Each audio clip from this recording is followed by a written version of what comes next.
Hello everyone. Welcome back to my channel, Free Full-Length Classic Audiobooks. This is the second video for Barnaby Rudge, A Tale of the Riots of ATE by Charles Dickens. It covers chapters 31 to chapter 60. There are 83 chapters in all. The entire series has been divided into 3 installments to meet YouTube's requirements of uploaded videos. Please go to the comments sections for the links to the other 2 installments. Chapter 31. Pondering on his unhappy lot, Joe sat and listened for a long time, expecting every moment to hear their creaking footsteps on the stairs, or to be greeted by his worthy father with a summons to capitulate unconditionally and deliver himself up straightway. But neither voice nor footstep came, and though some distant echoes, as of closing doors and people hurrying in and out of rooms, resounding from time to time through the great passages and penetrating to his remote seclusion, gave note of unusual commotion downstairs. No nearer sound disturbed his place of retreat, which seemed the quieter for these far-off noises, and was as dull and full of gloom as any hermit's cell. It came on darker and darker. The old-fashioned furniture of the chamber, which was a kind of hospital for all the invalided movables in the house, grew indistinct and shadowy in its many shapes. Chairs and tables, which by day were as honest cripples as need be, assumed a doubtful and mysterious character, and one old leprous screen of faded India leather and gold binding, which had kept out many a cold breath of air in days of yore and shut in many a jolly face, frowned on him with a spectral aspect and stood at full height in its allotted corner, like some gaunt ghost who waited to be questioned. A portrait opposite the window, a queer, old, grey-eyed general, in an oval frame, seemed to wink and doze as the light decayed, and at length, when the last faint, glimmering speck of day went out, to shut its eyes in good earnest, and fall sound asleep. There was such a hush and mystery about everything that Joe could not help following its example, and so went off into a slumber likewise, and dreamed of Dolly till the clock of Chigwell Church struck 2. Still nobody came. The distant noises in the house had ceased, and out of doors all was quiet, save for the occasional barking of some deep-mouthed dog and the shaking of the branches by the night wind. He gazed mournfully out of window at each well-known object as it lay sleeping in the dim light of the moon, and creeping back to his former seat, thought about the late uproar, until, with long thinking of, it seemed to have occurred a month ago. Thus, between dozing and thinking and walking to the window and looking out, the night wore away. The grim old screen and the kindred chairs and tables began slowly to reveal themselves in their accustomed forms. The grey-eyed general seemed to wink and yawn and rouse himself, and at last he was broad awake again, and very uncomfortable and cold and haggard he looked in the dull grey light of morning. The sun had begun to peep above the forest trees, and already flung across the curling mist-bright bars of gold, when Joe dropped from his window on the ground below, a little bundle and his trusty stick, and prepared to descend himself. It was not a very difficult task, for there were so many projections and gable ends in the way, that they formed a series of clumsy steps, with no greater obstacle than a jump of some few feet at last. Joe, with his stick and bundle on his shoulder, quickly stood on the firm earth and looked up at the old maypole, it might be for the last time. He didn't apostrophize it, for he was no great scholar. He didn't curse it, for he had little ill will to give to anything on earth. He felt more affectionate and kind to it than ever he had done in all his life before, so said with all his heart, "God bless you," as a parting wish, and turned away. He walked along at a brisk pace, big with great thoughts of going for a soldier and dying in some foreign country where it was very hot and sandy, and leaving God knows what unheard-of wealth in prize money to Dolly, who would be very much affected when she came to know of it, and full of such youthful visions, which were sometimes sanguine and sometimes melancholy, but always had her for their main point and centre, pushed on vigorously until the noise of London sounded in his ears, and the Black Lion hove in sight. It was only 8 o'clock then, and very much astonished the Black Lion was to see him come walking in with dust upon his feet at that early hour, with no grey mare to bear him company. But as he ordered breakfast to be got ready with all speed, and on its being set before him gave indisputable tokens of a hearty appetite, the Lion received him, as usual, with a hospitable welcome, and treated him with those marks of distinction which, as a regular customer and one within the freemasonry of the trade, he had a right to claim. This Lion or landlord, for he was called both man and beast, by reason of his having instructed the artist who painted his sign to convey into the features of the lordly brute whose effigy it bore as near a counterpart of his own face as his skill could compass and devise, was a gentleman almost as quick of apprehension and of almost as subtle a wit as the mighty John himself.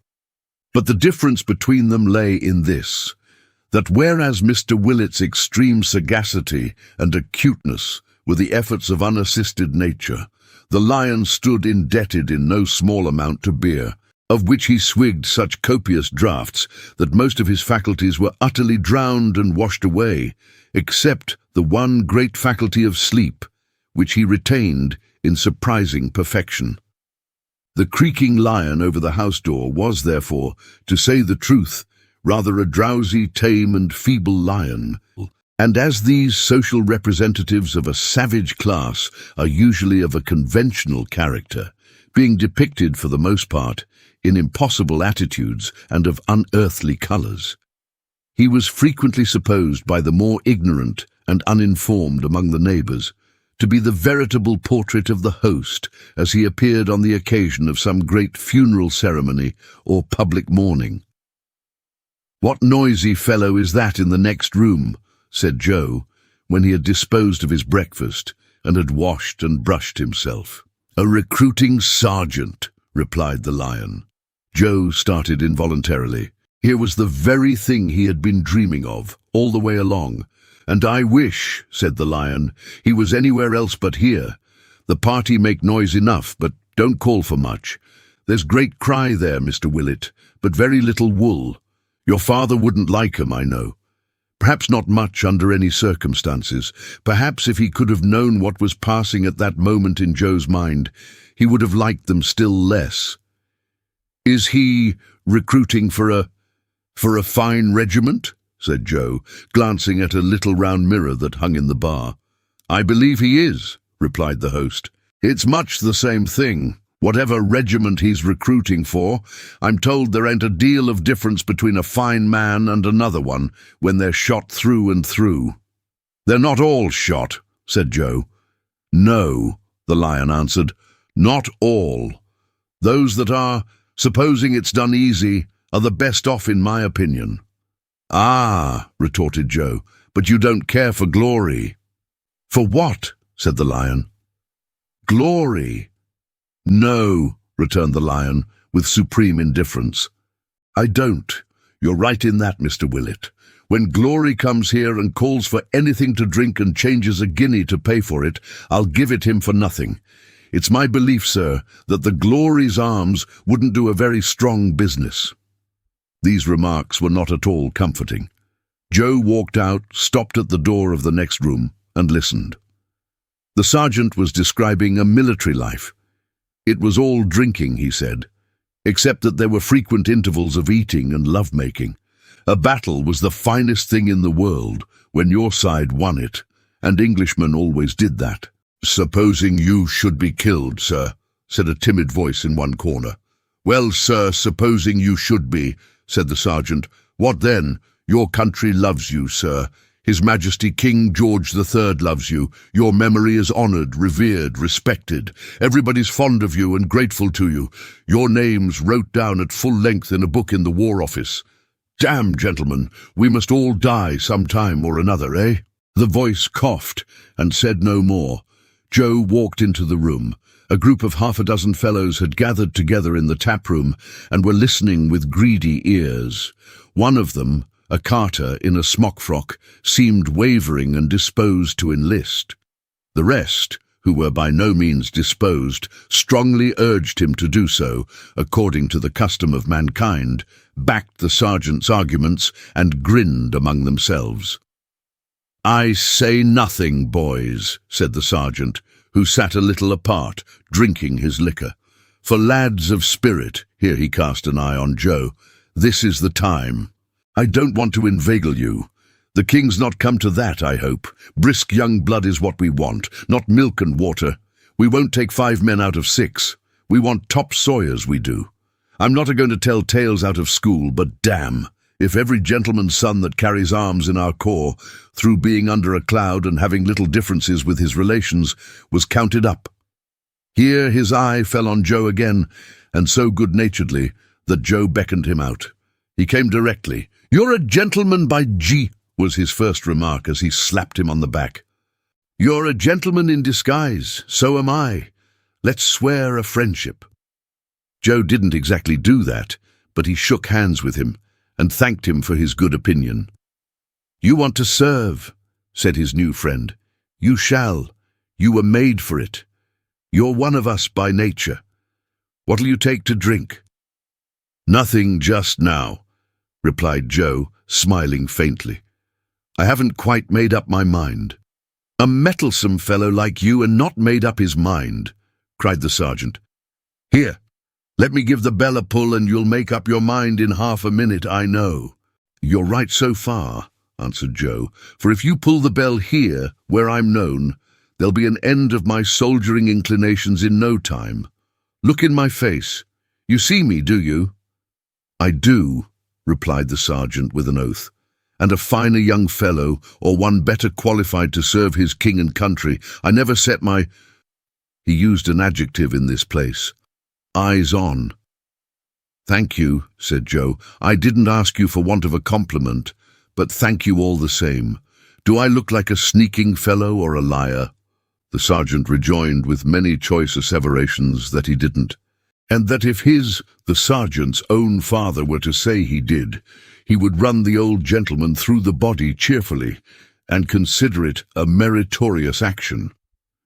Joe expressed his obligations, and continued, "You can trust me then, and credit what I say. I believe I shall enlist in your regiment tonight. The reason I don't do so now is because I don't want until tonight to do what I can't recall. Where shall I find you this evening?" His friend replied with some unwillingness, and after much ineffectual entreaty, having for its object the immediate settlement of the business, that his quarters would be at the Crooked Billet in Tower Street, where he would be found waking until midnight and sleeping until breakfast time tomorrow. "And if I do come, which it's 1,000,000 to 1 I shall, when will you take me out of London?" demanded Joe. "Tomorrow morning at 8:30 o'clock, replied the sergeant. "You'll go abroad, a country where it's all sunshine and plunder, the finest climate in the world." "To go abroad," said Joe, shaking hands with him, "is the very thing I want. You may expect me." "You're the kind of lad for us," cried the sergeant, holding Joe's hand in his, in the excess of his admiration. "You're the boy to push your fortune. I don't say it because I bear you any envy, or would take away from the credit of the rise you'll make, but if I had been bred and taught like you, I'd have been a colonel by this time." "Tush, man," said Joe, "I'm not so young as that. Needs must when the devil drives, and the devil that drives me is an empty pocket and an unhappy home. For the present, goodbye." "For king and country," cried the sergeant, flourishing his cap. "For bread and meat," cried Joe, snapping his fingers. And so they parted. He had very little money in his pocket. So little indeed that after paying for his breakfast, which he was too honest and perhaps too proud to score up to his father's charge, he had but a penny left. He had courage, notwithstanding, to resist all the affectionate importunities of the sergeant, who waylaid him at the door with many protestations of eternal friendship, and did in particular request that he would do him the favour to accept of only 1 shilling as a temporary accommodation. Rejecting his offers both of cash and credit, Joe walked away, with stick and bundle as before, bent upon getting through the day as he best could, and going down to the locksmith's in the dusk of the evening. For it should go hard, he had resolved, but he would have a parting word with charming Dolly Varden. He went out by Islington and so on to Highgate, and sat on many stones and gates, but there were no voices in the bells to bid him turn. Since the time of noble Whittington, fair flower of merchants, bells have come to have less sympathy with humankind. They only ring for money and on state occasions. Wanderers have increased in number. Ships leave the Thames for distant regions, carrying from stem to stern no other cargo. The bells are silent. They ring out no entreaties or regrets. They are used to it and have grown worldly. Joe bought a roll and reduced his purse to the condition, with a difference, of that celebrated purse of Fortunatus, which, whatever were its favoured owner's necessities, had one unvarying amount in it. In these real times, when all the fairies are dead and buried, there are still a great many purses which possess that quality. The sum total they contain is expressed in arithmetic by a circle, and whether it be added to or multiplied by its own amount, the result of the problem is more easily stated than any known in figures. Evening drew on at last. With the desolate and solitary feeling of one who had no home or shelter, and was alone utterly in the world for the first time, he bent his steps towards the locksmith's house. He had delayed till now, knowing that Mrs. Varden sometimes went out alone, or with Miggs for her sole attendant, to lectures in the evening, and devoutly hoping that this might be one of her nights of moral culture. He had walked up and down before the house on the opposite side of the way 2 or 3 times, when, as he returned to it again, he caught a glimpse of a fluttering skirt at the door. It was Dolly's. To whom else could it belong? No dress but hers had such a flow as that. He plucked up his spirits and followed it into the workshop of the Golden Key. His darkening the door caused her to look round. Oh, that face! If it hadn't been for that, thought Joe, I should never have walked into poor Tom Cobb. She's 20 times handsomer than ever. She might marry a lord. He didn't say this. He only thought it, perhaps looked it also. Dolly was glad to see him, and was so sorry her father and mother were away from home. Joe begged she wouldn't mention it on any account. Dolly hesitated to lead the way into the parlour, for there it was nearly dark. At the same time, she hesitated to stand talking in the workshop, which was yet light and open to the street. They had got by some means, too, before the little forge, and Joe, having her hand in his, which he had no right to have, for Dolly only gave it him to shake. It was so like standing before some homely altar being married that it was the most embarrassing state of things in the world. "I have come," said Joe, "to say goodbye. To say goodbye for I don't know how many years, perhaps forever. I am going abroad." Now this was exactly what he should not have said. Here he was, talking like a gentleman at large, who was free to come and go and roam about the world at pleasure, when that gallant coachmaker had vowed but the night before that Miss Varden held him bound in adamantine chains, and had positively stated in so many words that she was killing him by inches, and that in a fortnight more or thereabouts he expected to make a decent end and leave the business to his mother.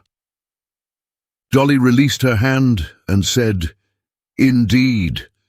She remarked in the same breath that it was a fine night, and in short, betrayed no more emotion than the forge itself. "I couldn't go," said Joe, "without coming to see you. I hadn't the heart to." Dolly was more sorry than she could tell that he should have taken so much trouble. It was such a long way, and he must have such a deal to do. And how was Mr. Willett? That dear old gentleman. "Is this all you say?" cried Joe. "All. Good gracious, what did the man expect? She was obliged to take her apron in her hand and run her eyes along the hem from corner to corner to keep herself from laughing in his face, not because his gaze confused her, not at all. Joe had small experience in love affairs and had no notion how different young ladies are at different times. He had expected to take Dolly up again at the very point where he had left her after that delicious evening ride, and was no more prepared for such an alteration than to see the sun and moon change places. He had buoyed himself up all day with an indistinct idea that she would certainly say, "Don't go," or "Don't leave us," or "Why do you go?" or "Why do you leave us?" or would give him some little encouragement of that sort. He had even entertained the possibility of her bursting into tears, of her throwing herself into his arms, of her falling down in a fainting fit without previous word or sign. But any approach to such a line of conduct as this had been so far from his thoughts that he could only look at her in silent wonder. Dolly, in the meanwhile, turned to the corners of her apron and measured the sides and smoothed out the wrinkles, and was as silent as he. At last, after a long pause, Joe said goodbye. "Goodbye," said Dolly, with as pleasant a smile as if he were going into the next street and were coming back to supper. "Goodbye." "Come," said Joe, putting out both hands. "Dolly, dear Dolly, don't let us part like this. I love you dearly with all my heart and soul, with as much truth and earnestness as ever man loved woman in this world. I do believe. I'm a poor fellow, as you know, poorer now than ever, for I have fled from home, not being able to bear it any longer, and must fight my own way without help. You are beautiful, admired, are loved by everybody, are well off and happy, and may you ever be so. Heaven forbid I should ever make you otherwise, but give me a word of comfort. Say something kind to me. I have no right to expect it of you, I know, but I ask it because I love you, and shall treasure the slightest word from you all through my life. Dolly, dearest, have you nothing to say to me?" "No, nothing." Dolly was a coquette by nature and a spoilt child. She had no notion of being carried by storm in this way. The coachmaker would have been dissolved in tears, and would have knelt down, and called himself names, and clasped his hands, and beat his breast, and tugged wildly at his cravat, and done all kinds of poetry. Joe had no business to be going abroad. He had no right to be able to do it. If he was in adamantine chains, he couldn't. "I have said goodbye," said Dolly, "twice. Take your arm away directly, Mr. Joseph, or I'll call Miggs." "I'll not reproach you," answered Joe. "It's my fault, no doubt. I've thought sometimes that you didn't quite despise me, but I was a fool to think so. Everyone must, who has seen the life I have led, you most of all. God bless you." He was gone. Actually gone. Dolly waited a little while, thinking he would return, peeped out at the door, looked up the street and down as well as the increasing darkness would allow, came in again, waited a little longer, went upstairs humming a tune, bolted herself in, laid her head down on her bed, and cried as if her heart would break. And yet such natures are made up of so many contradictions that if Joe Willett had come back that night, next day, next week, next month, the odds are 100 to 1 she would have treated him in the very same manner and have wept for it afterwards with the very same distress. She had no sooner left the workshop than there cautiously peered out from behind the chimney of the forge a face which had already emerged from the same concealment twice or thrice, unseen, and which, after satisfying itself that it was now alone, was followed by a leg, a shoulder, and so on by degrees, until the form of Mr. Tappertit stood confessed, with a brown paper cap stuck negligently on one side of its head, and its arms very much akimbo. "Have my ears deceived me," said the prentice, "or do I dream? Am I to thank thee, fortune, or to cuss thee, which?" He gravely descended from his elevation, took down his piece of looking-glass, planted it against the wall upon the usual bench, twisted his head round, and looked closely at his legs. "If they're a dream," said Sim, Let sculptures have such visions, and chisel them out when they wake. This is reality. Sleep has no such limbs as them. Tremble will it and despair. She's mine, she's mine. With these triumphant expressions, he seized a hammer and dealt a heavy blow at a vice, which in his mind's eye represented the sconce or head of Joseph Willett. That done, he burst into a peal of laughter which startled Miss Miggs even in her distant kitchen, and dipping his head into a bowl of water, had recourse to a jack-towel inside the closet door, which served the double purpose of smothering his feelings and drying his face. Joe, disconsolate and downhearted, but full of courage too, on leaving the locksmith's house, made the best of his way to the Crooked Billet, and there inquired for his friend the sergeant, who, expecting no man less, received him with open arms. In the course of 5 minutes after his arrival at that house of entertainment, he was enrolled among the gallant defenders of his native land, and within half an hour was regaled with a steaming supper of boiled tripe and onions, prepared, as his friend assured him more than once, at the express command of His Most Sacred Majesty the King. To this meal, which tasted very savoury after his long fasting, he did ample justice, and when he had followed it up, or down, with a variety of loyal and patriotic toasts, he was conducted to a straw mattress in a loft over the stable, and locked in there for the night. The next morning, he found that the obliging care of his martial friend had decorated his hat with sundry parti-coloured streamers, which made a very lively appearance, and in company with that officer and 3 other military gentlemen newly enrolled, who were under a cloud so dense that it only left 3 shoes, a boot and a coat and a half visible among them, repaired to the riverside. Here they were joined by a corporal and 4 more heroes, of whom 2 were drunk and daring, and 2 sober and penitent, but each of whom, like Joe, had his dusty stick and bundle. The party embarked in a passage boat bound for Gravesend, whence they were to proceed on foot to Chatham. The wind was in their favour, and they soon left London behind them, a mere dark mist, a giant phantom in the air. Chapter 32. Misfortunes, saith the adage, never come singly.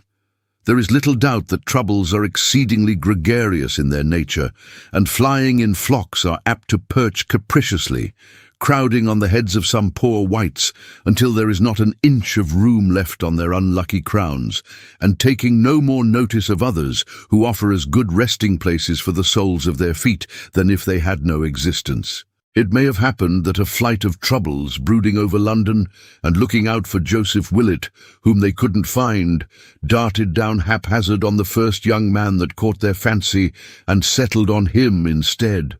However this may be, certain it is that on the very day of Joe's departure they swarmed about the ears of Edward Chester, and did so buzz and flap their wings and persecute him, that he was most profoundly wretched. It was evening, and just 8 o'clock, when he and his father, having wine and dessert set before them, were left to themselves for the first time that day.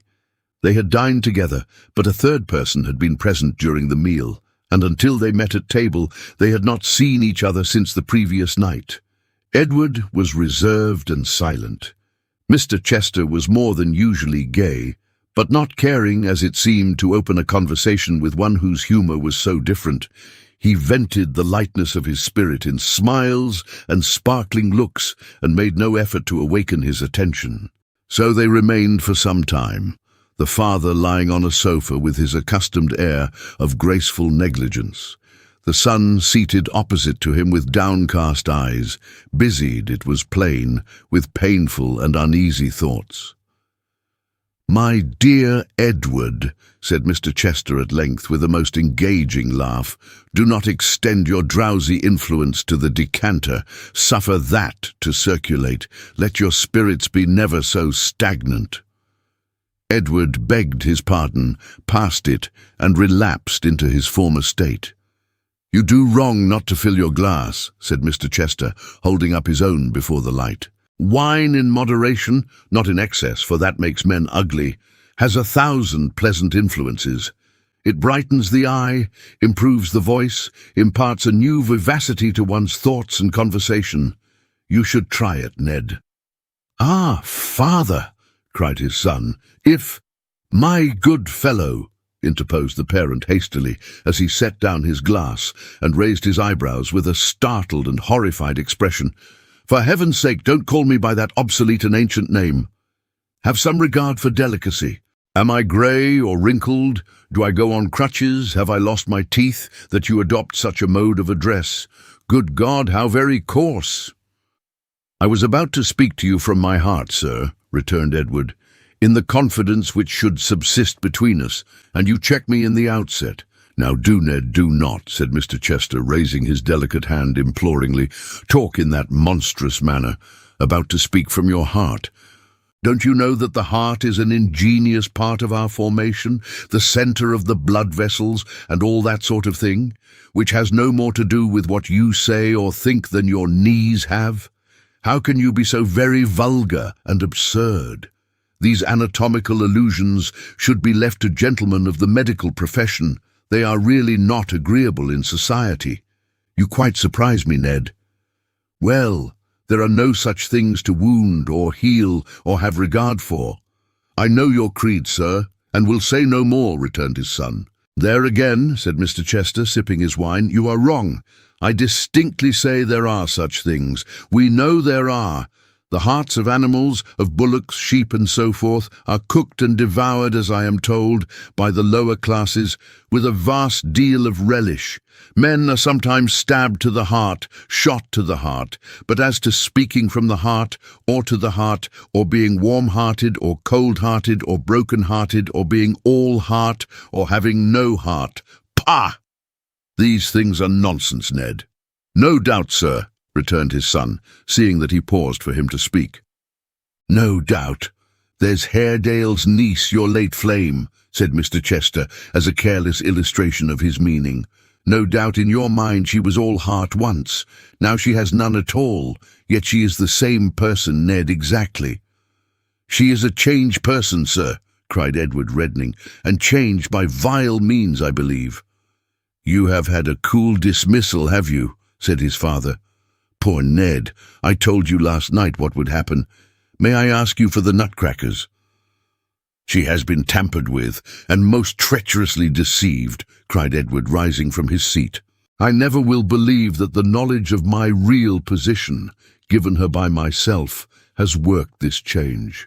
I know she is beset and tortured, but though our contract is at an end and broken past all redemption, though I charge upon her want of firmness and want of truth, both to herself and me, I do not now and never will believe that any sordid motive or her own unbiased will has led her to this course. Never."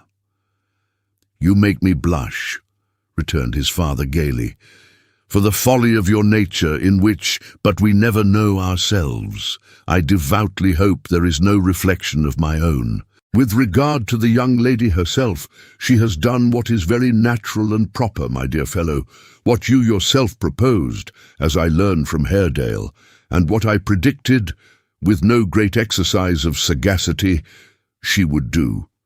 She supposed you to be rich, or at least quite rich enough, and found you poor. Marriage is a civil contract. People marry to better their worldly condition and improve appearances. It is an affair of house and furniture, of liveries, servants, equipage, and so forth. The lady being poor and you poor also, there is an end of the matter. You cannot enter upon these considerations and have no manner of business with the ceremony.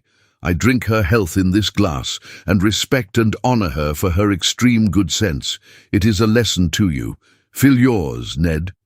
"It is a lesson," returned his son, "by which I hope I may never profit, and if years and experience impress it on—" "Don't say on the heart," interposed his father.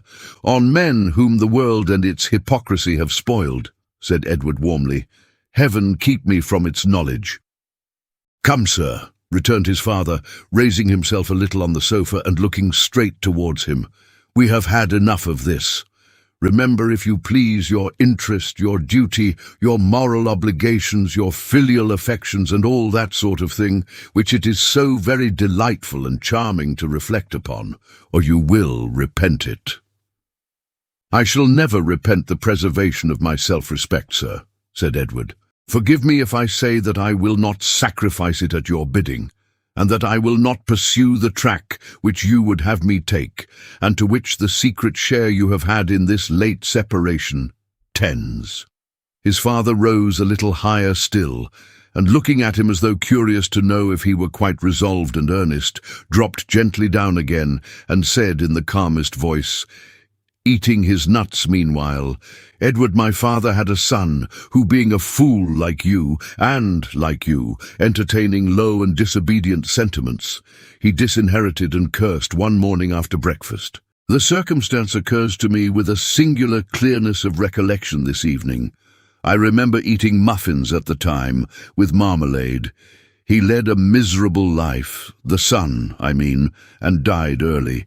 It was a happy release on all accounts. He degraded the family very much. It is a sad circumstance, Edward, when a father finds it necessary to resort to such strong measures." "It is," replied Edward, "and it is sad when a son, proffering him his love and duty in their best and truest sense, finds himself repelled at every turn and forced to disobey. Dear father," he added more earnestly, though in a gentler tone, "I have reflected many times on what occurred between us when we first discussed this subject. Let there be a confidence between us, not in terms but truth. Hear what I have to say."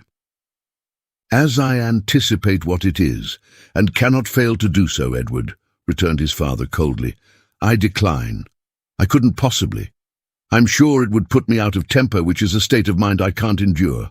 If you intend to mar my plans for your establishment in life and the preservation of that gentility and becoming pride, which our family have so long sustained, if, in short, you are resolved to take your own course, you must take it, and my curse with it.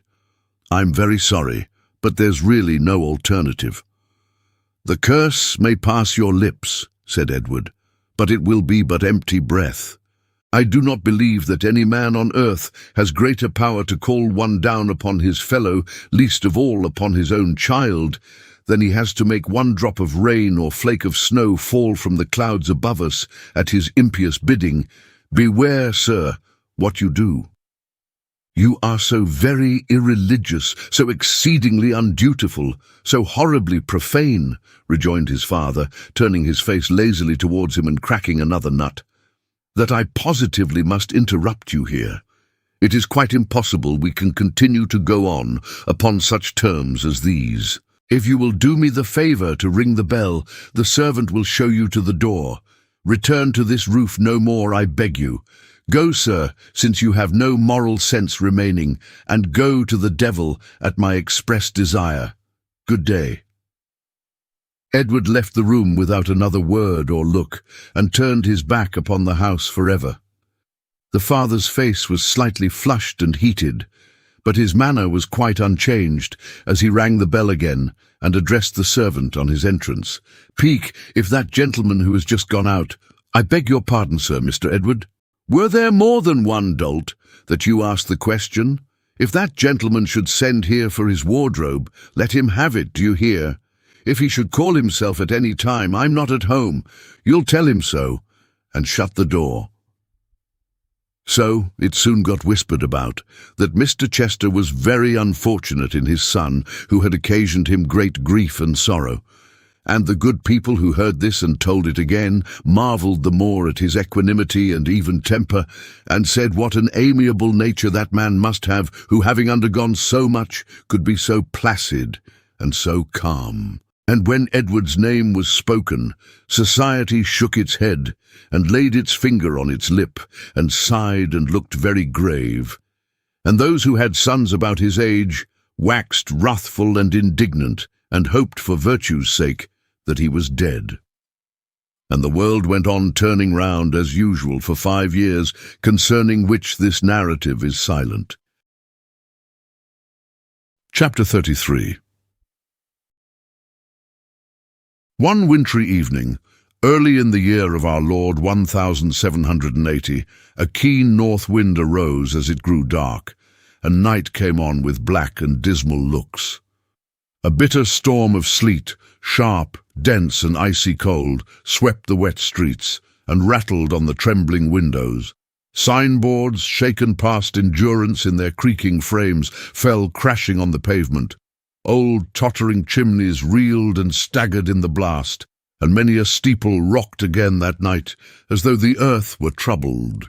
It was not a time for those who could by any means get light and warmth to brave the fury of the weather. In coffee-houses of the better sort, guests crowded round the fire, forgot to be political, and told each other with a secret gladness that the blast grew fiercer every minute. Each humble tavern by the waterside had its group of uncouth figures round the hearth, who talked of vessels foundering at sea and all hands lost, related many a dismal tale of shipwreck and drowned men, and hoped that some they knew were safe and shook their heads in doubt.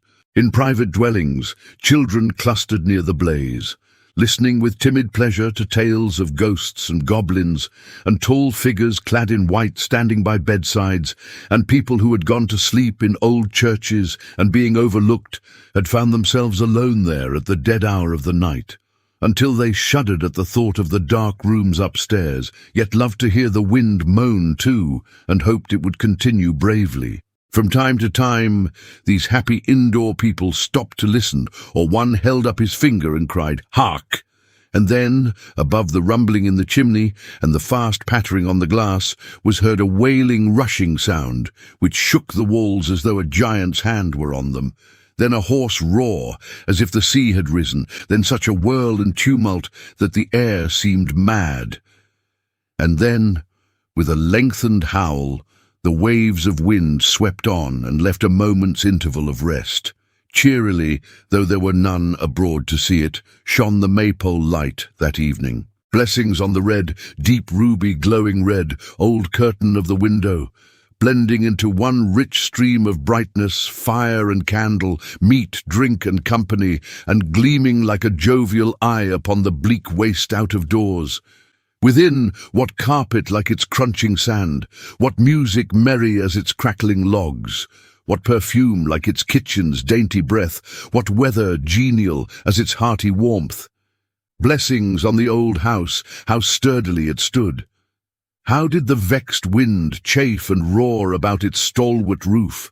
How did it pant and strive with its wide chimneys, which still poured forth from their hospitable throats great clouds of smoke and puffed defiance in its face? How, above all, did it drive and rattle at the casement, emulous to extinguish that cheerful glow which would not be put down, and seemed the brighter for the conflict? The profusion, too, the rich and lavish bounty of that goodly tavern. It was not enough that one fire roared and sparkled on its spacious hearth.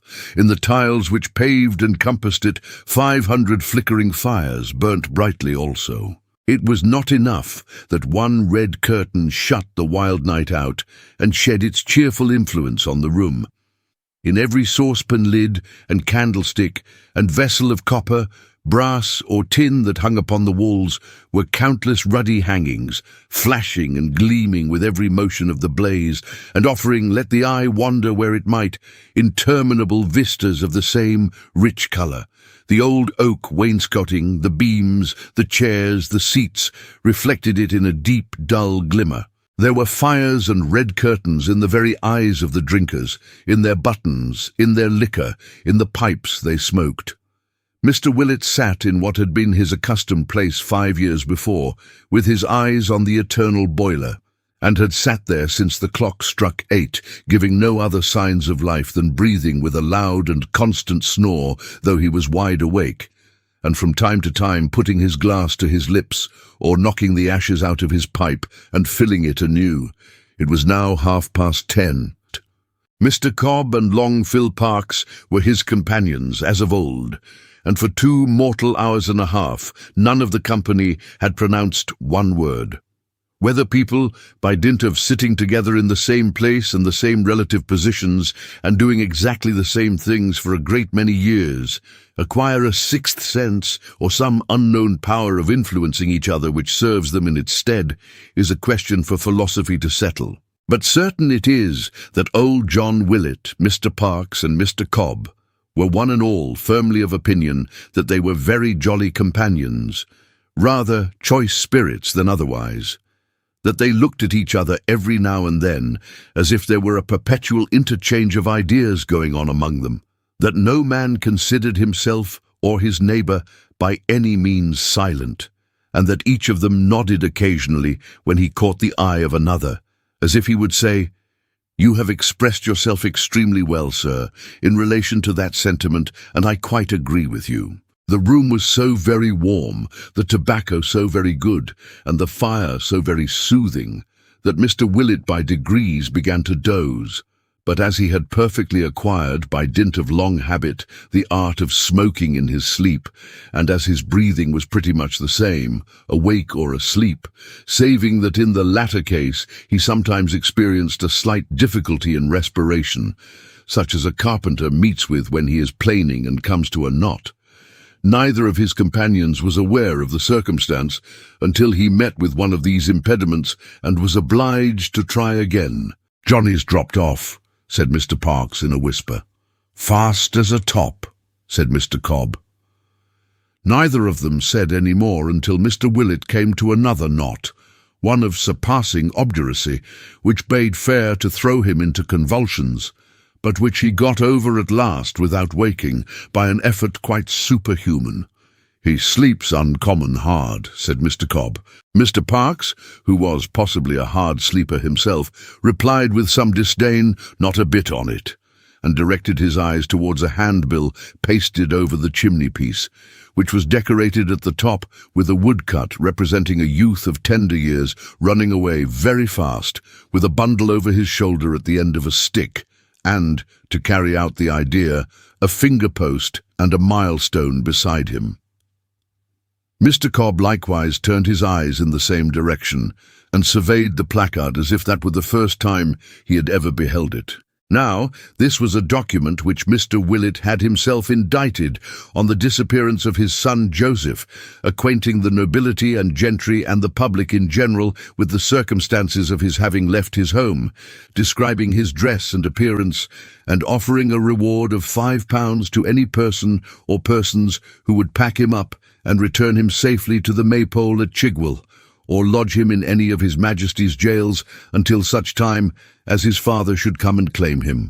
In this advertisement Mr. Willett had obstinately persisted, despite the advice and entreaties of his friends, in describing his son as a young boy, and furthermore as being from 18 inches to a couple of feet shorter than he really was. Two circumstances which perhaps accounted in some degree for its never having been productive of any other effect than the transmission to Chigwell at various times and at a vast expense of some 45 runaways varying from 6 years old to 12. Mr. Cobb and Mr. Parkes looked mysteriously at this composition, at each other, and at old John. From the time he had pasted it up with his own hands, Mr. Willett had never by word or sign alluded to the subject, or encouraged anyone else to do so. Nobody had the least notion what his thoughts or opinions were connected with it, whether he remembered it or forgot it, whether he had any idea that such an event had ever taken place. Therefore, even while he slept, no one ventured to refer to it in his presence, and for such sufficient reasons, these, his chosen friends, were silent now. Mr. Willett had got by this time into such a complication of knots that it was perfectly clear he must wake or die. He chose the former alternative and opened his eyes. "If he don't come in 5 minutes," said John, "I shall have supper without him." The antecedent of this pronoun had been mentioned for the last time at 8 o'clock. Messrs. Parkes and Cobb, being used to this style of conversation, replied without difficulty that to be sure Solomon was very late, and they wondered what had happened to detain him. "He aren't blown away, I suppose," said Parkes. It's enough to carry a man of his figure off his legs, and easy too. Do you hear it? It blows great guns indeed.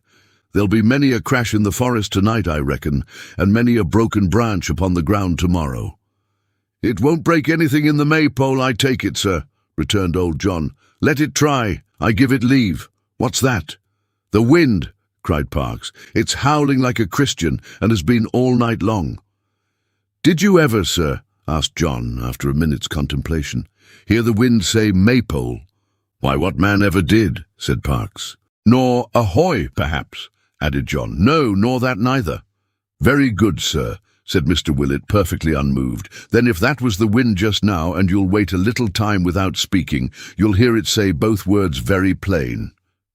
Mr. Willett was right. After listening for a few moments, they could clearly hear, above the roar and tumult out of doors, this shout repeated, and that with a shrillness and energy which denoted that it came from some person in great distress or terror. They looked at each other, turned pale, and held their breath. No man stirred. It was in this emergency that Mr. Willett displayed something of that strength of mind and plenitude of mental resource which rendered him the admiration of all his friends and neighbours. After looking at Messrs. Parks and Cobb for some time in silence, he clapped his two hands to his cheeks and sent forth a roar which made the glasses dance and rafters ring. A long, sustained, discordant bellow that rolled onward with the wind, and startling every echo, made the night 100 times more boisterous, a deep, loud, dismal bray that sounded like a human gong. Then, with every vein in his head and face swollen with the great exertion, and his countenance suffused with a lively purple, he drew a little nearer to the fire, and turning his back upon it, said with dignity, "If that's any comfort to anybody, they're welcome to it. If it ain't, I'm sorry for 'em. If either of you two gentlemen likes to go out and see what's the matter, you can. I'm not curious myself." While he spoke, the cry drew nearer and nearer. Footsteps passed the window. The latch of the door was raised, it opened, was violently shut again, and Solomon Daisy, with a lighted lantern in his hand, and the rain streaming from his disordered dress, dashed into the room. A more complete picture of terror than the little man presented it would be difficult to imagine. The perspiration stood in beads upon his face, his knees knocked together, his every limb trembled. The power of articulation was quite gone, and there he stood, panting for breath, gazing on them with such livid, ashy looks that they were infected with his fear. Though ignorant of its occasion, and reflecting his dismayed and horror-stricken visage, stared back again without venturing to question him, until old John Willett, in a fit of temporary insanity, made a dive at his cravat, and seizing him by that portion of his dress, shook him to and fro, until his very teeth appeared to rattle in his head. "Tell us what's the matter, sir," said John, "or I'll kill you. Tell us what's the matter, sir, or in another second I'll have your head under the biler. How dare you look like that? Is anybody a following of you? What do you mean? Say something, or I'll be the death of you, I will." Mr. Willett, in his frenzy, was so near keeping his word to the very letter, Solomon Daisy's eyes already beginning to roll in an alarming manner, and certain guttural sounds, as of a choking man, to issue from his throat, that the two bystanders, recovering in some degree, plucked him off his victim by main force, and placed the little clerk of Chigwell in a chair. Directing a fearful gaze all round the room, he implored them in a faint voice to give him some drink, and above all, to lock the house door and close and bar the shutters of the room, without a moment's loss of time. The latter request did not tend to reassure his hearers, or to fill them with the most comfortable sensations. They complied with it, however, with the greatest expedition, and having handed him a bumper of brandy and water, nearly boiling hot, waited to hear what he might have to tell them. "Oh, Johnny," said Solomon, shaking him by the hand. "Oh, Parks. Oh, Tommy Cobb. Why did I leave this house tonight, on the 19th of March, of all nights in the year, on the 19th of March? They all drew closer to the fire. Parks, who was nearest to the door, started and looked over his shoulder. Mr. Willett, with great indignation, inquired what the devil he meant by that, and then said, God forgive me, and glanced over his own shoulder and came a little nearer. When I left here tonight, said Solomon Daisy, I little thought what day of the month it was. I have never gone alone into the church after dark on this day for 27 years. I have heard it said that as we keep our birthdays when we are alive, so the ghosts of dead people, who are not easy in their graves, keep the day they died upon. How the wind roars. Nobody spoke. All eyes were fastened on Solomon. I might have known, he said, what night it was by the foul weather. There's no such night in the whole year round as this is, always. I never sleep quietly in my bed on the 19th of March. Go on, said Tom Cobb in a low voice. Nor I neither. Solomon Daisy raised his glass to his lips, put it down upon the floor with such a trembling hand that the spoon tinkled in it like a little bell, and continued thus. Have I ever said that we are always brought back to this subject in some strange way, when the 19th of this month comes round? Do you suppose it was by accident I forgot to wind up the church clock? I never forgot it at any other time, though it's such a clumsy thing that it has to be wound up every day. Why should it escape my memory on this day of all others? I made as much haste down there as I could when I went from here, but I had to go home first for the keys, and the wind and rain being dead against me all the way, it was pretty well as much as I could do at times to keep my legs. I got there at last, opened the church door and went in. I had not met a soul all the way, and you may judge whether it was dull or not. Neither of you would bear me company. If you could have known what was to come, you'd have been in the right. The wind was so strong that it was as much as I could do to shut the church door by putting my whole weight against it. And even as it was, it burst wide open twice, with such strength that any of you would have sworn, if you had been leaning against it as I was, that somebody was pushing on the other side. However, I got the key turned, went into the belfry, and wound up the clock, which was very near run down, and would have stood stock still in half an hour. As I took up my lantern again to leave the church, it came upon me all at once that this was the 19th of March. It came upon me with a kind of shock, as if a hand had struck the thought upon my forehead. At the very same moment, I heard a voice outside the tower, rising from among the graves.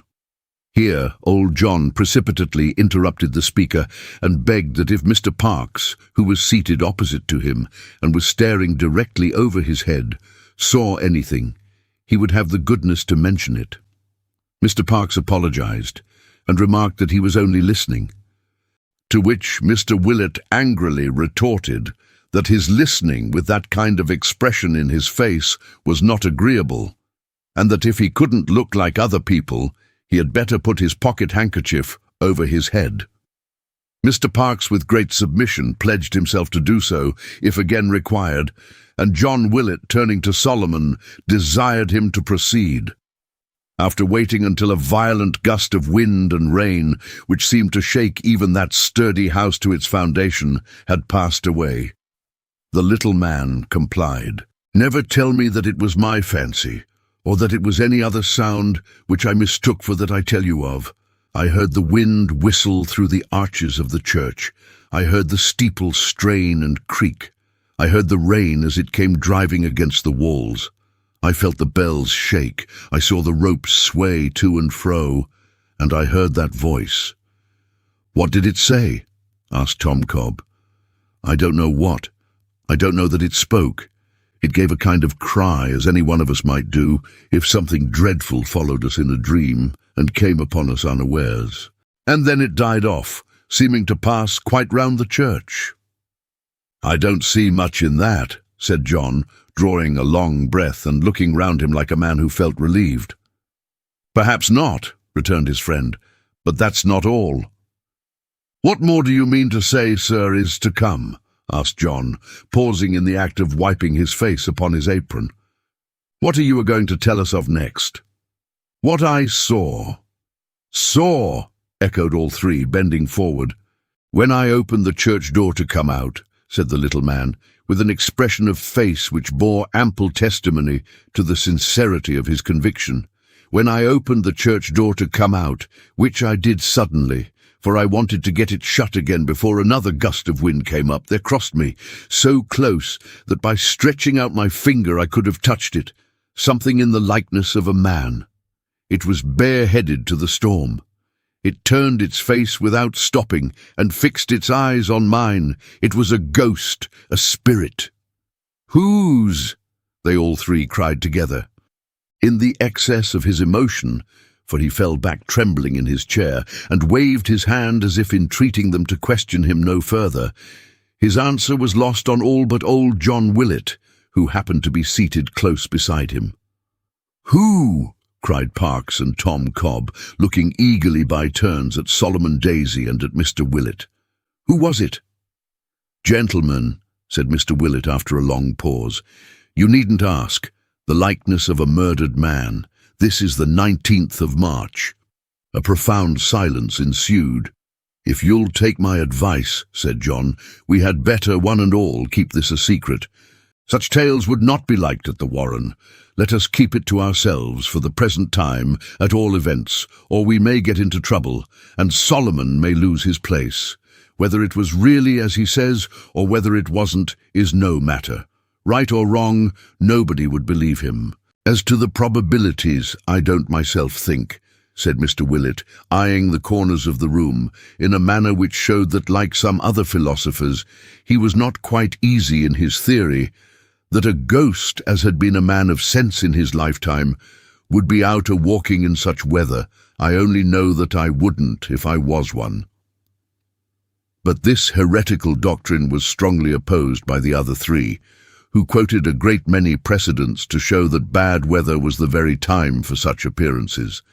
And Mr. Parkes, who had had a ghost in his family by the mother's side, argued the matter with so much ingenuity and force of illustration that John was only saved from having to retract his opinion by the opportune appearance of supper, to which they applied themselves with a dreadful relish. Even Solomon Daisy himself, by dint of the elevating influences of fire, lights, brandy, and good company, so far recovered as to handle his knife and fork in a highly creditable manner, and to display a capacity both of eating and drinking, such as banished all fear of his having sustained any lasting injury from his fright.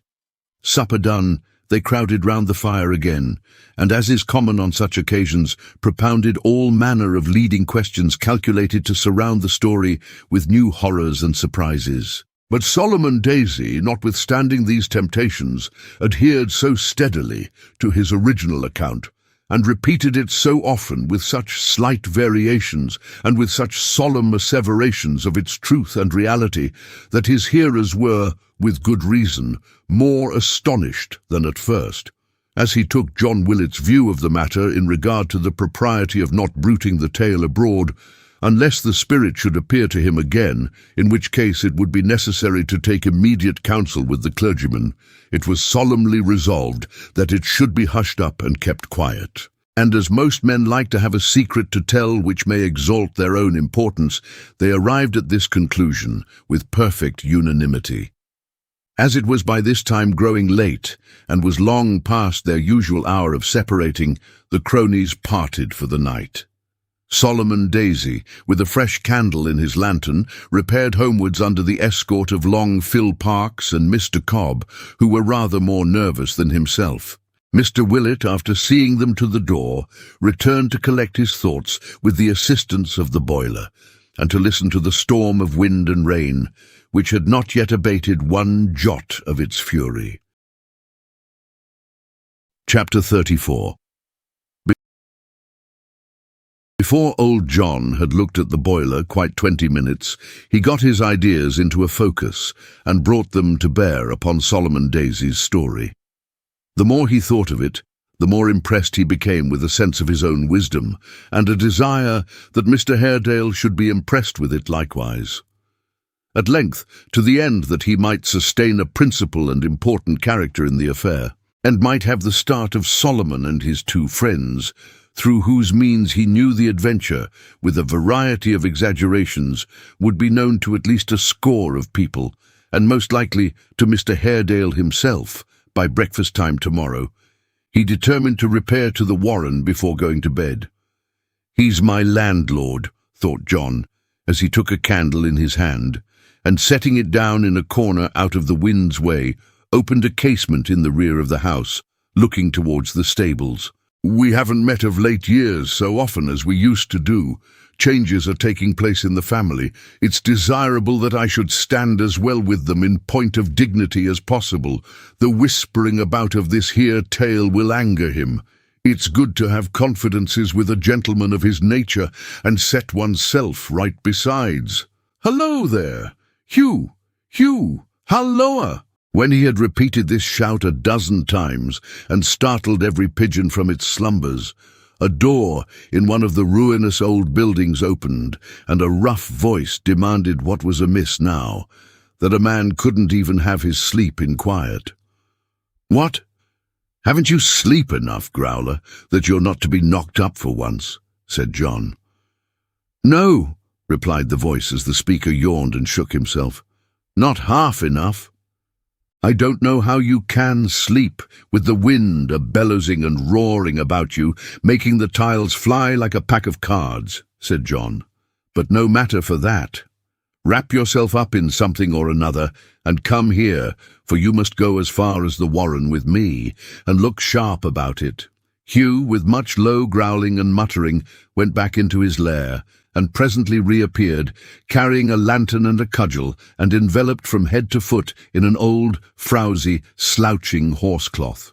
Mr. Willett received this figure at the back door, and ushered him into the bar, while he wrapped himself in sundry greatcoats and capes, and so tied and knotted his face in shawls and handkerchiefs, that how he breathed was a mystery.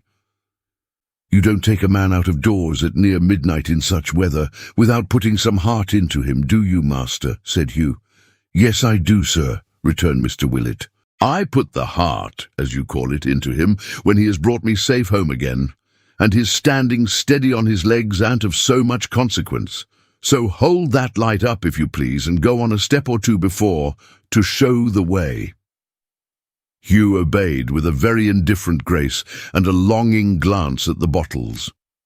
Old John, laying strict injunctions on his cook to keep the doors locked in his absence, and to open to nobody but himself on pain of dismissal, followed him into the blustering darkness out of doors.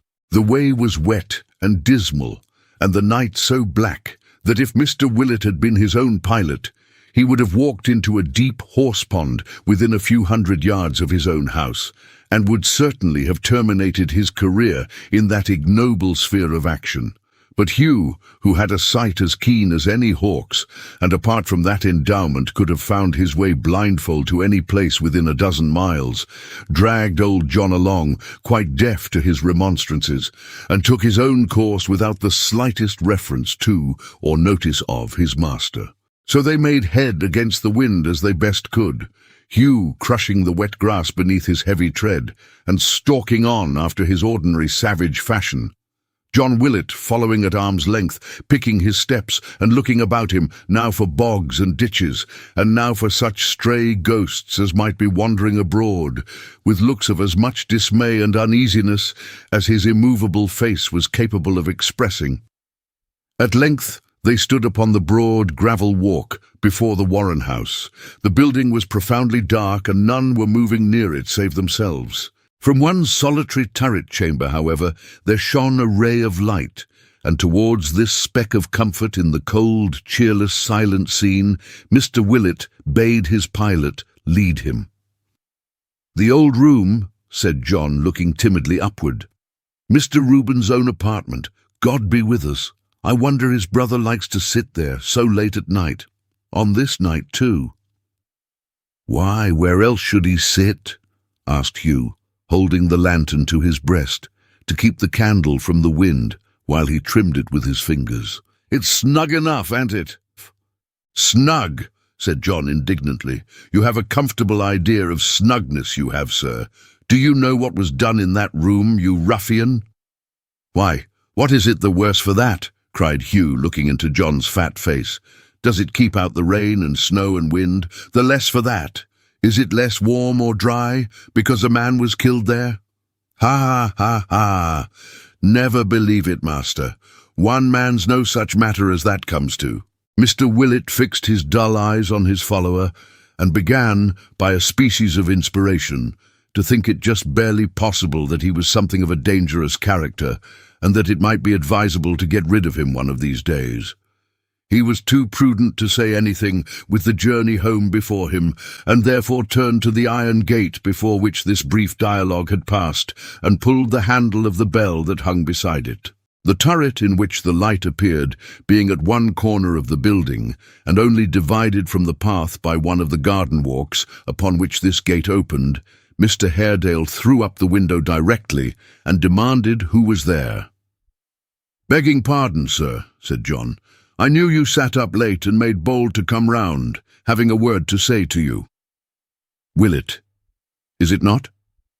"Of the Maypole, at your service, sir." Mr. Haredale closed the window and withdrew. He presently appeared at a door in the bottom of the turret, and coming across the garden walk, unlocked the gate and let them in. "You are a late visitor, Willett. What is the matter?" "Nothing to speak of, sir," said John. "An idle tale. I thought you ought to know of. Nothing more. Let your man go forward with the lantern, and give me your hand. The stairs are crooked and narrow. Gently with your light, friend. You swing it like a censer." Hugh, who had already reached the turret, held it more steadily and ascended first, turning round from time to time to shed his light downward on the steps. Mr. Haredale, following next, eyed his lowering face with no great favour, and Hugh, looking down on him, returned his glances with interest as they climbed the winding stairs. It terminated in a little anteroom adjoining that from which they had seen the light. Mr. Haredale entered first, and led the way through it into the latter chamber, where he seated himself at a writing table from which he had risen when they had rung the bell. "Come in," he said, beckoning to old John, who remained bowing at the door. "Not you, friend," he added hastily to Hugh, who entered also. "Willett, why do you bring that fellow here?" "Why, sir," returned John, elevating his eyebrows and lowering his voice to the tone in which the question had been asked him, "he's a good guard, you see." "Don't be too sure of that," said Mr. Haredale, looking towards him as he spoke. "I doubt it. He has an evil eye." "There's no imagination in his eye," returned Mr. Willett, glancing over his shoulder at the organ in question. "Certainly." "There is no good there, be assured," said Mr. Haredale. "Wait in that little room, friend, and close the door between us." Hugh shrugged his shoulders, and with a disdainful look which showed either that he had overheard or that he guessed the purport of their whispering, did as he was told. When he was shut out, Mr. Haredale turned to John and bade him go on with what he had to say, but not to speak too loud, for there were quick ears yonder. Thus cautioned, Mr. Willett, in an oily whisper, recited all that he had heard and said that night, laying particular stress upon his own sagacity, upon his great regard for the family, and upon his solicitude for their peace of mind and happiness. The story moved his auditor much more than he had expected. Mr. Haredale often changed his attitude, rose and paced the room, returned again, desired him to repeat, as nearly as he could, the very words that Solomon had used, and gave so many other signs of being disturbed and ill at ease that even Mr. Willett was surprised. "You did quite right," he said at the end of a long conversation, "to bid them keep this story secret. It is a foolish fancy on the part of this weak-brained man, bred in his fears and superstition. But Miss Haredale, though she would know it to be so, would be disturbed by it if it reached her ears. It is too nearly connected with a subject very painful to us all, to be heard with indifference. You were most prudent, and have laid me under a great obligation. I thank you very much." This was equal to John's most sanguine expectations. But he would have preferred Mr. Haredale's looking at him when he spoke, as if he really did thank him, to his walking up and down, speaking by fits and starts, often stopping with his eyes fixed on the ground, moving hurriedly on again, like one distracted and seeming almost unconscious of what he said or did. This, however, was his manner, and it was so embarrassing to John that he sat quite passive for a long time, not knowing what to do. At length he rose. Mr. Haredale stared at him for a moment, as though he had quite forgotten his being present, then shook hands with him and opened the door. Hugh, who was, or feigned to be, fast asleep on the antechamber floor, sprang up on their entrance, and throwing his cloak about him, grasped his stick and lantern, and prepared to descend the stairs. "Stay," said Mr. Haredale. "Will this man drink?" "Drink? He'd drink the Thames up if it was strong enough, sir," replied John Willett. "He'll have something when he gets home. He's better without it now, sir." "Nay, half the distance is done," said Hugh. "What a hard master you are. I shall go home the better for one glassful halfway. Come." As John made no reply, Mr. Haredale brought out a glass of liquor and gave it to Hugh, who, as he took it in his hand, threw part of it upon the floor. "What do you mean by splashing your drink about a gentleman's house, sir?" said John. "I'm drinking a toast," Hugh rejoined, holding the glass above his head and fixing his eyes on Mr. Haredale's face. "A toast to this house and its master." With that he muttered something to himself and drank the rest, and setting down the glass, preceded them without another word. John was a good deal scandalized by this observance, but seeing that Mr. Haredale took little heed of what Hugh said or did, and that his thoughts were otherwise employed, he offered no apology, and went in silence down the stairs, across the walk, and through the garden gate. They stopped upon the outer side for Hugh to hold the light, while Mr. Haredale locked it on the inner, and then John saw with wonder, as he often afterwards related, that he was very pale, and that his face had changed so much and grown so haggard since their entrance that he almost seemed another man. They were in the open road again, and John Willett was walking on behind his escort as he had come, thinking very steadily of what he had just now seen, when Hugh drew him suddenly aside, and almost at the same instant 3 horsemen swept past. The nearest brushed his shoulder even then, who, checking their steeds as suddenly as they could, stood still and waited for their coming up. Chapter 35.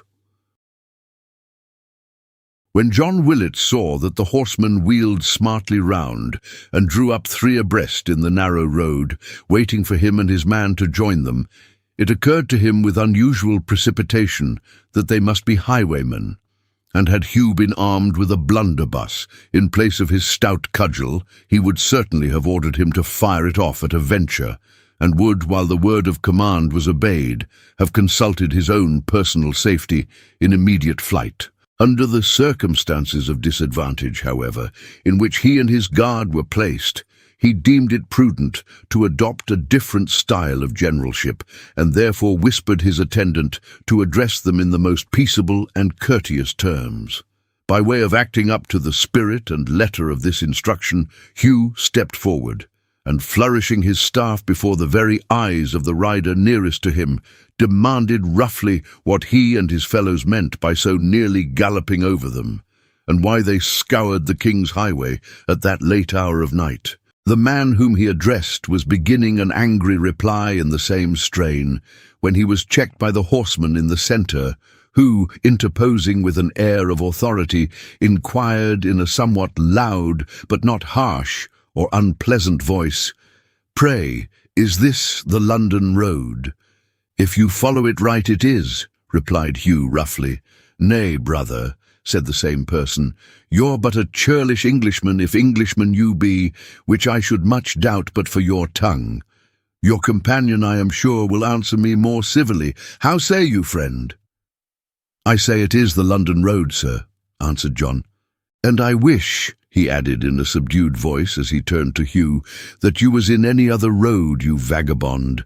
Are you tired of your life, sir, that you go a-trying to provoke 3 great neck-or-nothing chaps that could keep on running over us, backards and forwards, till we was dead, and then take our bodies up behind 'em and drown us 10 miles off?" "How far is it to London?" inquired the same speaker. "Why, from here, sir," answered John persuasively, "it's 13 very easy mile." The adjective was thrown in as an inducement to the travellers to ride away with all speed, but instead of having the desired effect, it elicited from the same person the remark, 13 miles, that's a long distance, which was followed by a short pause of indecision.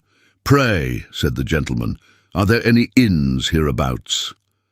At the word inns, John plucked up his spirit in a surprising manner. His fears rolled off like smoke. All the landlord stirred within him. There are no inns, rejoined Mr. Willett with a strong emphasis on the plural number. But there's a inn, one inn, the Maypole Inn. That's a inn indeed. You won't see the like of that inn often. You keep it, perhaps? Said the horseman, smiling. I do, sir, replied John, greatly wondering how he had found this out. And how far is the Maypole from here? About a mile. John was going to add that it was the easiest mile in all the world, when the third rider, who had hitherto kept a little in the rear, suddenly interposed. And have you one excellent bed, landlord? A bed that you can recommend, a bed that you are sure is well aired, a bed that has been slept in by some perfectly respectable and unexceptionable person. We don't take in no tagrag and bobtail at our house, sir, answered John. And as to the bed itself, say as to 3 beds, interposed the gentleman who had spoken before, for we shall want 3 if we stay, though my friend only speaks of 1. No, my lord.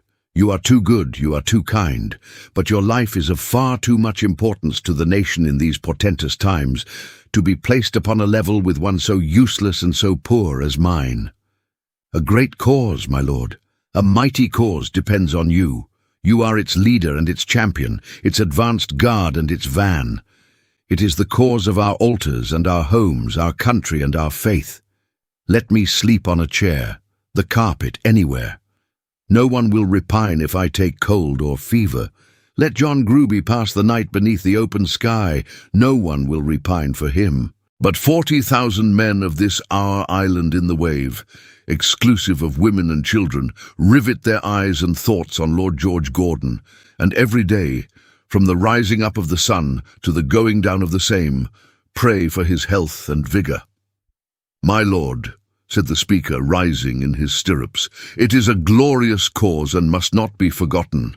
My lord, it is a mighty cause and must not be endangered. My lord, it is a holy cause and must not be deserted. It is a holy cause, exclaimed his lordship, lifting up his hat with great solemnity. Amen. John Gruby, said the long-winded gentleman in a tone of mild reproof. His lordship said Amen. I heard my lord, sir, said the man, sitting like a statue on his horse, and do not you say Amen likewise? To which John Gruby made no reply at all, but sat looking straight before him. You surprise me, Gruby, said the gentleman, at a crisis like the present, when Queen Elizabeth, that maiden monarch, weeps within her tomb, and Bloody Mary, with a brow of gloom and shadow, stalks triumphant. Oh, sir, cried the man gruffly, where's the use of talking of Bloody Mary under such circumstances as the present, when my lord's wet through and tired with hard riding? Let's either go on to London, sir, or put up at once, or that unfortunate Bloody Mary will have more to answer for, and she's done a deal more harm in her grave than she ever did in her lifetime, I believe. By this time Mr. Willett, who had never heard so many words spoken together at one time, or delivered with such volubility and emphasis as by the long-winded gentleman, and whose brain, being wholly unable to sustain or compass them, had quite given itself up for lost, recovered so far as to observe that there was ample accommodation at the Maypole for all the party, good beds, neat wines, excellent entertainment for man and beast, private rooms for large and small parties, dinners dressed upon the shortest notice, choice stabling, and a lock-up coach-house, and in short, to run over such recommendatory scraps of language as were painted up on various portions of the building, and which in the course of some 40 years he had learnt to repeat with tolerable correctness. He was considering whether it was at all possible to insert any novel sentences to the same purpose, when the gentleman who had spoken first, turning to him of the long wind, exclaimed, "What say you, Gashford? Shall we tarry at this house he speaks of, or press forward? You shall decide." "I would submit, my lord, then," returned the person he appealed to in a silky tone, "that your health and spirits, so important under Providence to our great cause, our pure and truthful cause," here his lordship pulled off his hat again, though it was raining hard, "require refreshment and repose." "Go on before, landlord, and show the way," said Lord George Gordon. "We will follow at a foot-pace." "If you'll give me leave, my lord," said John Gruby in a low voice, "I'll change my proper place and ride before you. The looks of the landlord's friend are not over-honest, and it may be as well to be cautious with him." "John Gruby is quite right," interposed Mr. Gashford, falling back hastily. "My lord, a life so precious as yours must not be put in peril. Go forward, John, by all means. If you have any reason to suspect the fellow, blow his brains out." John made no answer, but looking straight before him, as his custom seemed to be when the secretary spoke, bade Hugh push on, and followed close behind him. Then came his lordship with Mr. Willett at his bridle rein, and last of all his lordship's secretary, for that, it seemed, was Gashford's office. Hugh strode briskly on, often looking back at the servant, whose horse was close upon his heels, and glancing with a leer at his holster case of pistols, by which he seemed to set great store. He was a square-built, strong-made, bull-necked fellow of the true English breed, and as Hugh measured him with his eye, he measured Hugh, regarding him meanwhile with a look of bluff disdain. He was much older than the Maypole man, being to all appearance 45, but was one of those self-possessed, hard-headed, imperturbable fellows who, if they are ever beaten at fisticuffs or other kind of warfare, never know it, and go on coolly till they win. "If I led you wrong now," said Hugh tauntingly, "you'd shoot me through the head, I suppose." John Gruby took no more notice of this remark than if he had been deaf and Hugh dumb, but kept riding on quite comfortably, with his eyes fixed on the horizon. "Did you ever try a fall with a man when you were young, master?" said Hugh. "Can you make any play at single-stick?"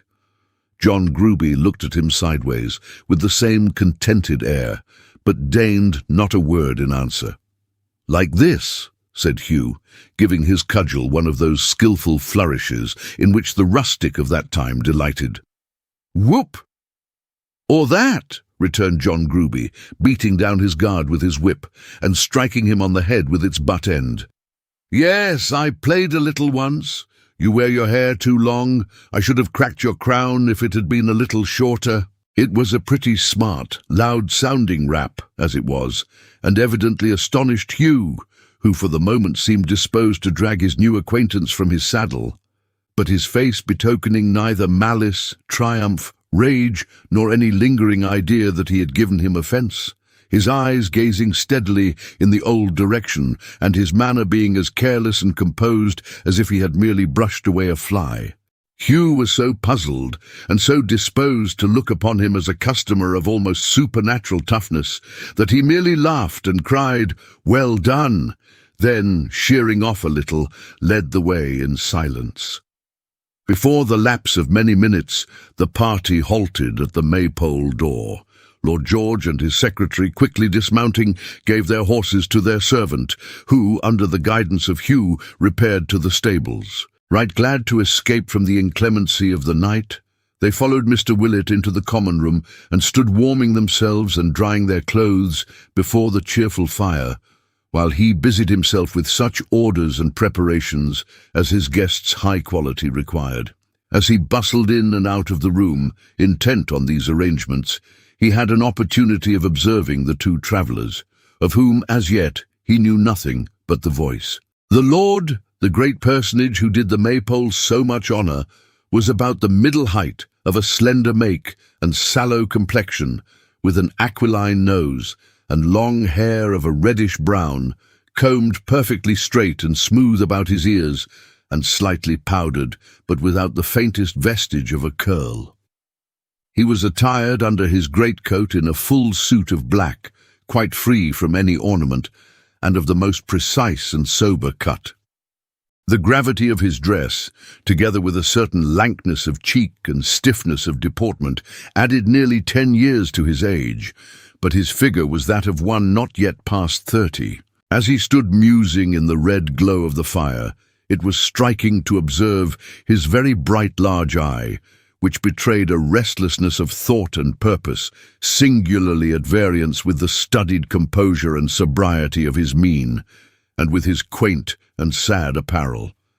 It had nothing harsh or cruel in its expression, neither had his face, which was thin and mild, and wore an air of melancholy. But it was suggestive of an indefinable uneasiness, which infected those who looked upon him, and filled them with a kind of pity for the man, though why it did so, they would have had some trouble to explain. Gashford, the secretary, was taller, angularly made, high-shouldered, bony, and ungraceful.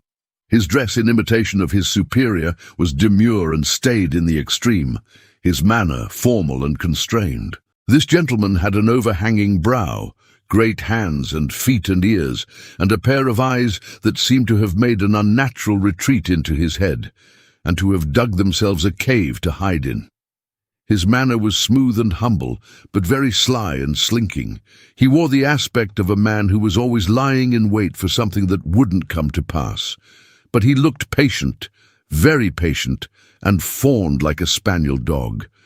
Even now, while he warmed and rubbed his hands before the blaze, he had the air of one who only presumed to enjoy it in his degree as a commoner. And though he knew his lord was not regarding him, he looked into his face from time to time, and with a meek and deferential manner smiled as if for practice.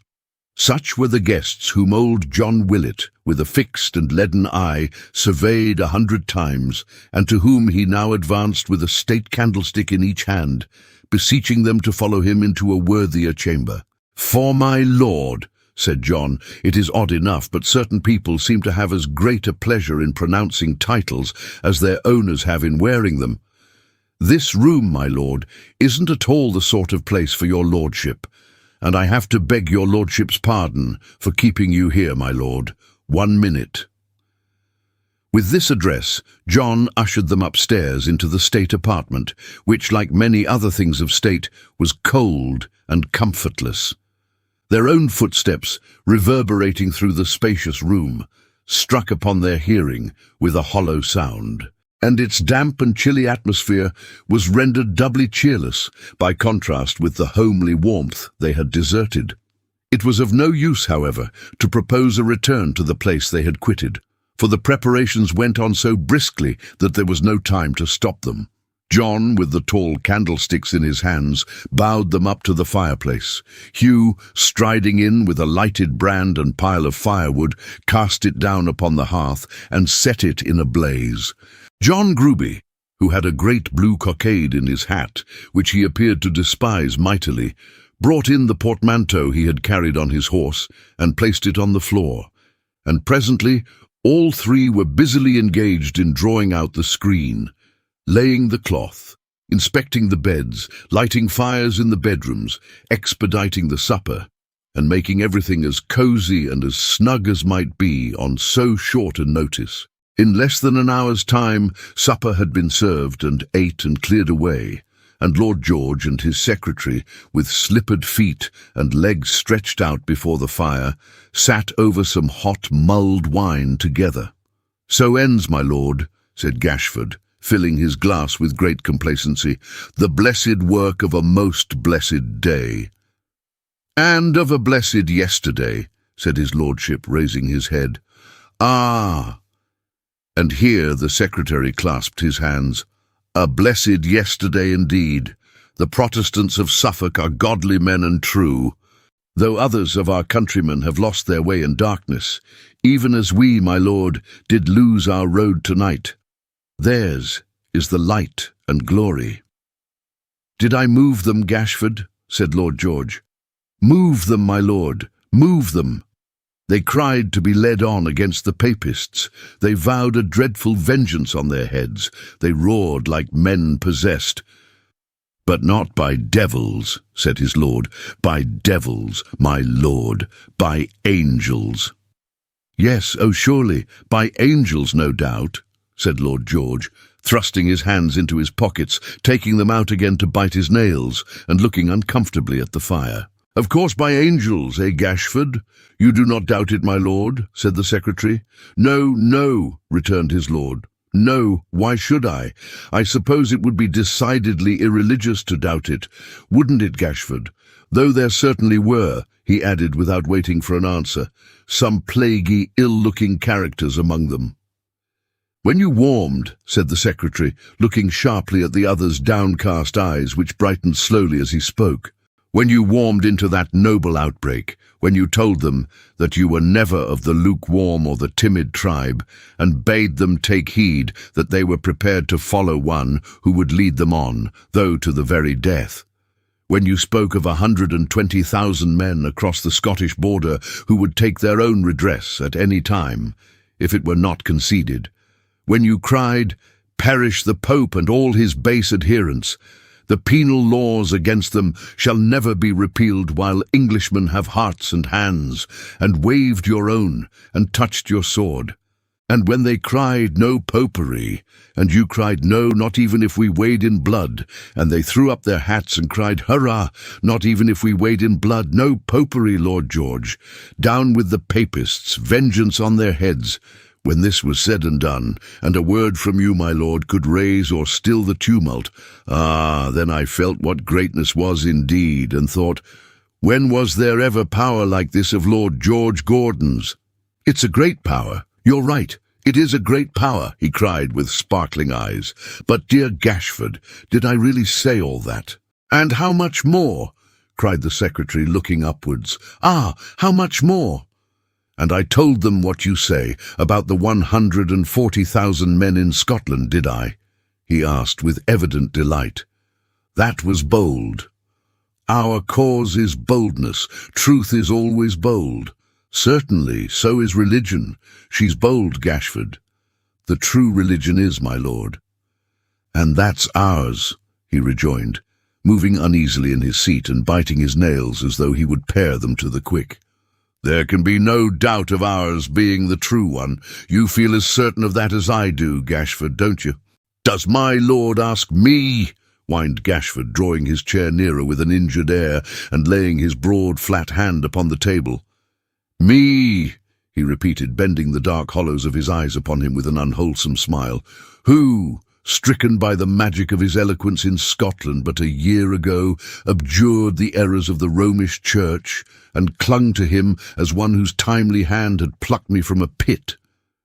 "True. No, I didn't mean it," replied the other, shaking him by the hand, rising from his seat and pacing restlessly about the room. "It's a proud thing to lead the people, Gashford," he added as he made a sudden halt. "By force of reason, too," returned the pliant secretary. "Aye, to be sure, they may cough and jeer and groan in Parliament and call me fool and madman, but which of them can raise this human sea and make it swell and roar at pleasure? Not one." "Not one," repeated Gashford. "Which of them can say for his honesty what I can say for mine? Which of them has refused a minister's bribe of £1,000 a year to resign his seat in favour of another? Not one." "Not one," repeated Gashford again, taking the lion's share of the mulled wine between whiles. "And as we are honest, true, and in a sacred cause, Gashford," said Lord George with a heightened colour, and in a louder voice, as he laid his fevered hand upon his shoulder, "and are the only men who regard the mass of people out of doors, or are regarded by them, we will uphold them to the last, and will raise a cry against these un-English papists, which shall re-echo through the country, and roll with a noise like thunder. I will be worthy of the motto on my coat of arms, 'Called and chosen and faithful.'" "Called," said the secretary, "by heaven." "I am. Chosen by the people. Yes, faithful to both. To the block." It would be difficult to convey an adequate idea of the excited manner in which he gave these answers to the secretary's promptings, of the rapidity of his utterance, or the violence of his tone and gesture, in which, struggling through his Puritan's demeanour, was something wild and ungovernable which broke through all restraint. For some minutes he walked rapidly up and down the room, then stopping suddenly exclaimed, "Gashford, you moved them yesterday too. Oh yes, you did." "I shone with a reflected light, my lord," replied the humble secretary, laying his hand upon his heart. "I did my best." "You did well," said his master, "and are a great and worthy instrument. If you will ring for John Gruby to carry the portmanteau into my room, and will wait here while I undress, we will dispose of business as usual if you're not too tired." "Too tired, my lord, but this is his consideration, Christian from head to foot." With which soliloquy the secretary tilted the jug, and looked very hard into the mulled wine to see how much remained. John Willett and John Gruby appeared together. The one bearing the great candlesticks, and the other the portmanteau, showed the deluded lord into his chamber, and left the secretary alone, to yawn and shake himself, and finally to fall asleep before the fire. "Now, Mr. Gashford, sir," said John Gruby in his ear, after what appeared to him a moment of unconsciousness. "My lord's abed." "Oh, very good, John," was his mild reply. "Thank you, John, nobody need sit up, I know my room." "I hope you're not going to trouble your head tonight, or my lord's head neither, with anything more about Bloody Mary," said John. "I wish the blessed old creature had never been born." "I said you might go to bed, John," returned the secretary. "You didn't hear me, I think." "Between Bloody Marys and blue cockades, and glorious Queen Besses, and no poperies, and Protestant associations and making of speeches," pursued John Gruby, looking as usual a long way off, and taking no notice of this hint, "my lord's half off his head. When we go out of doors, such a set of ragamuffins comes a-shouting after us, 'Gordon forever,' that I'm ashamed of myself and don't know where to look. When we're indoors, they come a-roaring and screaming about the house like so many devils, and my lord, instead of ordering them to be drove away, goes out into the balcony and demeans himself by making speeches to 'em, and calls 'em men of England and fellow countrymen, as if he was fond of 'em and thanked 'em for coming. I can't make it out, but they're all mixed up somehow or another with that unfortunate Bloody Mary, and call her name out till they're hoarse. They're all Protestants too, every man and boy among 'em, and Protestants are very fond of spoons, I find, and silver plate in general, whenever area gates is left open accidentally. I wish that was the worst of it, and that no more harm might be to come. But if you don't stop these ugly customers in time, Mr. Gashford, and I know you're the man that blows the fire, you'll find 'em grow a little bit too strong for you. One of these evenings, when the weather gets warmer and Protestants are thirsty, they'll be pulling London down, and I never heard that Bloody Mary went as far as that." Gashford had vanished long ago, and these remarks had been bestowed on empty air. Not at all discomposed by the discovery, John Gruby fixed his hat on, wrong side foremost, that he might be unconscious of the shadow of the obnoxious cockade, and withdrew to bed, shaking his head in a very gloomy and prophetic manner until he reached his chamber. Chapter 36. Gashford, with a smiling face, but still with looks of profound deference and humility, betook himself towards his master's room, smoothing his hair down as he went, and humming a psalm tune. As he approached Lord George's door, he cleared his throat and hummed more vigorously. There was a remarkable contrast between this man's occupation at the moment and the expression of his countenance, which was singularly repulsive and malicious. His beetling brow almost obscured his eyes, his lip was curled contemptuously, his very shoulders seemed to sneer in stealthy whisperings with his great flapped ears. "Hush!" he muttered softly as he peeped in at the chamber door. "He seems to be asleep. Pray heaven he is. Too much watching, too much care, too much thought. Ah, Lord preserve him for a martyr. He is a saint, if ever saint drew breath on this bad earth." Placing his light upon a table, he walked on tiptoe to the fire, and sitting in a chair before it with his back towards the bed, went on communing with himself like one who thought aloud.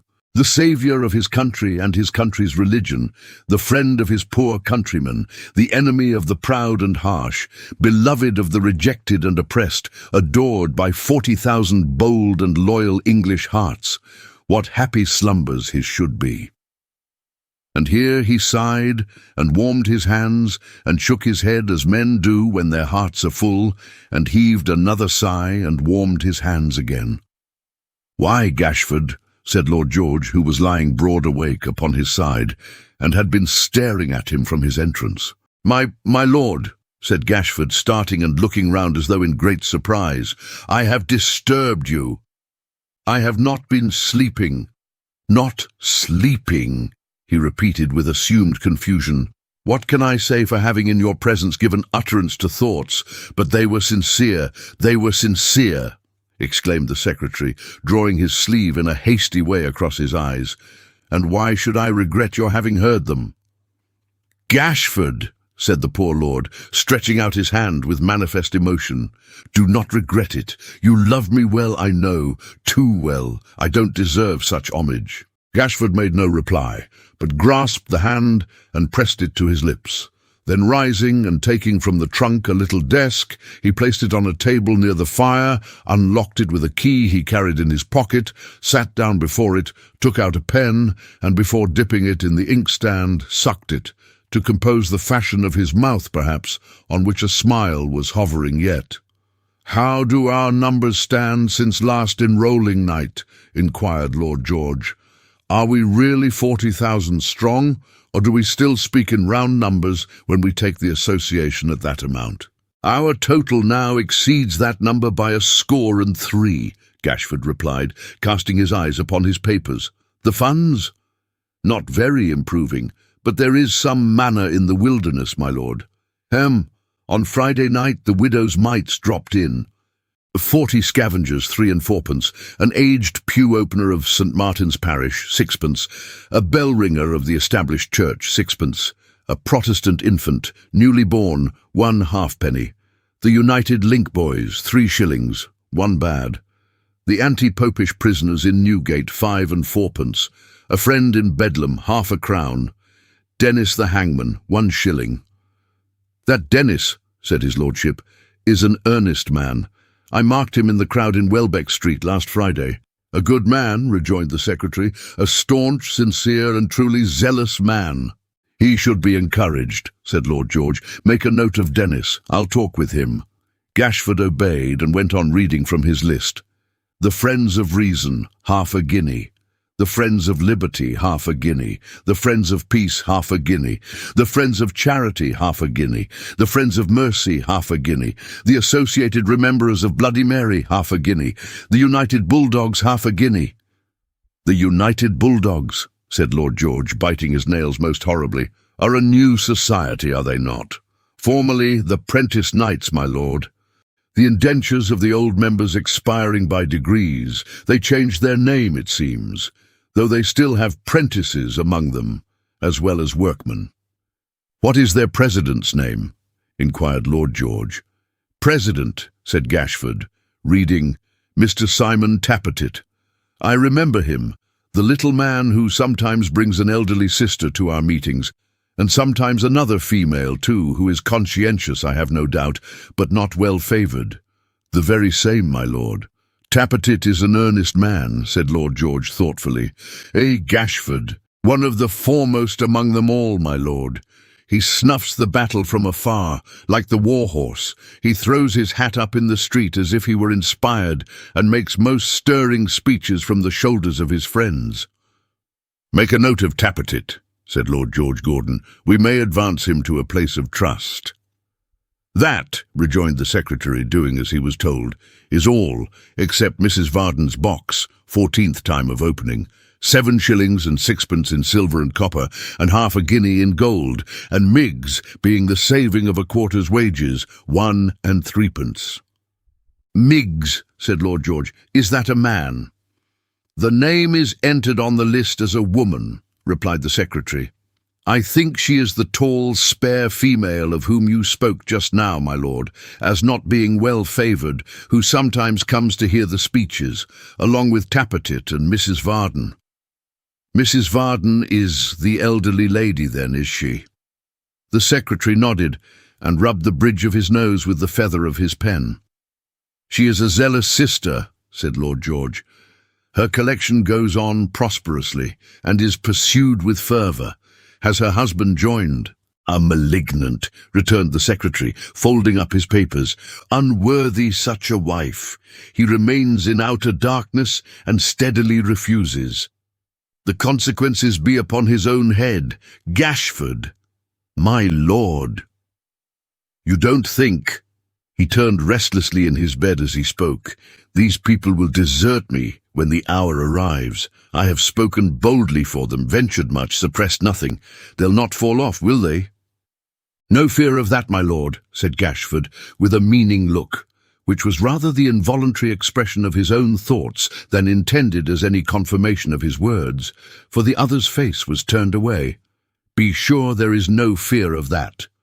Nor, he said with a more restless motion than before, but they can sustain no harm from leaguing for this purpose. Right is on our side, though might may be against us. You feel as sure of that as I. Honestly, you do. The secretary was beginning with, "You do not doubt," when the other interrupted him and impatiently rejoined, "Doubt? No. Who says I doubt? If I doubted, should I cast away relatives, friends, everything, for this unhappy country's sake? This unhappy country," he cried, springing up in bed after repeating the phrase "unhappy country's sake" to himself at least a dozen times, "forsaken of God and man, delivered over to a dangerous confederacy of popish powers, the prey of corruption, idolatry, and despotism. Who says I doubt? Am I called and chosen and faithful? Tell me, am I or am I not?" "To God, the country, and yourself," cried Gashford. "I am, I will be. I say again I will be, to the block. Who says as much? Do you? Does any man alive?" The secretary drooped his head with an expression of perfect acquiescence in anything that had been said or might be. And Lord George, gradually sinking down upon his pillow, fell asleep. Although there was something very ludicrous in his vehement manner, taken in conjunction with his meagre aspect and ungraceful presence, it would scarcely have provoked a smile in any man of kindly feeling. Or even if it had, he would have felt sorry and almost angry with himself next moment for yielding to the impulse. This lord was sincere in his violence and in his wavering. A nature prone to false enthusiasm and the vanity of being a leader were the worst qualities apparent in his composition.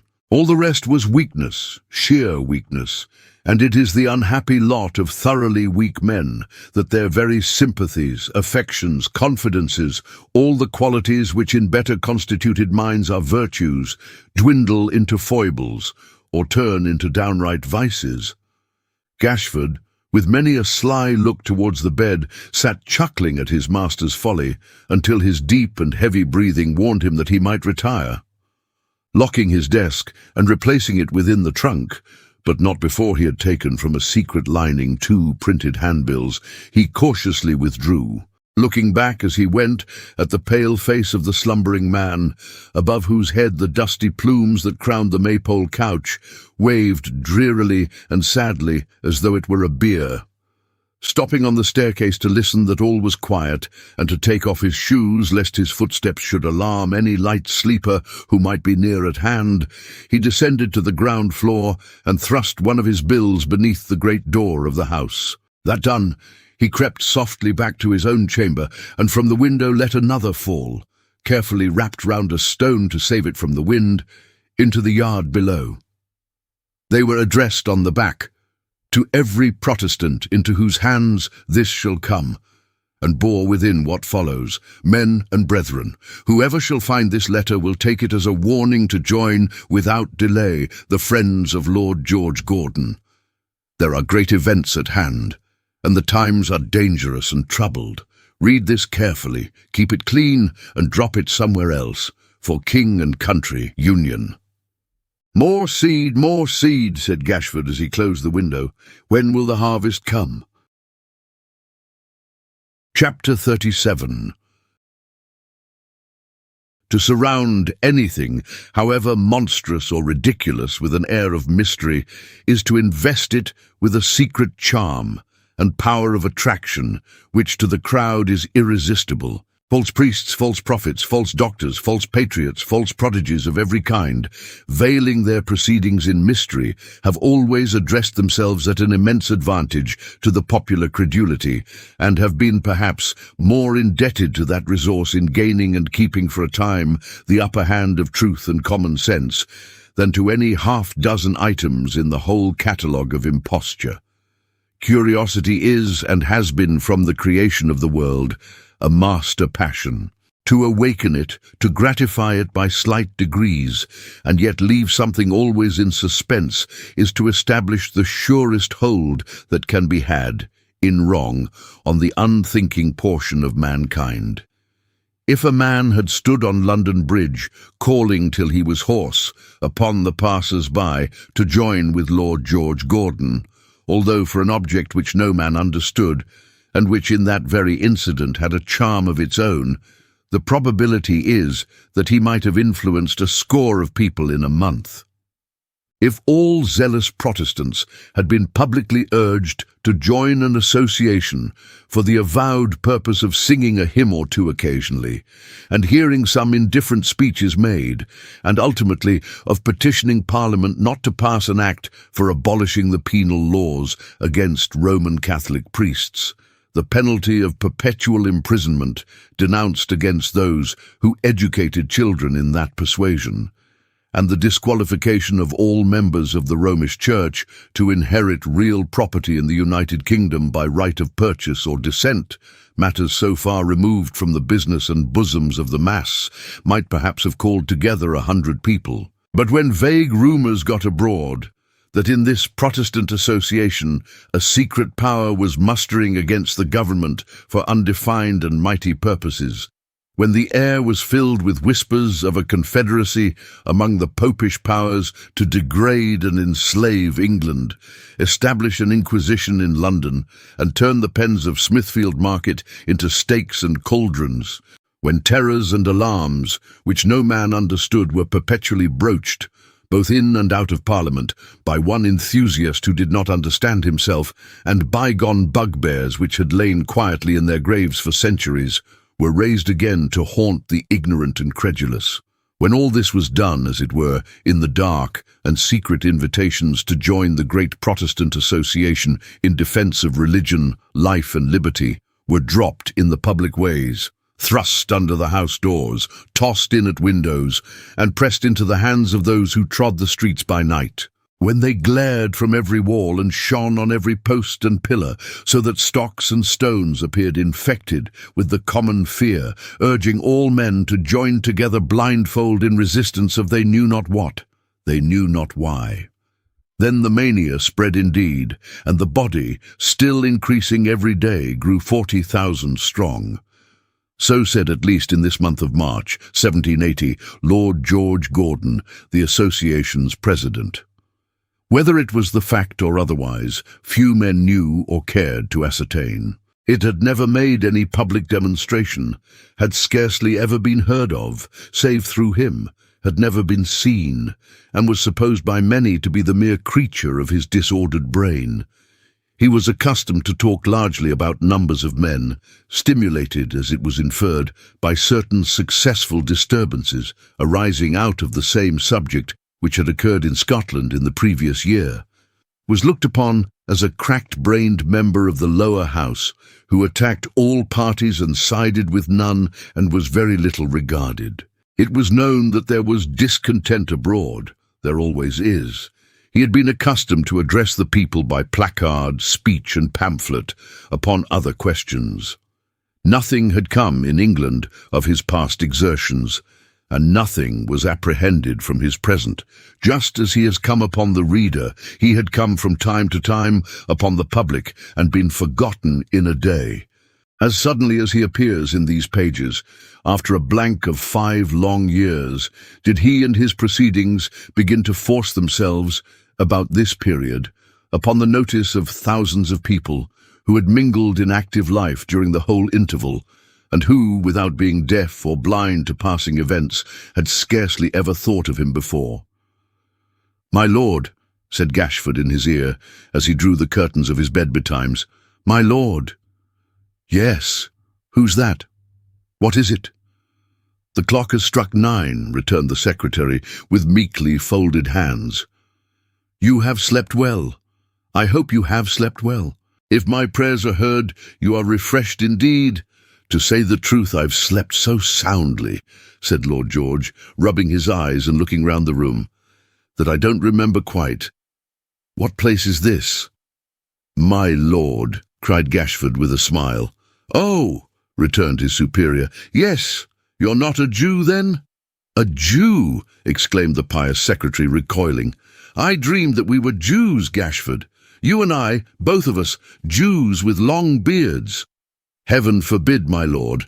We might as well be papists." "I suppose we might," returned the other very quickly. "Eh? You really think so, Gashford?" "Surely I do," the secretary cried with looks of great surprise. "Humph," he muttered.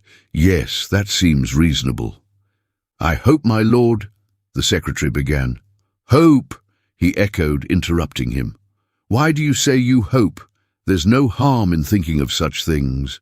"Not in dreams," returned the secretary. "In dreams, no, nor waking either." "Called and chosen and faithful," said Gashford, taking up Lord George's watch, which lay upon a chair, and seeming to read the inscription on the seal abstractedly. It was the slightest action possible, not obtruded on his notice, and apparently the result of a moment's absence of mind, not worth remark. But as the words were uttered, Lord George, who had been going on impetuously, stopped short, reddened, and was silent. Apparently quite unconscious of this change in his demeanour, the wily secretary stepped a little apart, under pretence of pulling up the window blind, and returning when the other had had time to recover, said, "The holy cause goes bravely on, my lord. I was not idle even last night. I dropped 2 of the handbills before I went to bed, and both are gone this morning. Nobody in the house has mentioned the circumstance of finding them, though I have been downstairs full half an hour. 1 or 2 recruits will be their first fruit, I predict, and who shall say how many more, with heaven's blessing on your inspired exertions." "It was a famous device in the beginning," replied Lord George, "an excellent device, and did good service in Scotland. It was quite worthy of you. You remind me not to be a sluggard, Gashford, when the vineyard is menaced with destruction and may be trodden down by papist feet. Let the horses be saddled in half an hour. We must be up and doing." He said this with a heightened colour and in a tone of such enthusiasm that the secretary deemed all further prompting needless, and withdrew. "Dreamed he was a Jew," he said thoughtfully as he closed the bedroom door. "He may come to that before he dies, it's like enough. Well, after a time, and provided I lost nothing by it, I don't see why that religion shouldn't suit me as well as any other. There are rich men among the Jews. Shaving is very troublesome. Yes, it would suit me well enough. For the present, though, we must be Christian to the core. Our prophetic motto will suit all creeds in their turn. That's a comfort." Reflecting on this source of consolation, he reached the sitting-room and rang the bell for breakfast. Lord George was quickly dressed, for his plain toilet was easily made, and as he was no less frugal in his repasts than in his Puritan attire, his share of the meal was soon dispatched. The secretary, however, more devoted to the good things of this world, or more intent on sustaining his strength and spirits for the sake of the Protestant cause, ate and drank to the last minute, and required indeed some 3 or 4 reminders from John Gruby before he could resolve to tear himself away from Mr. Willet's plentiful providing. At length he came downstairs, wiping his greasy mouth, and having paid John Willet's bill, climbed into his saddle. Lord George, who had been walking up and down before the house talking to himself with earnest gestures, mounted his horse, and returning old John Willet's stately bow, as well as the parting salutation of a dozen idlers whom the rumour of a live lord being about to leave the Maypole had gathered round the porch, they rode away, with stout John Gruby in the rear. If Lord George Gordon had appeared in the eyes of Mr. Willett overnight, a nobleman of somewhat quaint and odd exterior, the impression was confirmed this morning and increased 100-fold. Sitting bolt upright upon his bony steed, with his long straight hair dangling about his face and fluttering in the wind, his limbs all angular and rigid, his elbows stuck out on either side ungracefully, and his whole frame jogged and shaken at every motion of his horse's feet. A more grotesque or more ungainly figure can hardly be conceived. In lieu of whip, he carried in his hand a great gold-headed cane, as large as any footman carries in these days, and his various modes of holding this unwieldy weapon, now upright before his face like the sabre of a horse soldier, now over his shoulder like a musket, now between his finger and thumb, but always in some uncouth and awkward fashion, contributed in no small degree to the absurdity of his appearance. Stiff, lank and solemn, dressed in an unusual manner, and ostentatiously exhibiting, whether by design or accident, all his peculiarities of carriage, gesture and conduct, all the qualities, natural and artificial, in which he differed from other men. He might have moved the sternest looker on to laughter, and fully provoked the smiles and whispered jests which greeted his departure from the Maypole Inn.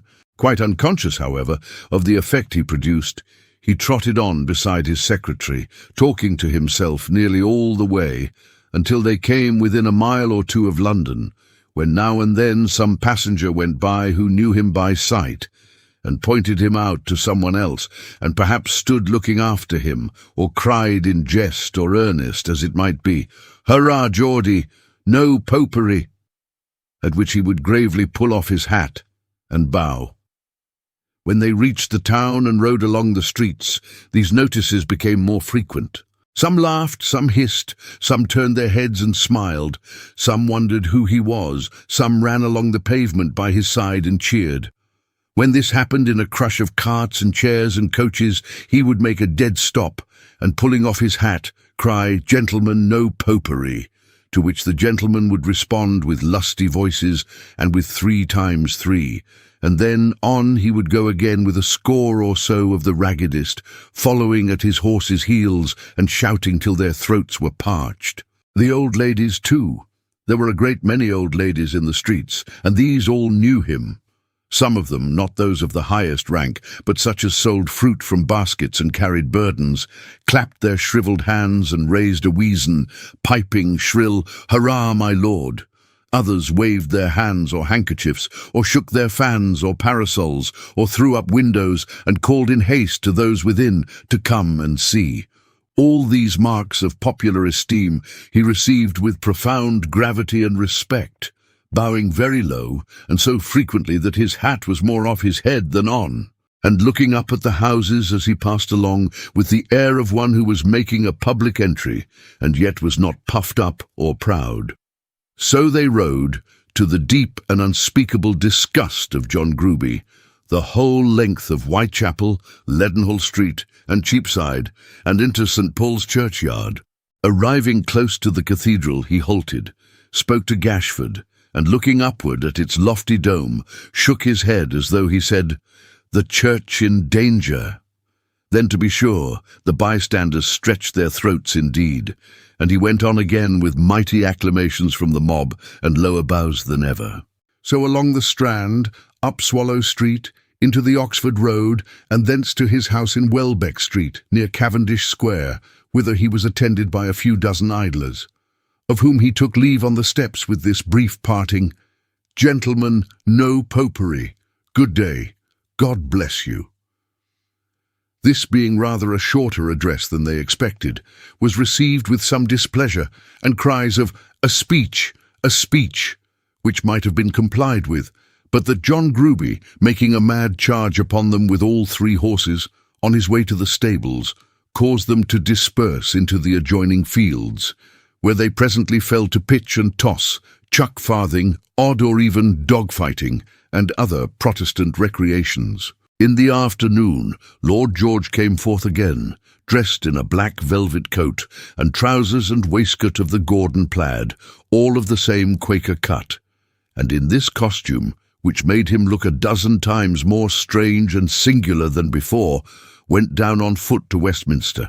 Gashford, meanwhile, bestirred himself in business matters, with which he was still engaged when, shortly after dusk, John Gruby entered and announced a visitor. "Let him come in," said Gashford. "Here, come in," growled John to somebody without. "You're a Protestant, aren't you?" "I should think so," replied a deep, gruff voice. "You've the looks of it," said John Gruby. "I'd have known you for one, anywhere." With which remark he gave the visitor admission, retired, and shut the door. The man who now confronted Gashford was a squat, thick-set personage, with a low, retreating forehead, a coarse shock head of hair, and eyes so small and near together that his broken nose alone seemed to prevent their meeting and fusing into one of the usual size. A dingy handkerchief twisted like a cord about his neck left its great veins exposed to view, and they were swollen and starting, as though with gulping down strong passions, malice, and ill will. His dress was of threadbare velveteen, a faded, rusty, whitened black, like the ashes of a pipe or a coal fire after a day's extinction, discoloured with the soils of many a stale debauch, and reeking yet with pot-house odours. In lieu of buckles at his knees, he wore unequal loops of pack-thread, and in his grimy hands he held a knotted stick, the knob of which was carved into a rough likeness of his own vile face. Such was the visitor who doffed his three-cornered hat in Gashford's presence and waited, leering, for his notice. "Ah, Dennis!" cried the secretary. "Sit down." "I see my lord down yonder," cried the man, with a jerk of his thumb towards the quarter that he spoke of. "And he says to me, says my lord, if you've nothing to do, Dennis, go up to my house and talk with Muster Gashford. Of course I'd nothing to do, you know. These aren't my working hours. Ha! I was a-taking the air when I see my lord, that's what I was doing. I takes the air by night, as the Howls does, Muster Gashford." "And sometimes in the daytime, eh?" said the secretary. "When you go out in state, you know." "Ha! roared the fellow, smiting his leg. "For a gentleman as'll say a pleasant thing in a pleasant way. Give me Muster Gashford agin all London and Westminster. My lord ain't a bad un at that, but he's a fool to you. Ah, to be sure, when I go out in state." "And have your carriage," said the secretary, "and your chaplain, eh? And all the rest of it." "You'll be the death of me," cried Dennis, with another roar. "You will. But what's in the wind now, Muster Gashford?" he asked hoarsely. "Eh, are we to be under orders to pull down one of them popish chapels, or what?" "Hush!" said the secretary, suffering the faintest smile to play upon his face. "Hush! God bless me, Dennis. We associate, you know, for strictly peaceable and lawful purposes." "I know, bless you," returned the man, thrusting his tongue into his cheek. "I entered a purpose, didn't I?" "No doubt," said Gashford, smiling as before. And when he said so, Dennis roared again, and smote his leg still harder, and falling into fits of laughter, wiped his eyes with the corner of his neckerchief, and cried, "Muster Gashford, agin all England hollow." "Lord George and I were talking of you last night," said Gashford, after a pause. "He says you are a very earnest fellow." "So I am," returned the hangman, "and that you truly hate the papists." "So I do," and he confirmed it with a good round oath. "Look ye here, Muster Gashford," said the fellow, laying his hat and stick upon the floor, and slowly beating the palm of one hand with the fingers of the other. "Observe, I'm a constitutional officer that works for my living and does my work creditable. Do I, or do I not?" "Unquestionably." "Very good. Stop a minute. My work is sound, Protestant, constitutional, English work. Is it, or is it not? No man alive can doubt it, nor dead neither. Parliament says this here, says Parliament, if any man, woman, or child does anything which goes again a certain number of our acts. How many hanging laws may there be at this present time, Muster Gashford? 50? "I don't exactly know how many," replied Gashford, leaning back in his chair and yawning. "A great number, though." "Well, say 50. Parliament says, if any man, woman, or child does anything again any one of them 50 acts, that man, woman, or child shall be worked off by Dennis. George III steps in when they number very strong at the end of a sessions and says, "These are too many for Dennis. I'll have half for myself, and Dennis shall have half for himself." And sometimes he throws me in one over that I don't expect, as he did 3 years ago, when I got Mary Jones, a young woman of 19 who come up to Tyburn with an infant at her breast, and was worked off for taking a piece of cloth off the counter of a shop in Ludgate Hill, and putting it down again when the shopman see her, and who had never done any harm before, and only tried to do that in consequence of her husband having been pressed 3 weeks previous, and she being left to beg, with 2 young children, as was proved upon the trial.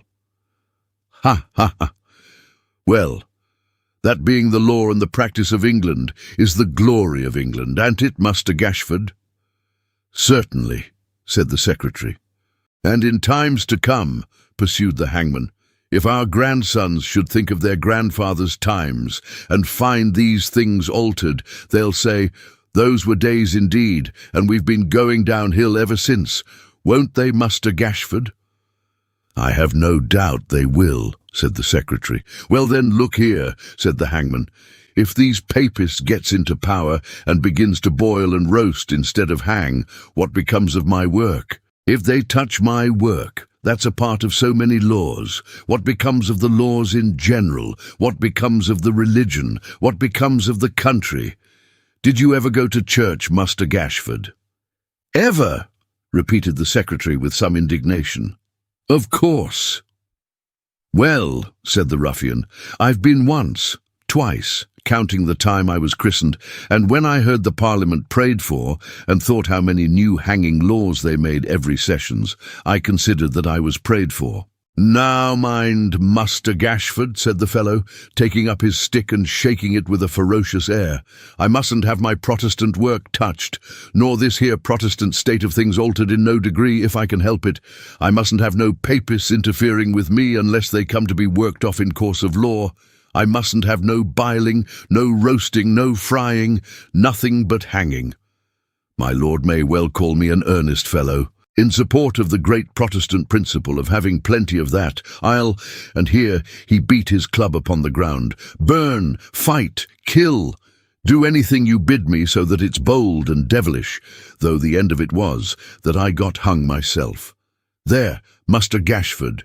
He appropriately followed up this frequent prostitution of a noble word to the vilest purposes by pouring out in a kind of ecstasy at least a score of most tremendous oaths, then wiped his heated face upon his neckerchief and cried, "No popery! I'm a religious man, by G—" Gashford had leant back in his chair, regarding him with eyes so sunken and so shadowed by his heavy brows that for aught the hangman saw of them, he might have been stone blind. He remained smiling in silence for a short time longer, and then said slowly and distinctly, "You are indeed an earnest fellow, Dennis, a most valuable fellow, the staunchest man I know of in our ranks. But you must calm yourself. You must be peaceful, lawful, mild as any lamb. I am sure you will be, though." Aye, we shall see, Master Gashford, we shall see." "You won't have to complain of me," returned the other, shaking his head. "I am sure I shall not," said the secretary in the same mild tone and with the same emphasis. "We shall have, we think, about next month or May, when this Papist Relief Bill comes before the House, to convene our whole body for the first time. My lord has thoughts of our walking in procession through the streets, just as an innocent display of strength, and accompanying our petition down to the door of the House of Commons." "The sooner the better," said Dennis with another oath. "We shall have to draw up in divisions, our numbers being so large, and I believe I may venture to say," resumed Gashford, affecting not to hear the interruption, "though I have no direct instructions to that effect, that Lord George has thought of you as an excellent leader for one of these parties. I have no doubt you would be an admirable one." "Try me," said the fellow with an ugly wink. "You would be cool, I know, pursued the secretary, still smiling, and still managing his eyes so that he could watch him closely, and really not be seen in turn. Obedient to orders, and perfectly temperate. You would lead your party into no danger, I am certain. I'd lead them, Master Gashford.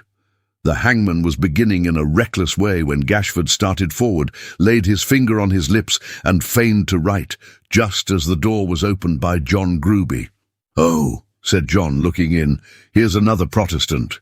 "Some other room, John," cried Gashford in his blandest voice. "I'm engaged just now." But John had brought this new visitor to the door, and he walked in unbidden as the words were uttered, giving to view the form and features, rough attire and reckless air of Hugh. Chapter 38. The secretary put his hand before his eyes to shade them from the glare of the lamp, and for some moments looked at Hugh with a frowning brow, as if he remembered to have seen him lately, but could not call to mind where or on what occasion. His uncertainty was very brief, for before Hugh had spoken a word, he said, as his countenance cleared up, I recollect. It's quite right, John. You needn't wait. Don't go, Dennis." "Your servant, master," said Hugh as Gruby disappeared. "Yours, friend," returned the secretary in his smoothest manner. "What brings you here? We left nothing behind us, I hope."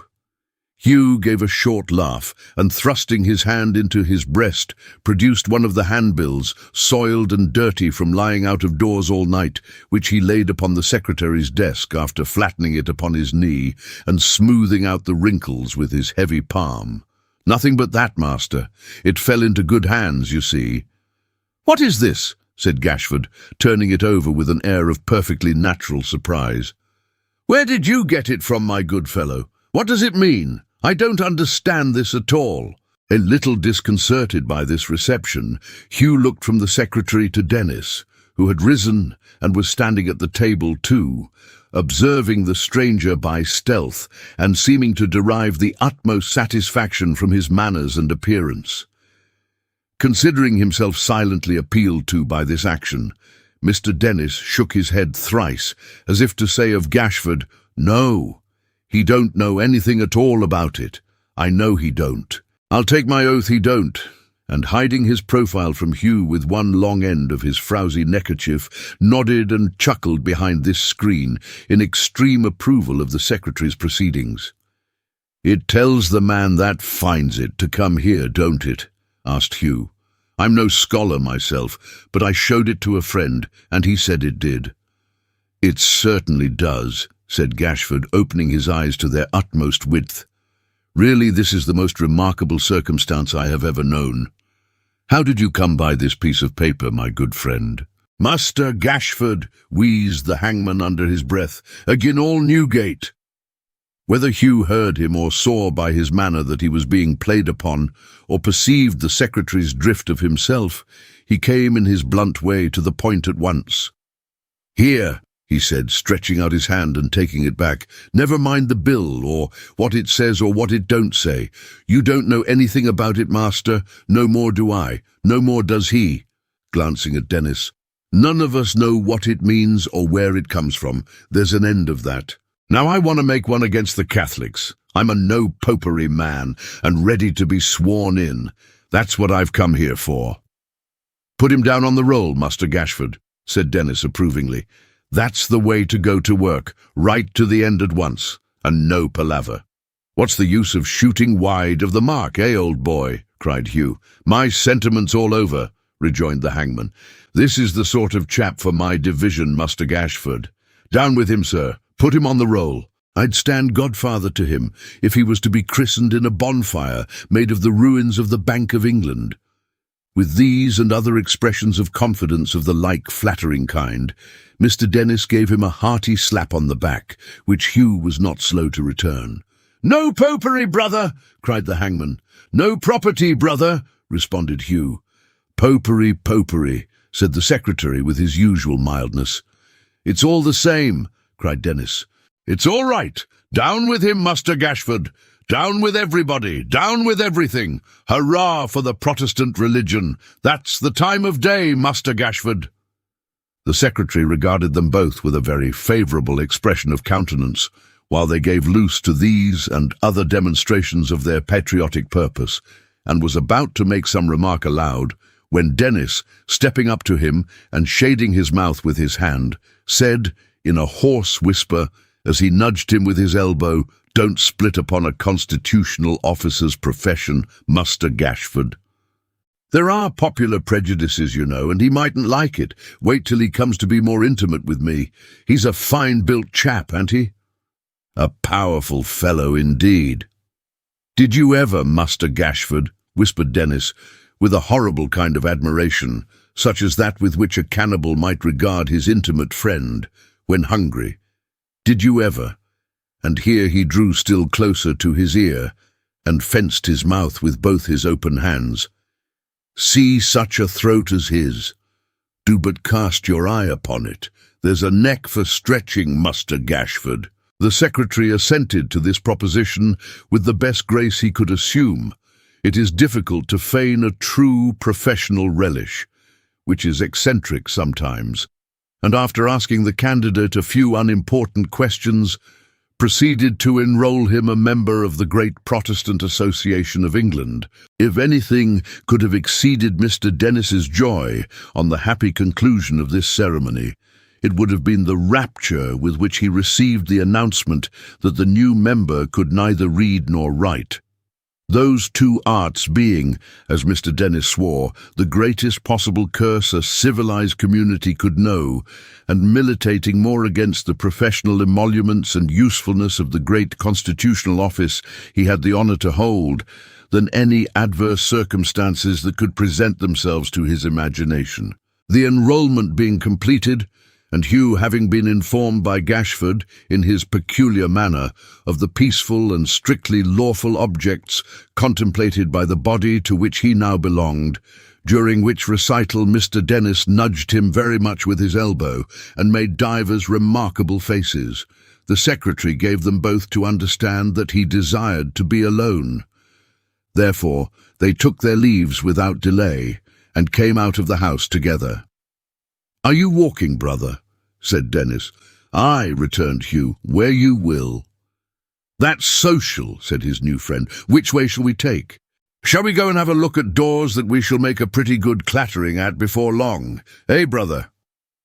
Hugh answering in the affirmative, they went slowly down to Westminster, where both Houses of Parliament were then sitting.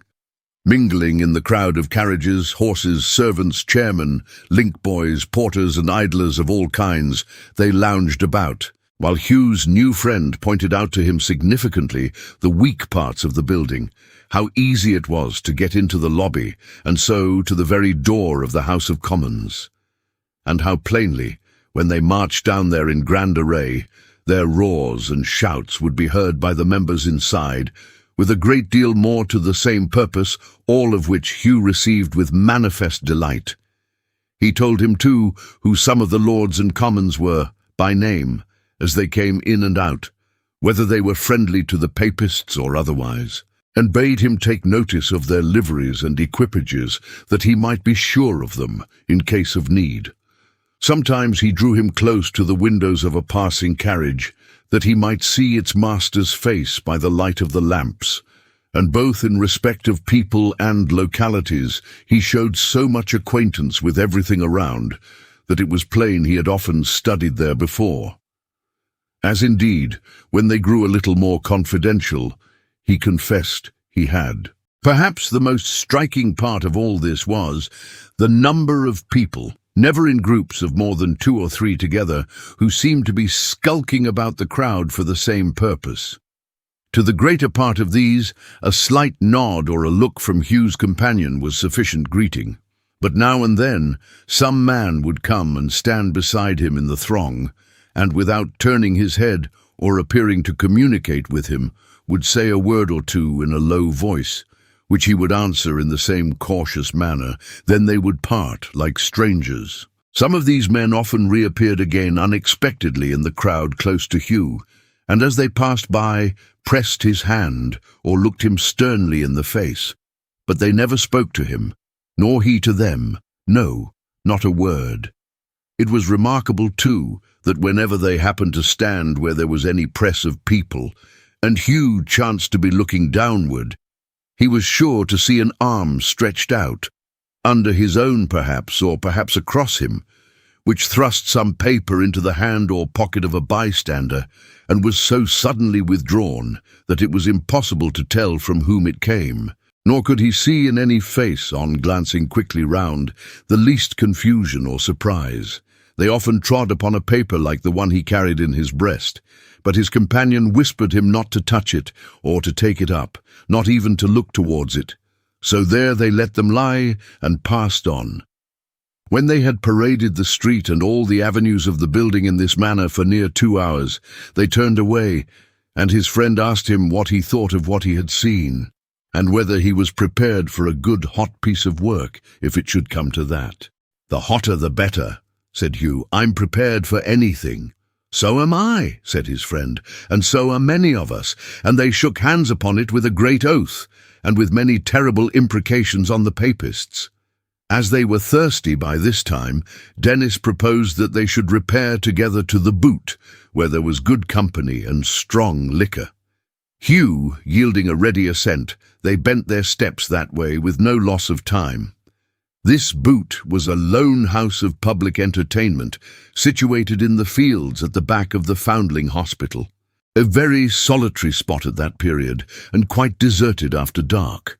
The tavern stood at some distance from any high road, and was approachable only by a dark and narrow lane, so that Hugh was much surprised to find several people drinking there, and great merriment going on. He was still more surprised to find among them almost every face that had caught his attention in the crowd. But his companion having whispered him outside the door that it was not considered good manners at the Boot to appear at all curious about the company, he kept his own counsel, and made no show of recognition. Before putting his lips to the liquor which was brought for them, Dennis drank in a loud voice the health of Lord George Gordon, President of the Great Protestant Association, which toast Hugh pledged likewise with corresponding enthusiasm. A fiddler who was present, and who appeared to act as the appointed minstrel of the company, forthwith struck up a Scotch reel, and that in tones so invigorating that Hugh and his friend, who had both been drinking before, rose from their seats as by previous concert, and, to the great admiration of the assembled guests, performed an extemporaneous no-popery dance. Chapter 39.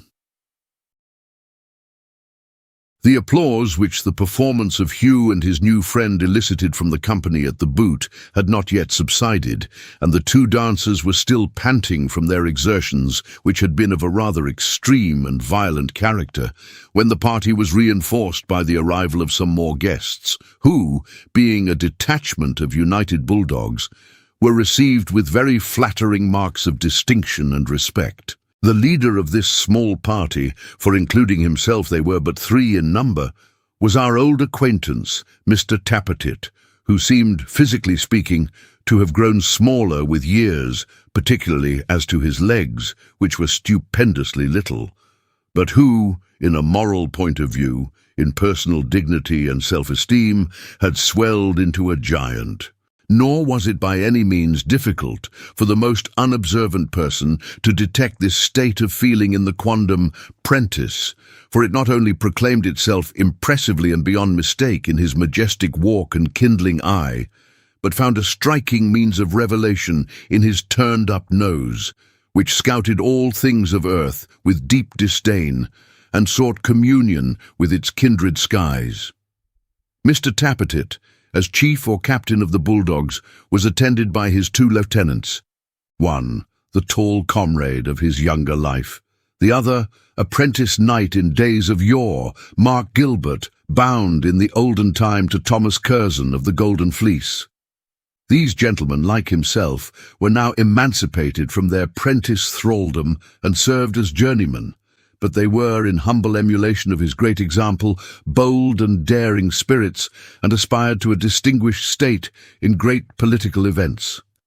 Hence their connection with the Protestant Association of England, sanctioned by the name of Lord George Gordon, and hence their present visit to the Boot. "Gentlemen," said Mr. Tappertit, taking off his hat as a great general might in addressing his troops, "well met. My lord does me and you the honour to send his compliments per self." "You've seen my lord too, have you?" said Dennis. "I see him this afternoon. My duty called me to the lobby when our shop shut up, and I saw him there, sir," Mr. Tappertit replied, as he and his lieutenants took their seats. "How do you do?" "Lively, master, lively," said the fellow.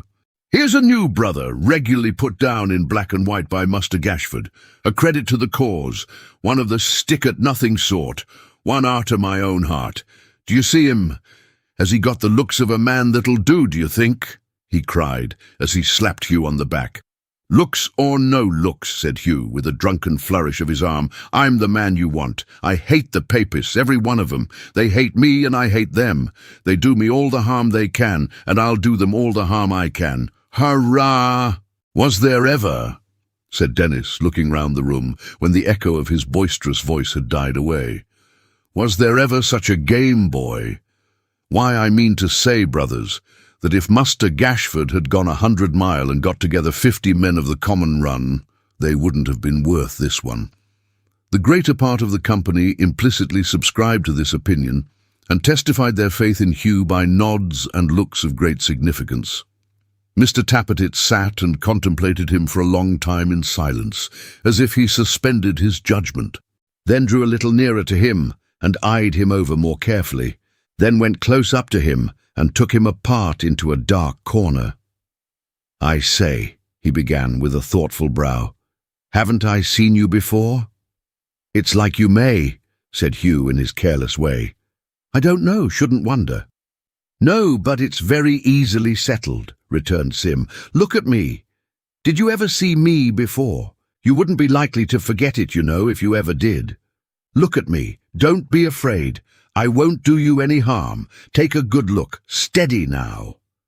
The encouraging way in which Mr. Tappertit made this request, and coupled it with an assurance that he needn't be frightened, amused Hugh mightily, so much indeed that he saw nothing at all of the small man before him, through closing his eyes in a fit of hearty laughter, which shook his great broad sides until they ached again.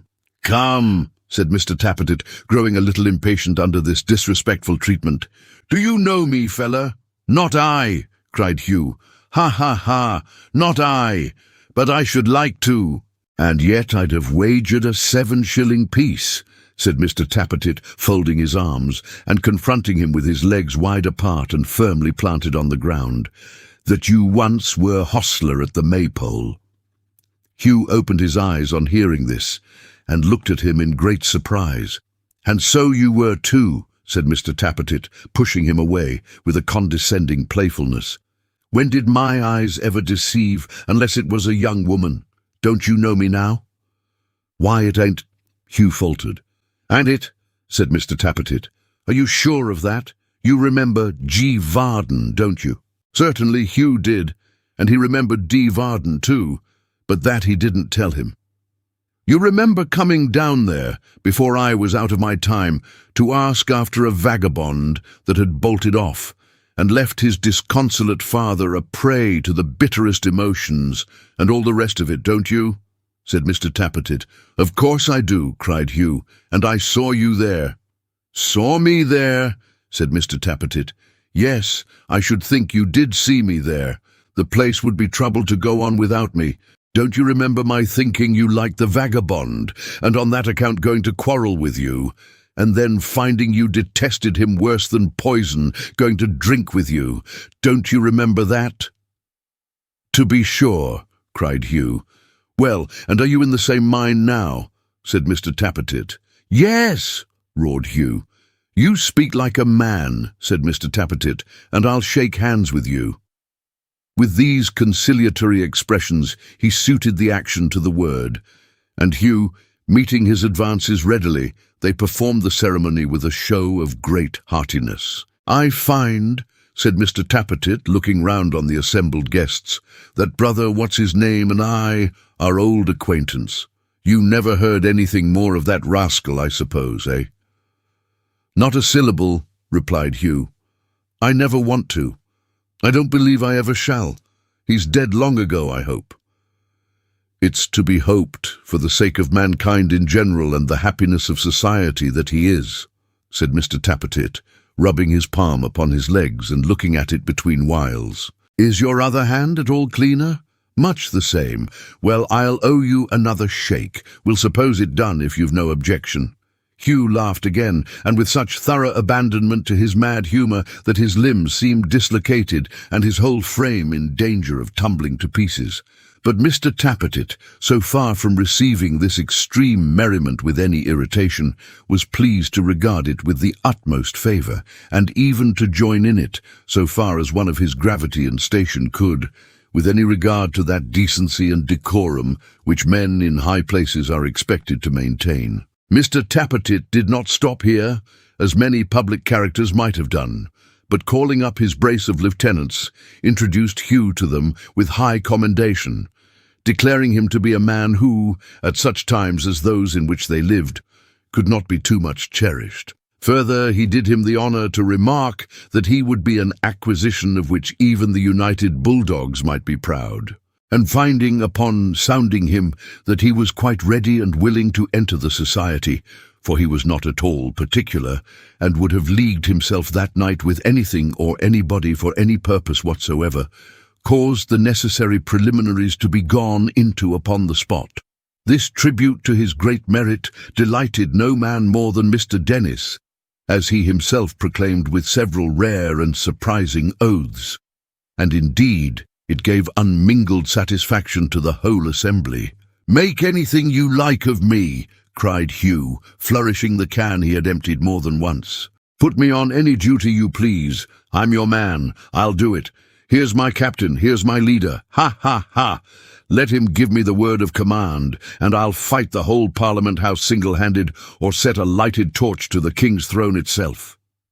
With that, he smote Mr. Tappertit on the back with such violence that his little body seemed to shrink into a mere nothing, and roared again until the very foundlings near at hand were startled in their beds. In fact, a sense of something whimsical in their companionship seemed to have taken entire possession of his rude brain. The bare fact of being patronized by a great man whom he could have crushed with one hand appeared in his eyes so eccentric and humorous that a kind of ferocious merriment gained the mastery over him and quite subdued his brutal nature. He roared and roared again, toasted Mr. Tappertit 100 times, declared himself a bulldog to the core, and vowed to be faithful to him to the last drop of blood in his veins. All these compliments Mr. Tappertit received as matters of course, flattering enough in their way, but entirely attributable to his vast superiority. His dignified self-possession only delighted Hugh the more, and in a word, this giant and dwarf struck up a friendship which bade fair to be of long continuance, as the one held it to be his right to command, and the other considered it an exquisite pleasantry to obey. Nor was Hugh by any means a passive follower, who scrupled to act without precise and definite orders. For when Mr. Tappertit mounted on an empty cask which stood by way of rostrum in the room, and volunteered a speech upon the alarming crisis then at hand, he placed himself beside the orator, and though he grinned from ear to ear at every word he said, threw out such expressive hints to scoffers in the management of his cudgel that those who were at first the most disposed to interrupt became remarkably attentive, and were the loudest in their approbation. It was not all noise and jest, however, at the boot, nor were the whole party listeners to the speech. There were some men at the other end of the room, which was a long, low-roofed chamber, in earnest conversation all the time, and when any of this group went out, fresh people were sure to come in soon afterwards and sit down in their places, as though the others had relieved them on some watch or duty, which it was pretty clear they did, for these changes took place by the clock, at intervals of half an hour. These persons whispered very much among themselves, and kept aloof, and often looked round, as jealous of their speech being overheard. Some 2 or 3 among them entered in books what seemed to be reports from the others. When they were not thus employed, one of them would turn to the newspapers which were strewn upon the table, and from the St. James's Chronicle, the Herald, Chronicle, or Public Advertiser, would read to the rest, in a low voice, some passage having reference to the topic in which they were all so deeply interested. But the great attraction was a pamphlet called The Thunderer, which espoused their own opinions, and was supposed at that time to emanate directly from the association. This was always in request, and whether read aloud to an eager knot of listeners, or by some solitary man, was certain to be followed by stormy talking and excited looks.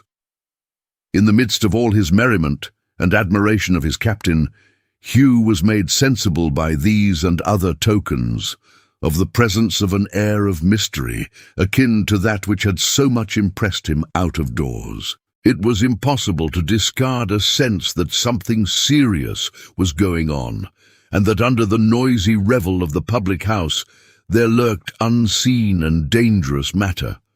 Little affected by this, however, he was perfectly satisfied with his quarters, and would have remained there till morning, but that his conductor rose soon after midnight to go home. Mr. Tappertit, following his example, left him no excuse to stay. So they all 3 left the house together, roaring a no-popery song until the fields resounded with the dismal noise.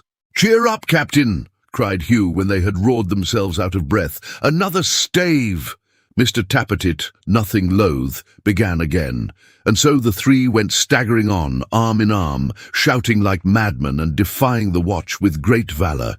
Indeed, this did not require any unusual bravery or boldness, as the watchmen of that time, being selected for the office on account of excessive age and extraordinary infirmity, had a custom of shutting themselves up tight in their boxes on the first symptoms of disturbance, and remaining there until they disappeared. In these proceedings, Mr. Dennis, who had a gruff voice and lungs of considerable power, distinguished himself very much and acquired great credit with his 2 companions. "What a queer fellow you are," said Mr. Tappertit. "You're so precious sly and close. Why don't you ever tell what trade you're of?" "Answer the captain instantly," cried Hugh, beating his hat down on his head. "Why don't you ever tell what trade you're of?" "I'm of as genteel a calling, brother, as any man in England, as light a business as any gentleman could desire." "Was you prenticed to it?" asked Mr. Tappertit. "No, natural genius," said Mr. Dennis. "No prenticing, it come by nature. Master Gashford knows my calling. Look at that hand of mine. Many and many a job that hand has done, with a neatness and dexterity never known afore. When I look at that hand," said Mr. Dennis, shaking it in the air, "and remember the elegant bits of work it has turned off, I feel quite melancholy to think it should ever grow old and feeble. But sich is life." He heaved a deep sigh as he indulged in these reflections, and putting his fingers with an absent air on Hugh's throat, and particularly under his left ear, as if he were studying the anatomical development of that part of his frame, shook his head in a despondent manner and actually shed tears. "You're a kind of artist, I suppose, eh?" said Mr. Tappertit. "Yes," rejoined Dennis. "Yes, I may call myself an artist, a fancy workman. Art improves nature. That's my motto." "And what do you call this?" said Mr. Tappertit, taking his stick out of his hand. "That's my portrait atop," Dennis replied. "Do you think it's like?" "Why, it's a little too handsome," said Mr. Tappertit. "Who did it? You?" "I," repeated Dennis, gazing fondly on his image. "I wish I had the talent. That was carved by a friend of mine, as is now no more. The very day afore he died, he cut that with his pocket-knife from memory. 'I'll die game,' says my friend, 'and my last moments shall be devoted to making Dennis's picture. That's it.'" "That was a queer fancy, wasn't it?" said Mr. Tappertit. "It was a queer fancy," rejoined the other, breathing on his fictitious nose and polishing it with the cuff of his coat. "But he was a queer subject altogether, a kind of gypsy, one of the finest stand-up men you ever see. Ah, he told me some things that would startle you a bit, did that friend of mine, on the morning when he died." "You were with him at the time, were you?" said Mr. Tappertit. "Yes," he answered with a curious look. "I was there." "Oh, yes, certainly, I was there. He wouldn't have gone off half as comfortable without me. I had been with 3 or 4 of his family under the same circumstances. They were all fine fellows." "They must have been fond of you," remarked Mr. Tappertit, looking at him sideways. "I don't know that they was exactly fond of me," said Dennis with a little hesitation, "but they all had me near 'em when they departed. I come in for their wardrobes too. This very hand-catcher that you see round my neck belonged to him that I've been speaking of. Him as did that likeness." Mr. Tappertit glanced at the article referred to, and appeared to think that the deceased's ideas of dress were of a peculiar and by no means an expensive kind. He made no remark upon the point, however, and suffered his mysterious companion to proceed without interruption. "These Smalls," said Dennis, rubbing his legs, "these very Smalls. They belong to a friend of mine that's left off such encumbrances forever. This coat, too, I've often walked behind this coat in the street and wondered whether it would ever come to me. This pair of shoes have danced a hornpipe for another man, afore my eyes, full half a dozen times at least. And as to my hat," he said, taking it off and whirling it round upon his fist, "Lord, I've seen this hat go up Holborn on the box of a hackney coach, many and many a day. You don't mean to say their old wearers are all dead, I hope?" said Mr. Tappertit, falling a little distance from him as he spoke. "Every one of 'em," replied Dennis. "Every man Jack." There was something so very ghastly in this circumstance, and it appeared to account in such a very strange and dismal manner for his faded dress, which in this new aspect seemed discoloured by the earth from graves, that Mr. Tappertit abruptly found he was going another way, and stopping short, bade him good night with the utmost heartiness.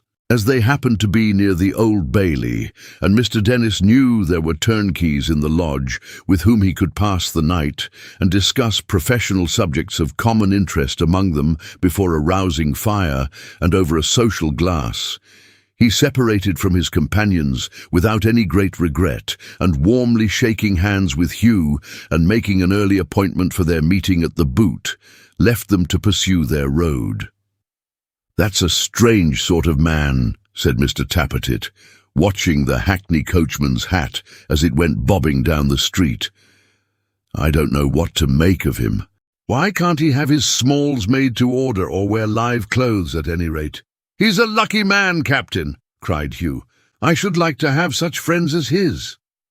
"I hope he don't get 'em to make their wills, and then knock 'em on the head," said Mr. Tappertit, musing. "But come, the United Bees expect me. On. What's the matter?" "I quite forgot," said Hugh, who had started at the striking of a neighbouring clock. "I have somebody to see tonight. I must turn back directly. The drinking and singing put it out of my head. It's well I remembered it." Mr. Tappertit looked at him as though he were about to give utterance to some very majestic sentiments in reference to this act of desertion, but as it was clear from Hugh's hasty manner that the engagement was one of a pressing nature, he graciously forbore and gave him his permission to depart immediately, which Hugh acknowledged with a roar of laughter. "Good night, Captain," he cried. "I am yours to the death, remember." "Farewell," said Mr. Tappertit, waving his hand. "Be bold and vigilant." "No popery, Captain," roared Hugh. "England in blood first," cried his desperate leader, whereat Hugh cheered and laughed and ran off like a greyhound. "That man will prove a credit to my corps," said Simon, turning thoughtfully upon his heel. "And let me see. In an altered state of society, which must ensue if we break out and are victorious, when the locksmith's child is mine, Miggs must be got rid of somehow, or she'll poison the tea-kettle one evening when I'm out. He might marry Miggs, if he was drunk enough. It shall be done. I'll make a note of it. Chapter 40. Little thinking of the plan for his happy settlement in life, which had suggested itself to the teeming brain of his provident commander, Hugh made no pause until St. Dunstan's giant struck the hour above him, when he worked the handle of a pump which stood hard by with great vigour, and thrusting his head under the spout, let the water gush upon him until a little stream ran down from every uncombed hair, and he was wet to the waist. Considerably refreshed by this ablution, both in mind and body, and almost sobered for the time, he dried himself as he best could, then crossed the road and plied the knocker of the Middle Temple gate. The night porter looked through a small grating in the portal with a surly eye, and cried, "Hallo!" which greeting Hugh returned in kind, and bade him open quickly. "We don't sell beer here," cried the man. "What else do you want?" "To come in," Hugh replied with a kick at the door. "Where to go?" "Paper buildings." "Whose chambers?" "Sir John Chester's." Each of which answers, he emphasized with another kick. After a little growling on the other side, the gate was opened, and he passed in, undergoing a close inspection from the porter as he did so. "You wanting Sir John at this time of night?" said the man. "Aye," said Hugh. "Aye, what of that?" "Why, I must go with you and see that you do, for I don't believe it." "Come along then." Eyeing him with suspicious looks, the man, with key and lantern, walked on at his side and attended him to Sir John Chester's door, at which Hugh gave one knock that echoed through the dark staircase like a ghostly summons, and made the dull light tremble in the drowsy lamp. "Do you think he wants me now?" said Hugh. Before the man had time to answer, a footstep was heard within, a light appeared, and Sir John, in his dressing-gown and slippers, opened the door. "I ask your pardon, Sir John," said the porter, pulling off his hat. "Here's a young man says he wants to speak to you. It's late for strangers. I thought it best to see that all was right." "Aha!" cried Sir John, raising his eyebrows. "It's you, messenger, is it? Go in. Quite right, friend. I commend your prudence highly. Thank you. God bless you. Good night." To be commended, thanked, God blessed, and bade good night by one who carried Sir before his name and wrote himself MP to boot, was something for a porter. He withdrew with much humility and reverence. Sir John followed his late visitor into the dressing-room, and sitting in his easy chair before the fire, and moving it so that he could see him as he stood, hat in hand, beside the door, looked at him from head to foot. The old face, calm and pleasant as ever, the complexion quite juvenile in its bloom and clearness, the same smile, the wonted precision and elegance of dress, the white, well-ordered teeth, the delicate hands, the composed and quiet manner. Everything as it used to be, no mark of age or passion, envy, hate or discontent, all unruffled and serene and quite delightful to behold. He wrote himself MP, but how? Why thus? It was a proud family, more proud indeed than wealthy. He had stood in danger of arrest, of bailiffs and a jail, a vulgar jail, to which the common people with small incomes went. Gentlemen of ancient houses have no privilege of exemption from such cruel laws, unless they are of one great house, and then they have. A proud man of his stock and kindred had the means of sending him there. He offered, not indeed to pay his debts, but to let him sit for a close borough until his own son came of age, which, if he lived, would come to pass in 20 years. It was quite as good as an insolvent act, and infinitely more genteel. So Sir John Chester was a member of Parliament, but how Sir John? Nothing so simple or so easy. One touch with a sword of state, and the transformation was effected. John Chester, Esquire, MP, attended court, went up with an address, headed a deputation. Such elegance of manner, so many graces of deportment, such powers of conversation, could never pass unnoticed. Mr. was too common for such merit. A man so gentlemanly should have been. But fortune is capricious. Born a duke, just as some dukes should have been born labourers. He caught the fancy of the king, knelt down a grub, and Rose a butterfly. John Chester, Esquire, was knighted and became Sir John. "I thought when you left me this evening, my esteemed acquaintance," said Sir John after a pretty long silence, "that you intended to return with all dispatch?" "So I did, master." "And so you have?" he retorted, glancing at his watch. "Is that what you would say?" Instead of replying, Hugh changed the leg on which he leant, shuffled his cap from one hand to the other, looked at the ground, the wall, the ceiling, and finally at Sir John himself, before whose pleasant face he lowered his eyes again and fixed them on the floor. "And how have you been employing yourself in the meanwhile?" quoth Sir John, lazily crossing his legs. "Where have you been? What harm have you been doing?" "No harm at all, master," growled Hugh with humility. "I have only done as you ordered." "As I what?" returned Sir John.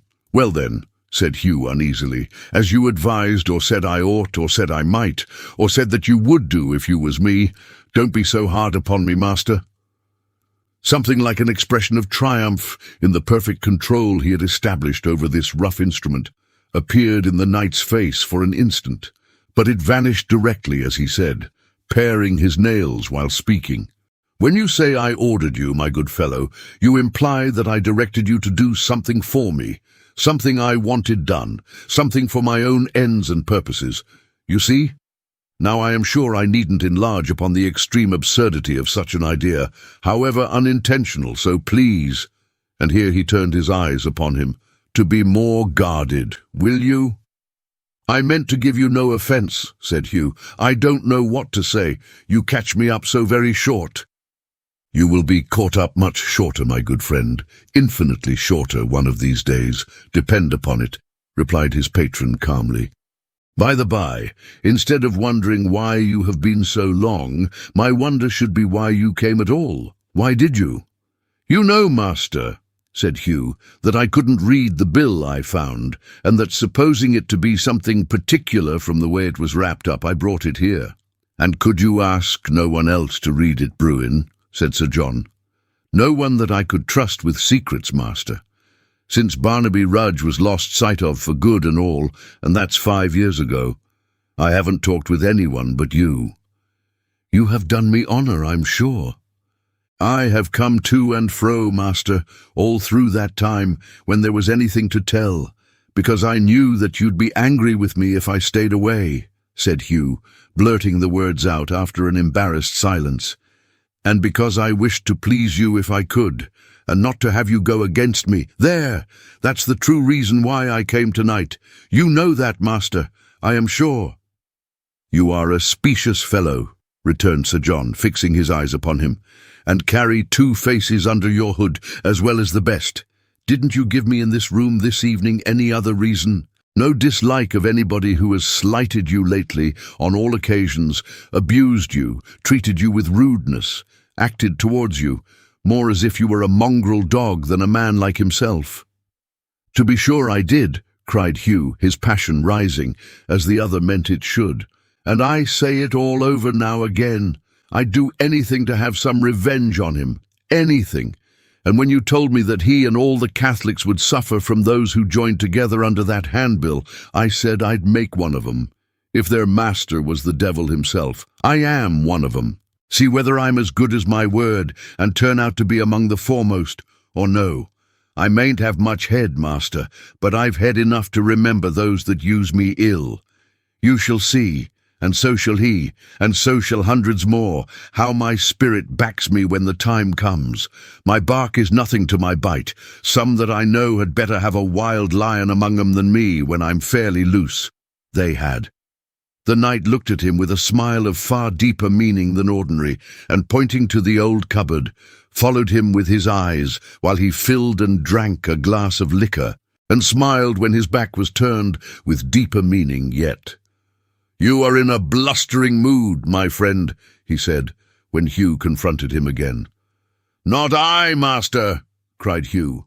"I don't say half I mean. I can't. I haven't got the gift. There are talkers enough among us. I'll be one of the doers."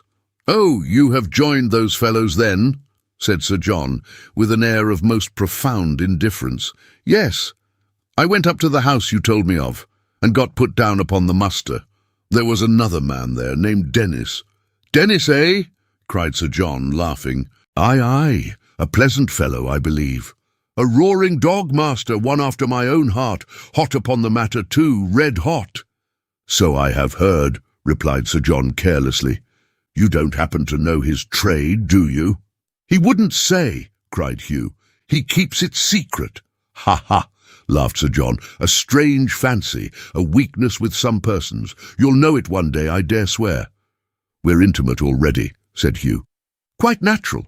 And have been drinking together, eh?" pursued Sir John. "Did you say what place you went to in company when you left Lord George's?" Hugh had not said or thought of saying, but he told him, and this inquiry being followed by a long train of questions, he related all that had passed both in and out of doors, the kind of people he had seen, their numbers, state of feeling, mode of conversation, apparent expectations and intentions.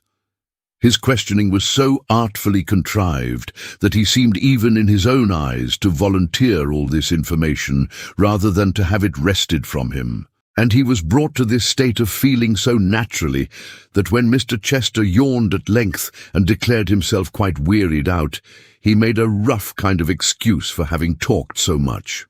"There, get you gone," said Sir John, holding the door open in his hand.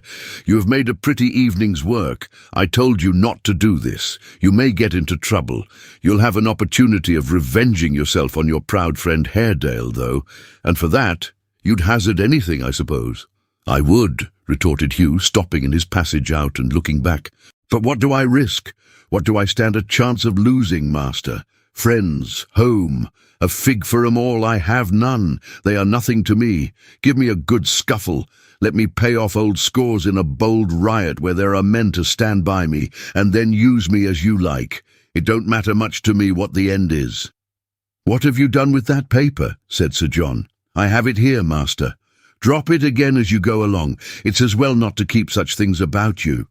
Hugh nodded, and touching his cap with an air of as much respect as he could summon up, departed. Sir John, fastening the doors behind him, went back to his dressing-room and sat down once again before the fire, at which he gazed for a long time, in earnest meditation. "This happens fortunately," he said, breaking into a smile, "and promises well. Let me see.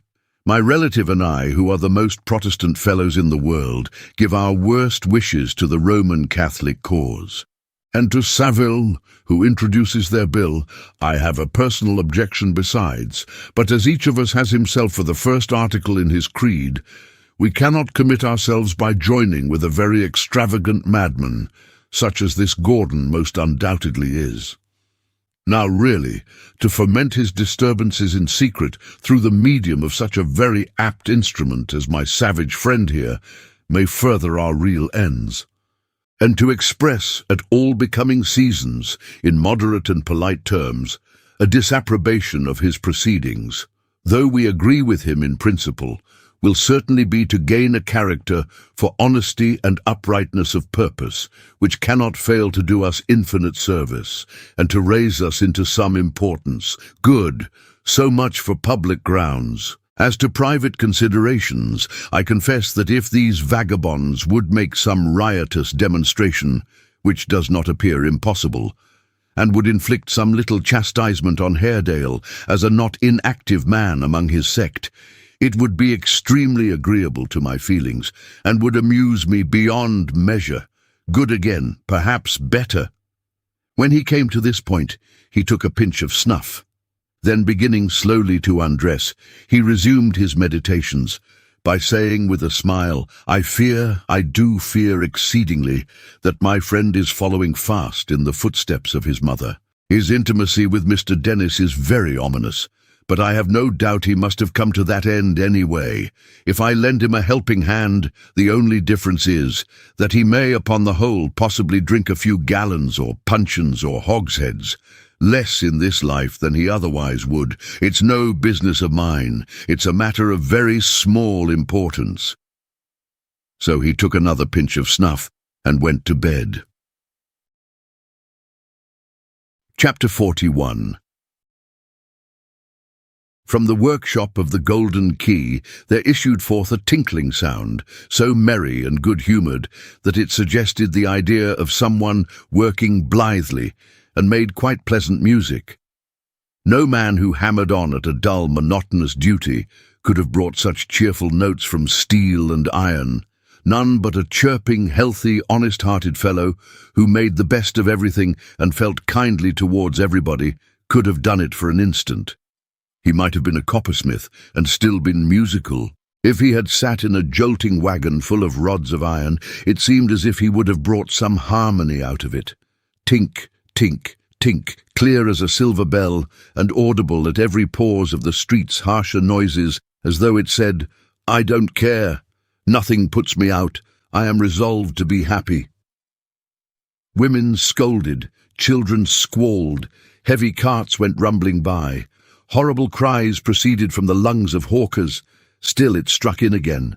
No higher, no lower, no louder, no softer, not thrusting itself on people's notice a bit the more for having been outdone by louder sounds. Tink, tink, tink, tink, tink. It was a perfect embodiment of the still, small voice, free from all cold, hoarseness, huskiness, or unhealthiness of any kind. Foot passengers slackened their pace and were disposed to linger near it. Neighbours who had got up splenetic that morning felt good humour stealing on them as they heard it, and by degrees became quite sprightly. Mothers danced their babies to its ringing. Still, the same magical tink, tink, tink came gaily from the workshop of the Golden Key. Who but the locksmith could have made such music? A gleam of sun shining through the unsashed window and checkering the dark workshop with a broad patch of light fell full upon him, as though attracted by his sunny heart. There he stood, working at his anvil, his face all radiant with exercise and gladness, his sleeves turned up, his wig pushed off his shining forehead, the easiest, freest, happiest man in all the world. Beside him sat a sleek cat, purring and winking in the light, and falling every now and then into an idle doze, as from excess of comfort.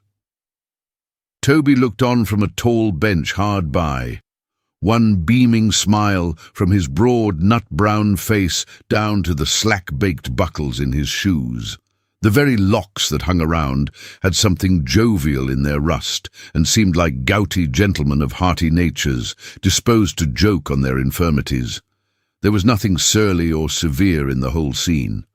It seemed impossible that any one of the innumerable keys could fit a churlish strong-box or a prison door. Cellars of beer and wine, rooms where there were fires, books, gossip and cheering laughter, these were their proper sphere of action. Places of distrust and cruelty and restraint they would have left quadruple locked forever. Tink, tink, tink. The locksmith paused at last and wiped his brow. The silence roused the cat, who, jumping softly down, crept to the door, and watched with tiger eyes a bird-cage in an opposite window. Gabriel lifted Toby to his mouth and took a hearty draught. Then, as he stood upright, with his head flung back and his portly chest thrown out, you would have seen that Gabriel's lower man was clothed in military gear. Glancing at the wall beyond, there might have been espied, hanging on their several pegs, a cap and feather, broadsword, sash, and coat of scarlet, which any man learned in such matters would have known from their make and pattern to be the uniform of a sergeant in the Royal East London Volunteers. As the locksmith put his mug down, empty, on the bench whence it had smiled on him before, he glanced at these articles with a laughing eye, and looking at them with his head a little on one side, as though he would get them all into a focus, said, leaning on his hammer, "Time was, now I remember, when I was like to run mad with the desire to wear a coat of that colour. If anyone, except my father, had called me a fool for my pains, how I should have fired and fumed.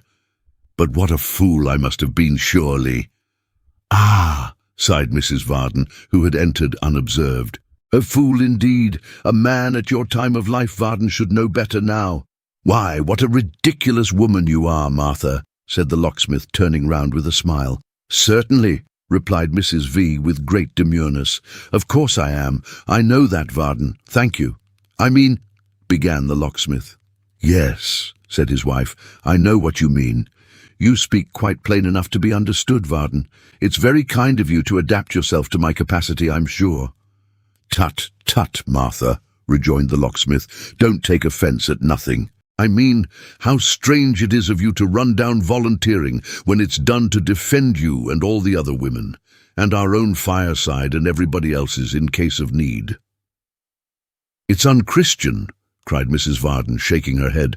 "Unchristian," said the locksmith. "Why, what the devil—" Mrs. Varden looked at the ceiling, as in expectation that the consequence of this profanity would be the immediate descent of the four-post bedstead on the second floor, together with the best sitting-room on the first.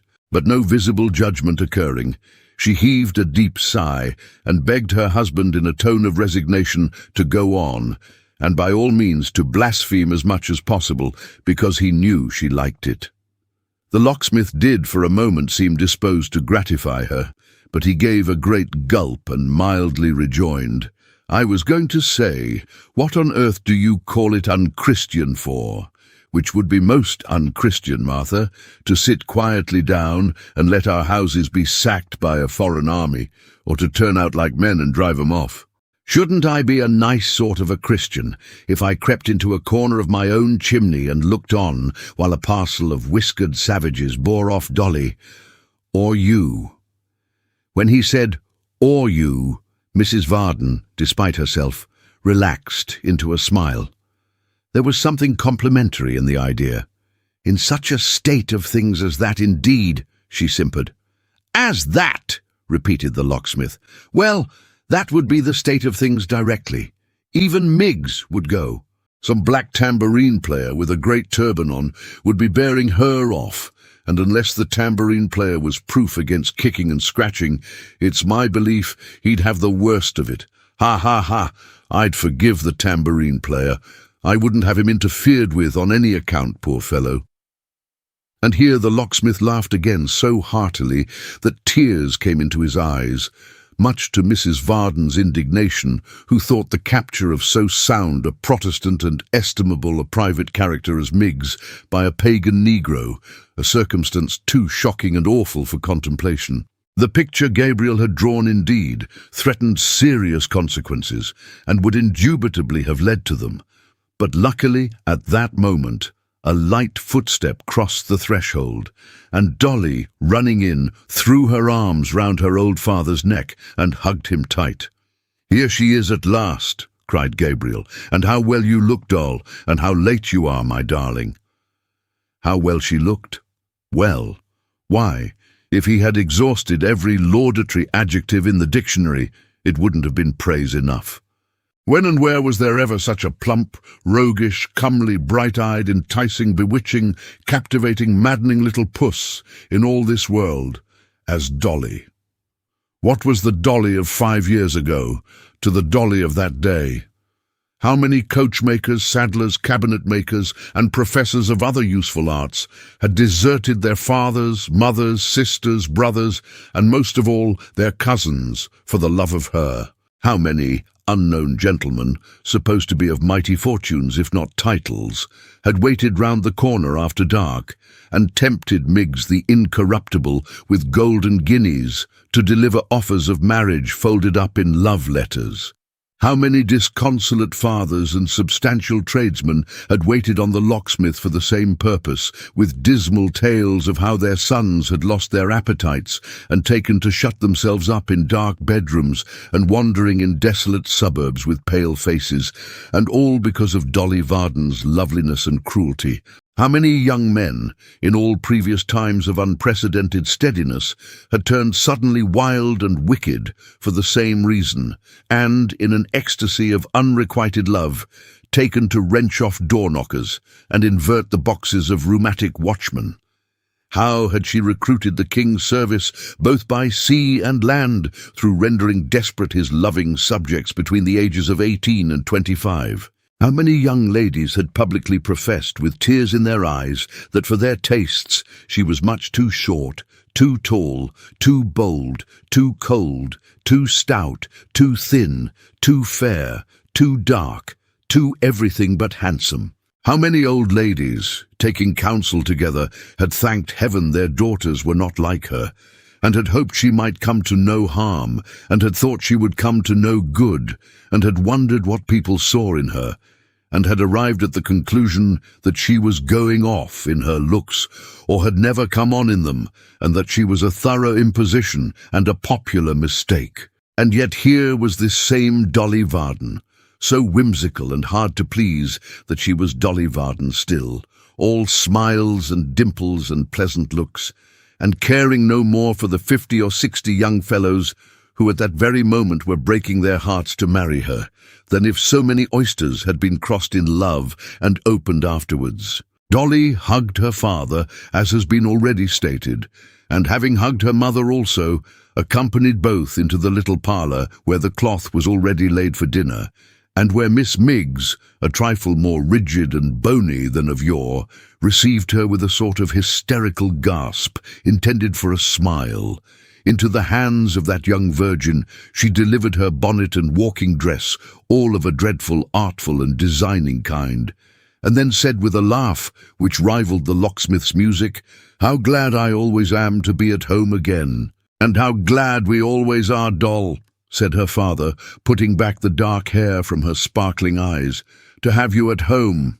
Give me a kiss." If there had been anybody of the male kind there to see her do it, but there was not.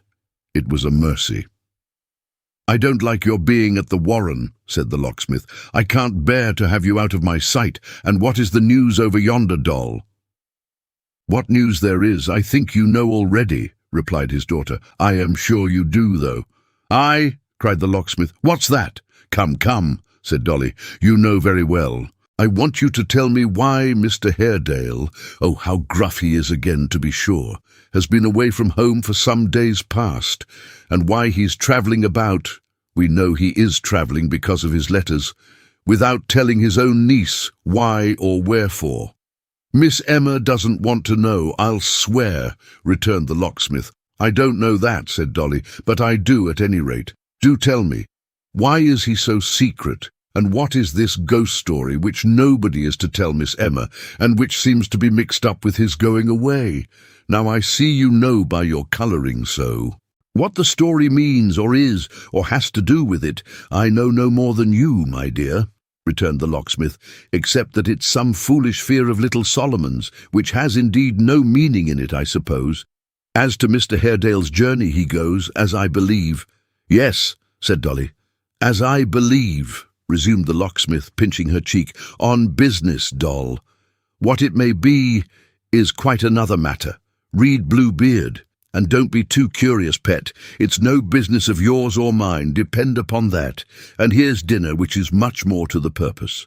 Dolly might have remonstrated against this summary dismissal of the subject, notwithstanding the appearance of dinner, but at the mention of Bluebeard, Mrs. Varden interposed, protesting she could not find it in her conscience to sit tamely by and hear her child recommended to peruse the adventures of a Turk and Mussulman, far less of a fabulous Turk, which she considered that potentate to be. She held that in such stirring and tremendous times as those in which they lived, it would be much more to the purpose if Dolly became a regular subscriber to the Thunderer, where she would have an opportunity of reading Lord George Gordon's speeches word for word, which would be a greater comfort and solace to her than 150 Bluebeards ever could impart. She appealed in support of this proposition to Miss Miggs, then in waiting, who said that indeed the peace of mind she had derived from the perusal of that paper generally, but especially of one article of the very last week as ever was,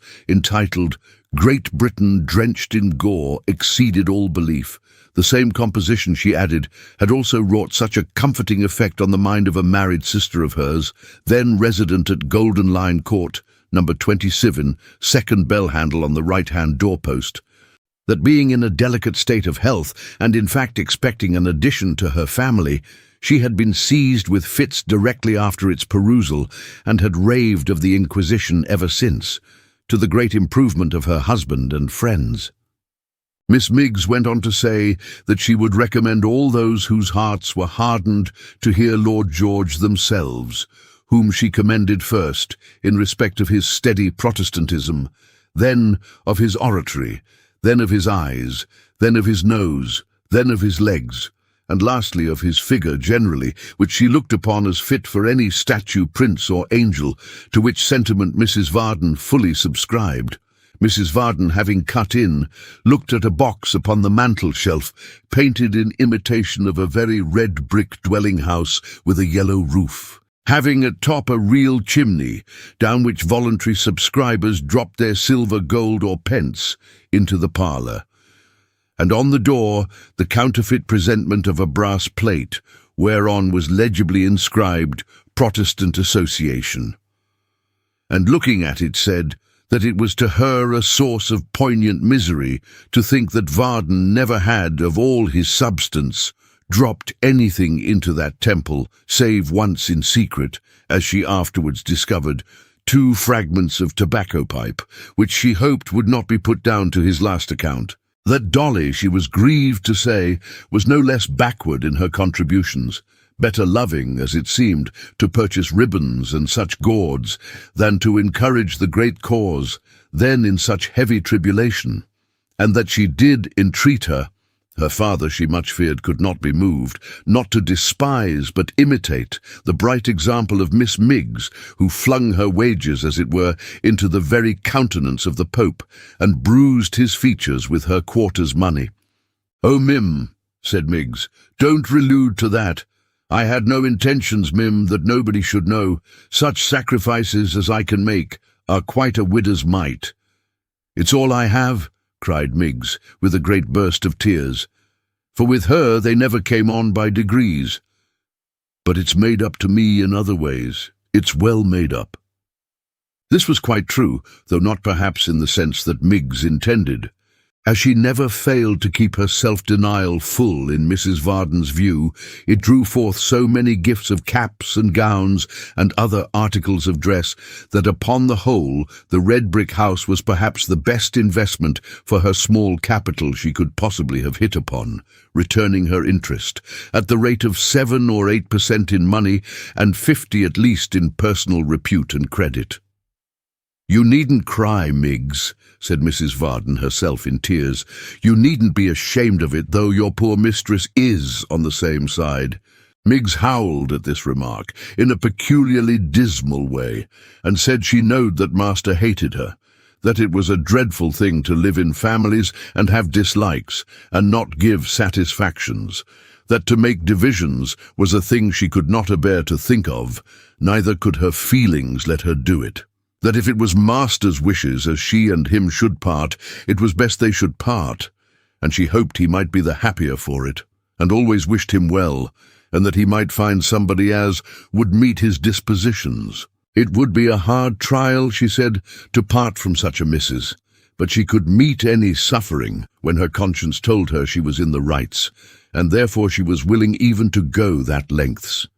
She did not think, she added, that she could long survive the separations, but as she was hated and looked upon unpleasant, perhaps her dying as soon as possible would be the best endings for all parties. With this affecting conclusion, Miss Miggs shed more tears and sobbed abundantly. "Can you bear this, Varden?" said his wife in a solemn voice, laying down her knife and fork. "Why, not very well, my dear," rejoined the locksmith, "but I try to keep my temper." "Don't let there be words on my account, Mim," sobbed Miggs. "It's much the best that we should part.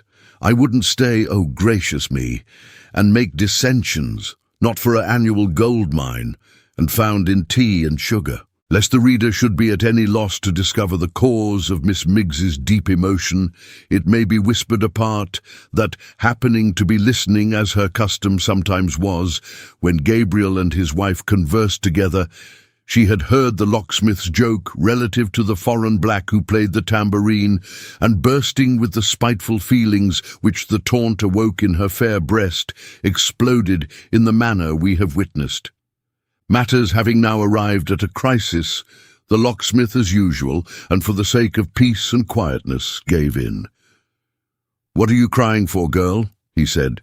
"What's the matter with you?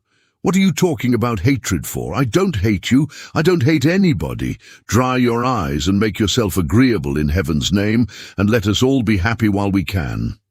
The Allied powers, deeming it good generalship to consider this as sufficient apology on the part of the enemy, and confession of having been in the wrong, did dry their eyes and take it in good part. Miss Miggs observed that she bore no malice, no, not to her greatest foe, whom she rather loved the more indeed, the greater persecution she sustained. Mrs. Varden approved of this meek and forgiving spirit in high terms, and incidentally declared, as a closing article of agreement, that Dolly should accompany her to the Clerkenwell branch of the association that very night. This was an extraordinary instance of her great prudence and policy, having had this end in view from the first, and entertaining a secret misgiving that the locksmith, who was bold when Dolly was in question, would object.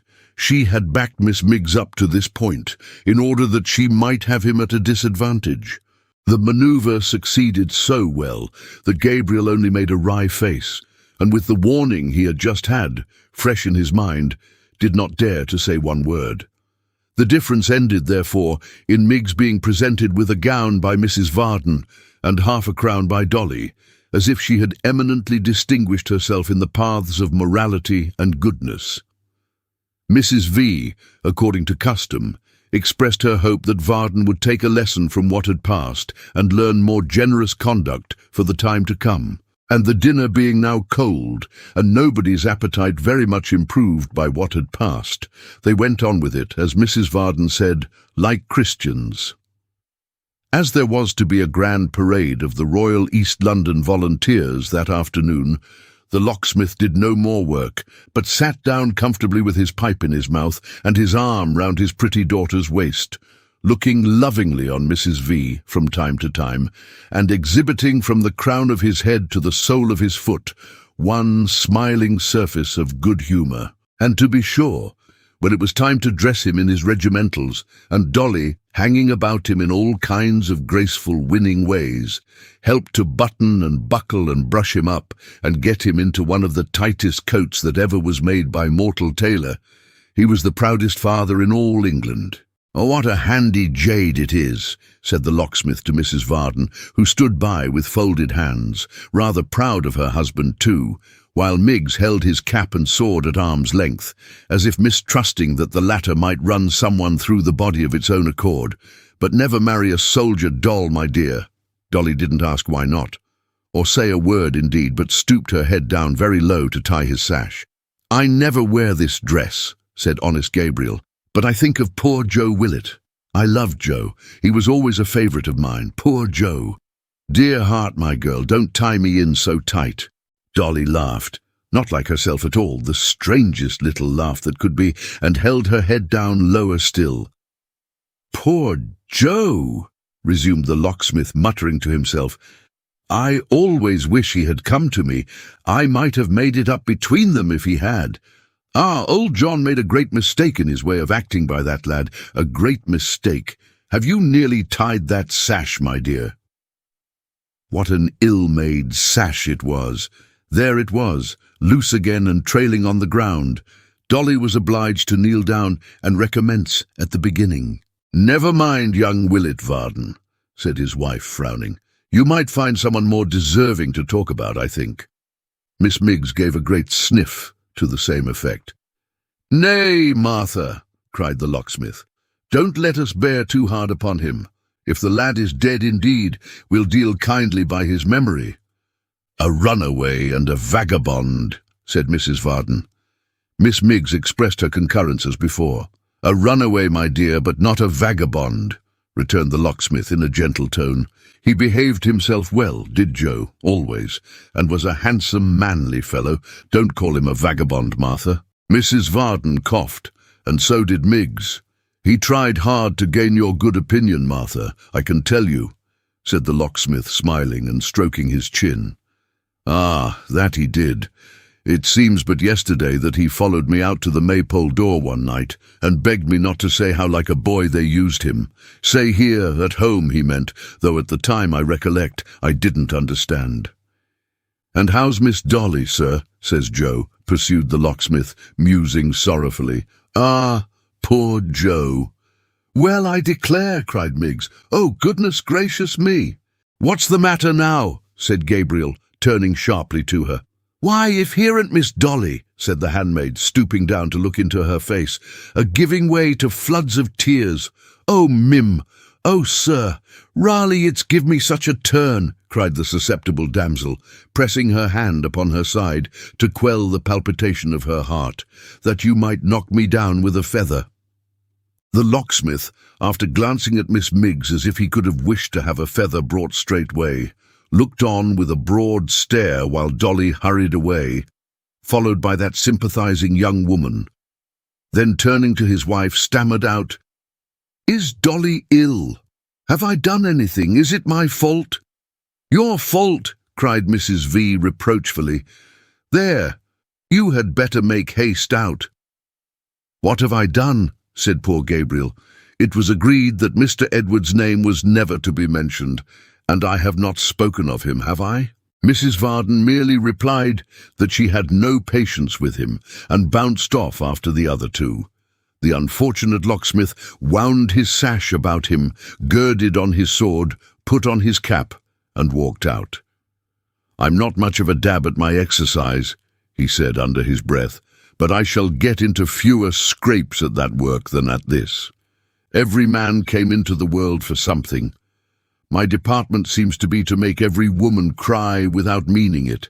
It's rather hard, but he forgot it before he reached the end of the street, and went on with a shining face, nodding to the neighbours and showering about his friendly greetings like mild spring rain. Chapter 42. The Royal East London Volunteers made a brilliant sight that day, formed into lines, squares, circles, triangles and what not, to the beating of drums and the streaming of flags, and performed a vast number of complex evolutions, in all of which Sergeant Varden bore a conspicuous share. Having displayed their military prowess to the utmost in these warlike shows, they marched in glittering order to the Chelsea Bun House, and regaled in the adjacent taverns until dark. Then at sound of drum they fell in again, and returned amidst the shouting of His Majesty's lieges to the place from whence they came. The homeward march being somewhat tardy, owing to the unsoldier-like behaviour of certain corporals, who, being gentlemen of sedentary pursuits in private life and excitable out of doors, broke several windows with their bayonets, and rendered it imperative on the commanding officer to deliver them over to a strong guard, with whom they fought at intervals as they came along. It was 9 o'clock when the locksmith reached home. A hackney coach was waiting near his door, and as he passed it, Mr. Haredale looked from the window and called him by his name. "The sight of you is good for sore eyes, sir," said the locksmith, stepping up to him. "I wish you had walked in, though, rather than waited here." "There is nobody at home, I find," Mr. Haredale answered. "Besides, I desired to be as private as I could." "Humph," muttered the locksmith, looking round at his house. "Gone with Simon Tappertit to that precious branch, no doubt."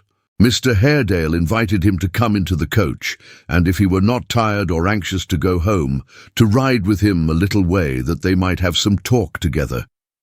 Gabriel cheerfully complied, and the coachman, mounting his box, drove off. "Varden," said Mr. Haredale, after a minute's pause, "you will be amazed to hear what errand I am on. It will seem a very strange one." "I have no doubt it's a reasonable one, sir, and has a meaning in it," replied the locksmith, "or it would not be yours at all. Have you just come back to town, sir?"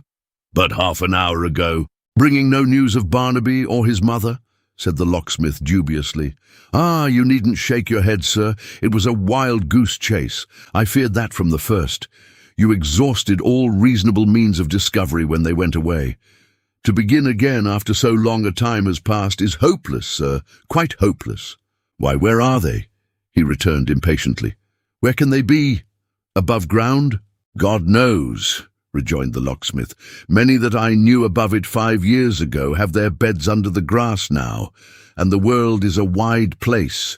It's a hopeless attempt, sir, believe me. We must leave the discovery of this mystery, like all others, to time and accident and heaven's pleasure. Varden, my good fellow, said Mr. Haredale, I have a deeper meaning in my present anxiety to find them out than you can fathom. It is not a mere whim, it is not the casual revival of my old wishes and desires, but an earnest, solemn purpose. My thoughts and dreams all tend to it, and fix it in my mind. I have no rest by day or night. I have no peace or quiet. I am haunted. His voice was so altered from its usual tones, and his manner bespoke so much emotion, that Gabriel, in his wonder, could only sit and look towards him in the darkness and fancy the expression of his face. Do not ask me, continued Mr. Haredale, to explain myself. If I were to do so, you would think me the victim of some hideous fancy. It is enough that this is so, and that I cannot, lie quietly in my bed without doing what will seem to you incomprehensible. Since when, sir? Said the locksmith after a pause. Has this uneasy feeling been upon you? Mr. Haredale hesitated for some moments, and then replied, Since the night of the storm. In short, since the last 19th of March. As though he feared that Varden might express surprise or reason with him, he hastily went on. You will think, I know, I labour under some delusion. Perhaps I do, but it is not a morbid one. It is a wholesome action of the mind, reasoning on actual occurrences. You know the furniture remains in Mrs. Rudge's house, and that it has been shut up by my orders since she went away, save once a week or so, when an old neighbour visits it to scare away the rats. I am on my way there now. For what purpose? Asked the locksmith. To pass the night there, he replied. And not tonight alone, but many nights. This is a secret which I trust to you in case of any unexpected emergency. You will not come, unless in case of strong necessity to me. From dusk to broad day I shall be there. Emma, your daughter, and the rest, suppose me out of London, as I have been until within this hour. Do not undeceive them. This is the errand I am bound upon. I know I may confide it to you, and I rely upon your questioning me no more at this time. With that, as if to change the theme, he led the astounded locksmith back to the night of the Maypole highwayman, to the robbery of Edward Chester, to the reappearance of the man at Mrs. Rudge's house, and to all the strange circumstances which afterwards occurred. He even asked him carelessly about the man's height, his face, his figure, whether he was like anyone he had ever seen, like Hugh, for instance, or any man he had known at any time, and put many questions of that sort, which the locksmith, considering them as mere devices to engage his attention and prevent his expressing the astonishment he felt, answered pretty much at random. At length, they arrived at the corner of the street in which the house stood, where Mr. Haredale, alighting, dismissed the coach. If you desire to see me safely lodged, he said, turning to the locksmith with a gloomy smile, you can. Gabriel, to whom all former marvels had been nothing in comparison with this, followed him along the narrow pavement in silence. When they reached the door, Mr. Haredale softly opened it with a key he had about him, and closing it when Varden entered, they were left in thorough darkness. They groped their way into the ground-floor room. Here, Mr. Haredale struck a light and kindled a pocket taper he had brought with him for the purpose. It was then, when the flame was full upon him, that the locksmith saw for the first time how haggard, pale, and changed he looked, how worn and thin he was, how perfectly his whole appearance coincided with all that he had said so strangely as they rode along. It was not an unnatural impulse in Gabriel, after what he had heard, to note curiously the expression of his eyes. It was perfectly collected and rational.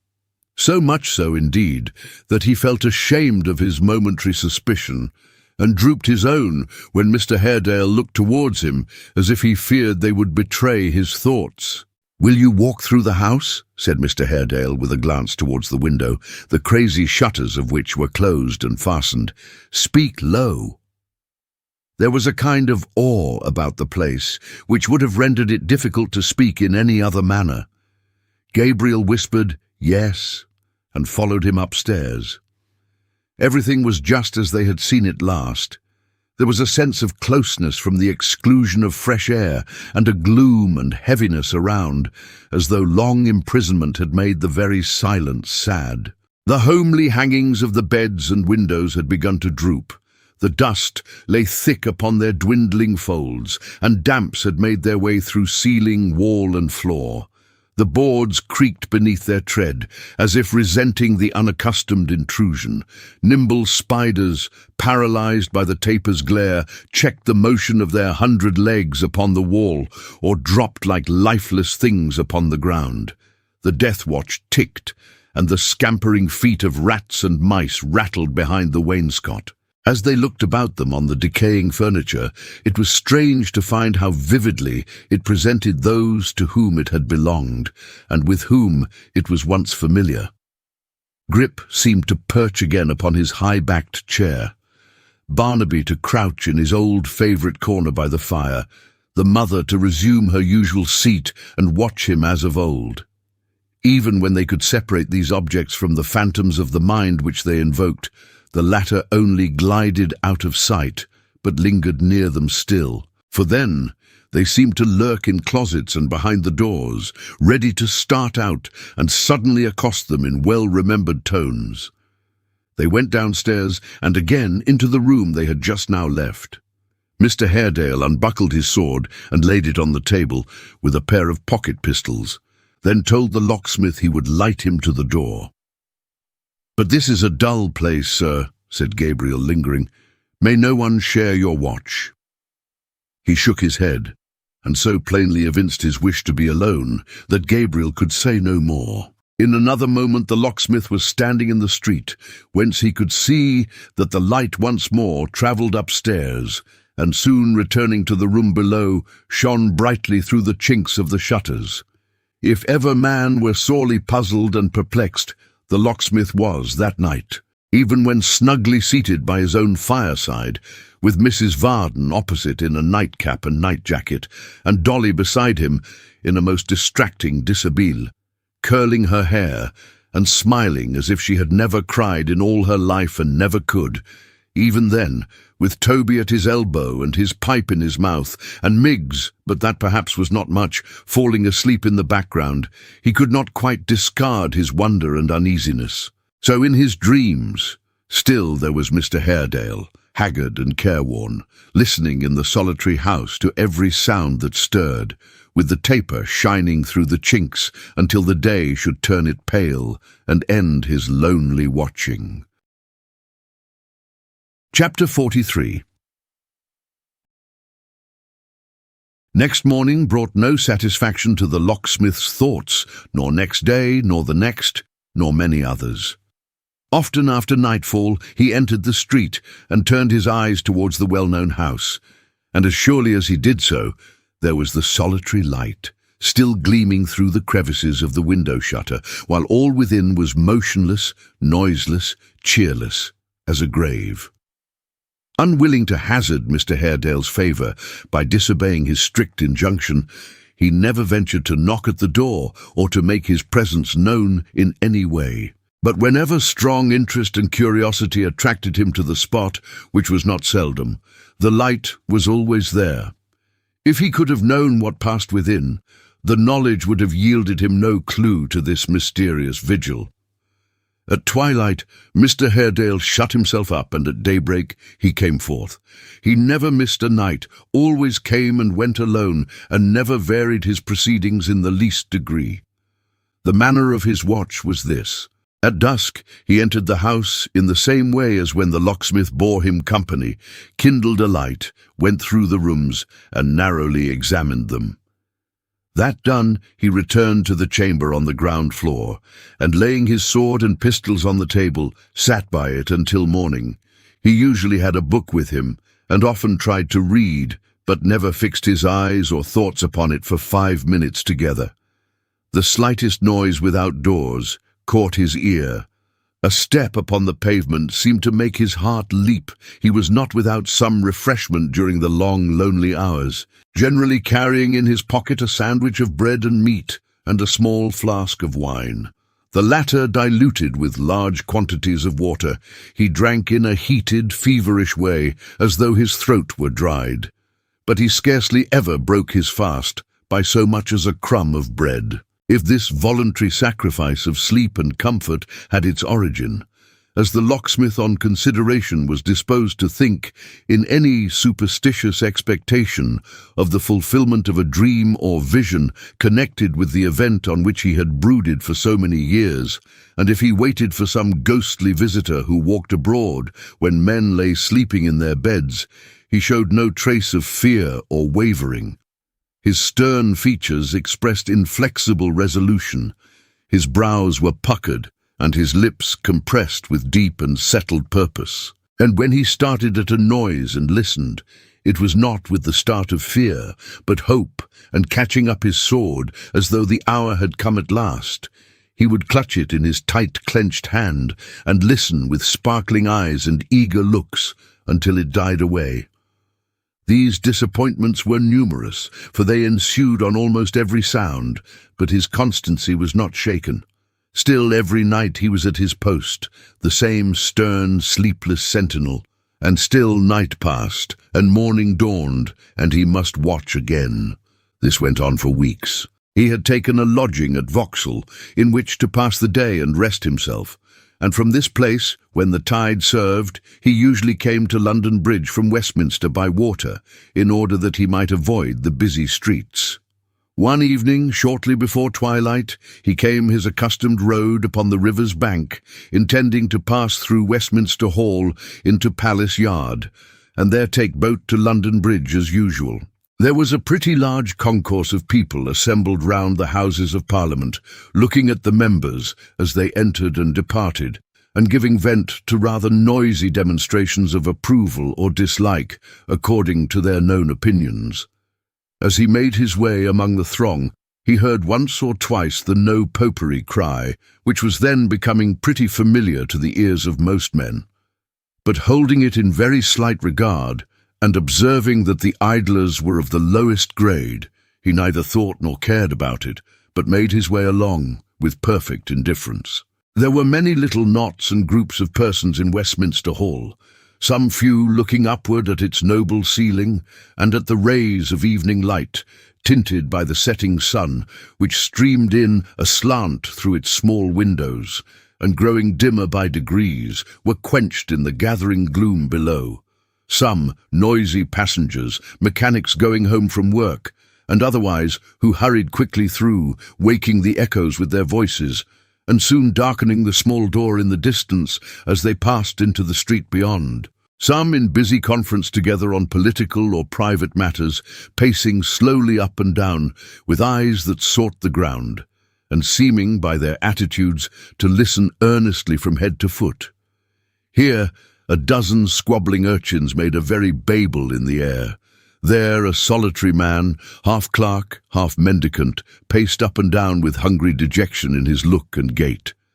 At his elbow passed an errand lad, swinging his basket round, and with his shrill whistle riving the very timbers of the roof, while a more observant schoolboy, halfway through, pocketed his ball, and eyed the distant beadle as he came looming on. It was that time of evening when, if you shut your eyes and open them again, the darkness of an hour appears to have gathered in a second. The smooth, worn pavement, dusty with footsteps, still called upon the lofty walls to reiterate the shuffle and the tread of feet unceasingly, save when the closing of some heavy door resounded through the building like a clap of thunder, and drowned all other noises in its rolling sound. Mr. Haredale, glancing only at such of these groups as he passed nearest to, and then in a manner betokening that his thoughts were elsewhere, had nearly traversed the hall when two persons before him caught his attention. One of these, a gentleman in elegant attire, carried in his hand a cane, which he twirled in a jaunty manner as he loitered on. The other, an obsequious, crouching, fawning figure, listened to what he said, at times throwing in a humble word himself, and with his shoulders shrugged up to his ears, rubbed his hands submissively, or answered at intervals by an inclination of the head, halfway between a nod of acquiescence and a bow of most profound respect. In the abstract, there was nothing very remarkable in this pair, for servility waiting on a handsome suit of clothes and a cane, not to speak of gold and silver sticks or wands of office, is common enough. But there was that about the well-dressed man, yes, and about the other likewise, which struck Mr. Haredale with no pleasant feeling. He hesitated, stopped, and would have stepped aside and turned out of his path. But at the moment, the other two faced about quickly and stumbled upon him before he could avoid them. The gentleman with the cane lifted his hat and had begun to tender an apology, which Mr. Haredale had begun as hastily to acknowledge and walk away, when he stopped short and cried, "Haredale, gad bless me, this is strange indeed." "It is," he returned impatiently. "Yes, my dear friend," cried the other, detaining him. "Why such great speed? 1 minute, Haredale, for the sake of old acquaintance." "I am in haste," he said. "Neither of us has sought this meeting. Let it be a brief one. Good night." "Fie, fie," replied Sir John, for it was he. "How very churlish. We were speaking of you. Your name was on my lips. Perhaps you heard me mention it? No? I'm sorry for that. I'm really sorry. You know our friend here, Haredale. This is really a most remarkable meeting." The friend, plainly very ill at ease, had made bold to press Sir John's arm, and to give him other significant hints that he was desirous of avoiding this introduction. As it did not suit Sir John's purpose, however, that it should be evaded, he appeared quite unconscious of these silent remonstrances, and inclined his hand towards him as he spoke, to call attention to him more particularly. The friend therefore had nothing for it but to muster up the pleasantest smile he could, and to make a conciliatory bow as Mr. Haredale turned his eyes upon him. Seeing that he was recognized, he put out his hand in an awkward and embarrassed manner, which was not mended by its contemptuous rejection. "Mr. Gashford," said Haredale coldly, "it is as I have heard then. You have left the darkness for the light, sir, and hate those whose opinions you formerly held, with all the bitterness of a renegade. You are an honour, sir, to any cause. I wish the one you espouse at present much joy of the acquisition it has made." The secretary rubbed his hands and bowed, as though he would disarm his adversary by humbling himself before him. Sir John Chester again exclaimed with an air of great gaiety, "Now really, this is a most remarkable meeting," and took a pinch of snuff with his usual self-possession. "Mr. Haredale," said Gashford, stealthily raising his eyes and letting them drop again when they met the other's steady gaze, "is too conscientious, too honourable, too manly, I am sure, to attach unworthy motives to an honest change of opinions, even though it implies a doubt of those he holds himself. Mr. Haredale is too just, too generous, too clear-sighted in his moral vision to—" "Yes, sir," he rejoined with a sarcastic smile, finding the secretary stopped. "You were saying—" Gashford meekly shrugged his shoulders, and looking on the ground again was silent. "No, but let us really," interposed Sir John at this juncture, "let us really for a moment contemplate the very remarkable character of this meeting. Haredale, my dear friend, pardon me if I think you are not sufficiently impressed with its singularity. Here we stand, by no previous appointment or arrangement, 3 old schoolfellows in Westminster Hall, 3 old boarders in a remarkably dull and shady seminary at St. Omer's, where you, being Catholics and of necessity educated out of England, were brought up, and where I, being a promising young Protestant at that time, was sent to learn the French tongue from a native of Paris. "Add to the singularity, Sir John," said Mr. Haredale, "that some of you Protestants of promise are at this moment leagued in yonder building to prevent our having the surpassing and unheard-of privilege of teaching our children to read and write, here, in this land where thousands of us enter your service every year, and to preserve the freedom of which we die in bloody battles abroad, in heaps, and that others of you, to the number of some thousands as I learn, are led on to look on all men of my creed as wolves and beasts of prey, by this man Gashford. Add to it, besides, the bare fact that this man lives in society, walks the streets in broad day, I was about to say, holds up his head, but that he does not, and it will be strange, and very strange, I grant you." "Oh, you are hard upon our friend," replied Sir John with an engaging smile. "You are really very hard upon our friend." "Let him go on, Sir John," said Gashford, fumbling with his gloves. "Let him go on. I can make allowances, Sir John. I am honoured with your good opinion, and I can dispense with Mr. Haredale's. Mr. Haredale is a sufferer from the penal laws, and I can't expect his favour." "You have so much of my favour, sir," retorted Mr. Haredale, with a bitter glance at the third party in their conversation, "that I am glad to see you in such good company. You are the essence of your great association in yourselves." "Now, there you mistake," said Sir John in his most benignant way. "There, which is a most remarkable circumstance for a man of your punctuality and exactness, Haredale. You fall into error. I don't belong to the body. I have an immense respect for its members, but I don't belong to it, although I am, it is certainly true, the conscientious opponent of your being relieved.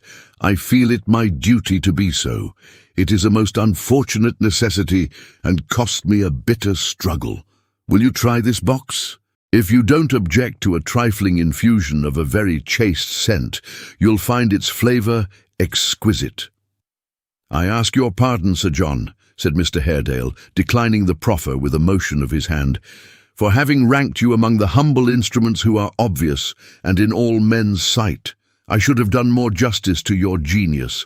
Men of your capacity plot in secrecy and safety, and leave exposed posts to the duller wits."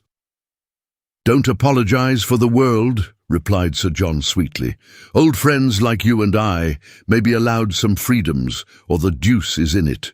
Gashford, who had been very restless all this time, but had not once looked up, now turned to Sir John, and ventured to mutter something to the effect that he must go, or my lord would perhaps be waiting.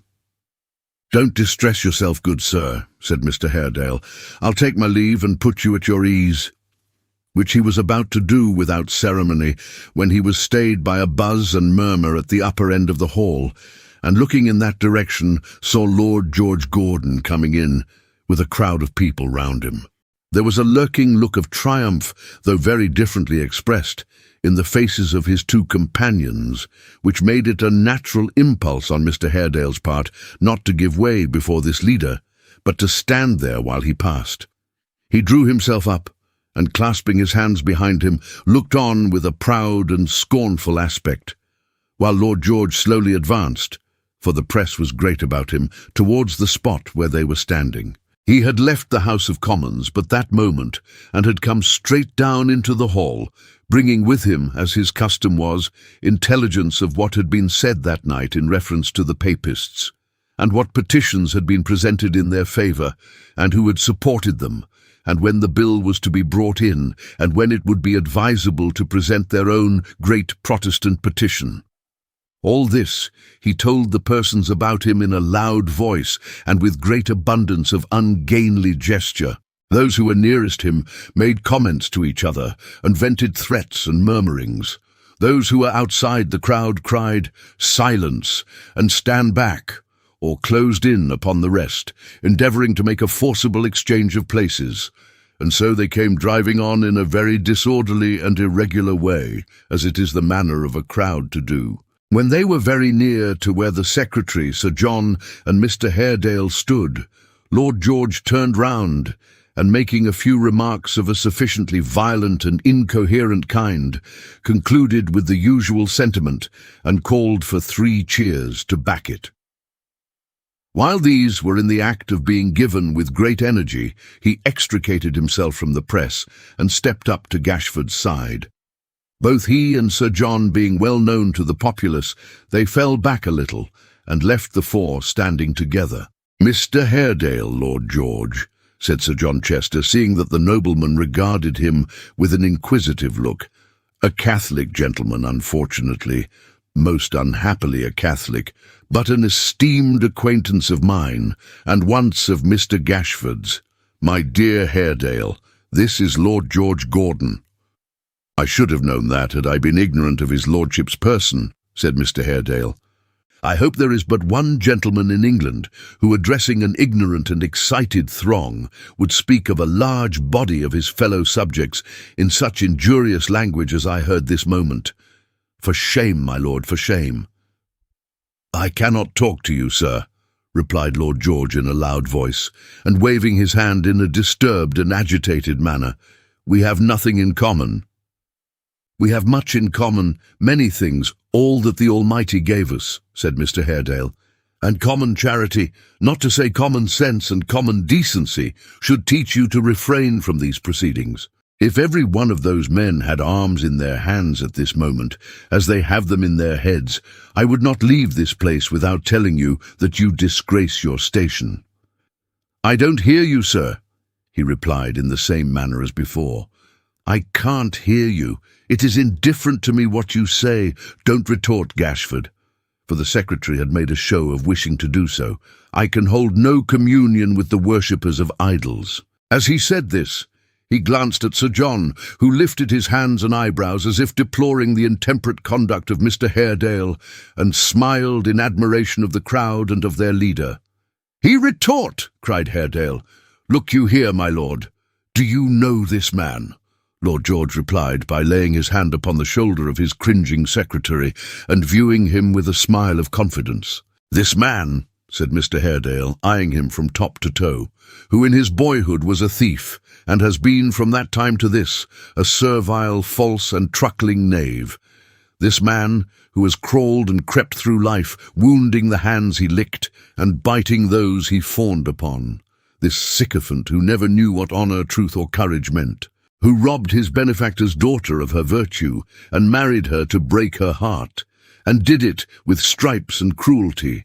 This creature, who has whined at kitchen windows for the broken food, and begged for halfpence at our chapel doors.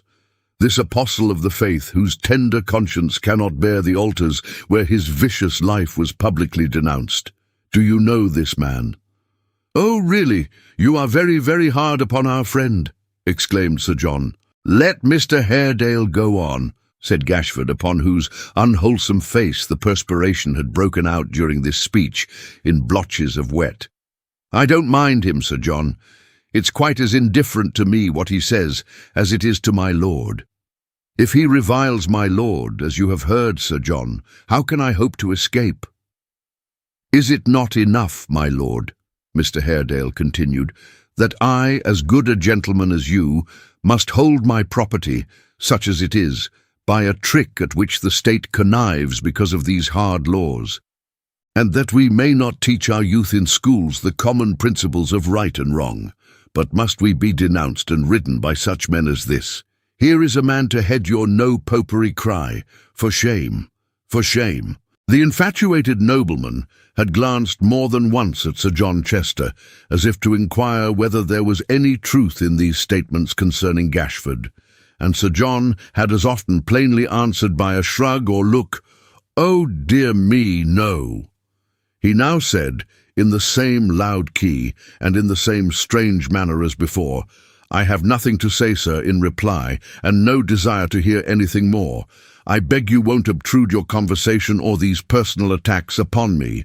I shall not be deterred from doing my duty to my country and my countrymen by any such attempts, whether they proceed from emissaries of the Pope or not, I assure you. Come, Gashford." They had walked on a few paces while speaking, and were now at the hall door, through which they passed together. Mr. Haredale, without any leave-taking, turned away to the river stairs, which were close at hand, and hailed the only boatman who remained there. But the throng of people, the foremost of whom had heard every word that Lord George Gordon said, and among all of whom the rumour had been rapidly dispersed that the stranger was a papist who was bearding him for his advocacy of the popular cause, came pouring out pell-mell, and forcing the nobleman, his secretary, and Sir John Chester on before them, so that they appeared to be at their head, crowded to the top of the stairs where Mr. Haredale waited until the boat was ready, and there stood still, leaving him on a little clear space by himself. They were not silent, however, though inactive. At first, some indistinct mutterings arose among them, which were followed by a hiss or two, and these swelled by degrees into a perfect storm. Then one voice said, "Down with the papists!" And there was a pretty general cheer, but nothing more. After a lull of a few moments, one man cried out, "Stone him!" Another, "Duck him!" Another, in a stentorian voice, "No popery!" This favourite cry the rest re-echoed, and the mob, which might have been 200 strong, joined in a general shout. Mr. Haredale had stood calmly on the brink of the steps until they made this demonstration, when he looked round contemptuously and walked at a slow pace down the stairs. He was pretty near the boat, when Gashford, as if without intention, turned about, and directly afterwards a great stone was thrown by some hand in the crowd, which struck him on the head and made him stagger like a drunken man. The blood sprung freely from the wound and trickled down his coat. He turned directly, and rushing up the steps with a boldness and passion which made them all fall back, demanded, "Who did that? Show me the man who hit me." Not a soul moved, except some in the rear who slunk off, and escaping to the other side of the way, looked on like indifferent spectators. "Who did that?" he repeated. "Show me the man who did it. Dog, was it you? It was your deed, if not your hand. I know you." He threw himself on Gashford as he said the words, and hurled him to the ground. There was a sudden motion in the crowd, and some laid hands upon him, but his sword was out, and they fell off again. "My lord, Sir John," he cried, "draw, one of you. You are responsible for this outrage, and I look to you. Draw, if you are gentlemen." With that he struck Sir John upon the breast with the flat of his weapon, and with a burning face and flashing eyes stood upon his guard, alone, before them all. For an instant, for the briefest space of time the mind can readily conceive, there was a change in Sir John's smooth face, such as no man ever saw there.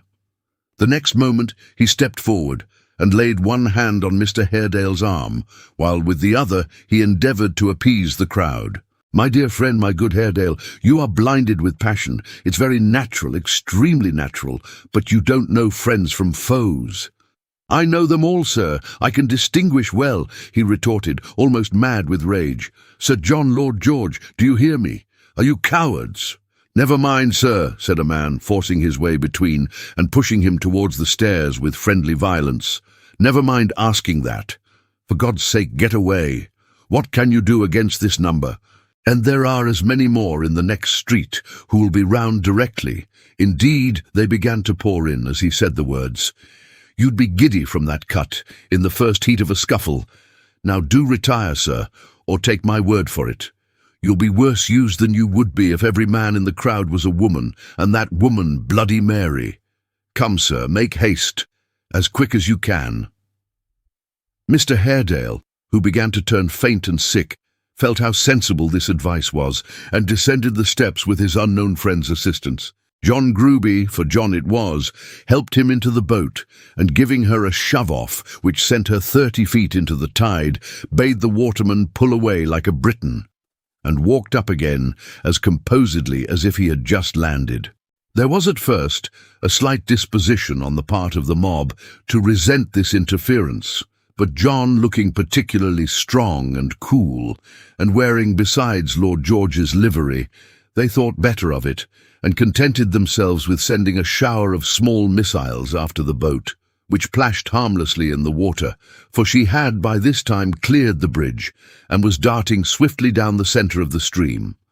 From this amusement, they proceeded to giving Protestant knocks at the doors of private houses, breaking a few lamps, and assaulting some stray constables. But it being whispered that a detachment of lifeguards had been sent for, they took to their heels with great expedition and left the street quite clear. Chapter 44. When the concourse separated and dividing into chance clusters drew off in various directions, there still remained upon the scene of the late disturbance one man. This man was Gashford, who, bruised by his late fall and hurt in a much greater degree by the indignity he had undergone and the exposure of which he had been the victim, limped up and down, breathing curses and threats of vengeance. It was not the secretary's nature to waste his wrath in words. While he vented the froth of his malevolence in those effusions, he kept a steady eye on two men who, having disappeared with the rest when the alarm was spread, had since returned and were now visible in the moonlight at no great distance. As they walked to and fro and talked together, he made no move towards them, but waited patiently on the dark side of the street until they were tired of strolling backwards and forwards and walked away in company. Then he followed, but at some distance, keeping them in view, without appearing to have that object, or being seen by them. They went up Parliament Street past St. Martin's Church and away by St. Giles's to Tottenham Court Road, at the back of which, upon the western side, was then a place called the Green Lanes.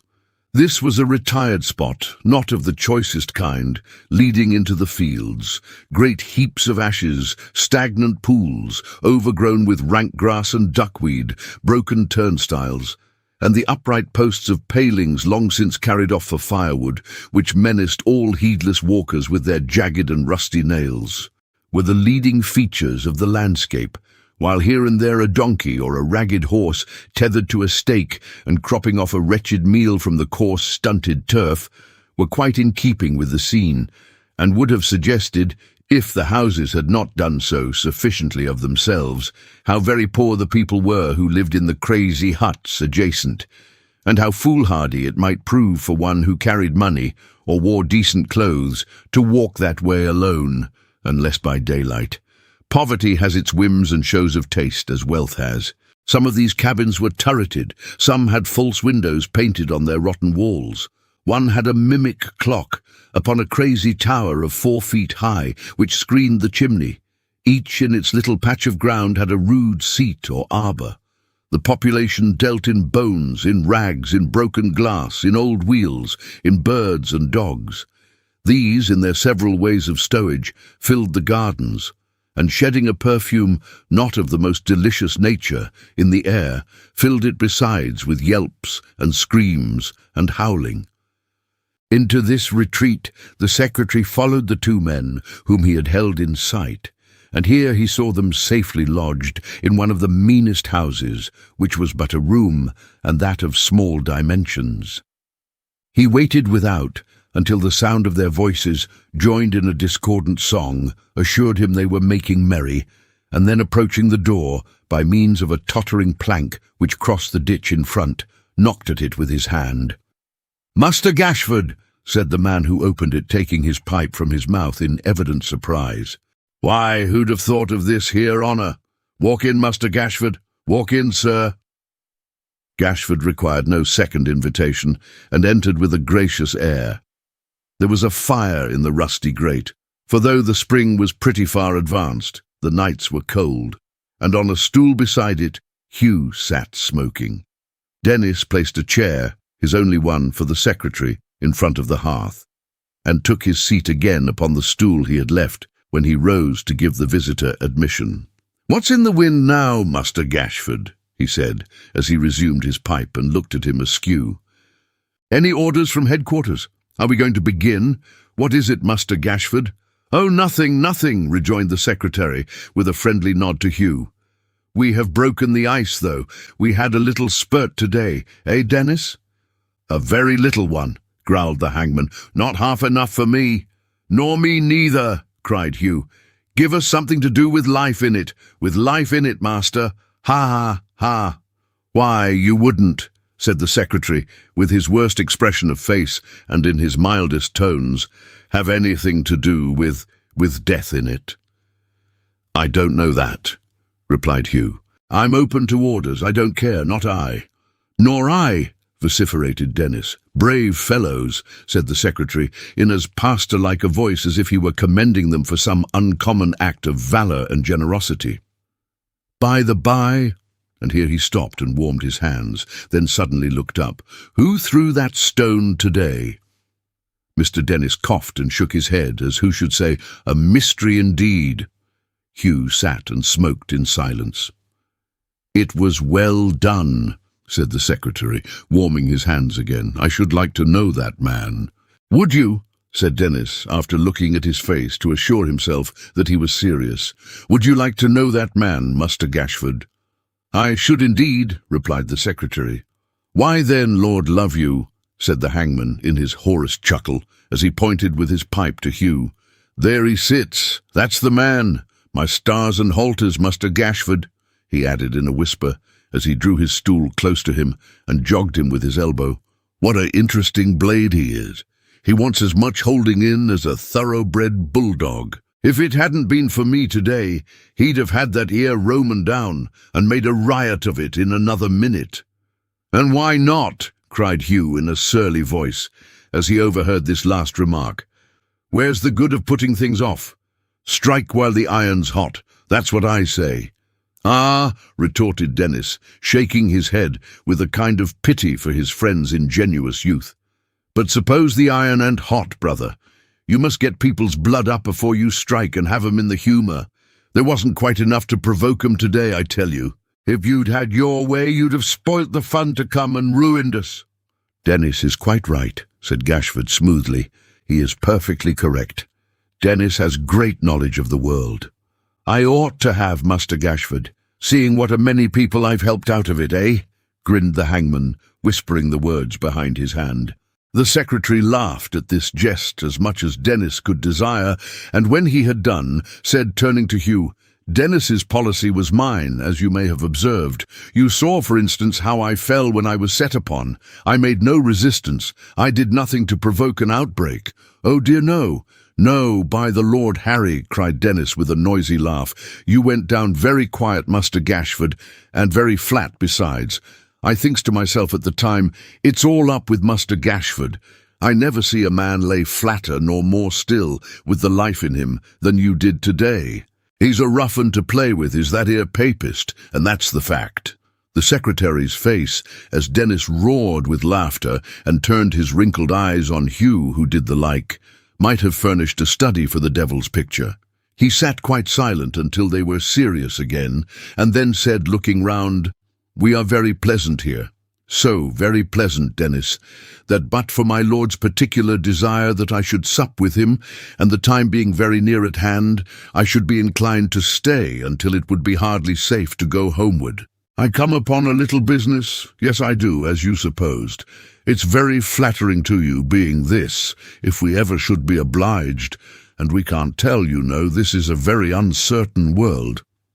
I believe you, Master Gashford, interposed the hangman with a grave nod. The uncertainties, as I've seen in reference to this here state of existence, the unexpected contingencies as have come about, oh my eye! Feeling the subject much too vast for expression, he puffed at his pipe again and looked the rest. I say, resumed the secretary in a slow, impressive way, we can't tell what may come to pass, and if we should be obliged against our wills to have recourse to violence, my lord, who has suffered terribly today as far as words can go, consigns to you two, bearing in mind my recommendation of you both, as good staunch men, beyond all doubt and suspicion, the pleasant task of punishing this Haredale. You may do as you please with him or his, provided that you show no mercy and no quarter, and leave no two beams of his house standing where the builder placed them. You may sack it, burn it, do with it as you like, but it must come down. It must be razed to the ground, and he and all belonging to him left as shelterless as newborn infants whom their mothers have exposed. Do you understand me? Said Gashford, pausing and pressing his hands together gently. Understand you, master, cried Hugh. You speak plain now. Why, this is hearty. I knew you would like it, said Gashford, shaking him by the hand. I thought you would. Good night. Don't rise, Dennis. I would rather find my way alone. I may have to make other visits here, and it's pleasant to come and go without disturbing you. I can find my way perfectly well. Good night." He was gone, and had shut the door behind him. They looked at each other and nodded approvingly. Dennis stirred up the fire. "This looks a little more like business," he said. "Aye, indeed," cried Hugh. "This suits me." "I've heard it said of Muster Gashford," said the hangman, "that he'd a surprising memory and wonderful firmness, that he never forgot and never forgave. Let's drink his health." Hugh readily complied, pouring no liquor on the floor when he drank this toast, and they pledged the secretary as a man after their own hearts in a bumper. Chapter 45. While the worst passions of the worst men were thus working in the dark, and the mantle of religion, assumed to cover the ugliest deformities, threatened to become the shroud of all that was good and peaceful in society, a circumstance occurred which once more altered the position of two persons from whom this history has long been separated, and to whom it must now return. In a small English country town, the inhabitants of which supported themselves by the labour of their hands, in plaiting and preparing straw for those who made bonnets and other articles of dress and ornament from that material, concealed under an assumed name and living in a quiet poverty which knew no change, no pleasures, and few cares but that of struggling on from day to day in one great toil for bread, dwelt Barnaby and his mother. Their poor cottage had known no stranger's foot since they sought the shelter of its roof 5 years before, nor had they in all that time held any commerce or communication with the old world from which they had fled. To labour in peace and devote her labour and her life to her poor son was all the widow sought. If happiness can be said at any time to be the lot of one on whom a secret sorrow preys, she was happy now. Tranquillity, resignation, and her strong love of him who needed it so much formed the small circle of her quiet joys. And while that remained unbroken, she was contented. For Barnaby himself, the time which had flown by had passed him like the wind. The daily suns of years had shed no brighter gleam of reason on his mind. No dawn had broken on his long, dark night. He would sit sometimes, often for days together, on a low seat by the fire, or by the cottage door, busy at work, for he had learnt the art his mother plied, and listening, God help him, to the tales she would repeat as a lure to keep him in her sight. He had no recollection of these little narratives. The tale of yesterday was new to him upon the morrow, but he liked them at the moment, and when the humour held him, would remain patiently within doors, hearing her stories like a little child, and working cheerfully from sunrise until it was too dark to see. At other times, and then their scanty earnings were barely sufficient to furnish them with food, though of the coarsest sort, he would wander abroad from dawn of day until the twilight deepened into night. Few in that place, even of the children, could be idle, and he had no companions of his own kind. Indeed, there were not many who could have kept up with him in his rambles had there been a legion, but there were a score of vagabond dogs belonging to the neighbours, who served his purpose quite as well. With 2 or 3 of these, or sometimes with a full half-dozen barking at his heels, he would sally forth on some long expedition that consumed the day, and though, on their return at nightfall, the dogs would come home limping and sore-footed, and almost spent with their fatigue, Barnaby was up and off again at sunrise with some new attendants of the same class, with whom he would return in like manner. On all these travels, Grip, in his little basket at his master's back, was a constant member of the party, and when they set off in fine weather and in high spirits, no dog barked louder than the raven. Their pleasures on these excursions were simple enough. A crust of bread and scrap of meat, with water from the brook or spring, sufficed for their repast. Barnaby's enjoyments were to walk and run and leap till he was tired, then to lie down in the long grass, or by the growing corn, or in the shade of some tall tree, looking upward at the light clouds as they floated over the blue surface of the sky, and listening to the lark as she poured out her brilliant song. There were wildflowers to pluck, the bright red poppy, the gentle harebell, the cowslip and the rose. There were birds to watch, fish, ants, worms, hares or rabbits, as they darted across the distant pathway in the wood, and so were gone. Millions of living things to have an interest in, and lie in wait for, and clap hands and shout in memory of, when they had disappeared.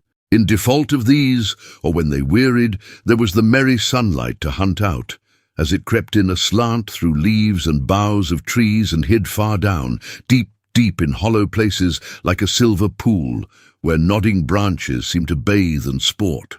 Sweet scents of summer air breathing over fields of beans or clover, the perfume of wet leaves or moss, the life of waving trees and shadows always changing. When these or any of them tired, or in excess of pleasing tempted him to shut his eyes, there was slumber in the midst of all these soft delights, with the gentle wind murmuring like music in his ears, and everything around melting into one delicious dream. Their hut, for it was little more, stood on the outskirts of the town, at a short distance from the high road, but in a secluded place where few chance passengers strayed at any season of the year. It had a plot of garden ground attached, which Barnaby, in fits and starts of working, trimmed and kept in order. Within doors and without, his mother laboured for their common good, and hail, rain, snow or sunshine found no difference in her. Though so far removed from the scenes of her past life, and with so little thought or hope of ever visiting them again, she seemed to have a strange desire to know what happened in the busy world. Any old newspaper or scrap of intelligence from London she caught at with avidity. The excitement it produced was not of a pleasurable kind, for her manner at such times expressed the keenest anxiety and dread, but it never faded in the least degree. Then, and in stormy winter nights, when the wind blew loud and strong, the old expression came into her face, and she would be seized with a fit of trembling, like one who had an ague.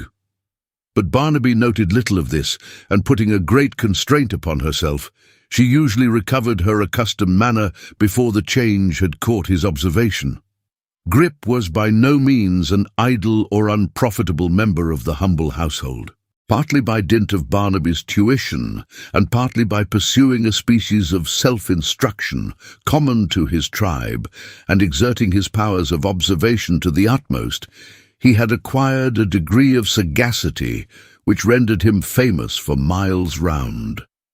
His conversational powers and surprising performances were the universal theme, and as many persons came to see the wonderful raven, and none left his exertions unrewarded when he condescended to exhibit, which was not always for genius is capricious.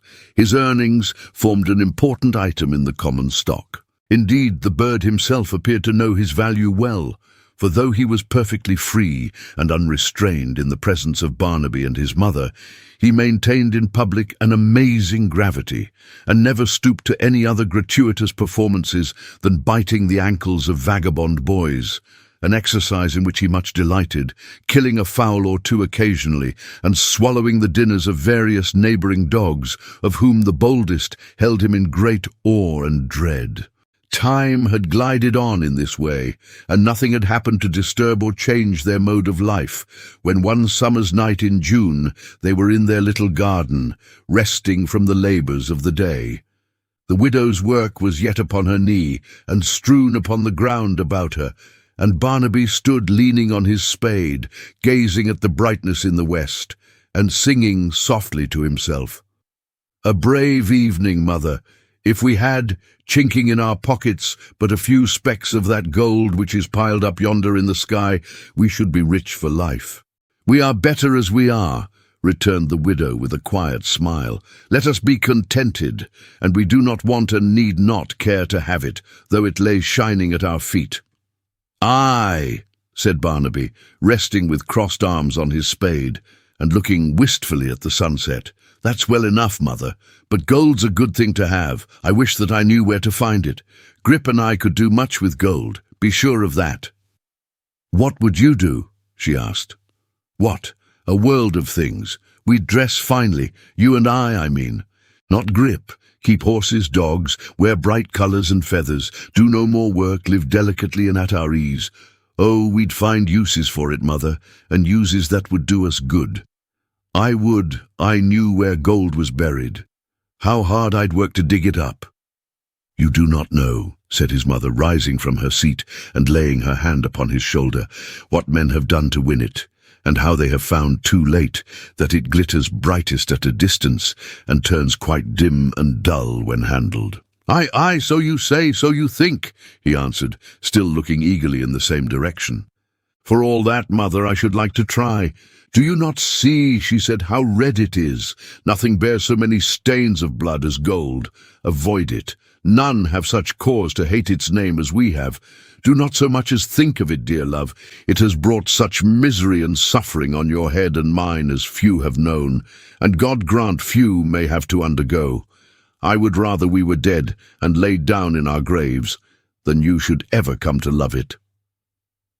For a moment Barnaby withdrew his eyes and looked at her with wonder. Then, glancing from the redness in the sky to the mark upon his wrist, as if he would compare the two, he seemed about to question her with earnestness, when a new object caught his wandering attention and made him quite forgetful of his purpose.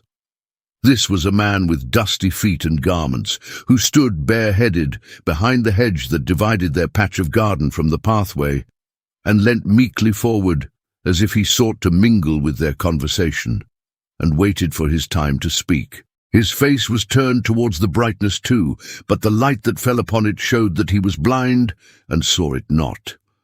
"A blessing on those voices," said the wayfarer. "I feel the beauty of the night more keenly when I hear them. They are like eyes to me. Will they speak again and cheer the heart of a poor traveller?" "Have you no guide?" asked the widow after a moment's pause. "None but that," he answered, pointing with his staff towards the sun.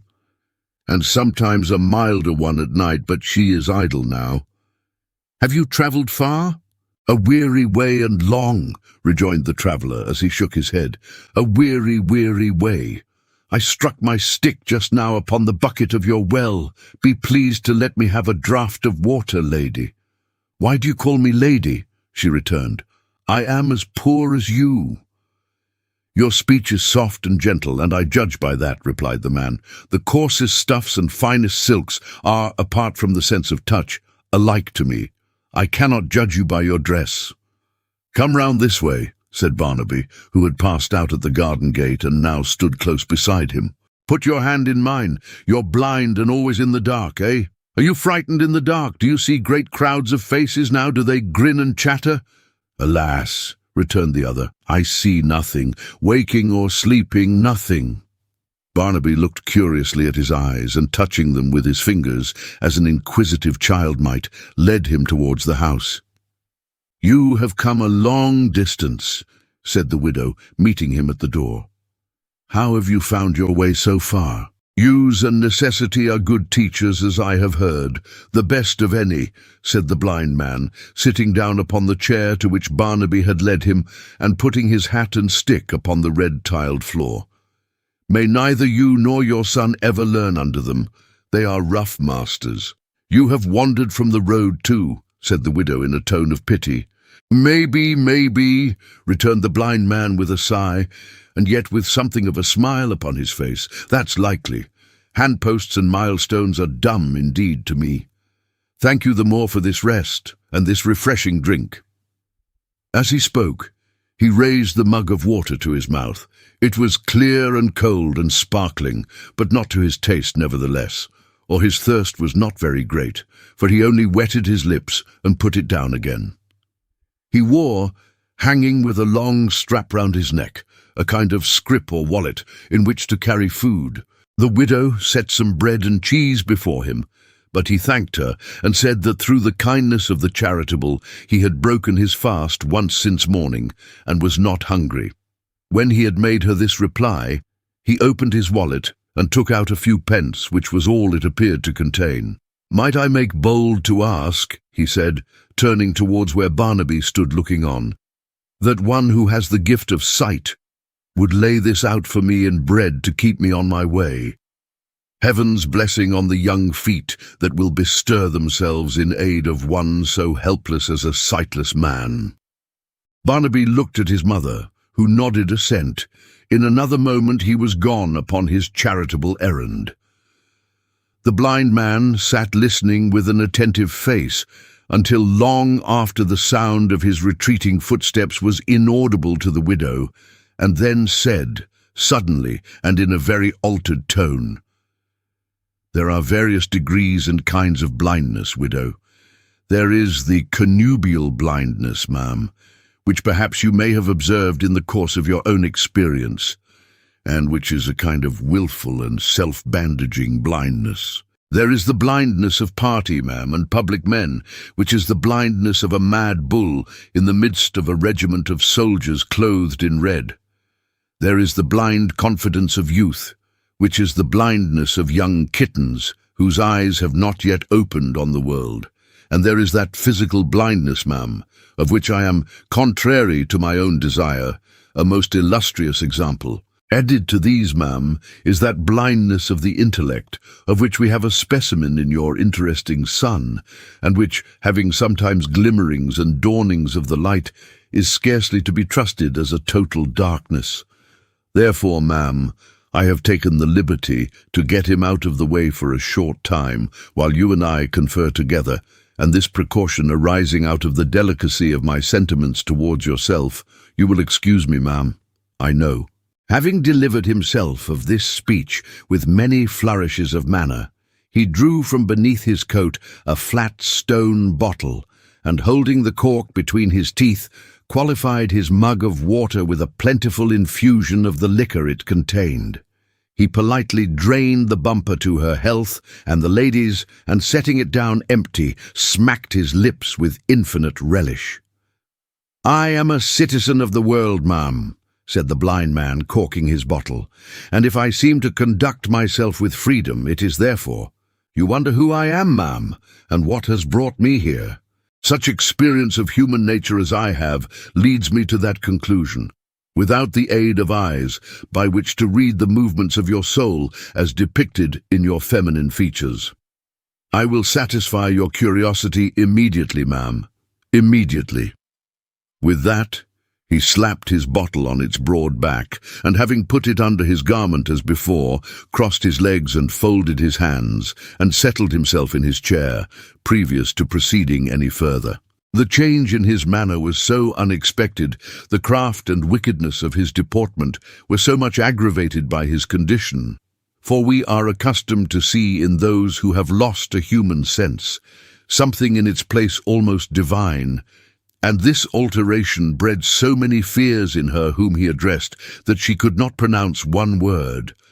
After waiting, as it seemed, for some remark or answer, and waiting in vain, the visitor resumed, "Madam, my name is Stagg. A friend of mine who has desired the honour of meeting with you any time these 5 years past has commissioned me to call upon you. I should be glad to whisper that gentleman's name in your ear. Zounds, ma'am, are you deaf? Do you hear me say that I should be glad to whisper my friend's name in your ear?" "You need not repeat it," said the widow with a stifled groan. "I see too well from whom you come." "But as a man of honour, ma'am," said the blind man, striking himself on the breast, "whose credentials must not be disputed, I take leave to say that I will mention that gentleman's name. Aye, he added, seeming to catch with his quick ear the very motion of her hand, "but not aloud. With your leave, ma'am, I desire the favour of a whisper." She moved towards him and stooped down. He muttered a word in her ear, and wringing her hands, she paced up and down the room like one distracted. The blind man, with perfect composure, produced his bottle again, mixed another glassful, put it up as before, and drinking from time to time, followed her with his face in silence. "You are slow in conversation, widow," he said after a time, pausing in his draught. "We shall have to talk before your son." "What would you have me do?" she answered. "What do you want?" "We are poor, widow, we are poor," he retorted, stretching out his right hand and rubbing his thumb upon its palm. "Poor," she cried, "and what am I?" "Comparisons are odious," said the blind man. "I don't know, I don't care. I say that we are poor. My friend's circumstances are indifferent, and so are mine. We must have our rights, widow, or we must be bought off. But you know that as well as I, so where is the use of talking?" She still walked wildly to and fro. At length, stopping abruptly before him, she said, "Is he near here?" "He is, close at hand." "Then I am lost." "Not lost, widow," said the blind man calmly, "only found. Shall I call him?" "Not for the world," she answered with a shudder. "Very good," he replied, crossing his legs again, for he had made as though he would rise and walk to the door. "As you please, widow. His presence is not necessary that I know of, but both he and I must live. To live, we must eat and drink. To eat and drink, we must have money. I say no more." "Do you know how pinched and destitute I am?" she retorted. "I do not think you do, or can. If you had eyes and could look around you on this poor place, you would have pity on me. Oh, let your heart be softened by your own affliction, friend, and have some sympathy with mine." The blind man snapped his fingers as he answered, "Beside the question, ma'am, beside the question. I have the softest heart in the world, but I can't live upon it. Many a gentleman lives well upon a soft head, who would find a heart of the same quality a very great drawback. Listen to me. This is a matter of business, with which sympathies and sentiments have nothing to do. As a mutual friend, I wish to arrange it in a satisfactory manner if possible, and thus the case stands. If you are very poor now, it's your own choice. You have friends who, in case of need, are always ready to help you. My friend is in a more destitute and desolate situation than most men, and you and he being linked together in a common cause, he naturally looks to you to assist him. He has boarded and lodged with me a long time, for as I said just now, I am very soft-hearted, and I quite approve of his entertaining this opinion. You have always had a roof over your head. He has always been an outcast. You have your son to comfort and assist you. He has nobody at all. The advantages must not be all one side. You are in the same boat, and we must divide the ballast a little more equally." She was about to speak, but he checked her and went on. "The only way of doing this is by making up a little purse now and then for my friend, and that's what I advise. He bears you no malice that I know of, ma'am. So little that although you have treated him harshly more than once and driven him, I may say, out of doors, he has that regard for you that I believe even if you disappointed him now, he would consent to take charge of your son and to make a man of him." He laid a great stress on these latter words and paused as if to find out what effect they had produced. She only answered by her tears. "He is a likely lad," said the blind man thoughtfully, "for many purposes, and not ill-disposed to try his fortune in a little change and bustle, if I may judge from what I heard of his talk with you tonight. Come, in a word, my friend has pressing necessity for £20. You, who can give up an annuity, can get that sum for him. It's a pity you should be troubled. You seem very comfortable here, and it's worth that much to remain so. £20, widow, is a moderate demand. You know where to apply for it. A post will bring it you. £20. She was about to answer him again, but again he stopped her. "Don't say anything hastily. You might be sorry for it. Think of it a little while.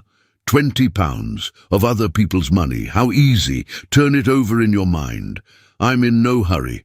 Night's coming on, and if I don't sleep here, I shall not go far. £20. Consider of it, ma'am, for 20 minutes. Give each pound a minute, that's a fair allowance. I'll enjoy the air the while, which is very mild and pleasant in these parts." With these words, he groped his way to the door, carrying his chair with him. Then seating himself under a spreading honeysuckle and stretching his legs across the threshold so that no person could pass in or out without his knowledge, he took from his pocket a pipe, flint, steel and tinderbox, and began to smoke. It was a lovely evening, of that gentle kind, and at that time of year, when the twilight is most beautiful. Pausing now and then to let his smoke curl slowly off and to sniff the grateful fragrance of the flowers, he sat there at his ease as though the cottage were his proper dwelling, and he had held undisputed possession of it all his life, waiting for the widow's answer and for Barnaby's return. Chapter 46. When Barnaby returned with the bread, the sight of the pious old pilgrim smoking his pipe and making himself so thoroughly at home appeared to surprise even him, the more so as that worthy person, instead of putting up the loaf in his wallet as a scarce and precious article, tossed it carelessly on the table and, producing his bottle, bade him sit down and drink. "For I carry some comfort, you see," he said. "Taste that. Is it good?" The water stood in Barnaby's eyes as he coughed from the strength of the draught and answered in the affirmative.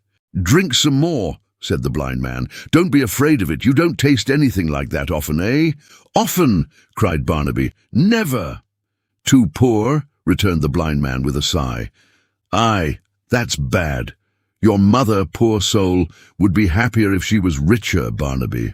"Why, so I tell her, the very thing I told her just before you came tonight, when all that gold was in the sky," said Barnaby, drawing his chair nearer to him and looking eagerly in his face. "Tell me, is there any way of being rich that I could find out? Any way, 100 ways." Aye, he returned. "Do you say so? What are they?" "Nay, mother, it's for your sake I ask, not mine, for yours indeed." "What are they?" The blind man turned his face, on which there was a smile of triumph, to where the widow stood in great distress, and answered, "Why, they are not to be found out by stay-at-homes, my good friend." "By stay-at-homes," cried Barnaby, plucking at his sleeve, "but I am not one. Now there you mistake. I am often out before the sun, and travel home when he has gone to rest. I'm away in the woods before the day has reached the shady places, and am often there when the bright moon is peeping through the boughs, and looking down upon the other moon that lives in the water. As I walk along, I try to find, among the grass and moss, some of that small money for which she works so hard and used to shed so many tears. As I lie asleep in the shade, I dream of it, dream of digging it up in heaps, and spying it out, hidden under bushes, and seeing it sparkle as the dewdrops do among the leaves. But I never find it. Tell me where it is. I'd go there if the journey were a whole year long, because I know she would be happier when I came home and brought some with me. Speak again. I'll listen to you if you talk all night." The blind man passed his hand lightly over the poor fellow's face, and finding that his elbows were planted on the table, that his chin rested on his 2 hands, that he leaned eagerly forward, and that his whole manner expressed the utmost interest and anxiety, paused for a minute as though he desired the widow to observe this fully, and then made answer. "It's in the world, bold Barnaby, the merry world, not in solitary places like those you pass your time in, but in crowds, and where there's noise and rattle." "Good, good!" cried Barnaby, rubbing his hands. "Yes, I love that. Grip loves it too. It suits us both. That's brave." "The kind of places," said the blind man, "that a young fellow likes, and in which a good son may do more for his mother and himself to boot in a month than he could here in all his life. That is, if he had a friend, you know, and someone to advise with." "You hear this, mother?" cried Barnaby, turning to her with delight. "Never tell me we shouldn't heed it if it lay shining at our feet. Why do we heed it so much now? Why do you toil from morning until night?" "Surely," said the blind man, "surely. Have you no answer, widow? Is your mind," he slowly added, "not made up yet?" "Let me speak with you," she answered, "apart." "Lay your hand upon my sleeve," said Stagg, arising from the table, "and lead me where you will. Courage, bold Barnaby. We'll talk more of this. I've a fancy for you. Wait there till I come back now, widow." She led him out at the door and into the little garden where they stopped. "You are a fit agent," she said, in a half-breathless manner, "and well represent the man who sent you here." "I'll tell him that you said so," Stagg retorted. "He has a regard for you, and will respect me the more, if possible, for your praise. We must have our rights, widow." "Rights? Do you know," she said, "that a word from me—" "Why do you stop?" returned the blind man calmly after a long pause. "Do I know that a word from you would place my friend in the last position of the dance of life? Yes, I do. What of that? It will never be spoken, widow." "You are sure of that?" "Quite so sure that I don't come here to discuss the question. I say we must have our rights, or we must be bought off. Keep to that point, or let me return to my young friend, for I have an interest in the lad, and desire to put him in the way of making his fortune." "Bah! You needn't speak," he added hastily. "I know what you would say. You have hinted at it once already. Have I no feeling for you because I am blind? No, I have not. Why do you expect me, being in darkness, to be better than men who have their sight?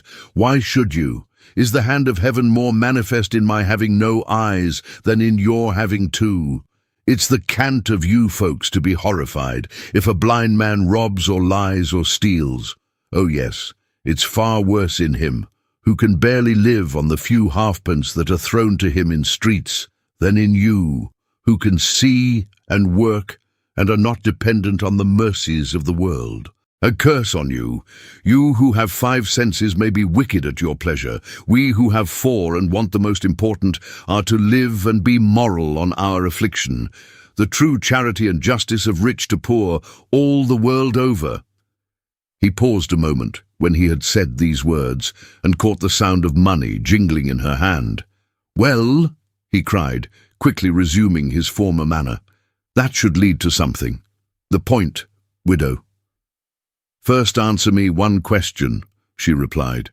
"You say he is close at hand. Has he left London?" "Being close at hand, widow, it would seem he has," returned the blind man. "I mean for good. You know that?" "Yes, for good. The truth is, widow, that his making a longer stay there might have had disagreeable consequences. He has come away for that reason." "Listen," said the widow, telling some money out upon a bench beside them. "Count." "6, said the blind man, listening attentively. "Any more?" "They are the savings," she answered, "of 5 years, 6 guineas. He put out his hand for one of the coins, felt it carefully, put it between his teeth, rung it on the bench, and nodded to her to proceed. "These have been scraped together and laid by, lest sickness or death should separate my son and me. They have been purchased at the price of much hunger, hard labour, and want of rest. If you can take them, do, on condition that you leave this place upon the instant, and enter no more into that room where he sits now, expecting your return." "6 guineas, said the blind man, shaking his head, "though of the fullest weight that were ever coined, fall very far short of 20 pounds, widow. For such a sum as you know, I must write to a distant part of the country. To do that and receive an answer, I must have time." "2 days, said Stagg. "More." "4 days?" "A week. Return on this day week at the same hour, but not to the house. Wait at the corner of the lane." "Of course," said the blind man with a crafty look. "I shall find you there." "Where else can I take refuge? Is it not enough that you have made a beggar of me, and that I have sacrificed my whole store, so hardly earned, to preserve this home?" "Humph," said the blind man after some consideration. "Set me with my face towards the point you speak of, and in the middle of the road. Is this the spot?" "It is." "On this day week at sunset, and think of him within doors. For the present, good night." She made him no answer, nor did he stop for any. He went slowly away, turning his head from time to time and stopping to listen, as if he were curious to know whether he was watched by anyone. The shadows of night were closing fast around, and he was soon lost in the gloom. It was not, however, until she had traversed the lane from end to end and made sure that he was gone, that she re-entered the cottage and hurriedly barred the door and window. "Mother," said Barnaby, "What is the matter? Where is the blind man? He is gone." "Gone!" he cried, starting up. "I must have more talk with him. Which way did he take?" "I don't know," she answered, folding her arms about him. "You must not go out tonight. There are ghosts and dreams abroad." "I?" said Barnaby in a frightened whisper. "It is not safe to stir. We must leave this place tomorrow." "This place, this cottage, and the little garden, mother." "Yes. Tomorrow morning at sunrise, we must travel to London, lose ourselves in that wide place. There would be some trace of us in any other town. Then travel on again and find some new abode." Little persuasion was required to reconcile Barnaby to anything that promised change. In another minute he was wild with delight. In another, full of grief at the prospect of parting with his friends the dogs. In another, wild again. Then he was fearful of what she had said to prevent his wandering abroad that night, and full of terrors and strange questions. His light-heartedness in the end surmounted all his other feelings, and lying down in his clothes to the end that he might be ready on the morrow, he soon fell fast asleep before the poor turf fire. His mother did not close her eyes, but sat beside him, watching. Every breath of wind sounded in her ears like that dreaded footstep at the door, or like that hand upon the latch, and made the calm summer night a night of horror. At length the welcome day appeared. When she had made the little preparations which were needful for their journey, and had prayed upon her knees with many tears, she roused Barnaby, who jumped up gaily at her summons. His clothes were few enough, and to carry grip was a labour of love. As the sun shed his earliest beams upon the earth, they closed the door of their deserted home and turned away. The sky was blue and bright. The air was fresh and filled with 1,000 perfumes. Barnaby looked upward and laughed with all his heart. But it was a day he usually devoted to a long ramble, and one of the dogs, the ugliest of them all, came bounding up and jumping round him in the fullness of his joy. He had to bid him go back in a surly tone, and his heart smote him while he did so. The dog retreated, turned with a half-incredulous, half-imploring look, came a little back, and stopped. It was the last appeal of an old companion and a faithful friend, cast off. Barnaby could bear no more, and as he shook his head and waved his playmate home, he burst into tears. "Oh, mother, mother, how mournful he will be when he scratches at the door and finds it always shut." There was such a sense of home in the thought that though her own eyes overflowed, she would not have obliterated the recollection of it, either from her own mind or from his, for the wealth of the whole wide world. Chapter 47. In the exhaustless catalogue of heaven's mercies to mankind, the power we have of finding some germs of comfort in the hardest trials must ever occupy the foremost place, not only because it supports and upholds us when we most require to be sustained, but because in this source of consolation there is something we have reason to believe of the divine spirit. Something of that goodness which detects amidst our own evil doings, a redeeming quality. Something which, even in our fallen nature, we possess in common with the angels, which had its being in the old time when they trod the earth, and lingers on it yet in pity. How often, on their journey, did the widow remember with a grateful heart that out of his deprivation Barnaby's cheerfulness and affection sprung. How often did she call to mind that but for that he might have been sullen, morose, unkind, far removed from her, vicious, perhaps, and cruel. How often had she cause for comfort in his strength and hope, and in his simple nature, those feeble powers of mind which rendered him so soon forgetful of the past, save in brief gleams and flashes, even they were a comfort now. The world to him was full of happiness. In every tree and plant and flower, in every bird and beast and tiny insect whom a breath of summer wind laid low upon the ground, he had delight. His delight was hers, and where many a wise son would have made her sorrowful, this poor light-hearted idiot filled her breast with thankfulness and love. Their stock of money was low, but from the hoard she had told into the blind man's hand, the widow had withheld 1 guinea. This, with the few pence she possessed besides, was to 2 persons of their frugal habits a goodly sum in bank.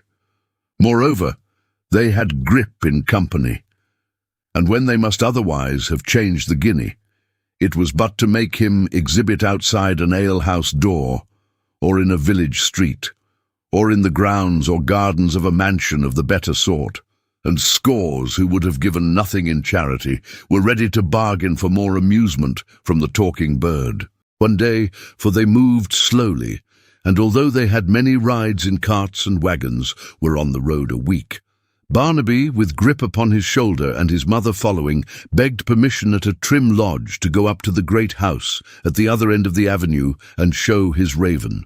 The man within was inclined to give them admittance, and was indeed about to do so, when a stout gentleman with a long whip in his hand, and a flushed face which seemed to indicate that he had had his morning's draught, rode up to the gate, and called in a loud voice, and with more oaths than the occasion seemed to warrant, to have it opened directly. "Who hast thou got here?" said the gentleman angrily, as the man threw the gate wide open and pulled off his hat. "Who are these, eh? Art a beggar, woman?"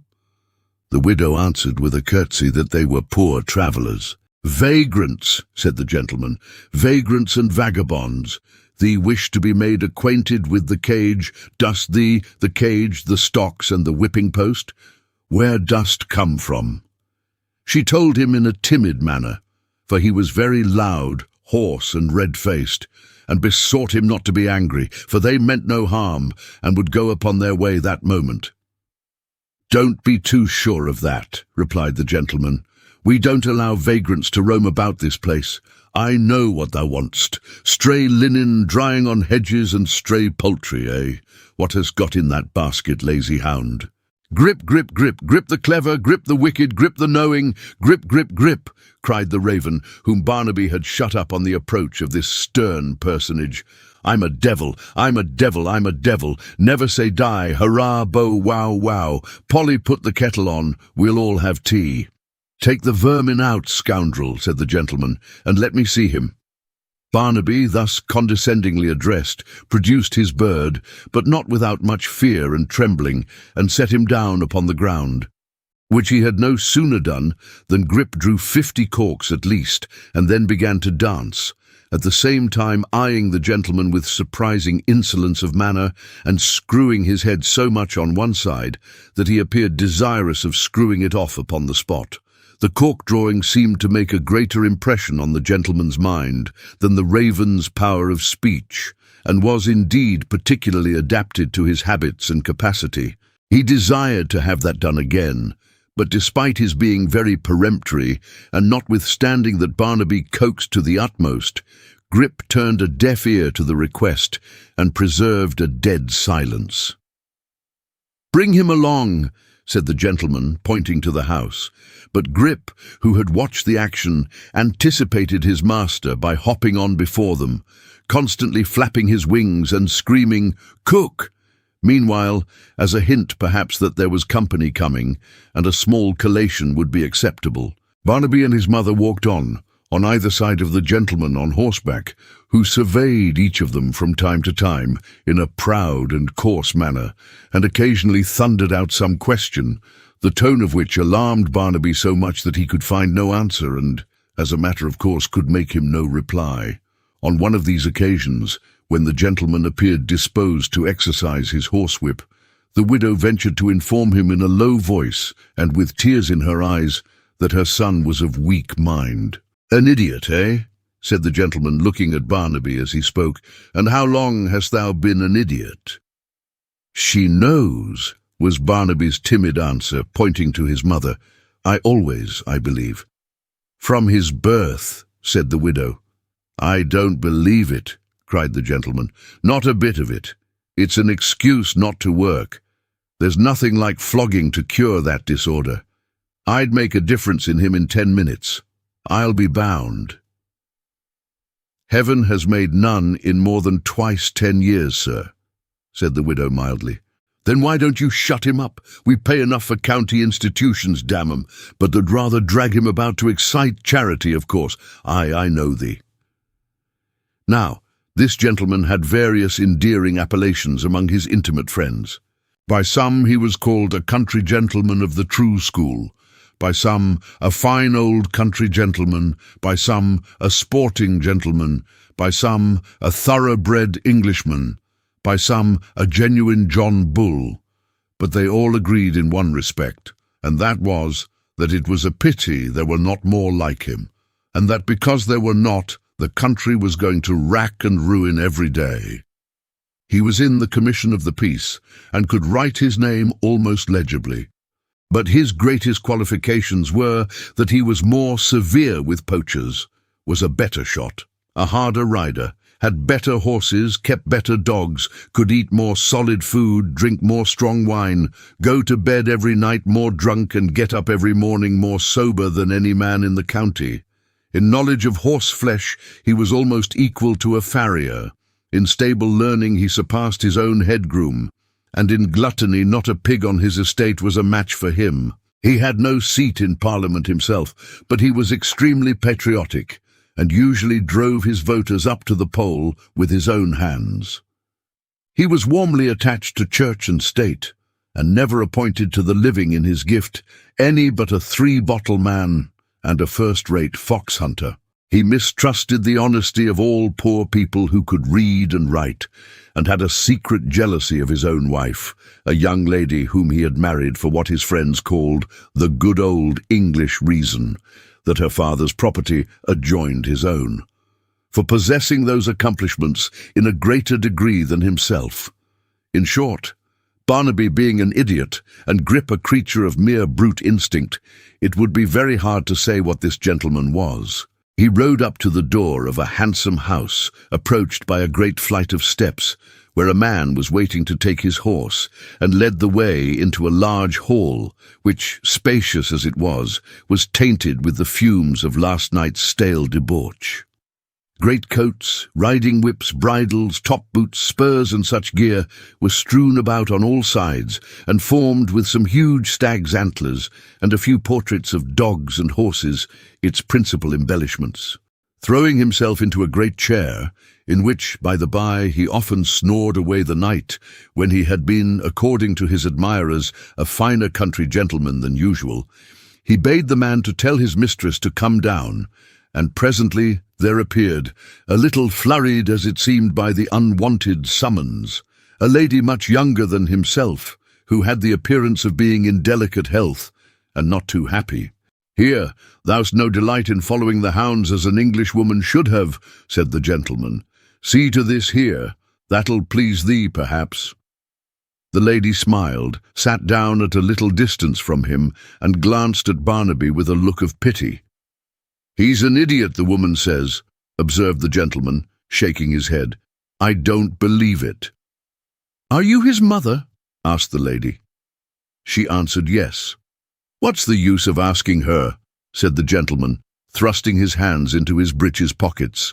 "She'll tell thee so, of course. Most likely he's hired at so much a day. There, get on. Make him do something." Grip, having by this time recovered his urbanity, condescended at Barnaby's solicitation to repeat his various phrases of speech and to go through the whole of his performances with the utmost success. The corks and the never say die afforded the gentleman so much delight that he demanded the repetition of this part of the entertainment until Grip got into his basket and positively refused to say another word, good or bad. The lady, too, was much amused with him, and the closing point of his obstinacy so delighted her husband that he burst into a roar of laughter and demanded his price. Barnaby looked as though he didn't understand his meaning. Probably he did not. "His price," said the gentleman, rattling the money in his pockets. "What dost want for him? How much?"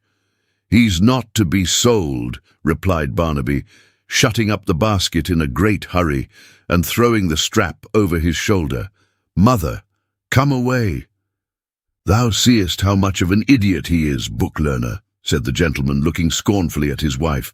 "He can make a bargain. What dost want for him, old woman?" "He is my son's constant companion," said the widow. "He is not to be sold, sir, indeed." "Not to be sold!" cried the gentleman, growing 10 times redder, hoarser, and louder than before. "Not to be sold!" "Indeed, no," she answered. "We have never thought of parting with him, sir, I do assure you." He was evidently about to make a very passionate retort, when a few murmured words from his wife happening to catch his ear, he turned sharply round and said, "Eh? What? We can hardly expect them to sell the bird against their own desire," she faltered. "If they prefer to keep him—" "Prefer to keep him," he echoed. "These people who go tramping about the country, pilfering and vagabondizing on all hands, prefer to keep a bird when a landed proprietor and a justice asks his price. That old woman's been to school. I know she has. Don't tell me no," he roared to the widow. "I say yes." Barnaby's mother pleaded guilty to the accusation and hoped there was no harm in it. "No harm," said the gentleman. "No, no harm. No harm, ye old rebel, not a bit of harm. If my clerk was here, I'd set ye in the stocks, I would, or lay ye in jail for prowling up and down on the lookout for petty larcenies, ye limb of a gypsy. Here, Simon, put these pilferers out, shove 'em into the road, out with 'em. You don't want to sell the bird, you that come here to beg, don't ye? If they aren't out in double quick, set the dogs upon 'em." They waited for no further dismissal, but fled precipitately, leaving the gentleman to storm away by himself, for the poor lady had already retreated, and making a great many vain attempts to silence Grip, who, excited by the noise, drew corks enough for a city feast as they hurried down the avenue, and appeared to congratulate himself beyond measure on having been the cause of the disturbance. When they had nearly reached the lodge, another servant, emerging from the shrubbery, feigned to be very active in ordering them off, but this man put a crown into the widow's hand, and whispering that his lady sent it, thrust them gently from the gate. This incident only suggested to the widow's mind, when they halted at an alehouse some miles further on, and heard the justice's character as given by his friends, that perhaps something more than capacity of stomach and tastes for the kennel and the stable were required to form either a perfect country gentleman, a thoroughbred Englishman, or a genuine John Bull, and that possibly the terms were sometimes misappropriated, not to say disgraced. She little thought then that a circumstance so slight would ever influence their future fortunes, but time and experience enlightened her in this respect. "Mother," said Barnaby, as they were sitting next day in a wagon, which was to take them within 10 miles of the capital, "we're going to London first, you said. Shall we see that blind man there?" She was about to answer, "Heaven forbid," but checked herself and told him no, she thought not. Why did he ask? "He's a wise man," said Barnaby, with a thoughtful countenance. "I wish that we may meet with him again. What was it that he said of crowds? That gold was to be found where people crowded, and not among the trees and in such quiet places. He spoke as if he loved it. London is a crowded place. I think we shall meet him there." "But why do you desire to see him, love?" she asked. "Because," said Barnaby, looking wistfully at her, "he talked to me about gold, which is a rare thing, and say what you will, a thing you would like to have, I know, and because he came and went away so strangely, just as white-headed old men come sometimes to my bed's foot in the night, and say what I can't remember when the bright day returns. He told me he'd come back. I wonder why he broke his word." "But you never thought of being rich or gay before, dear Barnaby. You have always been contented." He laughed and bade her say that again, then cried, Oh yes," and laughed once more. Then something passed that caught his fancy, and the topic wandered from his mind and was succeeded by another just as fleeting. But it was plain from what he had said, and from his returning to the point more than once that day, and on the next, that the blind man's visit, and indeed his words, had taken strong possession of his mind. Whether the idea of wealth had occurred to him for the first time on looking at the golden clouds that evening, and images were often presented to his thoughts by outward objects quite as remote and distant, or whether their poor and humble way of life had suggested it by contrast long ago, or whether the accident, as he would deem it, of the blind man's pursuing the current of his own remarks had done so at the moment, or he had been impressed by the mere circumstance of the man being blind, and therefore unlike anyone with whom he had talked before. It was impossible to tell. She tried every means to discover, but in vain, and the probability is that Barnaby himself was equally in the dark. It filled her with uneasiness to find him harping on this string, but all that she could do was to lead him quickly to some other subject and to dismiss it from his brain. To caution him against their visitor, to show any fear or suspicion in reference to him, would only be, she feared, to increase that interest with which Barnaby regarded him, and to strengthen his desire to meet him once again.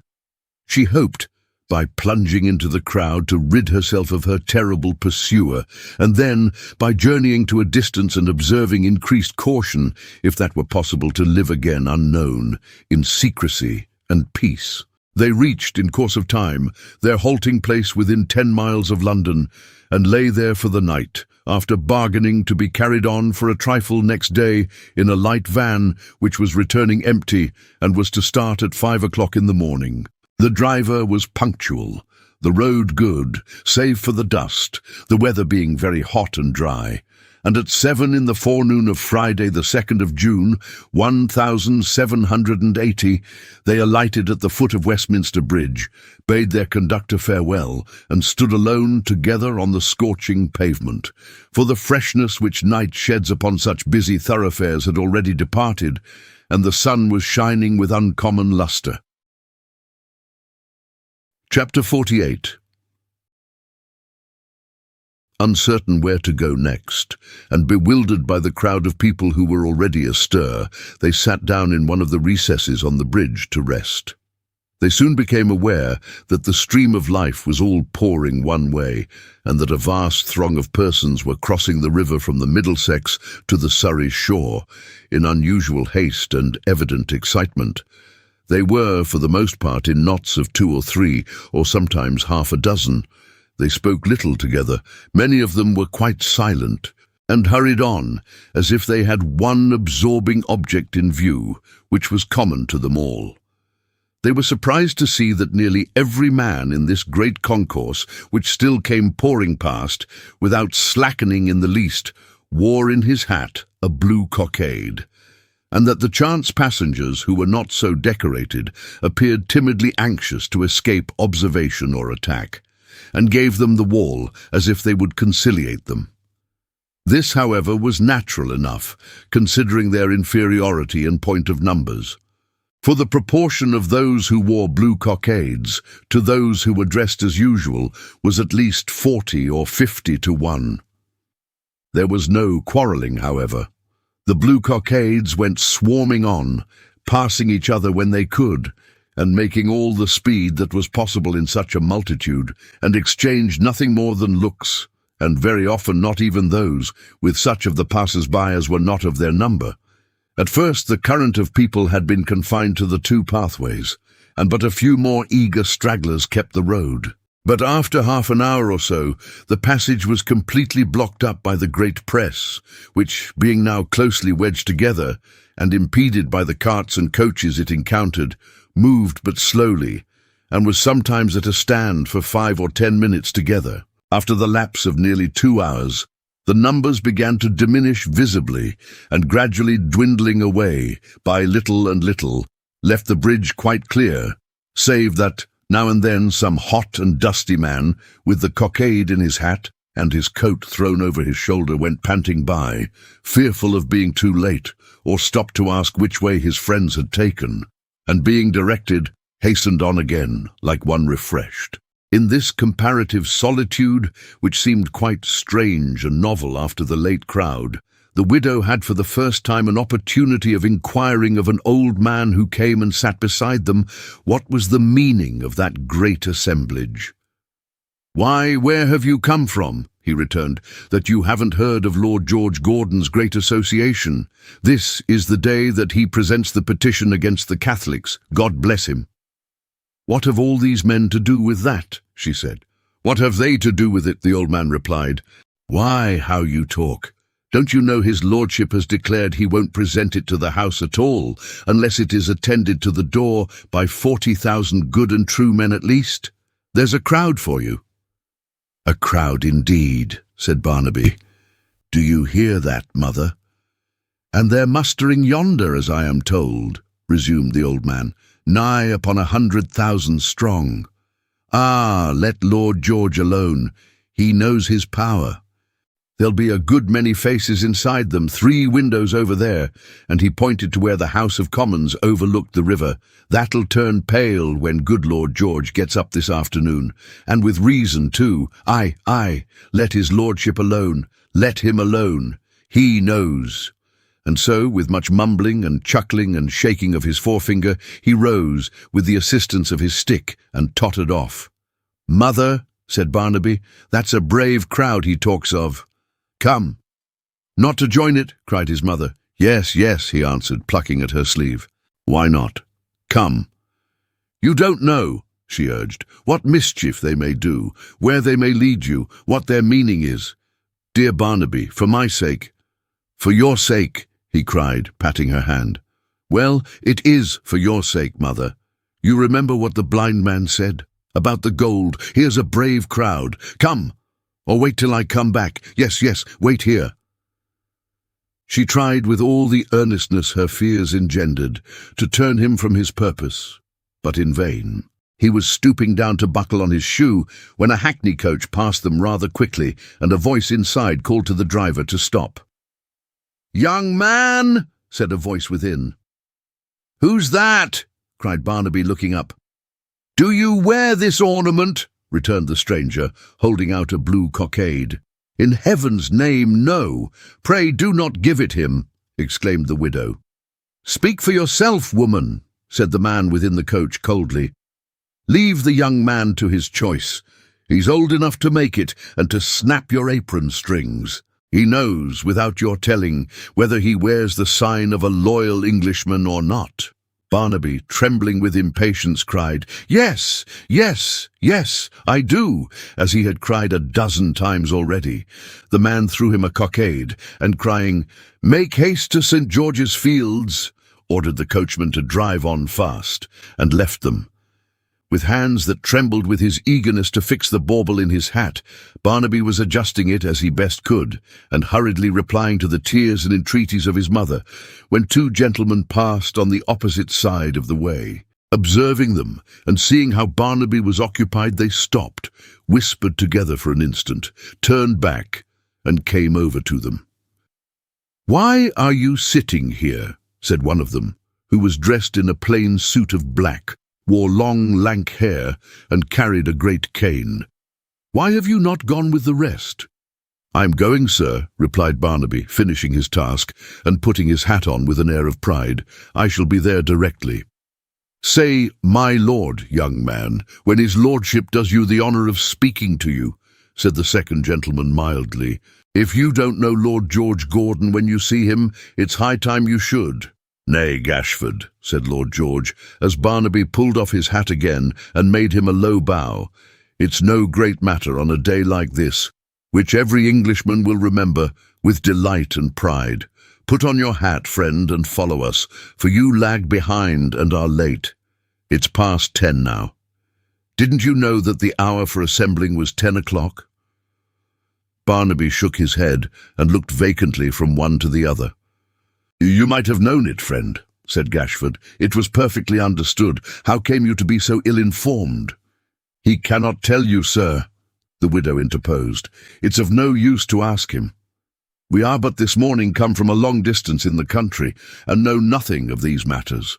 The cause has taken a deep root, and has spread its branches far and wide," said Lord George to his secretary. "This is a pleasant hearing. I thank heaven for it." "Amen," cried Gashford with a solemn face. "You do not understand me, my lord," said the widow. "Pardon me, but you cruelly mistake my meaning. We know nothing of these matters. We have no desire or right to join in what you are about to do. This is my son, my poor afflicted son, dearer to me than my own life. In mercy's name, my lord, go your way alone, and do not tempt him into danger." "My good woman," said Gashford. "How can you? Dear me! What do you mean by tempting and by danger? Do you think his lordship is a roaring lion going about and seeking whom he may devour? God bless me!" "No, no, my lord, forgive me," implored the widow, laying both her hands upon his breast, and scarcely knowing what she did or said in the earnestness of her supplication. "But there are reasons why you should hear my earnest mother's prayer and leave my son with me. Oh, do! He is not in his right senses. He is not, indeed." "It is a bad sign of the wickedness of these times," said Lord George, evading her touch and colouring deeply, "that those who cling to the truth and support the right cause are set down as mad. Have you the heart to say this of your own son, unnatural mother?" "I am astonished at you," said Gashford, with a kind of meek severity. "This is a very sad picture of female depravity." "He has surely no appearance," said Lord George, glancing at Barnaby and whispering in his secretary's ear, "of being deranged. And even if he had, we must not construe any trifling peculiarity into madness. Which of us," and here he turned red again, "would be safe if that were made the law?" "Not one," replied the secretary. "In that case, the greater the zeal, the truth and talent, the more direct the call from above, the clearer would be the madness. With regard to this young man, my lord," he added, with a lip that slightly curled as he looked at Barnaby, who stood twirling his hat and stealthily beckoning them to come away, "he is as sensible and self-possessed as anyone I ever saw." "And you desire to make one of this great body?" said Lord George, addressing him. "And intended to make one, did you?" "Yes, yes," said Barnaby, with sparkling eyes. "To be sure I did. I told her so myself." "I see," replied Lord George, with a reproachful glance at the unhappy mother. "I thought so. Follow me and this gentleman, and you shall have your wish." Barnaby kissed his mother tenderly on the cheek, and bidding her be of good cheer, for their fortunes were both made now, did as he was desired. She, poor woman, followed too, with how much fear and grief it would be hard to tell. They passed quickly through the bridge road, where the shops were all shut up, for the passage of the great crowd and the expectation of their return had alarmed the tradesmen for their goods and windows, and where, in the upper stories, all the inhabitants were congregated, looking down into the street below, with faces variously expressive of alarm, of interest, expectancy, and indignation. Some of these applauded, and some hissed, but regardless of these interruptions, for the noise of a vast congregation of people at a little distance sounded in his ears like the roaring of the sea, Lord George Gordon quickened his pace, and presently arrived before St. George's Fields. They were really fields at that time, and of considerable extent. Here an immense multitude was collected, bearing flags of various kinds and sizes, but all of the same colour, blue, like the cockades, some sections marching to and fro in military array, and others drawn up in circles, squares, and lines. A large portion, both of the bodies which paraded the ground, and of those which remained stationary, were occupied in singing hymns or psalms. With whomsoever this originated, it was well done. For the sound of so many thousand voices in the air must have stirred the heart of any man within him, and could not fail to have a wonderful effect upon enthusiasts, however mistaken. Scouts had been posted in advance of the great body to give notice of their leader's coming.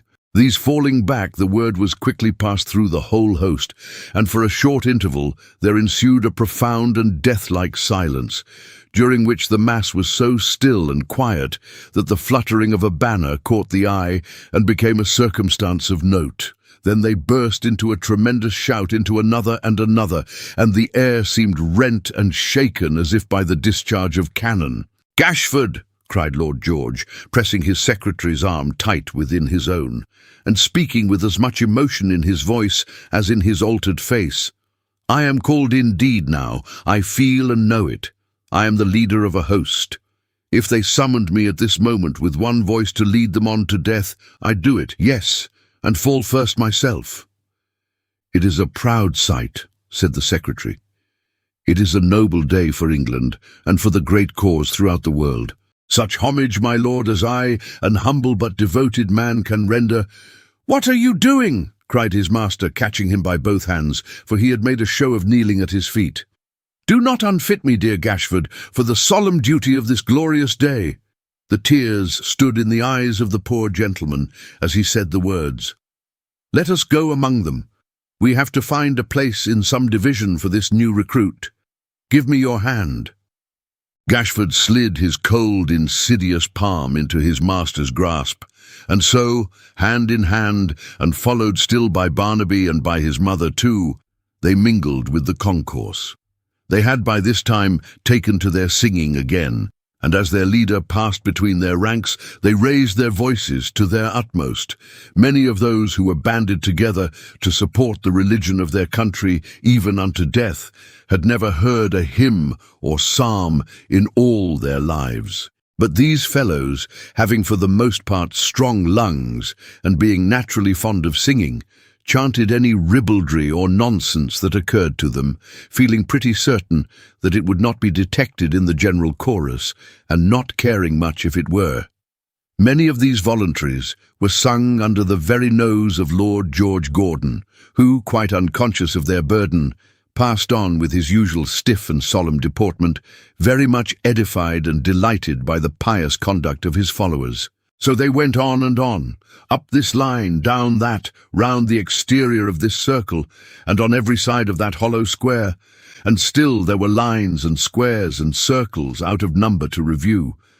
The day being now intensely hot, and the sun striking down his fiercest rays upon the field, those who carried heavy banners began to grow faint and weary. Most of the number assembled were fain to pull off their neckcloths and throw their coats and waistcoats open, and some, towards the centre, quite overpowered by the excessive heat, which was of course rendered more unendurable by the multitude around them, lay down upon the grass, and offered all they had about them for a drink of water. Still, no man left the ground, not even of those who were so distressed. Still, Lord George, streaming from every pore, went on with Gashford, and still Barnaby and his mother followed close behind them.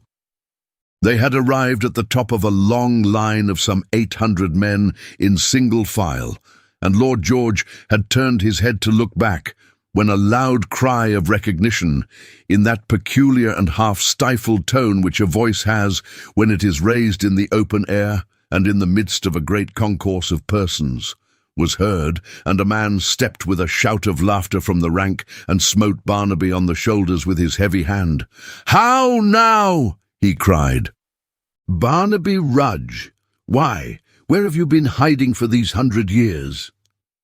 Barnaby had been thinking within himself that the smell of the trodden grass brought back his old days at cricket, when he was a young boy and played on Chigwell Green. Confused by this sudden and boisterous address, he stared in a bewildered manner at the man, and could scarcely say, "What, Hugh?" "Hugh!" echoed the other. "Aye, Hugh, Maypole, Hugh! You remember my dog? He's alive now and will know you, I warrant. What, you wear the colour, do you? Well done, ha ha ha ha." "You know this young man, I see," said Lord George. "Know him, my lord, as well as I know my own right hand. My captain knows him. We all know him. Will you take him into your division? It hasn't in it a better, nor a nimbler, nor a more active man than Barnaby Rudge," said Hugh. "Show me the man who says it has. Fall in, Barnaby. He shall march, my lord, between me and Dennis. And he shall carry," he added, taking a flag from the hand of a tired man who tendered it, "the gayest silken streamer in this valiant army." "In the name of God, no!"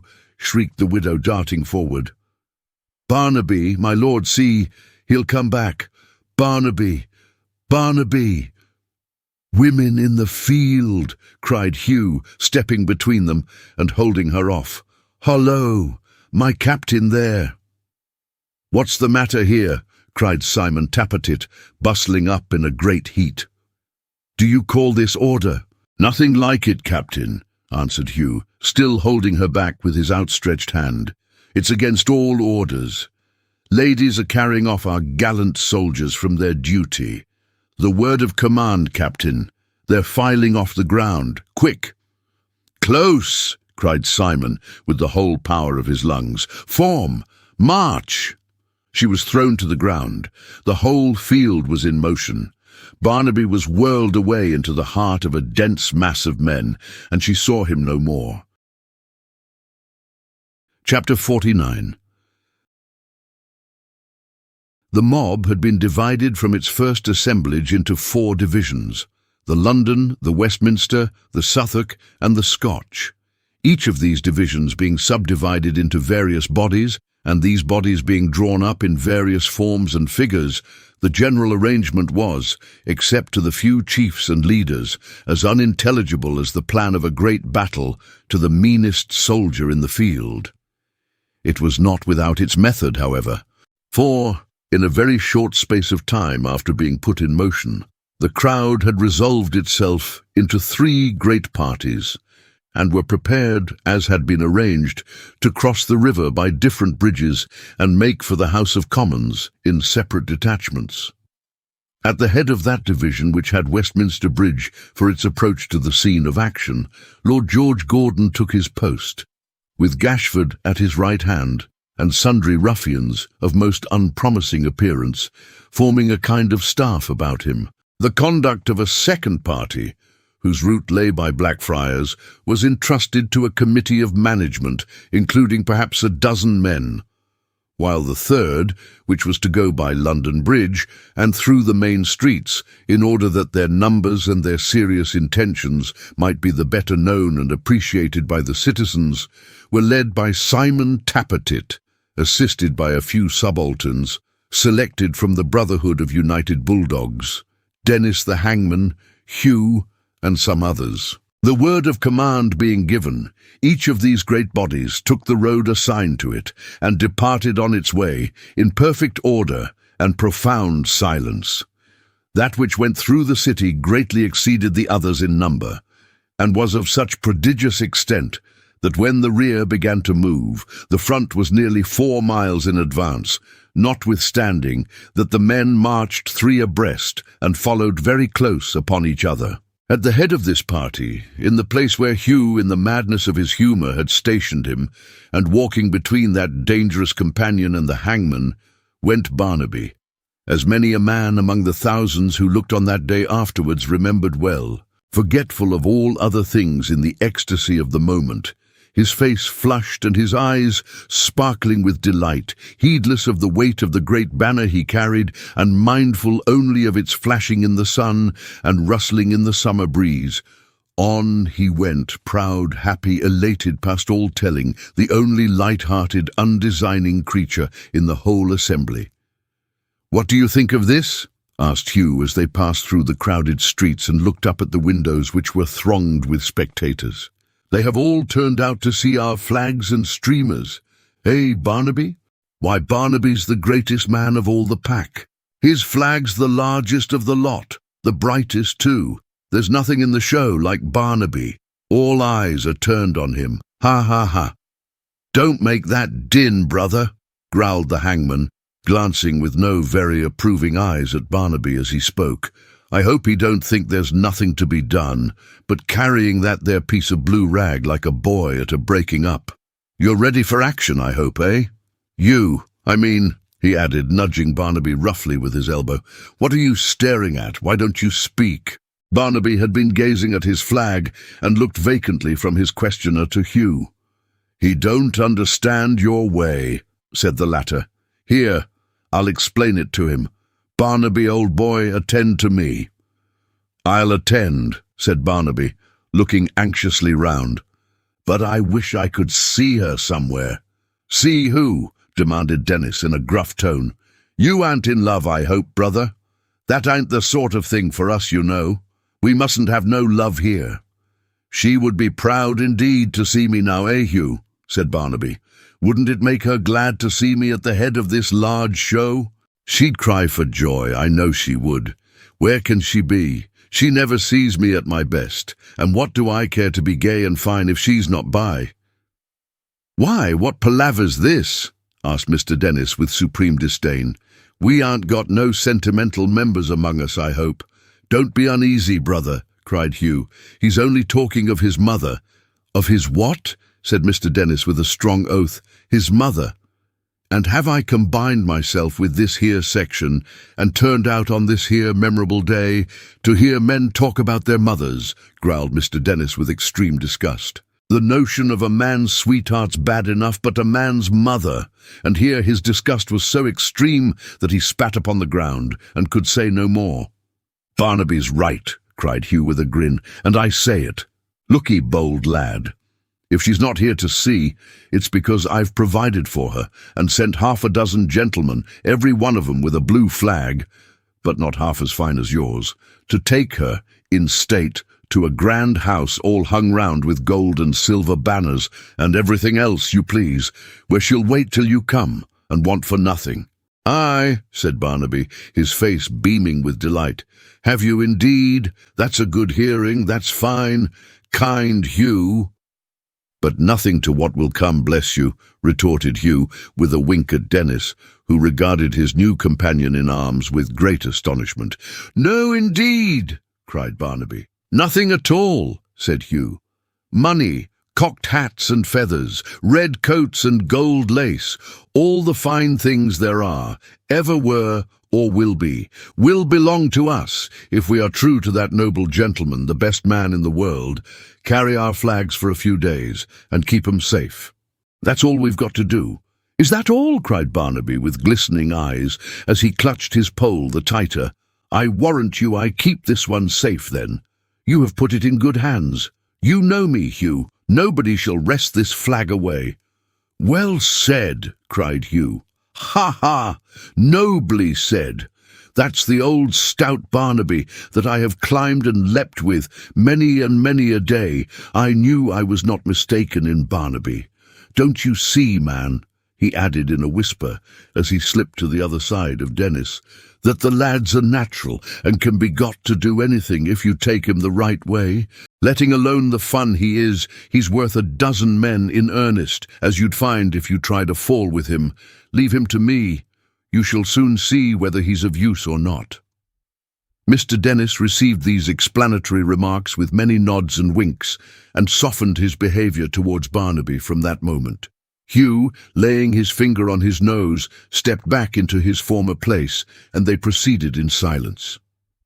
It was between 2 and 3 o'clock in the afternoon when the 3 great parties met at Westminster and, uniting into one huge mass, raised a tremendous shout. This was not only done in token of their presence, but as a signal to those on whom the task devolved that it was time to take possession of the lobbies of both houses, and of the various avenues of approach, and of the gallery stairs. To the last-named place, Hugh and Dennis, still with their pupil between them, rushed straightway.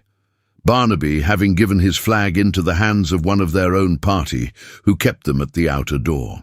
Their followers pressing on behind, they were borne as on a great wave to the very doors of the gallery, whence it was impossible to retreat, even if they had been so inclined, by reason of the throng which choked up the passages. It is a familiar expression in describing a great crowd that a person might have walked upon the people's heads. In this case it was actually done.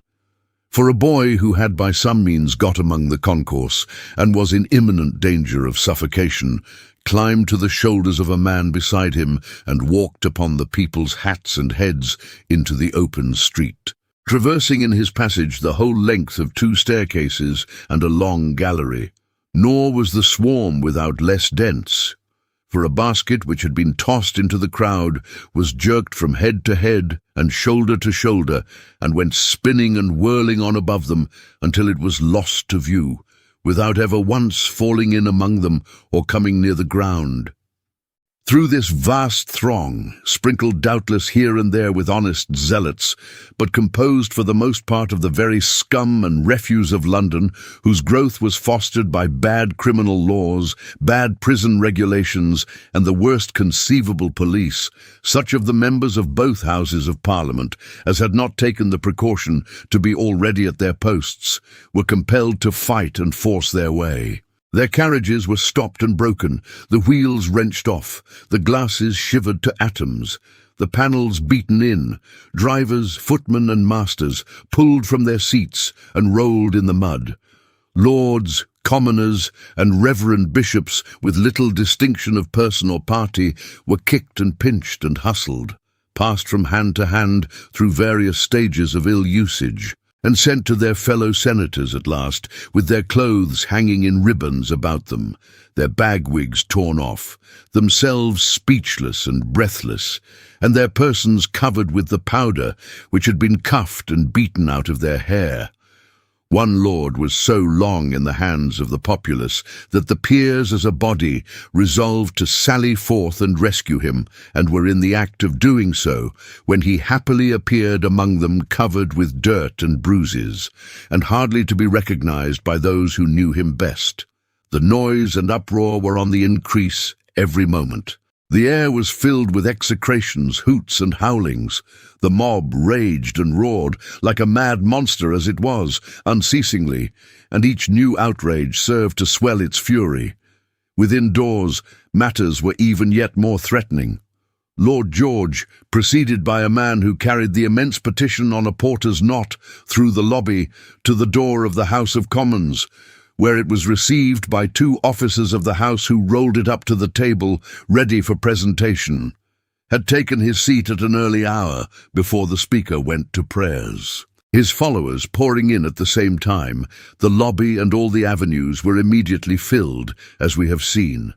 Thus the members were not only attacked in their passage through the streets, but were set upon within the very walls of Parliament, while the tumult, both within and without, was so great that those who attempted to speak could scarcely hear their own voices. Far less consult upon the course it would be wise to take in such extremity, or animate each other to dignified and firm resistance. So sure as any member, just arrived, with dress disordered and dishevelled hair, came struggling through the crowd in the lobby, it yelled and screamed in triumph. And when the door of the house, partially and cautiously opened by those within for his admission, gave them a momentary glimpse of the interior, they grew more wild and savage, like beasts at the sight of prey, and made a rush against the portal which strained its locks and bolts in their staples, and shook the very beams. The strangers' gallery, which was immediately above the door of the house, had been ordered to be closed on the first rumour of disturbance, and was empty, save that now and then Lord George took his seat there, for the convenience of coming to the head of the stairs which led to it, and repeating to the people what had passed within. It was on these stairs that Barnaby, Hugh, and Dennis were posted. There were two flights, short, steep, and narrow, running parallel to each other, and leading to two little doors communicating with a low passage which opened on the gallery. Between them was a kind of well or unglazed skylight for the admission of light and air into the lobby, which might be some 18 or 20 feet below. Upon one of these little staircases, not that at the head of which Lord George appeared from time to time, but the other, Gashford stood with his elbow on the banister and his cheek resting on his hand, with his usual crafty aspect. Whenever he varied this attitude in the slightest degree, so much as by the gentlest motion of his arm, the uproar was certain to increase, not merely there, but in the lobby below, from which place, no doubt, some man who acted as fugleman to the rest was constantly looking up and watching him. "Order!" cried Hugh, in a voice which made itself heard even above the roar and tumult, as Lord George appeared at the top of the staircase. "News! News from my lord!" The noise continued, notwithstanding his appearance, until Gashford looked round. There was silence immediately. even among the people in the passages without, and on the other staircases, who could neither see nor hear, but to whom, notwithstanding, the signal was conveyed with marvellous rapidity. "Gentlemen," said Lord George, who was very pale and agitated, "we must be firm.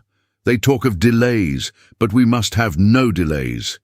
They talk of taking your petition into consideration next Tuesday, but we must have it considered now.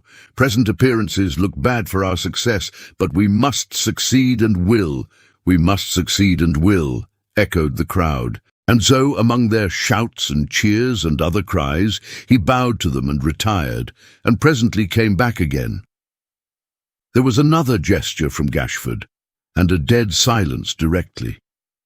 "I am afraid," he said this time, "that we have little reason, gentlemen, to hope for any redress from the proceedings of Parliament. But we must redress our own grievances. We must meet again. We must put our trust in Providence, and it will bless our endeavours." This speech, being a little more temperate than the last, was not so favourably received. When the noise and exasperation were at their height, he came back once more, and told them that the alarm had gone forth for many miles round, that when the king heard of their assembling together in that great body, he had no doubt his majesty would send down private orders to have their wishes complied with, and with the manner of his speech as childish, irresolute, and uncertain as his matter, was proceeding in this strain, when two gentlemen suddenly appeared at the door where he stood, and pressing past him, and coming a step or two lower down upon the stairs, confronted the people. The boldness of this action quite took them by surprise. They were not the less disconcerted when one of the gentlemen, turning to Lord George, spoke thus, in a loud voice that they might hear him well, but quite coolly and collectedly. "You may tell these people, if you please, my lord, that I am General Conway, of whom they have heard, and that I oppose this petition, and all their proceedings and yours. I am a soldier, you may tell them, and I will protect the freedom of this place with my sword. You see, my lord, that the members of this house are all in arms today. You know that the entrance to it is a narrow one. You cannot be ignorant that there are men within these walls who are determined to defend that pass to the last, and before whom many lives must fall if your adherents persevere. Have a care what you do." "And my Lord George," said the other gentleman, addressing him in like manner, "I desire them to hear this from me, Colonel Gordon, your near relation. If a man among this crowd whose uproar strikes us deaf crosses the threshold of the House of Commons, I swear to run my sword that moment, not into his, but into your body." With that, they stepped back again, keeping their faces towards the crowd, took each an arm of the misguided nobleman, drew him into the passage and shut the door, which they directly locked and fastened on the inside. This was so quickly done, and the demeanour of both gentlemen, who were not young men either, was so gallant and resolute, that the crowd faltered and stared at each other with irresolute and timid looks. Many tried to turn towards the door. Some of the faintest-hearted cried they had best go back, and called to those behind to give way. And the panic and confusion were increasing rapidly, when Gashford whispered, "Hugh." "What now?" Hugh roared aloud, turning towards them. "Why go back? Where can you do better than here, boys? One good rush against these doors and one below at the same time will do the business. Rush on then. As to the door below, let those stand back who are afraid. Let those who are not afraid try who shall be the first to pass it. Here goes. Look out down there." Without the delay of an instant, he threw himself headlong over the banisters into the lobby below. He had hardly touched the ground when Barnaby was at his side. The chaplain's assistant and some members who were imploring the people to retire immediately withdrew.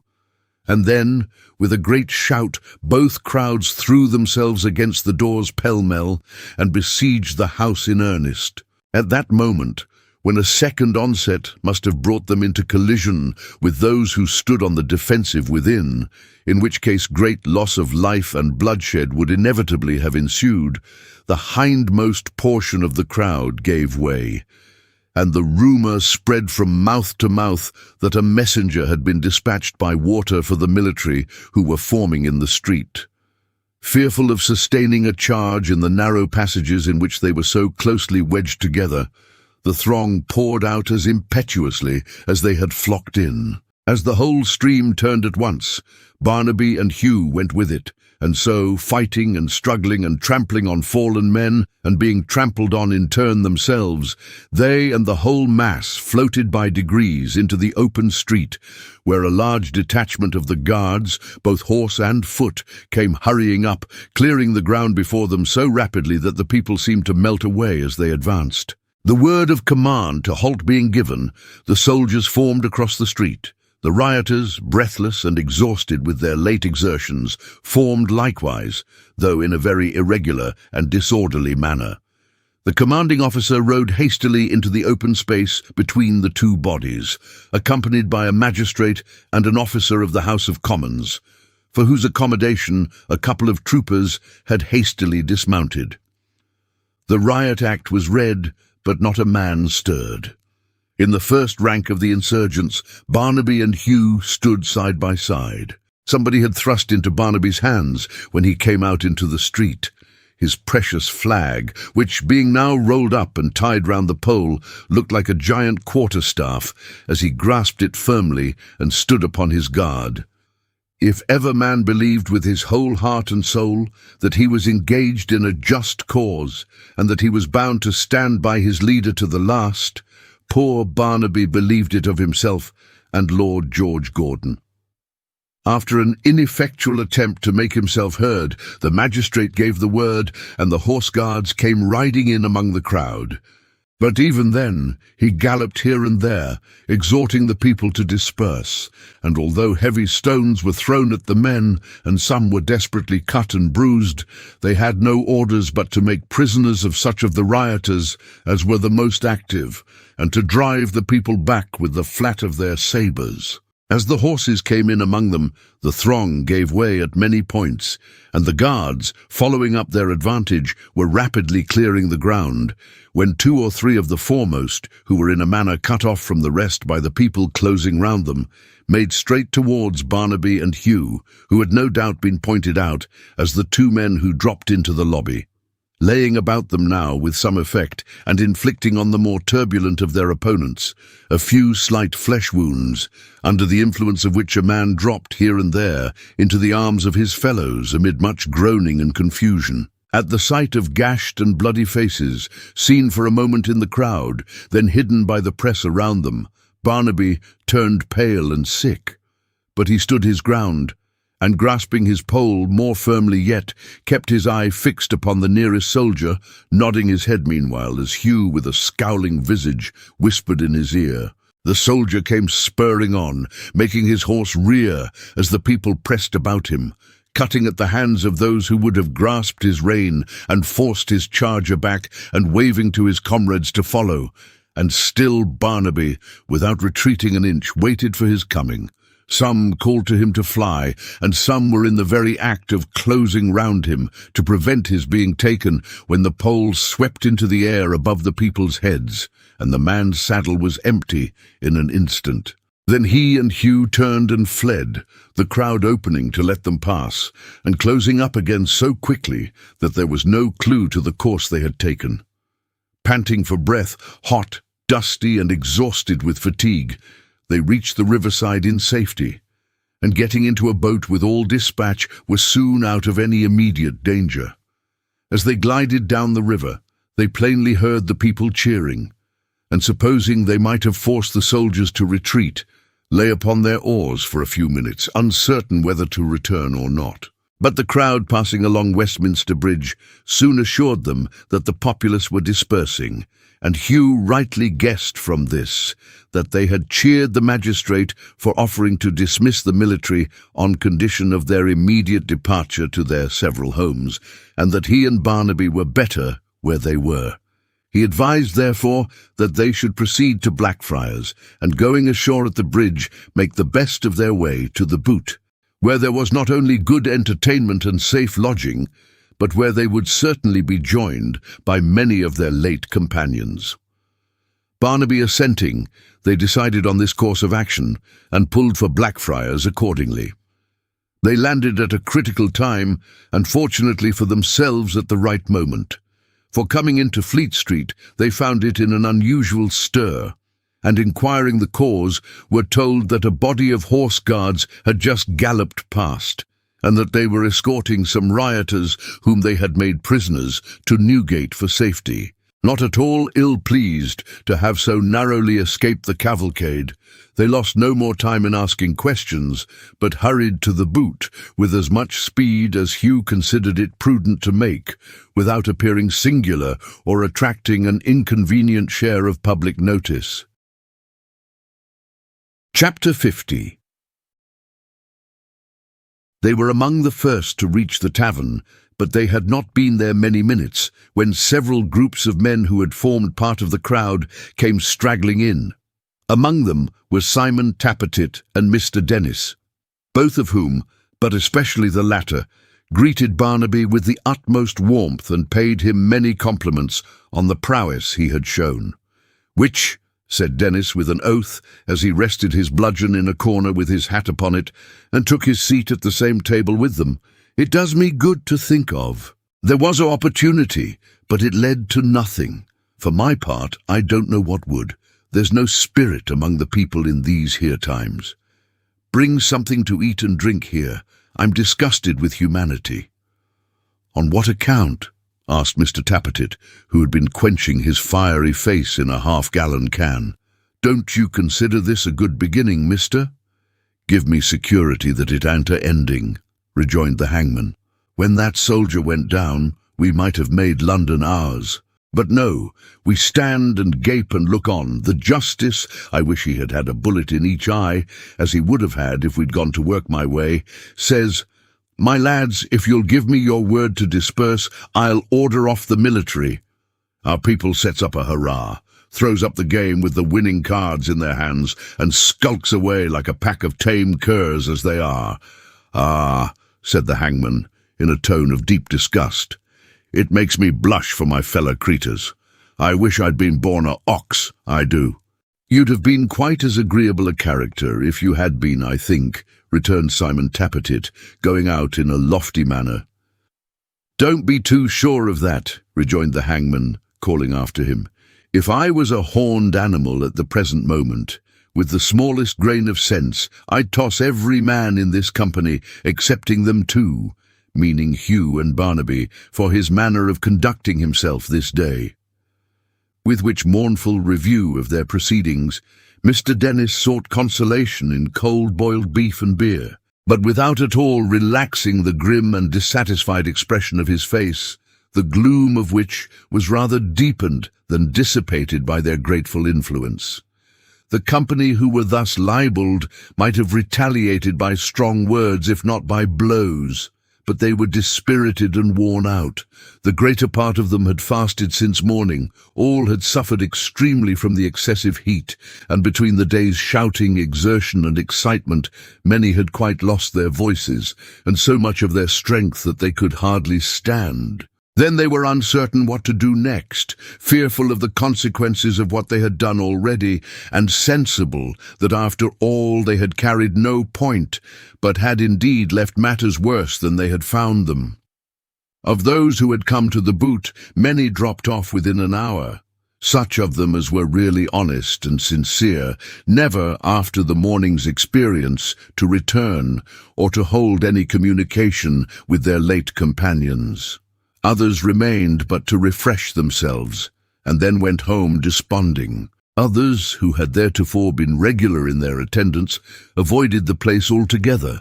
The half-dozen prisoners whom the guards had taken were magnified by report into 50 at least, and their friends, being faint and sober, so slackened in their energy, and so drooped beneath these dispiriting influences, that by 8 o'clock in the evening Dennis, Hugh, and Barnaby were left alone. Even they were fast asleep upon the benches when Gashford's entrance roused them. "Oh, you are here, then," said the secretary. "Dear me." "Why, where should we be, Muster Gashford?" Dennis rejoined, as he rose into a sitting posture. "Oh, nowhere, nowhere," he returned with excessive mildness. "The streets are filled with blue cockades. I rather thought you might have been among them. I am glad you are not." "You have orders for us, master, then," said Hugh. "Oh dear, no, not I. No orders, my good fellow. What orders should I have? You are not in my service." "Master Gashford," remonstrated Dennis, "we belong to the cause, don't we?" "The cause?" repeated the secretary, looking at him in a sort of abstraction. "There is no cause. The cause is lost." "Lost?"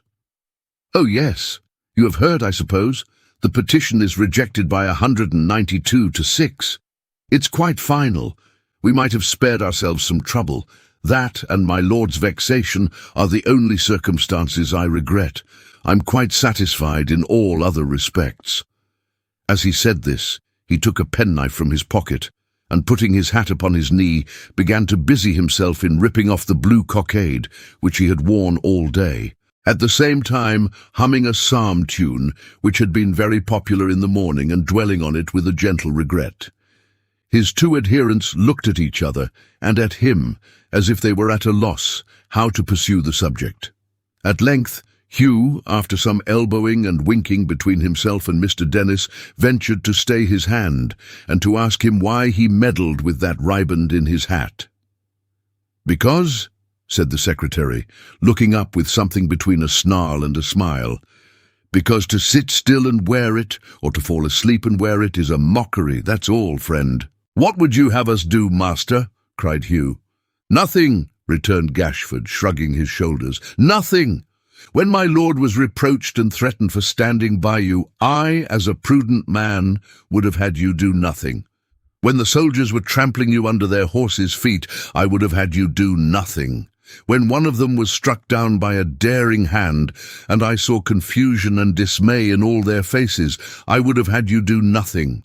Just what you did, in short. This is the young man who had so little prudence and so much boldness. Ah, I am sorry for him." "Sorry, master," cried Hugh. "Sorry, Master Gashford," echoed Dennis, "in case there should be a proclamation out tomorrow offering £500 or some such trifle for his apprehension, and in case it should include another man who dropped into the lobby from the stairs above," said Gashford coldly. "Still, do nothing."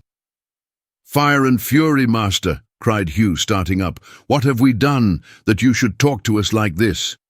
"Nothing," returned Gashford with a sneer.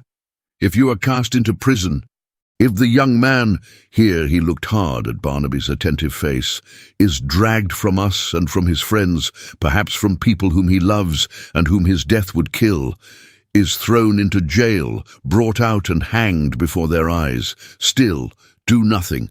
You'll find it your best policy, I have no doubt." "Come on," cried Hugh, striding towards the door. "Dennis, Barnaby, come on." "Where? To do what?" said Gashford, slipping past him and standing with his back against it. "Anywhere, anything," cried Hugh. "Stand aside, master, or the window will serve our turn as well. Let us out." "Ha ha ha! You are of such an impetuous nature," said Gashford, changing his manner for one of the utmost good fellowship and the pleasantest raillery. "You are such an excitable creature, but you'll drink with me before you go?" "Oh yes, certainly," growled Dennis, drawing his sleeve across his thirsty lips. "No malice, brother. Drink with Master Gashford." Hugh wiped his heated brow and relaxed into a smile. The artful secretary laughed outright. "Some liquor here. Be quick or he'll not stop, even for that. He's a man of such desperate ardour," said the smooth secretary, whom Mr. Dennis corroborated with sundry nods and muttered oaths. "Once roused, he is a fellow of such fierce determination." Hugh poised his sturdy arm aloft, and clapping Barnaby on the back, bade him fear nothing. They shook hands together, poor Barnaby evidently possessed with the idea that he was among the most virtuous and disinterested heroes in the world, and Gashford laughed again. "I hear," he said smoothly, as he stood among them, with a great measure of liquor in his hand, and filled their glasses as quickly and as often as they chose. "I hear, but I cannot say whether it be true or false, that the men who are loitering in the streets tonight are half disposed to pull down a Romish chapel or two, and that they only want leaders. I even heard mention of those in Duke Street, Lincoln's Inn Fields and in Warwick Street, Golden Square. But common report, you know. You are not going. To do nothing, master, eh? Cried Hugh. No jails and halter for Barnaby and me. They must be frightened out of that. Leaders are wanted, are they? Now, boys. A most impetuous fellow, cried the secretary. Ha ha, a courageous, boisterous, most vehement fellow. A man who— There was no need to finish the sentence, for they had rushed out of the house and were far beyond hearing. He stopped in the middle of a laugh, listened, drew on his gloves, and clasping his hands behind him, paced the deserted room for a long time, then bent his steps towards the busy town and walked into the streets. They were filled with people, for the rumor of that day's proceedings had made a great noise. Those persons who did not care to leave home were at their doors or windows, and one topic of discourse prevailed on every side. Some reported that the riots were effectually put down, others that they had broken out again. Some said that Lord George Gordon had been sent under a strong guard to the Tower, others that an attempt had been made upon the King's life, that the soldiers had been again called out, and that the noise of musketry in a distant part of the town had been plainly heard within an hour. As it grew darker, these stories became more direful and mysterious, and often, when some frightened passenger ran past with tidings that the rioters were not far off and were coming up, the doors were shut and barred, lower windows made secure, and as much consternation engendered, as if the city were invaded by a foreign army. Gashford walked stealthily about, listening to all he heard, and diffusing or confirming, whenever he had an opportunity, such false intelligence as suited his own purpose, and, busily occupied in this way, turned into Holborn for the 20th time, when a great many women and children came flying along the street, often panting and looking back, and the confused murmur of numerous voices struck upon his ear. Assured by these tokens, and by the red light which began to flash upon the houses on either side, that some of his friends were indeed approaching, he begged a moment's shelter at a door which opened as he passed, and running with some other persons to an upper window, looked out upon the crowd. They had torches among them, and the chief faces were distinctly visible.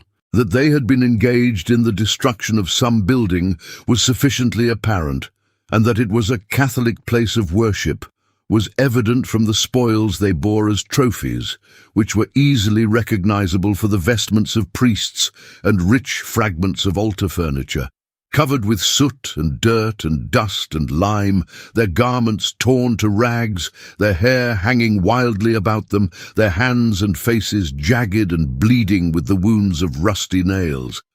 Barnaby, Hugh and Dennis hurried on before them all, like hideous madmen. After them, the dense throng came fighting on, some singing, some shouting in triumph, some quarrelling among themselves, some menacing the spectators as they passed, some with great wooden fragments on which they spent their rage as if they had been alive, rending them limb from limb and hurling the scattered morsels high into the air. Some in a drunken state, unconscious of the hurts they had received from falling bricks and stones and beams, one borne upon a shutter, in the very midst, covered with a dingy cloth, a senseless, ghastly heap. Thus a vision of coarse faces, with here and there a blot of flaring, smoky light, a dream of demon heads and savage eyes, and sticks and iron bars uplifted in the air and whirled about. A bewildering horror, in which so much was seen and yet so little, which seemed so long and yet so short, in which there were so many phantoms, not to be forgotten all through life, and yet so many things that could not be observed in one distracting glimpse. It flitted onward, and was gone. As it passed away upon its work of wrath and ruin, a piercing scream was heard. A knot of persons ran towards the spot. Gashford, who just then emerged into the street among them.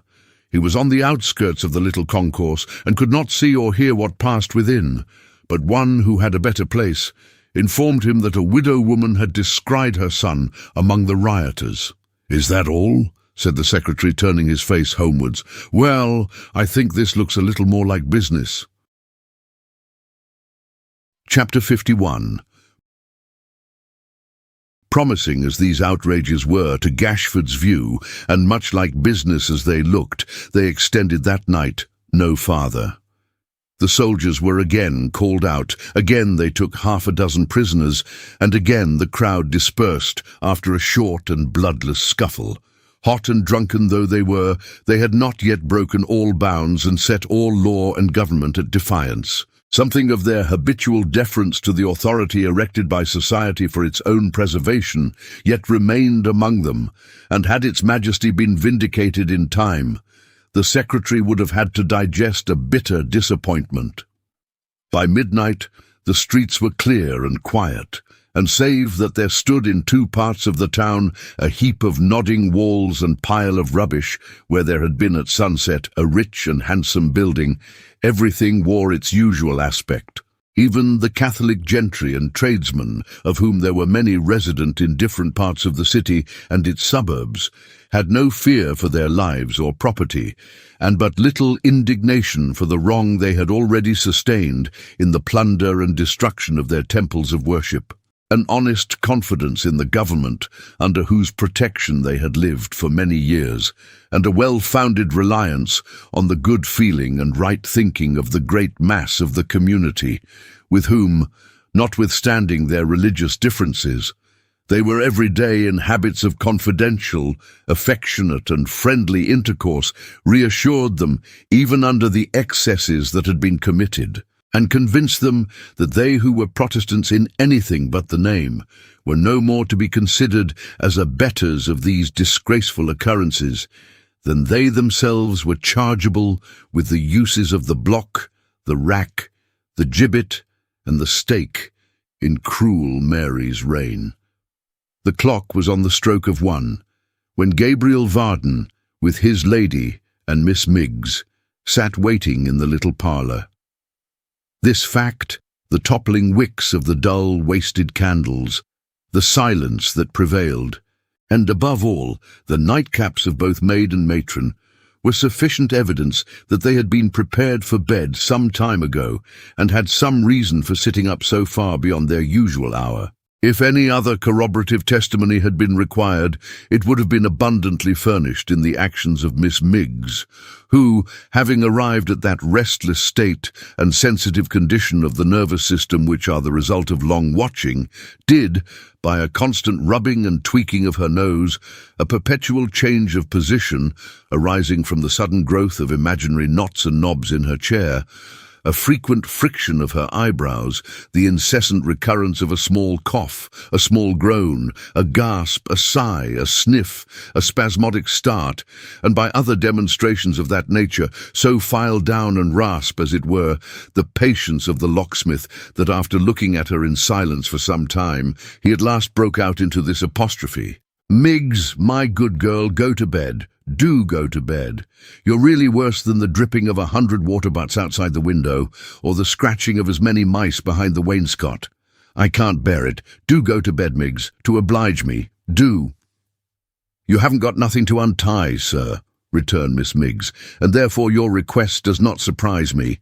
But Mrs. has, and while you sit up, Mim," she added, turning to the locksmith's wife, "I couldn't, no, not if 20 times the quantity of cold water was aperiently running down my back at this moment. Go to bed with a quiet spirit." Having spoken these words, Miss Miggs made divers efforts to rub her shoulders in an impossible place and shivered from head to foot, thereby giving the beholders to understand that the imaginary cascade was still in full flow, but that a sense of duty upheld her under that and all other sufferings, and nerved her to endurance, Mrs. Varden being too sleepy to speak, and Miss Miggs having, as the phrase is, said her say, the locksmith had nothing for it but to sigh and be as quiet as he could. But to be quiet with such a basilisk before him was impossible. If he looked another way, it was worse to feel that she was rubbing her cheek, or twitching her ear, or winking her eye, or making all kinds of extraordinary shapes with her nose, than to see her do it. If she was for a moment free from any of these complaints, it was only because of her foot being asleep, or of her arm having got the fidgets, or of her leg being doubled up with the cramp, or of some other horrible disorder which racked her whole frame. If she did enjoy a moment's ease, then with her eyes shut and her mouth wide open, she would be seen to sit very stiff and upright in her chair, then to nod a little way forward and stop with a jerk, then to nod a little farther forward and stop with another jerk, then to recover herself, then to come forward again, lower, lower, lower, by very slow degrees, until just as it seemed impossible that she could preserve her balance for another instant, and the locksmith was about to call out in an agony to save her from dashing down upon her forehead and fracturing her skull, then all of a sudden, and without the smallest notice, she would come upright and rigid again with her eyes open, and in her countenance an expression of defiance, sleepy but yet most obstinate, which plainly said, "I've never once closed 'em since I looked at you last, and I'll take my oath of it." At length, after the clock had struck 2, there was a sound at the street door, as if somebody had fallen against the knocker by accident. Miss Miggs, immediately jumping up and clapping her hands, cried with a drowsy mingling of the sacred and profane, "Alleluia, Mim! There's Simmons's knock." "Who's there?" said Gabriel. "Me!" cried the well-known voice of Mr. Tappertit. Gabriel opened the door and gave him admission. He did not cut a very insinuating figure, for a man of his stature suffers in a crowd, and having been active in yesterday morning's work, his dress was literally crushed from head to foot, his hat being beaten out of all shape, and his shoes trodden down at heel like slippers. His coat fluttered in strips about him, the buckles were torn away both from his knees and feet, half his neckerchief was gone, and the bosom of his shirt was rent to tatters. Yet notwithstanding all these personal disadvantages, despite his being very weak from heat and fatigue, and so begrimed with mud and dust that he might have been in a case for anything of the real texture, either of his skin or apparel, that the eye could discern, he stalked haughtily into the parlour, and throwing himself into a chair, and endeavouring to thrust his hands into the pockets of his small clothes, which were turned inside out and displayed upon his legs, like tassels, surveyed the household with a gloomy dignity. "Simon," said the locksmith gravely, "how comes it that you return home at this time of night and in this condition?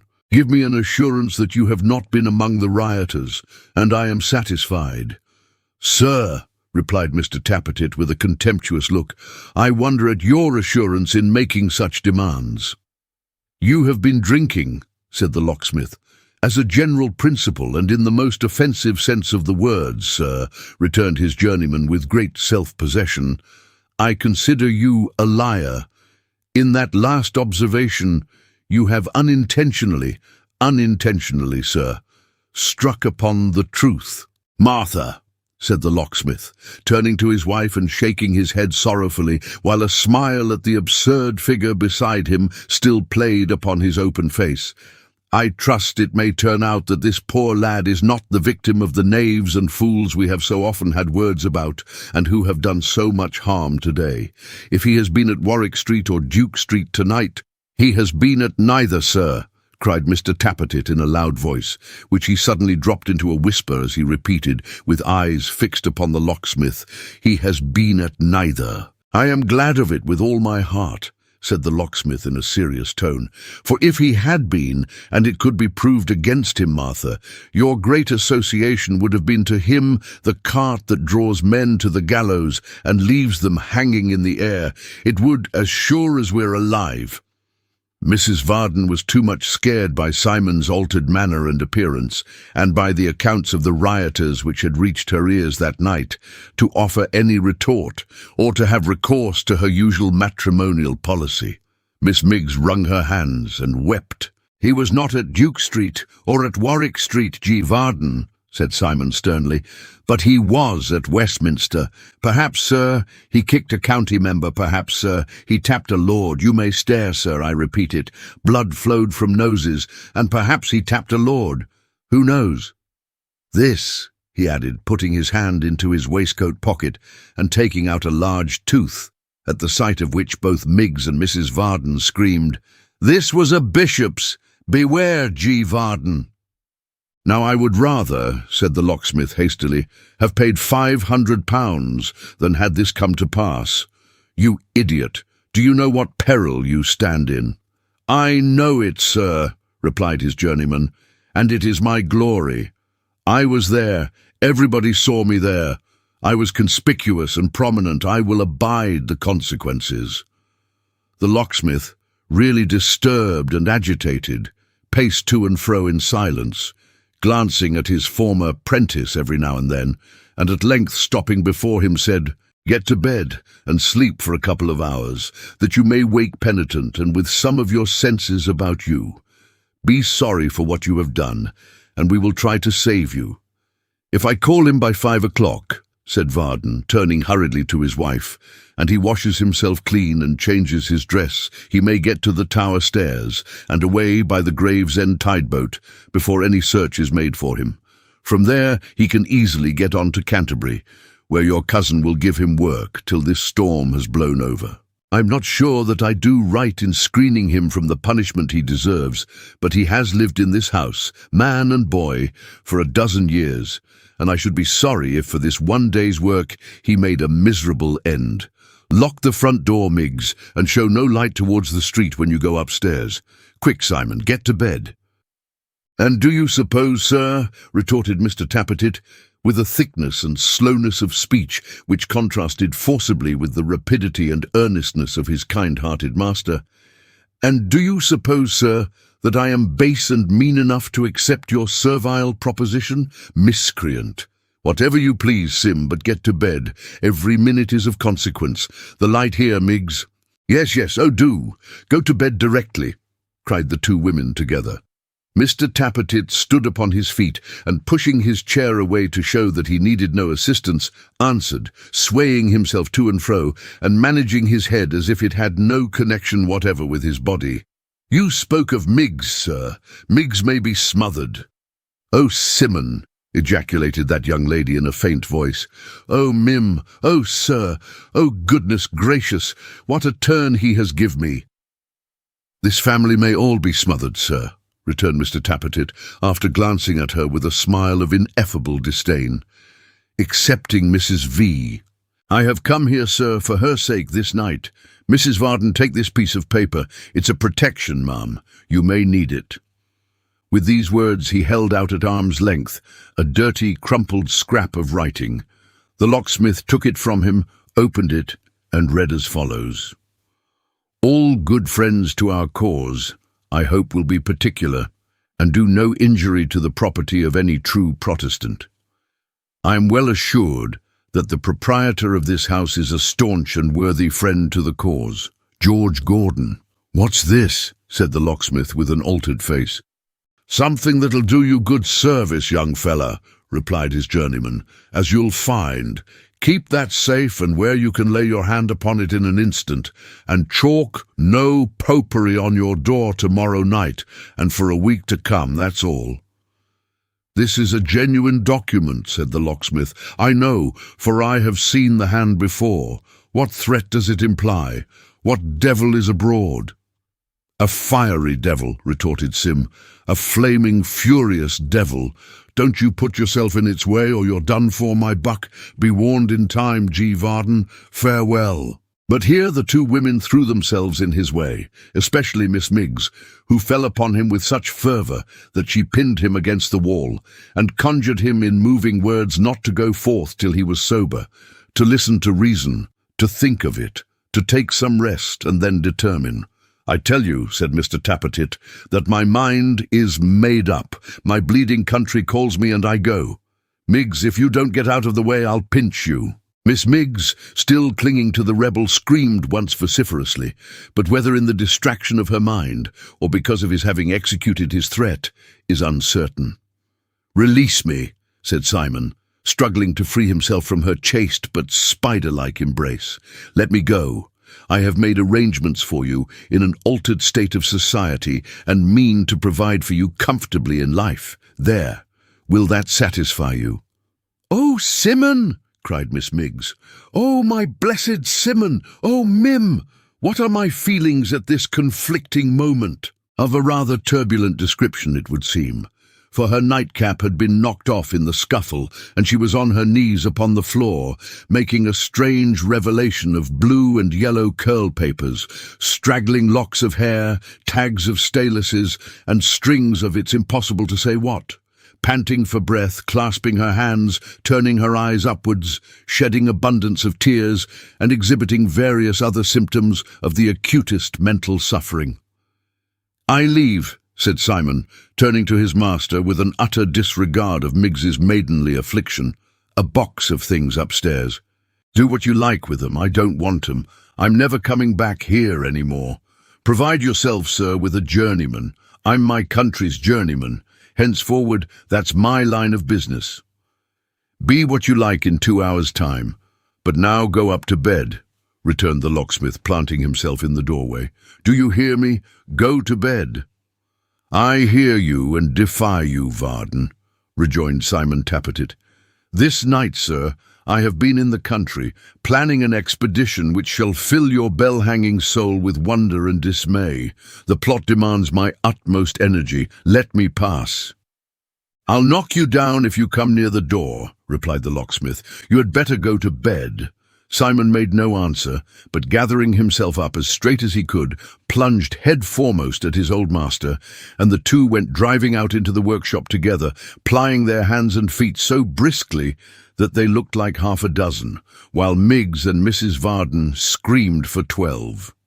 It would have been easy for Varden to knock his old prentice down and bind him hand and foot, but as he was loth to hurt him in his then defenceless state, he contented himself with parrying his blows when he could, taking them in perfect good part when he could not, and keeping between him and the door, until a favourable opportunity should present itself for forcing him to retreat upstairs and shutting him up in his own room.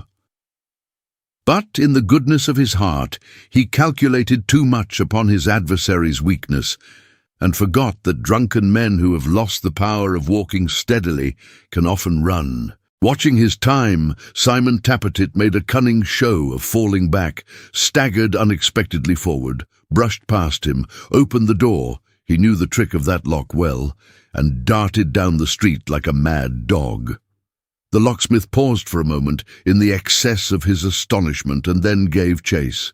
It was an excellent season for a run, for at that silent hour the streets were deserted, the air was cool, and the flying figure before him distinctly visible at a great distance as it sped away, with a long gaunt shadow following at its heels. But the short-winded locksmith had no chance against a man of Sim's youth and spare figure, though the day had been when he could have run him down in no time. The space between them rapidly increased, and as the rays of the rising sun streamed upon Simon in the act of turning a distant corner, Gabriel Varden was fain to give up, and sit down on a doorstep to fetch his breath. Simon, meanwhile, without once stopping, fled at the same degree of swiftness to the boot, where, as he well knew, some of his company were lying, and at which respectable hostelry, for he had already acquired the distinction of being in great peril of the law, a friendly watch had been expecting him all night, and was even now on the lookout for his coming. "Go thy ways, Sim, go thy ways," said the locksmith as soon as he could speak. "I have done my best for thee, poor lad, and would have saved thee, but the rope is round thy neck, I fear." So saying, and shaking his head in a very sorrowful and disconsolate manner, he turned back and soon re-entered his own house, where Mrs. Varden and the faithful Miggs had been anxiously expecting his return. Now Mrs. Varden, and by consequence Miss Miggs likewise, was impressed with a secret misgiving that she had done wrong, that she had, to the utmost of her small means, aided and abetted the growth of disturbances, the end of which it was impossible to foresee, that she had led remotely to the scene which had just passed, and that the locksmith's time for triumph and reproach had now arrived indeed. And so strongly did Mrs. Varden feel this, and so crestfallen was she in consequence, that while her husband was pursuing their lost journeyman, she secreted under her chair the little red-brick dwelling-house with the yellow roof, lest it should furnish new occasion for reference to the painful theme, and now hid the same still more, with the skirts of her dress. But it happened that the locksmith had been thinking of this very article on his way home, and that, coming into the room and not seeing it, he at once demanded where it was.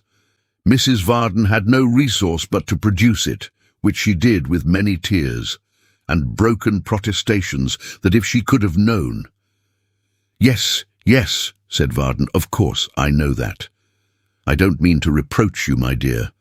But recollect from this time that all good things perverted to evil purposes are worse than those which are naturally bad. A thoroughly wicked woman is wicked indeed. When religion goes wrong, she is very wrong for the same reason. Let us say no more about it, my dear." So he dropped the red-brick dwelling-house on the floor, and setting his heel upon it, crushed it into pieces. The halfpence and sixpences and other voluntary contributions rolled about in all directions, but nobody offered to touch them or to take them up. "That," said the locksmith, "is easily disposed of, and I would to heaven that everything growing out of the same society could be settled as easily." "It happens very fortunately, Varden," said his wife with her handkerchief to her eyes, "that in case any more disturbances should happen, which I hope not, I sincerely hope not, I hope so too, my dear, that in case any should occur, we have the piece of paper which that poor misguided young man brought." "Ay, to be sure," said the locksmith, turning quickly round. "Where is that piece of paper?" Mrs. Varden stood aghast as he took it from her outstretched hand, tore it into fragments, and threw them under the grate. "Not use it," she said. "Use it," cried the locksmith. "No, let them come and pull the roof about our ears. Let them burn us out of house and home. I'd neither have the protection of their leader, nor chalk their howl upon my door. Though for not doing it, they shot me on my own threshold. Use it. Let them come and do their worst. The first man who crosses my doorstep on such an errand as theirs had better be 100 miles away. Let him look to it. The others may have their will. I wouldn't beg or buy them off if, instead of every pound of iron in the place, there was 100 weight of gold. Get you to bed, Martha. I shall take down the shutters and go to work." "So early?" said his wife. "Aye," replied the locksmith cheerily, "so early. Come when they may, they shall not find us skulking and hiding, as if we feared to take our portion of the light of day and left it all to them. So pleasant dreams to you, my dear, and cheerful sleep." With that he gave his wife a hearty kiss and bade her delay no longer, or it would be time to rise before she lay down to rest.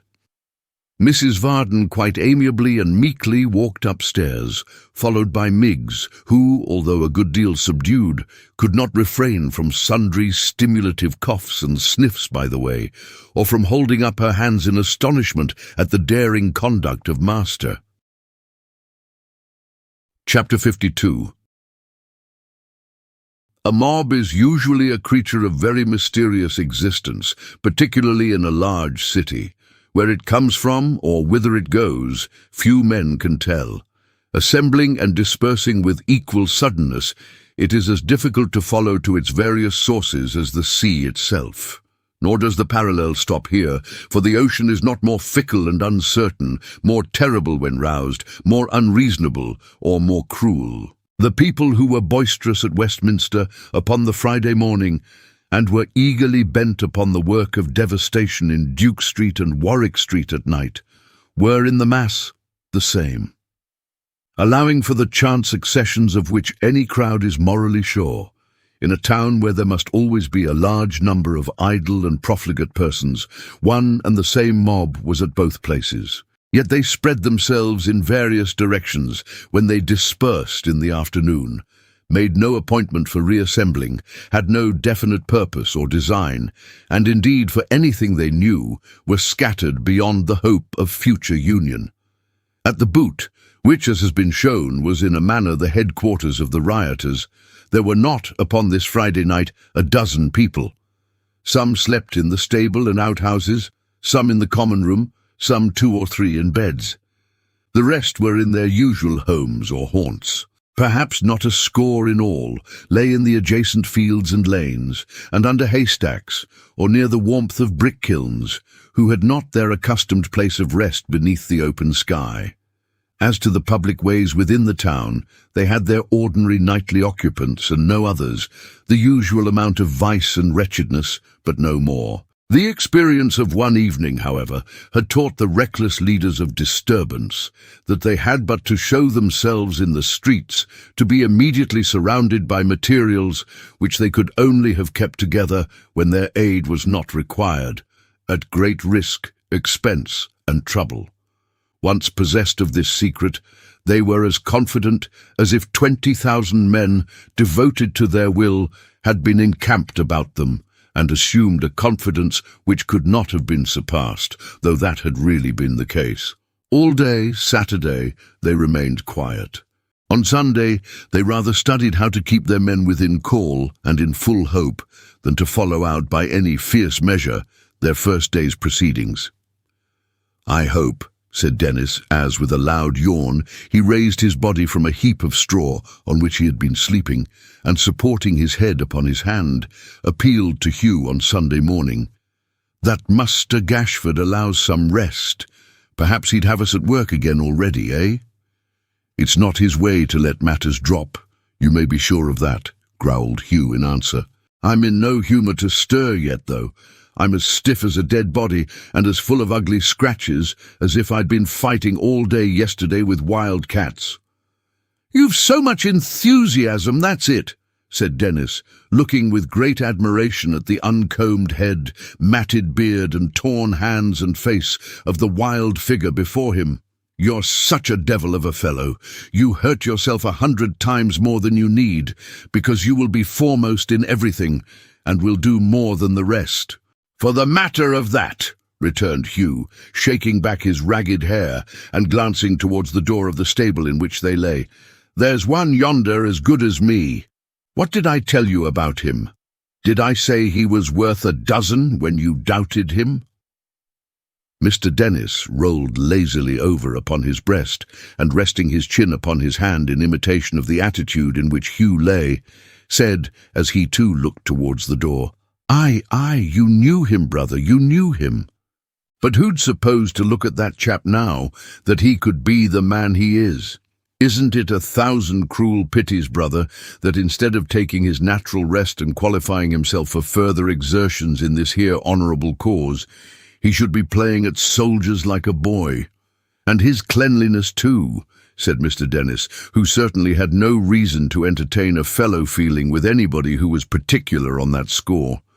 What weaknesses he's guilty of, with respect to his cleanliness. At 5 o'clock this morning, there he was at the pump, though anyone would think he had gone through enough the day before yesterday to be pretty fast asleep at that time.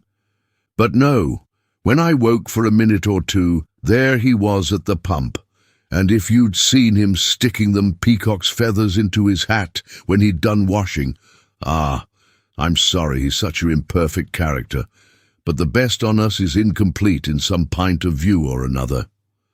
The subject of this dialogue and of these concluding remarks, which were uttered in a tone of philosophical meditation, was, as the reader will have divined, no other than Barnaby, who, with his flag in hand, stood sentry in the little patch of sunlight at the distant door, or walked to and fro outside, singing softly to himself and keeping time to the music of some clear church bells. Whether he stood still, leaning with both hands on the flagstaff, or bearing it upon his shoulder, paced slowly up and down, the careful arrangement of his poor dress and his erect and lofty bearing showed how high a sense he had of the great importance of his trust, and how happy and how proud it made him.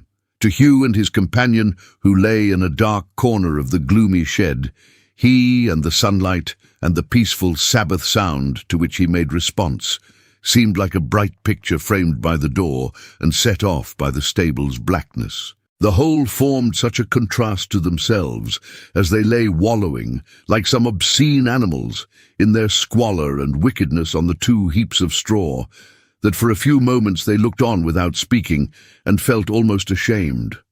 "Ah," said Hugh at length, carrying it off with a laugh, "he's a rare fellow is Barnaby, and can do more with less rest or meat or drink than any of us. As to his soldiering, I put him on duty there. Then there was a object in it, and a proper good one too, I'll be sworn, retorted Dennis with a broad grin, and an oath of the same quality. What was it, brother? Why, you see, said Hugh, crawling a little nearer to him, that our noble captain yonder came in yesterday morning rather the worse for liquor, and was, like you and me, ditto last night. Dennis looked to where Simon Tappertit lay, coiled upon a truss of hay, snoring profoundly, and nodded. And our noble captain, continued Hugh with another laugh, our noble captain and I have planned for tomorrow a roaring expedition with good profit in it. Again the Papists? Asked Dennis, rubbing his hands. Aye, against the Papists, against one of them at least, that some of us, and I for one, owe a good heavy grudge to. Not Muster Gashford's friend that he spoke to us about in my house, eh? Said Dennis, brimful of pleasant expectation. The same man, said Hugh. That's your sort, cried Mr. Dennis, gaily shaking hands with him. That's the kind of game. Let's have revenges and injuries and all that, and we shall get on twice as fast. Now you talk, indeed. Ha, ha, ha! The captain, added Hugh, has thoughts of carrying off a woman in the bustle, and ha, ha, ha, ha, ha, ha, and so have I. Mr. Dennis received this part of the scheme with a wry face, observing that as a general principle he objected to women altogether as being unsafe and slippery persons on whom there was no calculating with any certainty, and who were never in the same mind for 24 hours at a stretch. He might have expatiated on this suggestive theme at much greater length, but that it occurred to him to ask what connection existed between the proposed expedition and Barnaby's being posted at the stable door as sentry, to which Hugh cautiously replied in these words. Why, the people we mean to visit were friends of his once upon a time, and I know that much of him to feel pretty sure that if he thought we were going to do them any harm, he'd be no friend to our side, but would lend a ready hand to the other. So I've persuaded him, for I know him of old, that Lord George has picked him out to guard this place tomorrow while we're away, and that it's a great honour, and so he's on duty now, and as proud of it as if he was a general. Ha ha! What do you say to me for a careful man, as well as a devil of a one? Mr. Dennis exhausted himself in compliments, and then added, but about the expedition itself. About that, said Hugh, you shall hear all particulars from me and the great captain, conjointly, and both together, for see, he's waking up. Rouse yourself, Lionheart. Ha ha ha! Put a good face upon it and drink again. Another hair of the dog that bit you, Captain. Call for drink.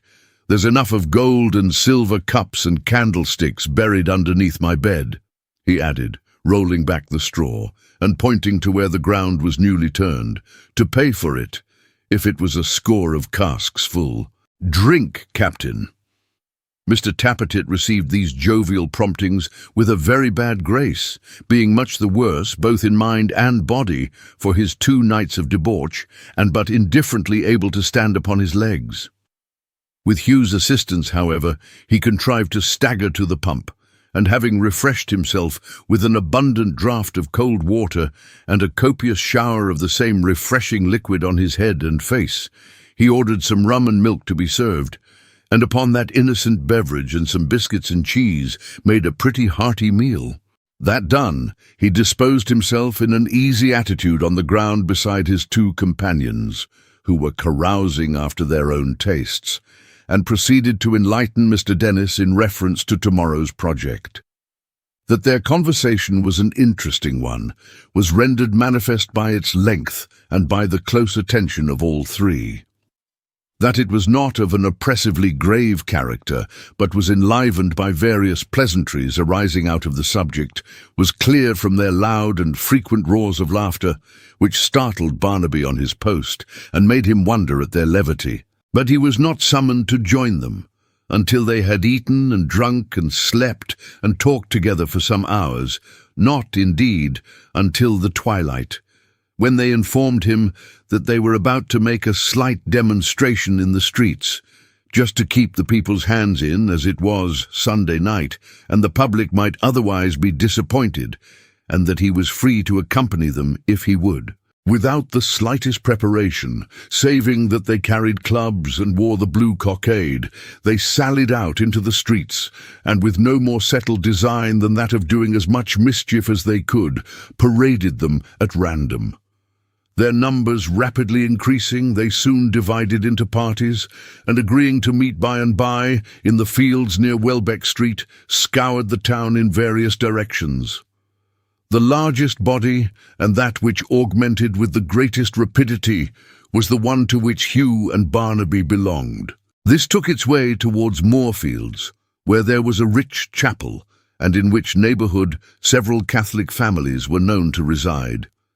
Beginning with the private houses so occupied, they broke open the doors and windows, and while they destroyed the furniture and left but the bare walls, made a sharp search for tools and engines of destruction, such as hammers, pokers, axes, saws, and such-like instruments.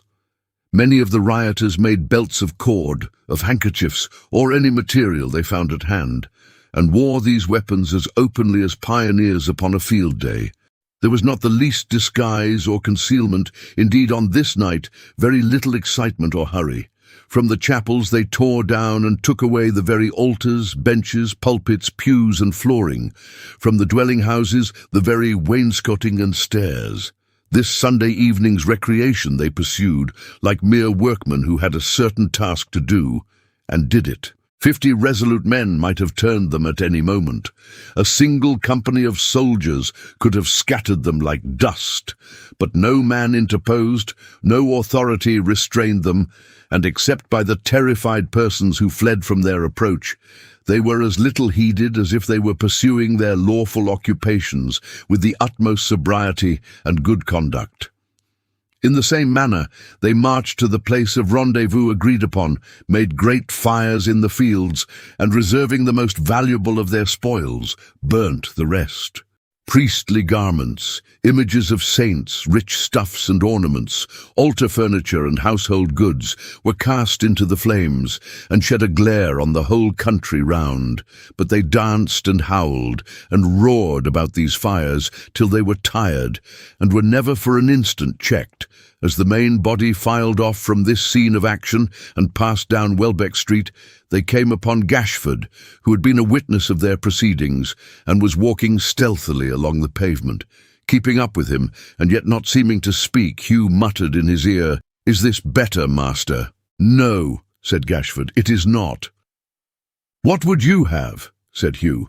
"Fevers are never at their height at once. They must get on by degrees." "I would have you," said Gashford, pinching his arm with such malevolence that his nails seemed to meet in the skin. "I would have you put some meaning into your work. Fools! Can you make no better bonfires than of rags and scraps? Can you burn nothing whole?" "A little patience, master," said Hugh. "Wait but a few hours, and you shall see.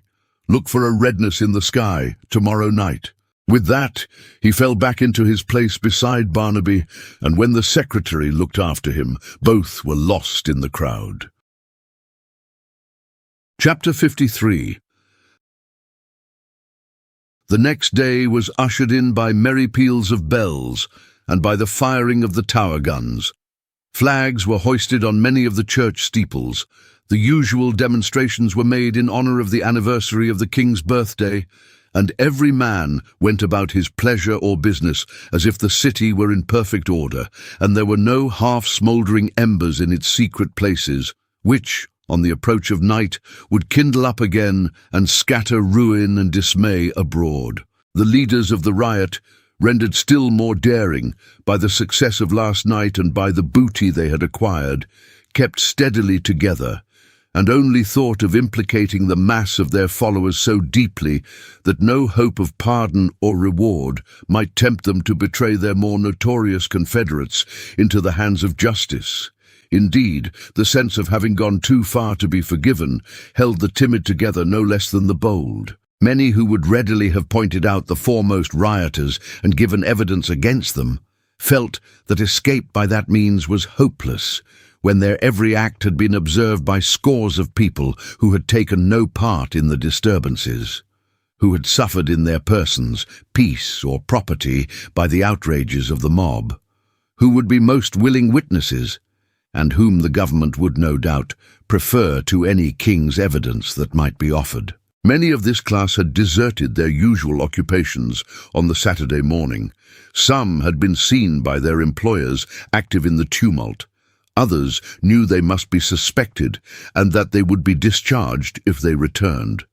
Others had been desperate from the beginning and comforted themselves with the homely proverb that being hanged at all, they might as well be hanged for a sheep as a lamb. They all hoped and believed in a greater or less degree that the government they seemed to have paralyzed would, in its terror, come to terms with them in the end and suffer them to make their own conditions.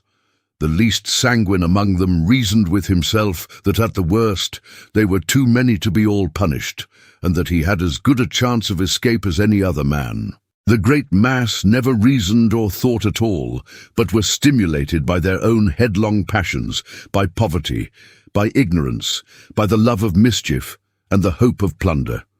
One other circumstance is worthy of remark, and that is, that from the moment of their first outbreak at Westminster, every symptom of order or preconcerted arrangement among them vanished.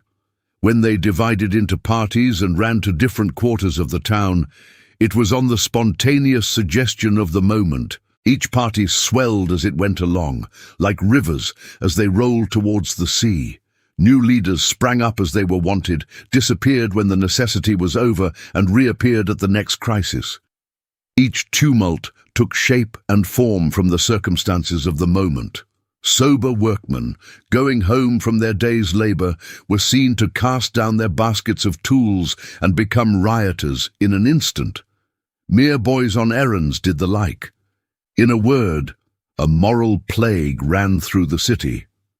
The noise and hurry and excitement had for hundreds and hundreds an attraction they had no firmness to resist. The contagion spread like a dread fever. An infectious madness, as yet not near its height, seized on new victims every hour, and society began to tremble at their ravings. It was between 2 and 3 o'clock in the afternoon when Gashford looked into the lair described in the last chapter, and seeing only Barnaby and Dennis there, inquired for Hugh. He was out, Barnaby told him, had gone out more than an hour ago, and had not yet returned. "Dennis!" said the smiling secretary in his smoothest voice, as he sat down cross-legged on a barrel. "Dennis!"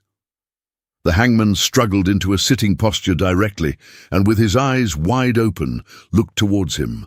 "How do you do, Dennis?" said Gashford, nodding. "I hope you have suffered no inconvenience from your late exertions, Dennis." "I always will say of you, Master Gashford," returned the hangman, staring at him, that 'ere quiet way of yours might almost wake a dead man. It is," he added, with a muttered oath, still staring at him in a thoughtful manner, "so awful sly." "So distinct, eh, Dennis?" "Distinct," he answered, scratching his head and keeping his eyes upon the secretary's face. "I seem to hear it, Master Gashford, in my very bones." "I am very glad your sense of hearing is so sharp, and that I succeed in making myself so intelligible," said Gashford in his unvarying even tone. "Where is your friend?" Mr. Dennis looked round as in expectation of beholding him asleep upon his bed of straw, then remembering he had seen him go out, replied, "I can't say where he is, Master Gashford. I expected him back afore now. I hope it isn't time that we was busy, Master Gashford." "Nay," said the secretary, "who should know that as well as you? How can I tell you, Dennis? You are perfect master of your own actions, you know, and accountable to nobody, except sometimes to the law, eh?" Dennis, who was very much baffled by the cool matter-of-course manner of this reply, recovered his self-possession on his professional pursuits being referred to, and pointing towards Barnaby, shook his head and frowned. "Hush!" cried Barnaby. "Ah, do hush about that, Master Gashford," said the hangman in a low voice. "Poplar prejudices you always forget. Well, Barnaby, my lad, what's the matter?" "I hear him coming," he answered. "Hark, do you mark that? That's his foot. Bless you, I know his step and his dog's too. Tramp, tramp, pit-pat on they come together, and ha, and here they are," he cried, joyfully welcoming Hugh with both hands, and then patting him fondly on the back, as if instead of being the rough companion he was, he had been one of the most prepossessing of men. "Here he is, and safe too. I am glad to see him back again, old Hugh. I'm a Turk if he don't give me a warmer welcome always than any man of sense," said Hugh, shaking hands with him with a kind of ferocious friendship, strange enough to see. "How are you, boy?" "Hearty," cried Barnaby, waving his hat. "Ha, ha, ha!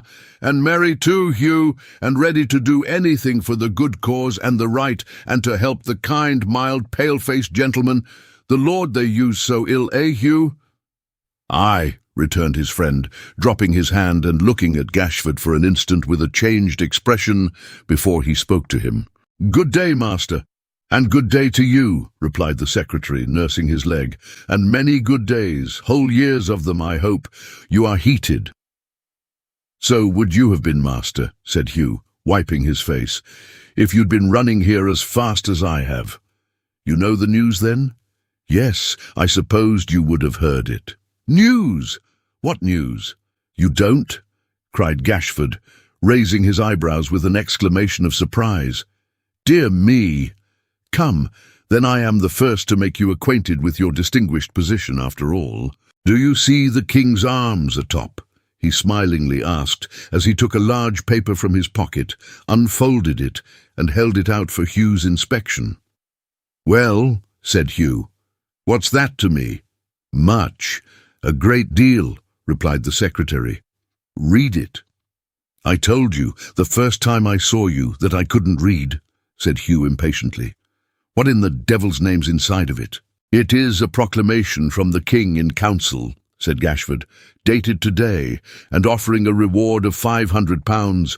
£500 is a great deal of money and a large temptation to some people, to anyone who will discover the person or persons most active in demolishing those chapels on Saturday night." "Is that all?" cried Hugh with an indifferent air. "I knew of that." "Truly, I might have known you did," said Gashford, smiling and folding up the document again. "Your friend, I might have guessed, indeed I did guess, was sure to tell you." "My friend?" stammered Hugh, with an unsuccessful effort to appear surprised. "What friend?" "Tut, tut! Do you suppose I don't know where you have been?" retorted Gashford, rubbing his hands and beating the back of one on the palm of the other, and looking at him with a cunning eye. "How dull you think me! Shall I say his name?" "No," said Hugh with a hasty glance towards Dennis. "You have also heard from him, no doubt," resumed the secretary after a moment's pause, "that the rioters who have been taken, poor fellows, are committed for trial, and that some very active witnesses have had the temerity to appear against them. Among others," and here he clenched his teeth, as if he would suppress by force some violent words that rose upon his tongue, and spoke very slowly.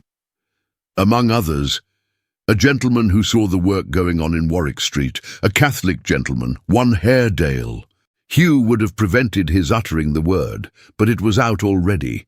Hearing the name, Barnaby turned swiftly round.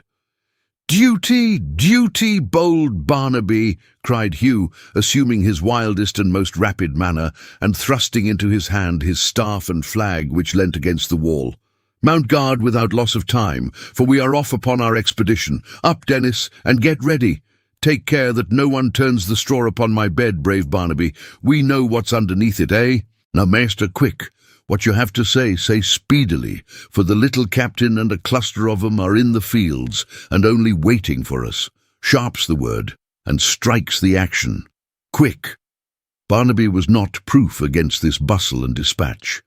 The look of mingled astonishment and anger which had appeared in his face when he turned towards them faded from it as the words passed from his memory, like breath from a polished mirror, and grasping the weapon which Hugh forced upon him, he proudly took his station at the door, beyond their hearing.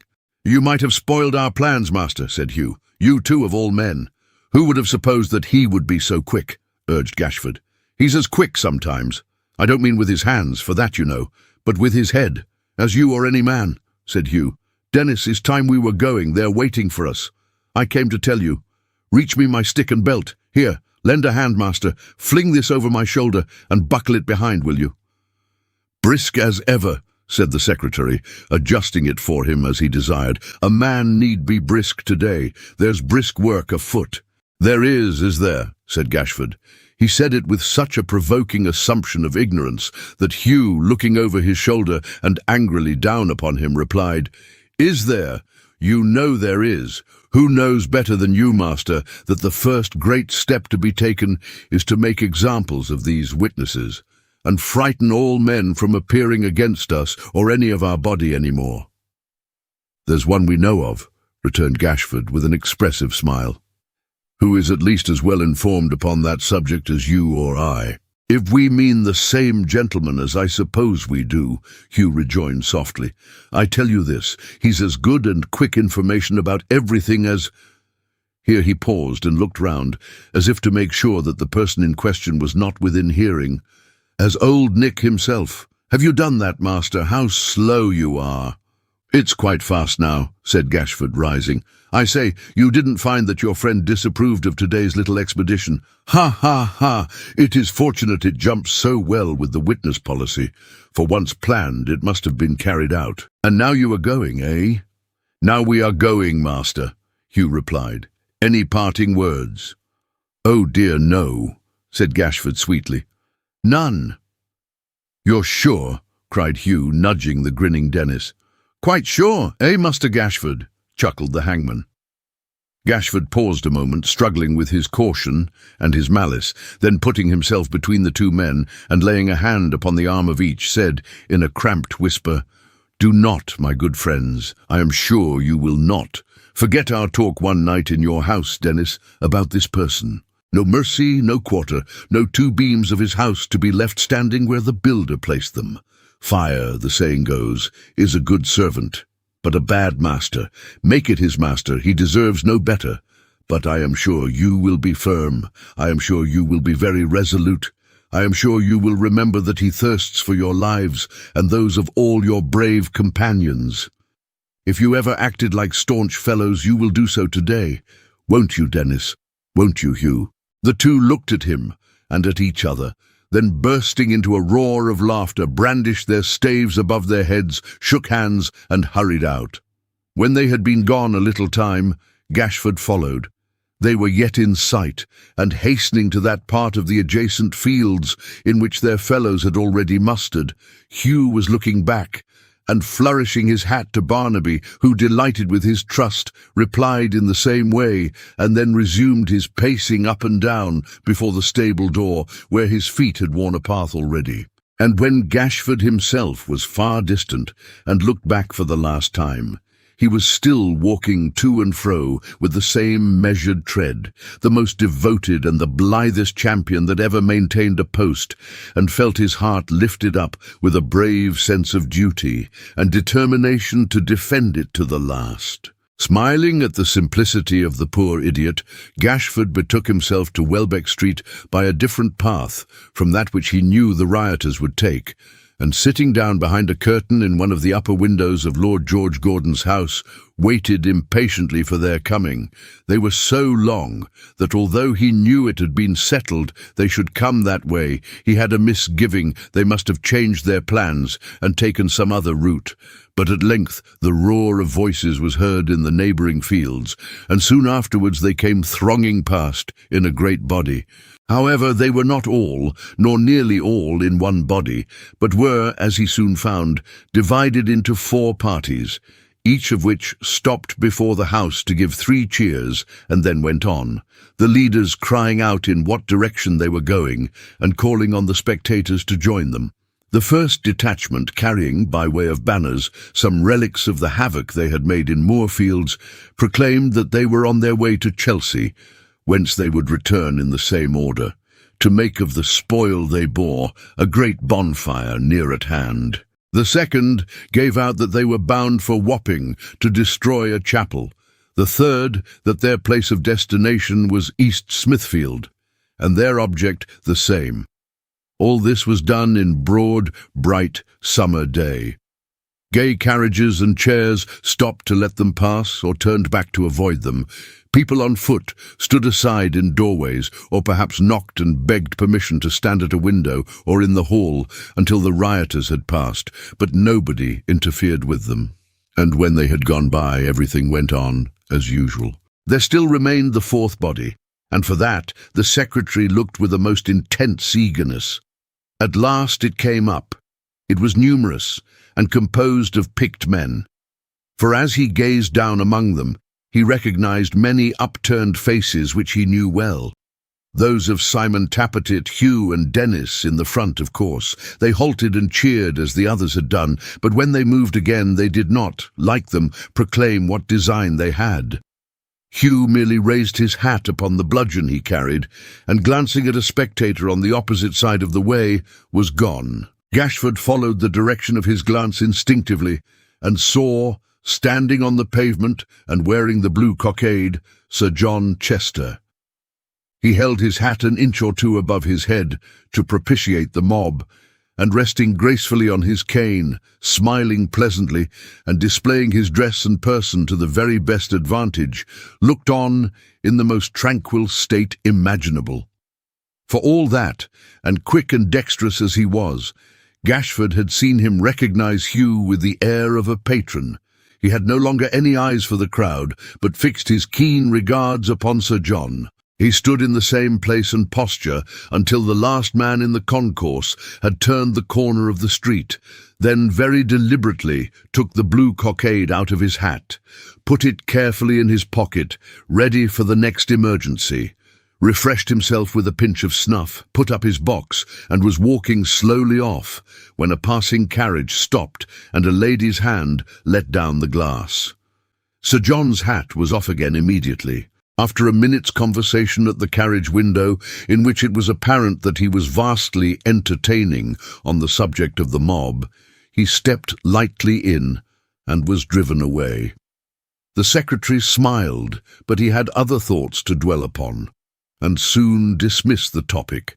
Dinner was brought him, but he sent it down untasted, and in restless pacings up and down the room, and constant glances at the clock, and many futile efforts to sit down and read, or go to sleep, or look out of the window, consumed 4 weary hours. When the dial told him thus much time had crept away, he stole upstairs to the top of the house, and coming out upon the roof, sat down, with his face towards the east.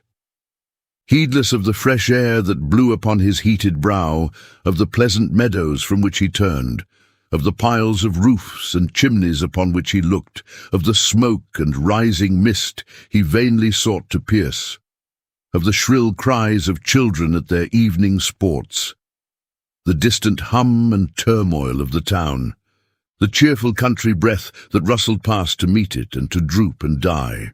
He watched and watched till it was dark save for the specks of light that twinkled in the streets below and far away, and, as the darkness deepened, strained his gaze and grew more eager yet. "Nothing but gloom in that direction still," he muttered restlessly. "Dog, where is the redness in the sky you promised me?" Chapter 54. Rumours of the prevailing disturbances had, by this time, begun to be pretty generally circulated through the towns and villages round London, and the tidings were everywhere received with that appetite for the marvellous and love of the terrible which have probably been among the natural characteristics of mankind since the creation of the world. These accounts, however, appeared to many persons at that day, as they would to us at the present, but that we know them to be matter of history, so monstrous and improbable, that a great number of those who were resident at a distance, and who were credulous enough on other points, were really unable to bring their minds to believe that such things could be, and rejected the intelligence they received on all hands as wholly fabulous and absurd. Mr. Willett, not so much perhaps on account of his having argued and settled the matter with himself as by reason of his constitutional obstinacy, was one of those who positively refused to entertain the current topic for a moment. On this very evening, And perhaps at the very time when Gashford kept his solitary watch, old John was so red in the face with perpetually shaking his head in contradiction of his 3 ancient cronies and pot companions, that he was quite a phenomenon to behold, and lighted up the maypole porch wherein they sat together like a monstrous carbuncle in a fairy tale. "Do you think, sir," said Mr. Willett, looking hard at Solomon Daisy, for it was his custom in cases of personal altercation to fasten upon the smallest man in the party, "do you think, sir, that I'm a born fool?" "No, no, Johnny," returned Solomon, looking round upon the little circle of which he formed a part. "We all know better than that. You're no fool, Johnny, no, no." Mr. Cobb and Mr. Parks shook their heads in unison, muttering, "No, no, Johnny, not you." But as such, compliments had usually the effect of making Mr. Willett rather more dogged than before. He surveyed them with a look of deep disdain and returned for answer. "Then what do you mean by coming here and telling me that this evening you're going to walk up to London together, you 3, you, and have the evidence of your own senses? And said Mr. Willett, putting his pipe in his mouth with an air of solemn disgust, aren't the evidence of my senses enough for you?" "But we haven't got it, Johnny," pleaded Parks humbly. "You haven't got it, sir," repeated Mr. Willett, eyeing him from top to toe. "You haven't got it, sir. You have got it, sir. Don't I tell you that His Blessed Majesty King George III would no more stand a rioting and rollicking in his streets than he'd stand being crowed over by his own Parliament?" "Yes, Johnny, but that's your sense, not your senses," said the adventurous Mr. Parks. "How do you know?" retorted John with great dignity. "You're a contradicting pretty free, you are, sir. How do you know which it is? I'm not aware I ever told you, sir." Mr. Parks, finding himself in the position of having got into metaphysics without exactly seeing his way out of them, stammered forth an apology and retreated from the argument. There then ensued a silence of some 10 minutes or a quarter of an hour, at the expiration of which period Mr. Willett was observed to rumble and shake with laughter, and presently remarked, in reference to his late adversary, that he hoped he had tackled him enough.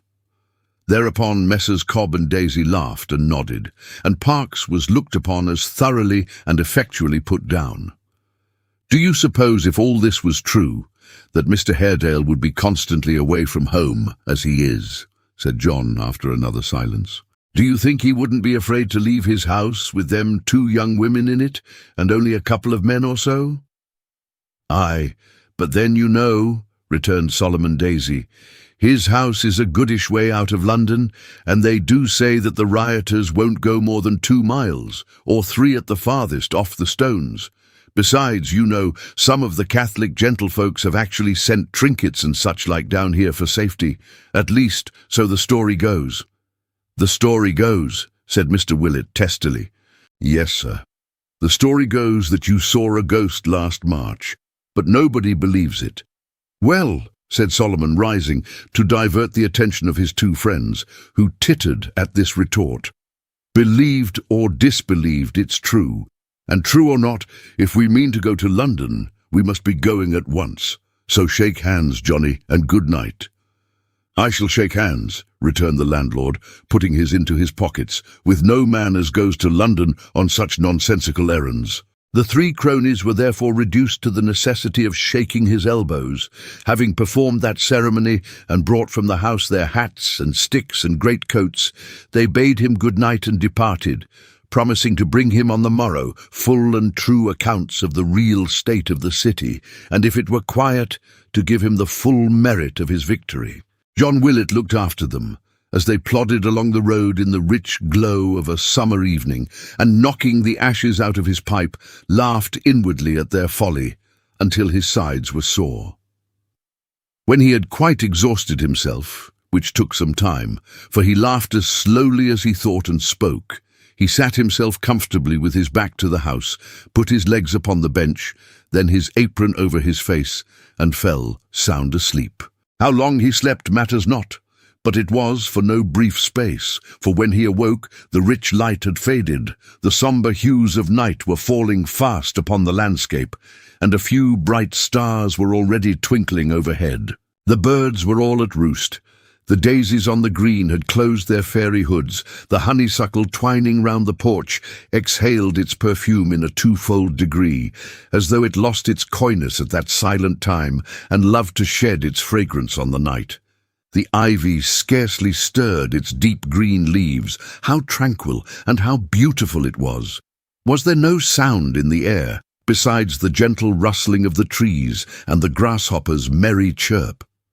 Hark! Something very faint and distant, not unlike the murmuring in a seashell.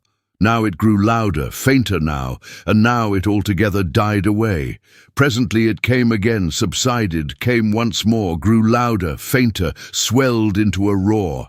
It was on the road and varied with its windings. All at once it burst into a distinct sound, the voices and the tramping feet of many men. It is questionable whether old John Willett, even then, would have thought of the rioters, but for the cries of his cook and housemaid, who ran screaming upstairs and locked themselves into one of the old garrets, shrieking dismally when they had done so, by way of rendering their place of refuge perfectly secret and secure.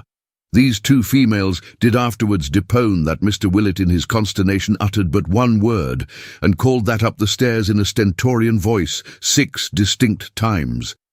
But as this word was a monosyllable, which, however inoffensive when applied to the quadruped it denotes, is highly reprehensible when used in connection with females of unimpeachable character, many persons were inclined to believe that the young women laboured under some hallucination caused by excessive fear, and that their ears deceived them. Be this as it may, John Willett, in whom the very uttermost extent of dull-headed perplexity supplied the place of courage, stationed himself in the porch and waited for their coming up.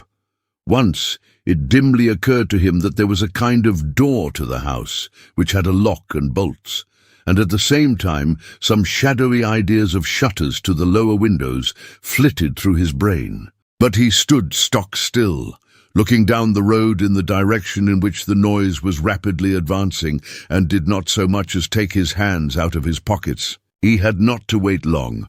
A dark mass, looming through a cloud of dust, soon became visible. The mob quickened their pace. Shouting and whooping like savages, they came rushing on pell-mell, and in a few seconds he was bandied from hand to hand in the heart of a crowd of men. "Hallo!" cried a voice he knew, as the man who spoke came cleaving through the throng. "Where is he? Give him to me! Don't hurt him! How now, old Jack? Ha, ha, ha!" Mr. Willett looked at him and saw it was Hugh, but he said nothing, and thought nothing. "These lads are thirsty and must drink," cried Hugh, thrusting him back towards the house. "Bustle, Jack, bustle! Show us the best, the very best, the overproof that you keep for your own drinking, Jack." John faintly articulated the words, "Who's to pay?" "He says, 'Who's to pay?'" cried Hugh, with a roar of laughter which was loudly echoed by the crowd. Then, turning to John, he added, "Pay? Why, nobody."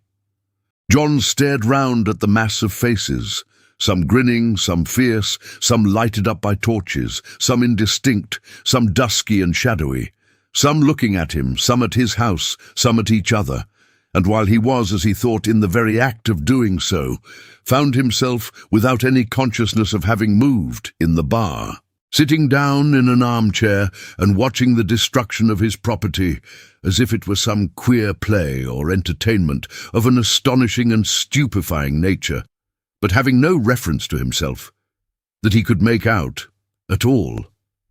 Yes, here was the bar that the boldest never entered without special invitation, the sanctuary, the mystery, the hallowed ground.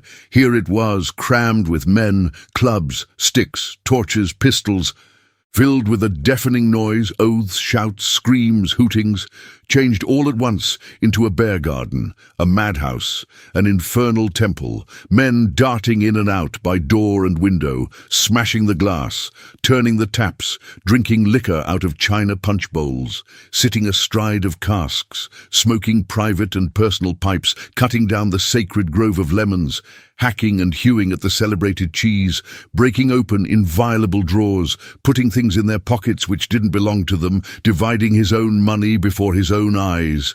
wantonly wasting, breaking, pulling down and tearing up. Nothing quiet, nothing private. Men everywhere, above, below, overhead, in the bedrooms, in the kitchen, in the yard, in the stables, clambering in at windows when there were doors wide open, dropping out of windows when the stairs were handy, leaping over the banisters into chasms of passages, new faces and figures presenting themselves every instant, some yelling, some singing, some fighting, some breaking glass and crockery, some laying the dust with the liquor they couldn't drink, some ringing the bells till they pulled them down, others beating them with pokers till they beat them into fragments, more men still, more, swarming on like insects, noise, smoke, light, darkness, frolic, anger, laughter, groans, plunder, fear, and ruin. Nearly all the time while John looked on at this bewildering scene, Hugh kept near him, and though he was the loudest, wildest, most destructive villain there, he saved his old master's bones a score of times. Nay, even when Mr. Tappertit, excited by liquor, came up, and in assertion of his prerogative, politely kicked John Willett on the shins, Hugh bade him return the compliment. And if old John had had sufficient presence of mind to understand this whispered direction, and to profit by it, he might no doubt, under Hugh's protection, have done so with impunity. At length, the band began to reassemble outside the house, and to call to those within to join them, for they were losing time. These murmurs increasing and attaining a high pitch, Hugh and some of those who yet lingered in the bar, and who plainly were the leaders of the troop, took counsel together, apart, as to what was to be done with John, to keep him quiet until their Chigwell work was over.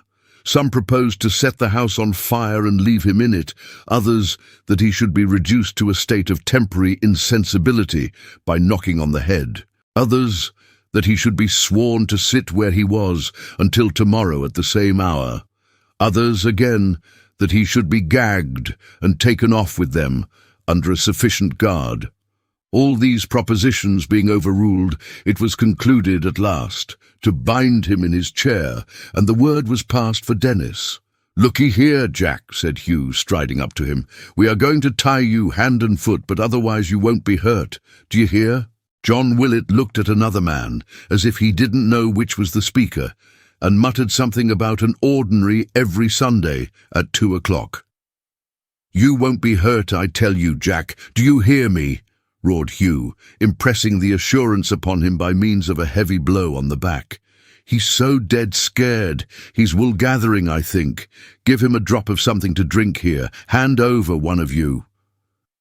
A glass of liquor being passed forward, Hugh poured the contents down old John's throat. Mr. Willett feebly smacked his lips, thrust his hand into his pocket, and inquired what was to pay, adding as he looked vacantly round that he believed there was a trifle of broken glass. "He's out of his senses for the time.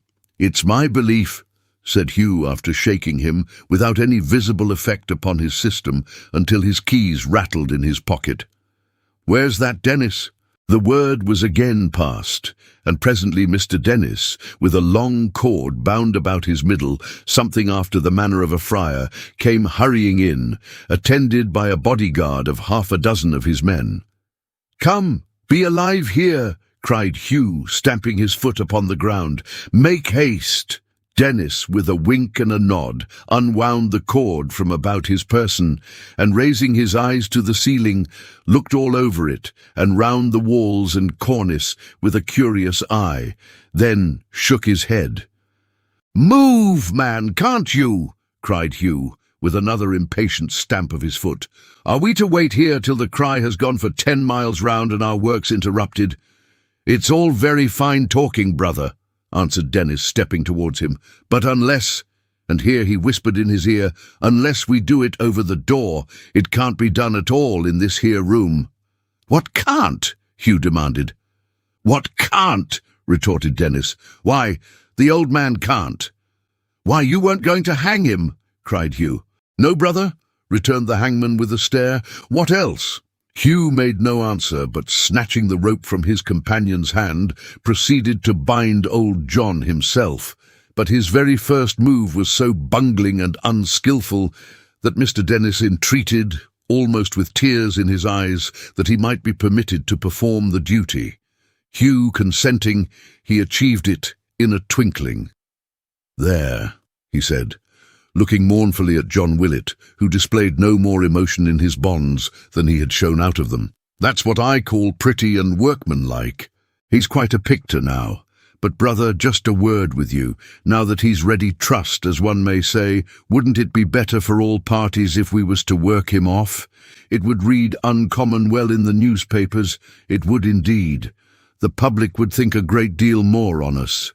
Hugh, inferring what his companion meant, rather from his gestures than his technical mode of expressing himself, to which, as he was ignorant of his calling, he wanted the clue, rejected this proposition for the second time, and gave the word "forward," which was echoed by 100 voices from without.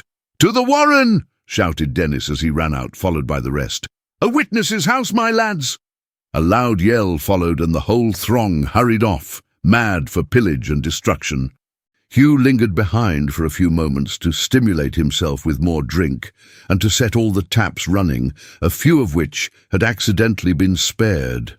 Then, glancing round the despoiled and plundered room, through whose shattered window the rioters had thrust the maypole itself, for even that had been sawn down, lighted a torch, clapped the mute and motionless John Willett on the back, and waving his light above his head and uttering a fierce shout, hastened after his companions. Chapter 55.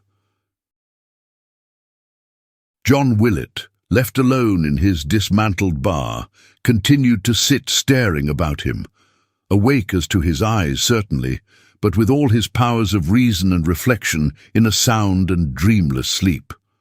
He looked round upon the room which had been for years, and was within an hour ago, the pride of his heart, and not a muscle of his face was moved. The night without looked black and cold through the dreary gaps in the casement. The precious liquids, now nearly leaked away, dripped with a hollow sound upon the floor. The maypole peered ruefully in through the broken window, like the bowsprit of a wrecked ship. The ground might have been the bottom of the sea, it was so strewn with precious fragments. Currents of air rushed in as the old doors jarred and creaked upon their hinges. The candles flickered and guttered down, and made long winding sheets. The cheery deep red curtains flapped and fluttered idly in the wind. Even the stout Dutch kegs, overthrown and lying empty in dark corners, seemed the mere husks of good fellows whose jollity had departed, and who could kindle with a friendly glow no more. John saw this desolation, and yet saw it not. He was perfectly contented to sit there, staring at it, and felt no more indignation or discomfort in his bonds than if they had been robes of honour. So far as he was personally concerned, old time lay snoring, and the world stood still. Save for the dripping from the barrels, the rustling of such light fragments of destruction as the wind affected, and the dull creaking of the open doors, all was profoundly quiet. Indeed, these sounds, like the ticking of the death watch in the night, only made the silence they invaded deeper and more apparent, but quiet or noisy, it was all one to John. If a train of heavy artillery could have come up and commenced ball practice outside the window, it would have been all the same to him. He was a long way beyond surprise. A ghost couldn't have overtaken him. By and by he heard a footstep, a hurried and yet cautious footstep, coming on towards the house. It stopped, advanced again, then seemed to go quite round it. Having done that, it came beneath the window, and a head looked in. It was strongly relieved against the darkness outside by the glare of the guttering candles. A pale, worn, withered face.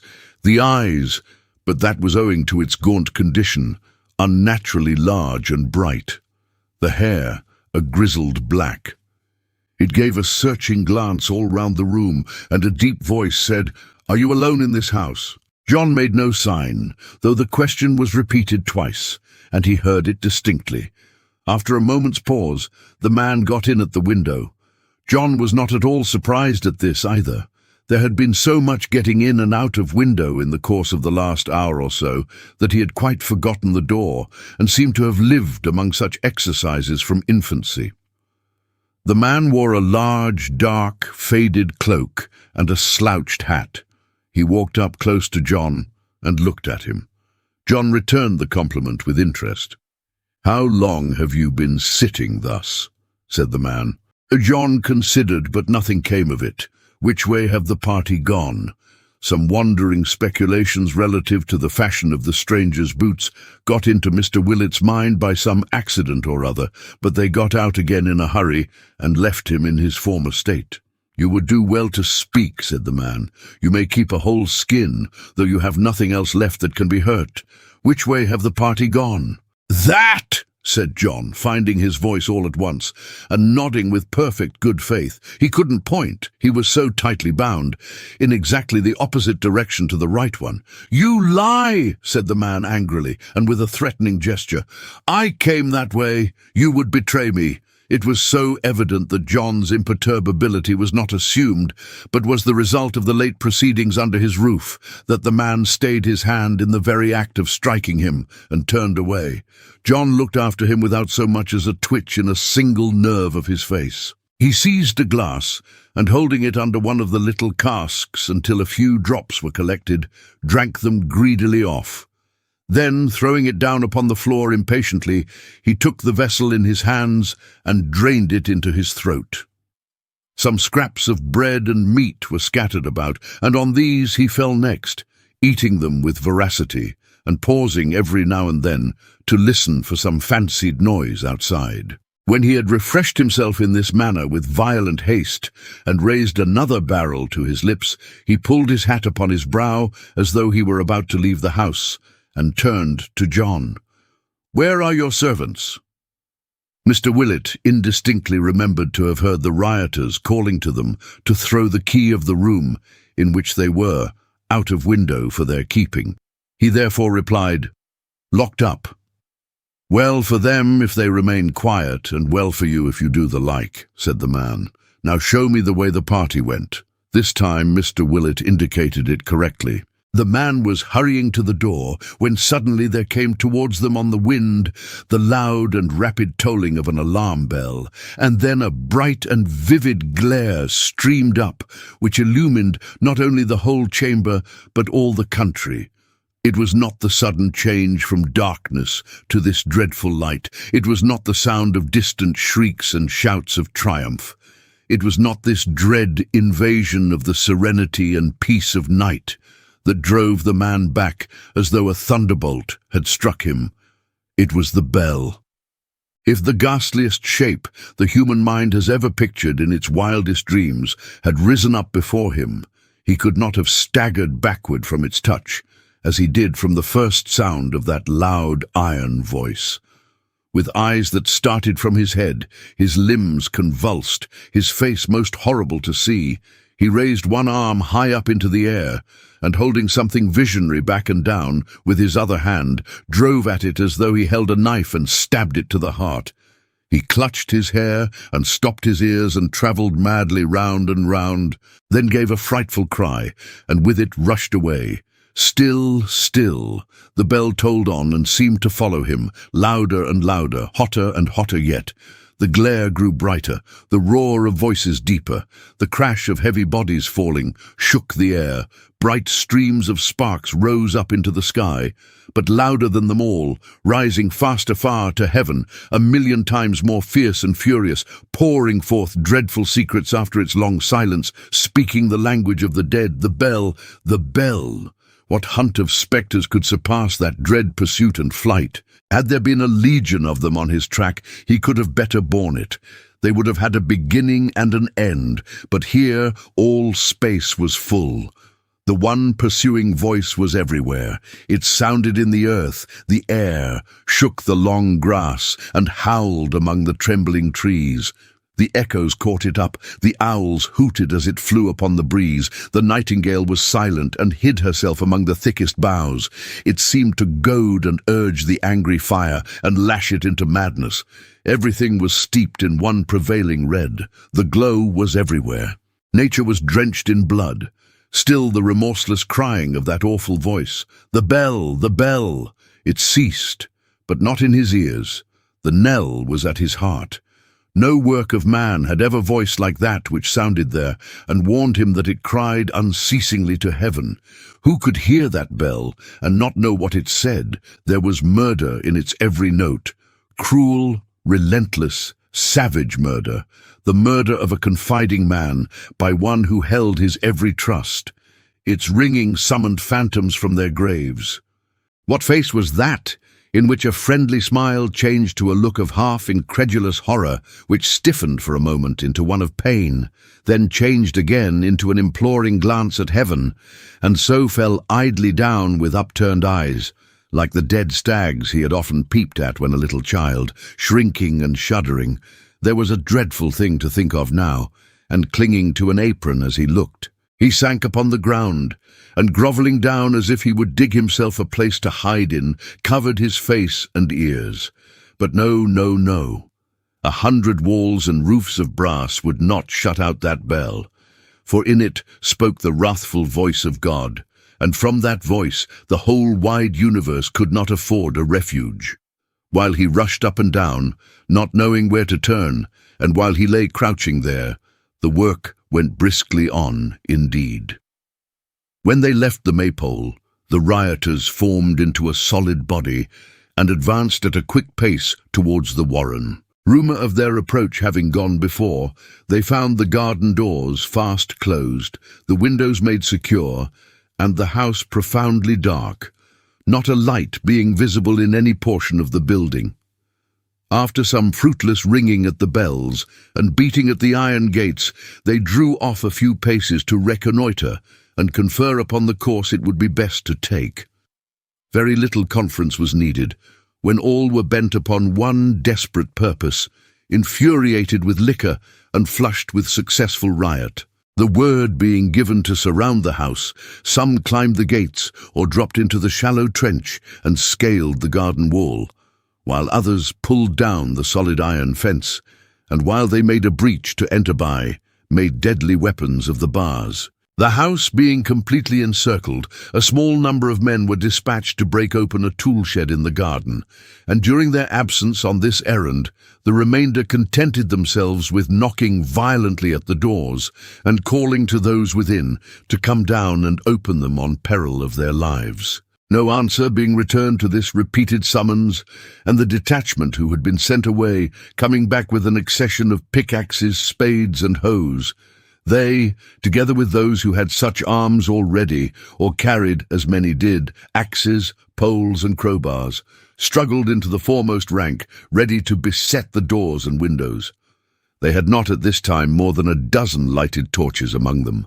But when these preparations were completed, flaming links were distributed and passed from hand to hand with such rapidity that, in a minute's time, at least 2/3 of the whole roaring mass bore, each man in his hand, a blazing brand. Whirling these about their heads, they raised a loud shout and fell to work upon the doors and windows. Amidst the clattering of heavy blows, the rattling of broken glass, the cries and execrations of the mob, and all the din and turmoil of the scene, Hugh and his friends kept together at the turret door where Mr. Haredale had last admitted him and old John Willett, and spent their united force on that.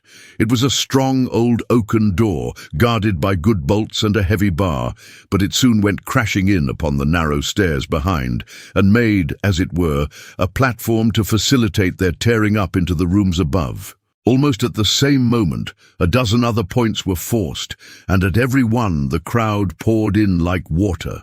A few armed servant men were posted in the hall, and when the rioters forced an entrance there, they fired some 6 shots.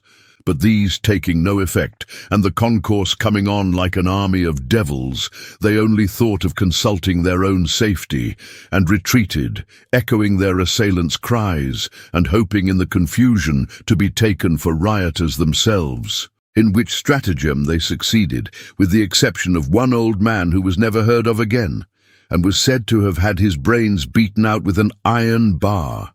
One of his fellows reported that he had seen the old man fall, and to have been afterwards burnt in the flames. The besiegers, being now in complete possession of the house, spread themselves over it from garret to cellar and plied their demon labours fiercely, while some small parties kindled bonfires underneath the windows. Others broke up the furniture and cast the fragments down to feed the flames below. Where the apertures in the wall, windows no longer, were large enough, they threw out tables, chests of drawers, beds, mirrors, pictures, and flung them whole into the fire, while every fresh addition to the blazing masses was received with shouts and howls and yells, which added new and dismal terrors to the conflagration.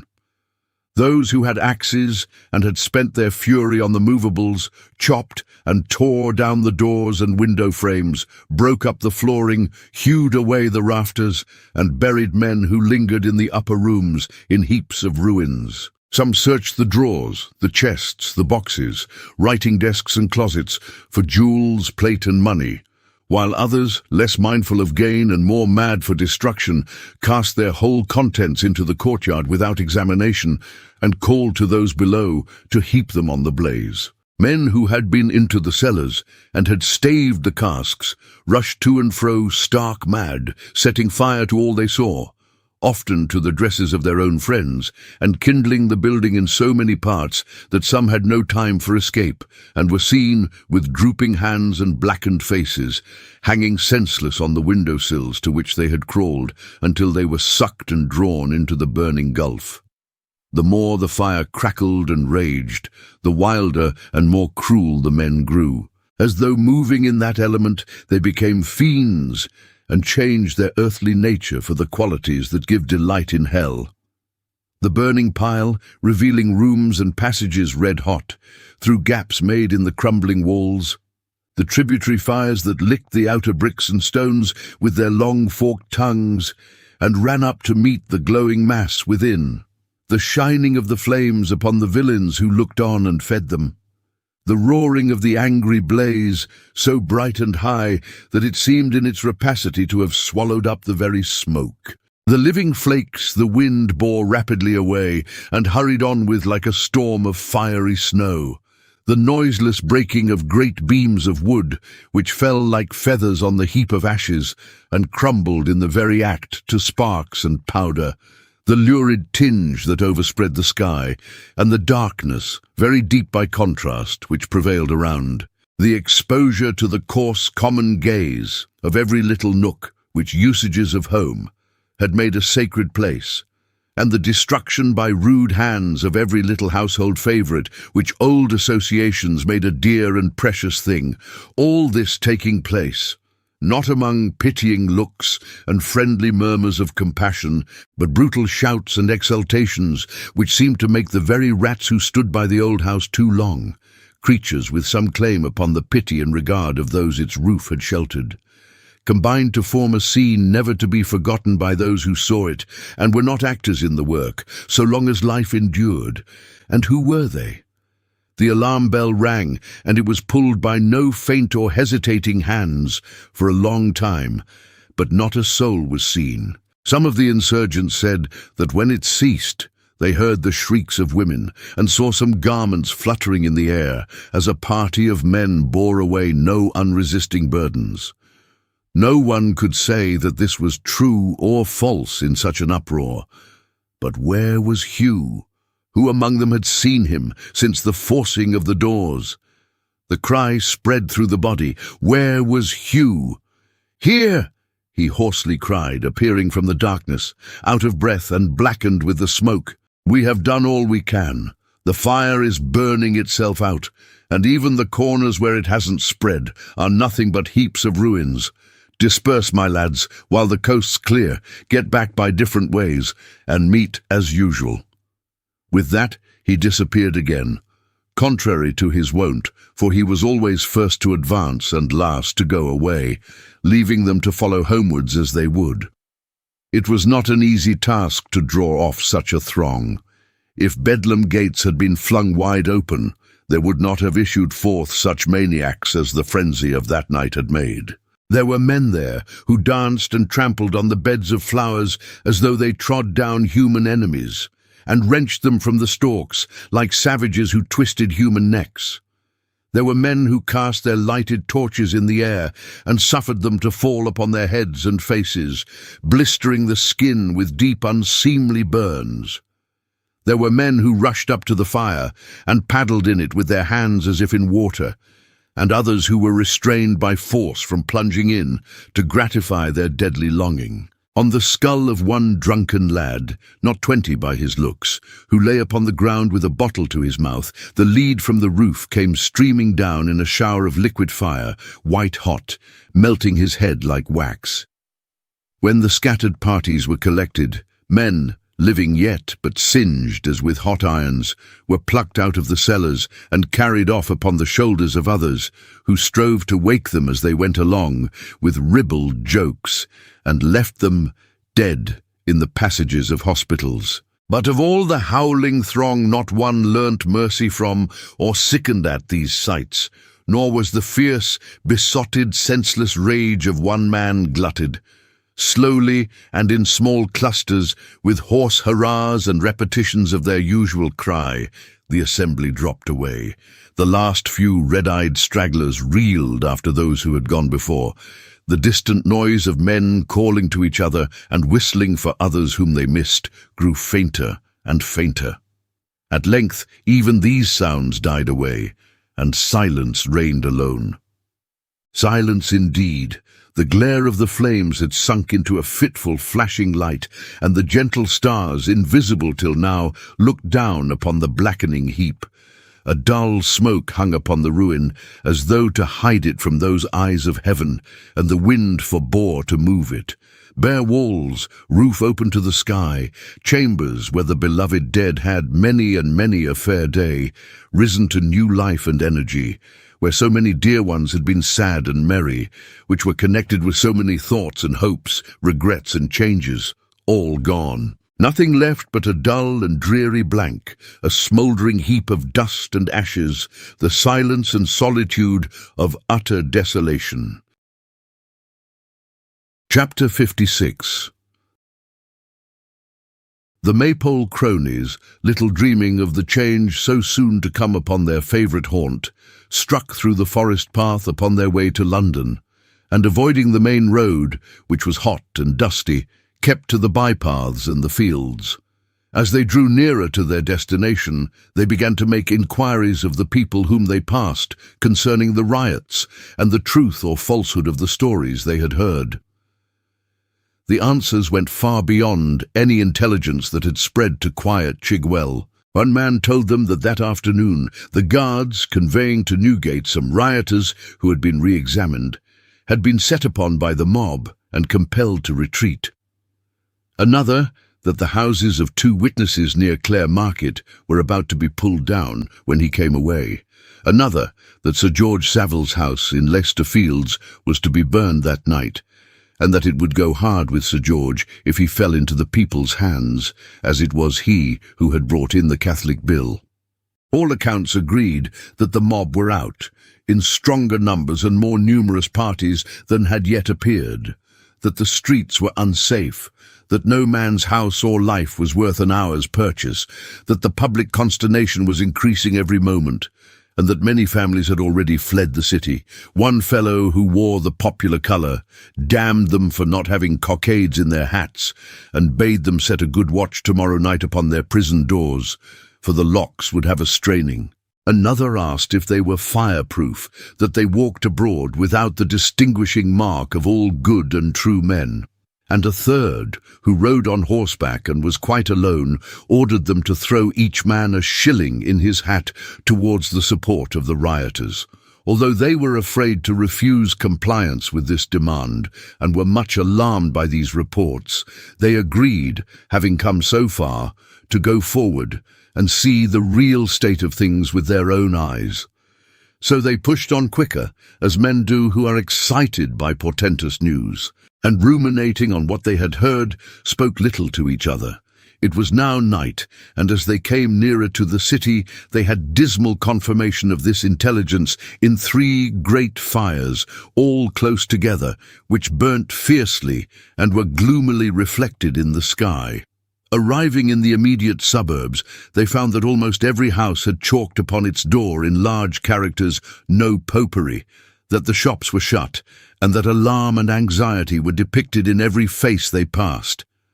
Noting these things with a degree of apprehension which neither of the three cared to impart in its full extent to his companions, they came to a turnpike gate, which was shut.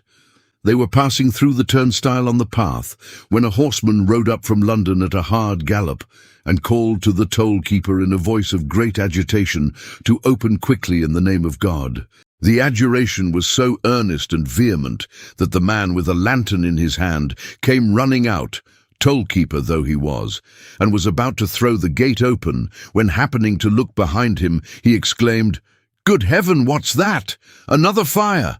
At this the three turned their heads and saw in the distance, straight in the direction whence they had come, a broad sheet of flame, casting a threatening light upon the clouds, which glimmered as though the conflagration were behind them, and showed like a wrathful sunset. "My mind misgives me," said the horseman, "or I know from what far building those flames come. Don't stand aghast, my good fellow. Open the gate." "Sir," cried the man, laying his hand upon his horse's bridle as he let him through, "I know you now, sir. Be advised by me. Do not go on. I saw them pass and know what kind of men they are. You will be murdered." "So be it," said the horseman, looking intently towards the fire and not at him who spoke. "But sir," cried the man, grasping at his rein more tightly yet, "if you do go on, wear the blue riband. Here, sir," he added, taking one from his own hat, "it's necessity, not choice, that makes me wear it. It's love of life and home, sir. Wear it for this one night, sir, only for this one night." "Do," cried the three friends, pressing round his horse.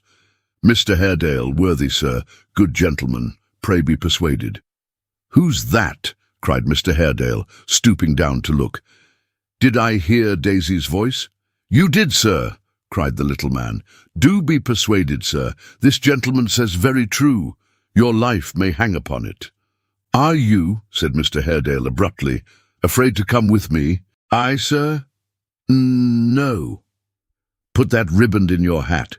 If we meet the rioters, swear that I took you prisoner for wearing it. I will tell them so with my own lips.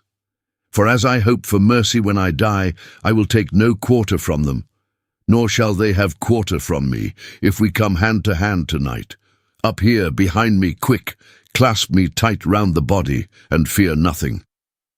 In an instant they were riding away, at full gallop, in a dense cloud of dust, and speeding on, like hunters in a dream. It was well the good horse knew the road he traversed, for never once in all the journey did Mr. Haredale cast his eyes upon the ground, or turn them for an instant from the light towards which they sped so madly. Once he said in a low voice, "It is my house." But that was the only time he spoke. When they came to dark and doubtful places, he never forgot to put his hand upon the little man to hold him more securely in his seat, but he kept his head erect and his eyes fixed on the fire, then and always.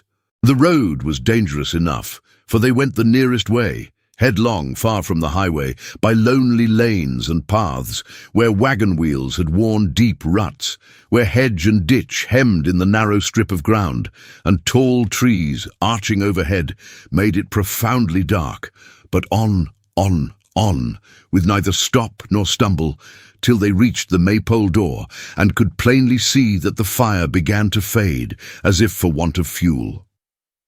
"Down, for one moment, for but one moment," said Mr. Haredale, helping Daisy to the ground and following himself. Willet, where are my niece and servants? Willet!" Crying to him distractedly, he rushed into the bar. The landlord bound and fastened to his chair, the place dismantled, stripped and pulled about his ears. Nobody could have taken shelter here. He was a strong man, accustomed to restrain himself and suppress his strong emotions. But this preparation for what was to follow, though he had seen that fire burning and knew that his house must be razed to the ground, was more than he could bear. He covered his face with his hands for a moment and turned away his head. Johnny!" said Solomon, and the simple-hearted fellow cried outright and wrung his hands. "Oh dear old Johnny, here's a change! That the Maypole Bar should come to this, and we should live to see it. The old Warren too, Johnny. Mr. Haredale. Oh, Johnny, what a piteous sight this is!" Pointing to Mr. Haredale as he said these words, little Solomon Daisy put his elbows on the back of Mr. Willet's chair and fairly blubbered on his shoulder. While Solomon was speaking, old John sat, mute as a stockfish, staring at him with an unearthly glare, and displaying by every possible symptom entire and complete unconsciousness. But when Solomon was silent again, John followed with his great round eyes the direction of his looks, and did appear to have some dawning distant notion that somebody had come to see him. "You know us, don't you, Johnny?" said the little clerk, rapping himself on the breast. "Daisy, you know. Chigwell Church bell-ringer, little desk on Sundays, eh, Johnny?" Mr. Willet reflected for a few moments, and then muttered, as it were mechanically, "Let us sing to the praise and glory of—" "Yes, to be sure," cried the little man hastily. "That's it. That's me, Johnny. You're all right now, aren't you? Say you're all right, Johnny." "All right," pondered Mr. Willet, as if that were a matter entirely between himself and his conscience. "All right. Ah. They haven't been misusing you with sticks or pokers or any other blunt instruments, have they, Johnny?" asked Solomon with a very anxious glance at Mr. Willet's head. "They didn't beat you, did they?" John knitted his brow, looked downwards, as if he were mentally engaged in some arithmetical calculation, then upwards, as if the total would not come at his call, then at Solomon Daisy, from his eyebrow to his shoe-buckle, then very slowly round the bar, and then a great, round, leaden-looking and not at all transparent tear came rolling out of each eye, and he said, as he shook his head, "If they'd only had the goodness to murder me, I'd have thanked 'em kindly." "No, no, no, don't say that, Johnny," whimpered his little friend. "It's very, very bad, but not quite so bad as that. No, no. Looky here, sir," cried John, turning his rueful eyes on Mr. Haredale, who had dropped on one knee and was hastily beginning to untie his bonds. "Looky here, sir. The very Maypole, the old dumb Maypole, stares in at the window as if it said, 'John Willet, let's go and pitch ourselves in the nighest pool of water as is deep enough to hold us, for our day is over.'" "Don't, Johnny, don't," cried his friend, no less affected with this mournful effort of Mr. Willet's imagination than by the sepulchral tone in which he had spoken of the Maypole. "Please don't, Johnny.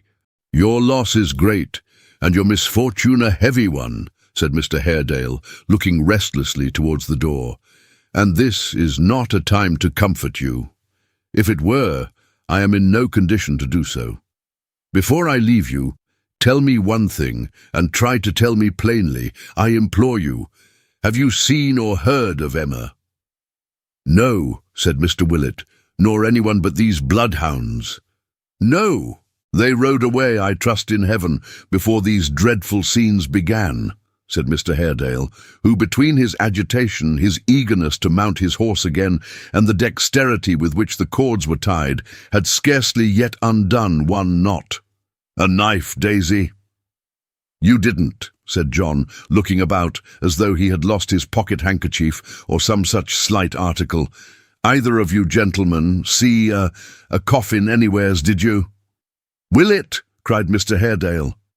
Solomon dropped the knife, and instantly becoming limp from head to foot, exclaimed, "Good gracious!" "Because," said John, not at all regarding them, "a dead man called a little time ago on his way yonder. I could have told you what name was on the plate, if he had brought his coffin with him and left it behind. If he didn't, it don't signify." His landlord, who had listened to these words with breathless attention, started that moment to his feet, and without a word drew Solomon Daisy to the door, mounted his horse, took him up behind again, and flew rather than galloped towards the pile of ruins, which that day's sun had shone upon, a stately house. Mr. Willett stared after them, listened, looked down upon himself to make quite sure that he was still unbound, and without any manifestation of impatience, disappointment or surprise, gently relapsed into the condition from which he had so imperfectly recovered.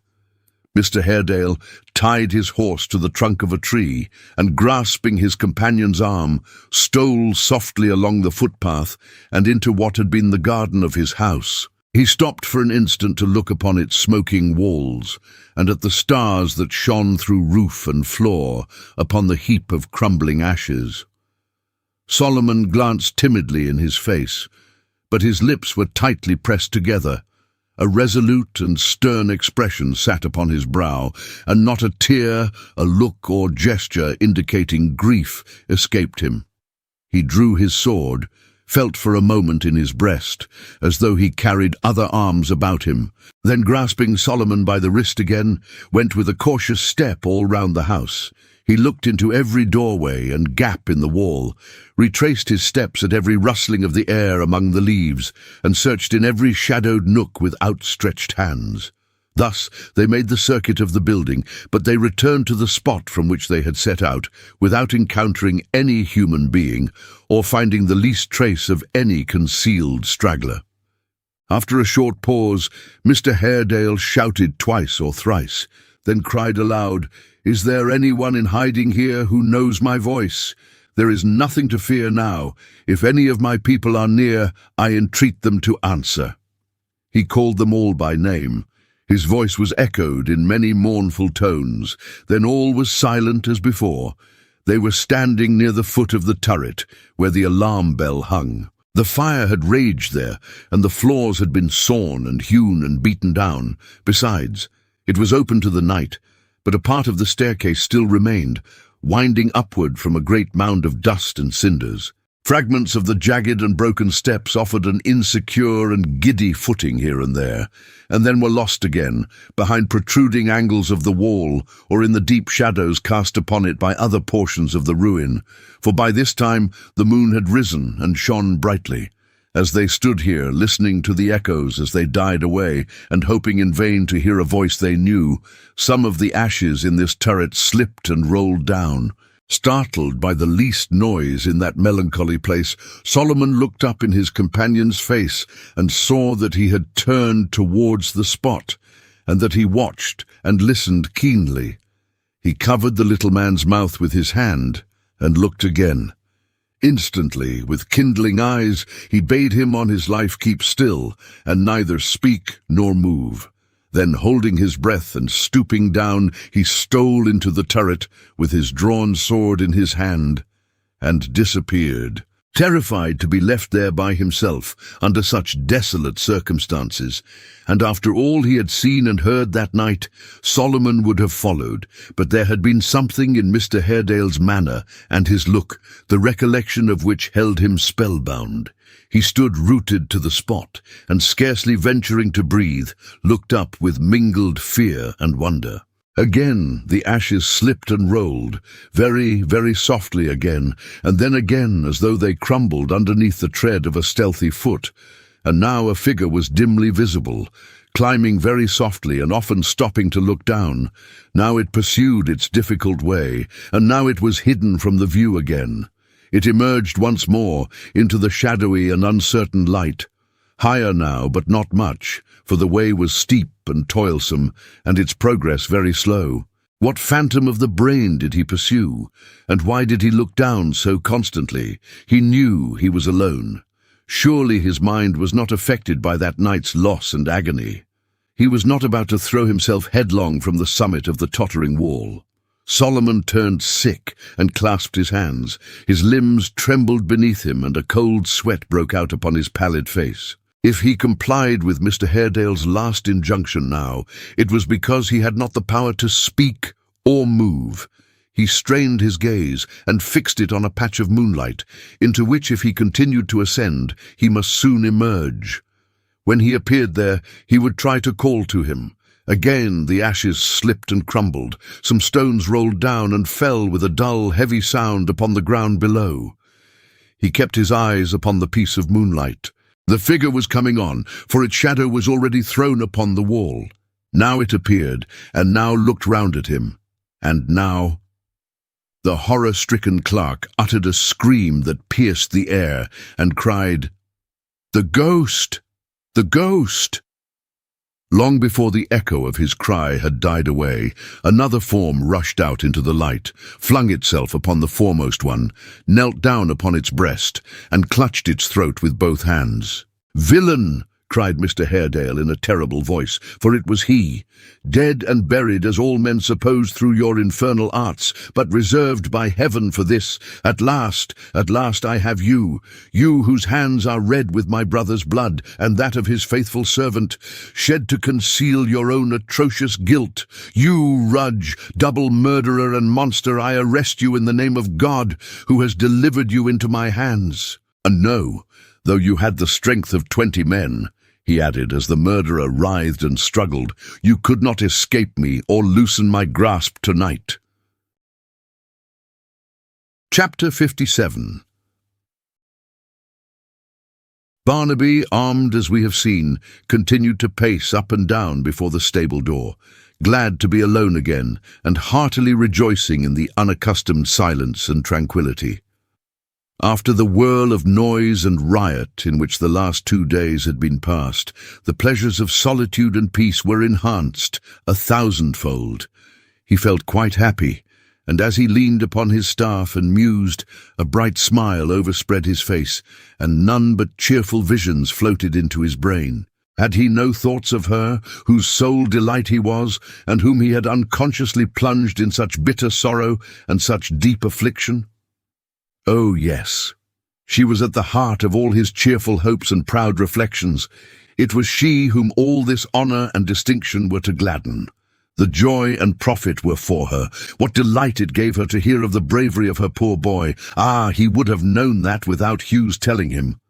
And what a precious thing it was to know she lived so happily, and heard with so much pride. He pictured to himself her look when they told her that he was in such high esteem, bold among the boldest, and trusted before them all. And when these frays were over, and the good Lord had conquered his enemies, and they were all at peace again, and he and she were rich, what happiness they would have in talking of these troubled times when he was a great soldier.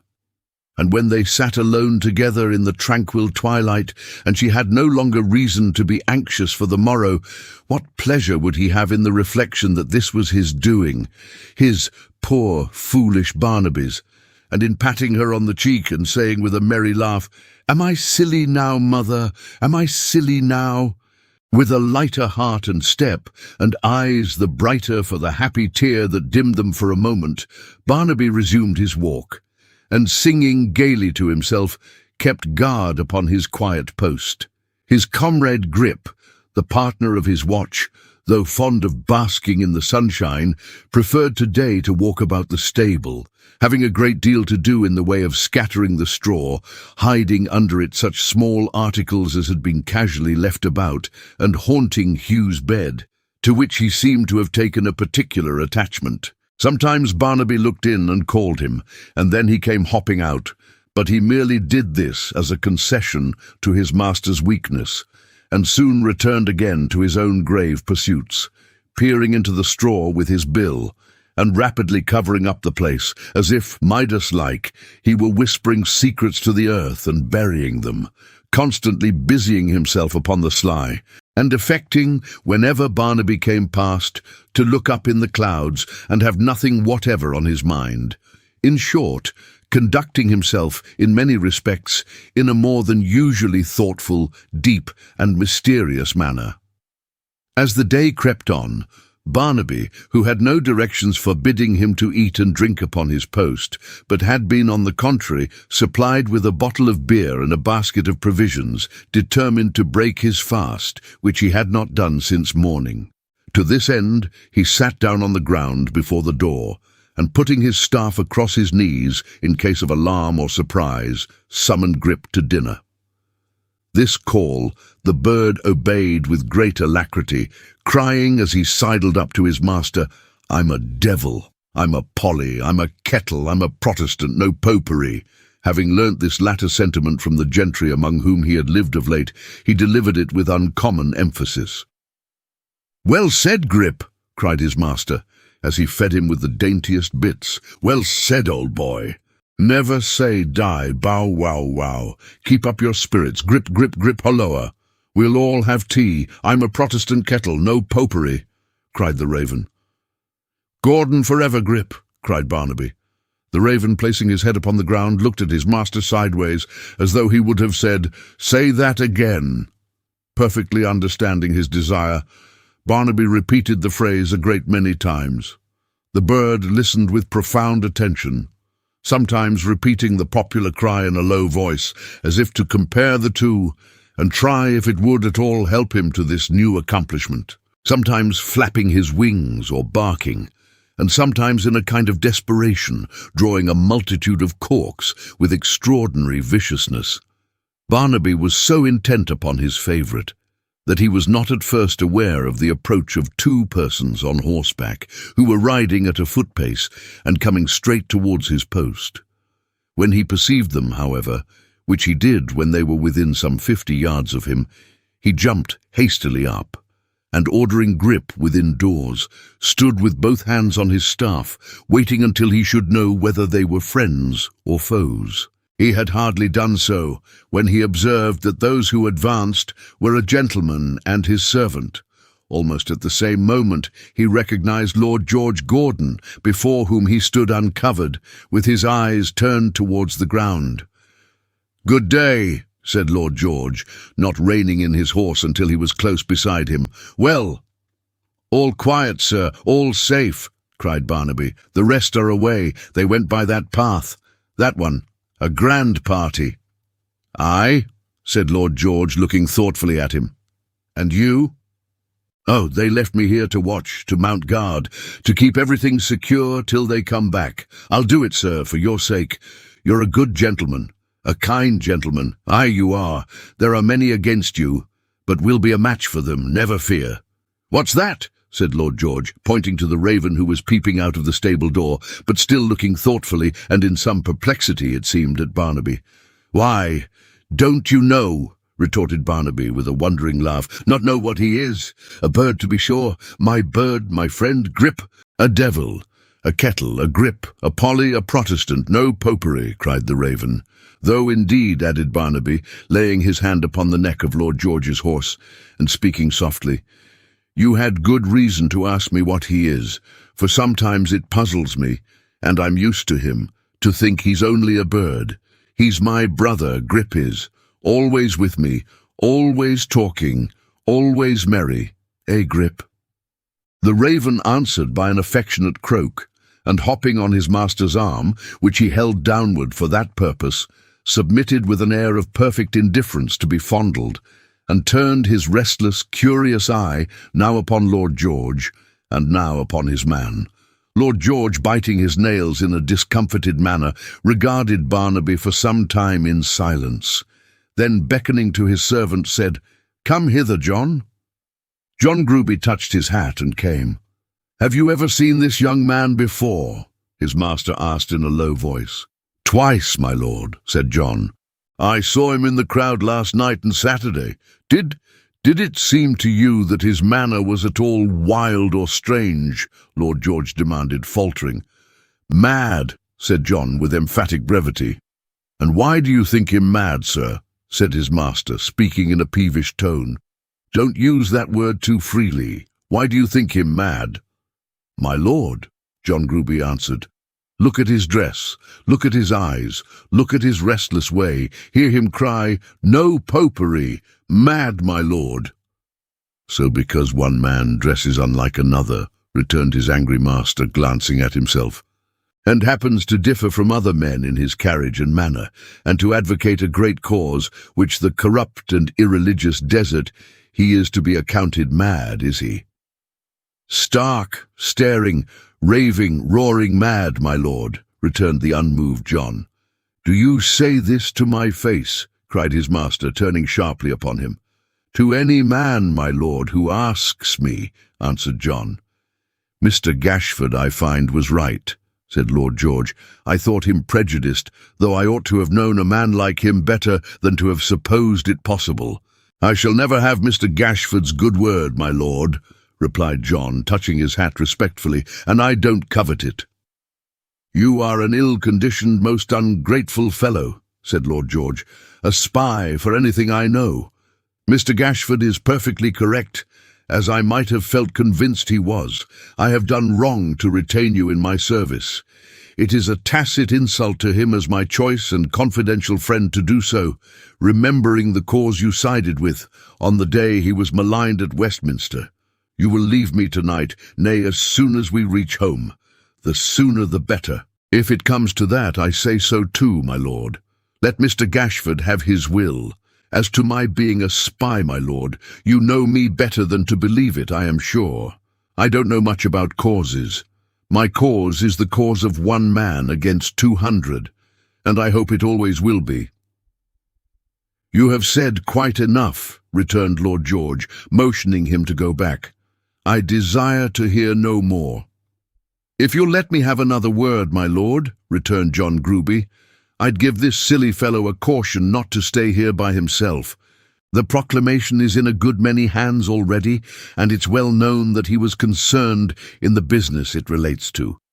He had better get to a place of safety if he can, poor creature." "You hear what this man says?" cried Lord George, addressing Barnaby, who had looked on and wondered while this dialogue passed. "He thinks you may be afraid to remain upon your post, and are kept here perhaps against your will. What do you say?" "I think, young man," said John in explanation, "that the soldiers may turn out and take you, and that if they do, you will certainly be hung by the neck till you're dead, dead, dead. And I think you had better go from here as fast as you can. That's what I think." "He's a coward, Grip, a coward!" cried Barnaby, putting the Raven on the ground and shouldering his staff. "Let them come! Gordon forever! Let them come!" "Aye," said Lord George, "let them. Let us see who will venture to attack a power like ours, the solemn league of a whole people. This a madman. You have said well, very well. I am proud to be the leader of such men as you." Barnaby's heart swelled within his bosom as he heard these words. He took Lord George's hand and carried it to his lips, nahatted his horse's crest, as if the affection and admiration he had conceived for the man extended to the animal he rode. Then, unfurling his flag and proudly waving it, resumed his pacing up and down. Lord George, with a kindling eye and glowing cheek, took off his hat, and flourishing it above his head, bade him exultingly farewell, then cantered off at a brisk pace, after glancing angrily round to see that his servant followed. Honest John set spurs to his horse and rode after his master, but not before he had again warned Barnaby to retreat, with many significant gestures, which indeed he continued to make, and Barnaby to resist, until the windings of the road concealed them from each other's view. Left to himself again, with a still higher sense of the importance of his post, and stimulated to enthusiasm by the special notice and encouragement of his leader, Barnaby walked to and fro in a delicious trance, rather than as a waking man. The sunshine which prevailed around was in his mind. He had but one desire ungratified, if she could only see him now. The day wore on. Its heat was gently giving place to the cool of evening. A light wind sprung up, fanning his long hair and making the banner rustle pleasantly above his head. There was a freedom and freshness in the sound and in the time, which chimed exactly with his mood. He was happier than ever. He was leaning on his staff, looking towards the declining sun, and reflecting with a smile that he stood sentinel at that moment over buried gold, when 2 or 3 figures appeared in the distance, making towards the house at a rapid pace, and motioning with their hands, as though they urged its inmates to retreat from some approaching danger. As they drew nearer, they became more earnest in their gestures, and they were no sooner within hearing than the foremost among them cried that the soldiers were coming up. At these words, Barnaby furled his flag and tied it round the pole. His heart beat high while he did so, but he had no more fear or thought of retreating than the pole itself. The friendly stragglers hurried past him after giving him notice of his danger and quickly passed into the house, where the utmost confusion immediately prevailed.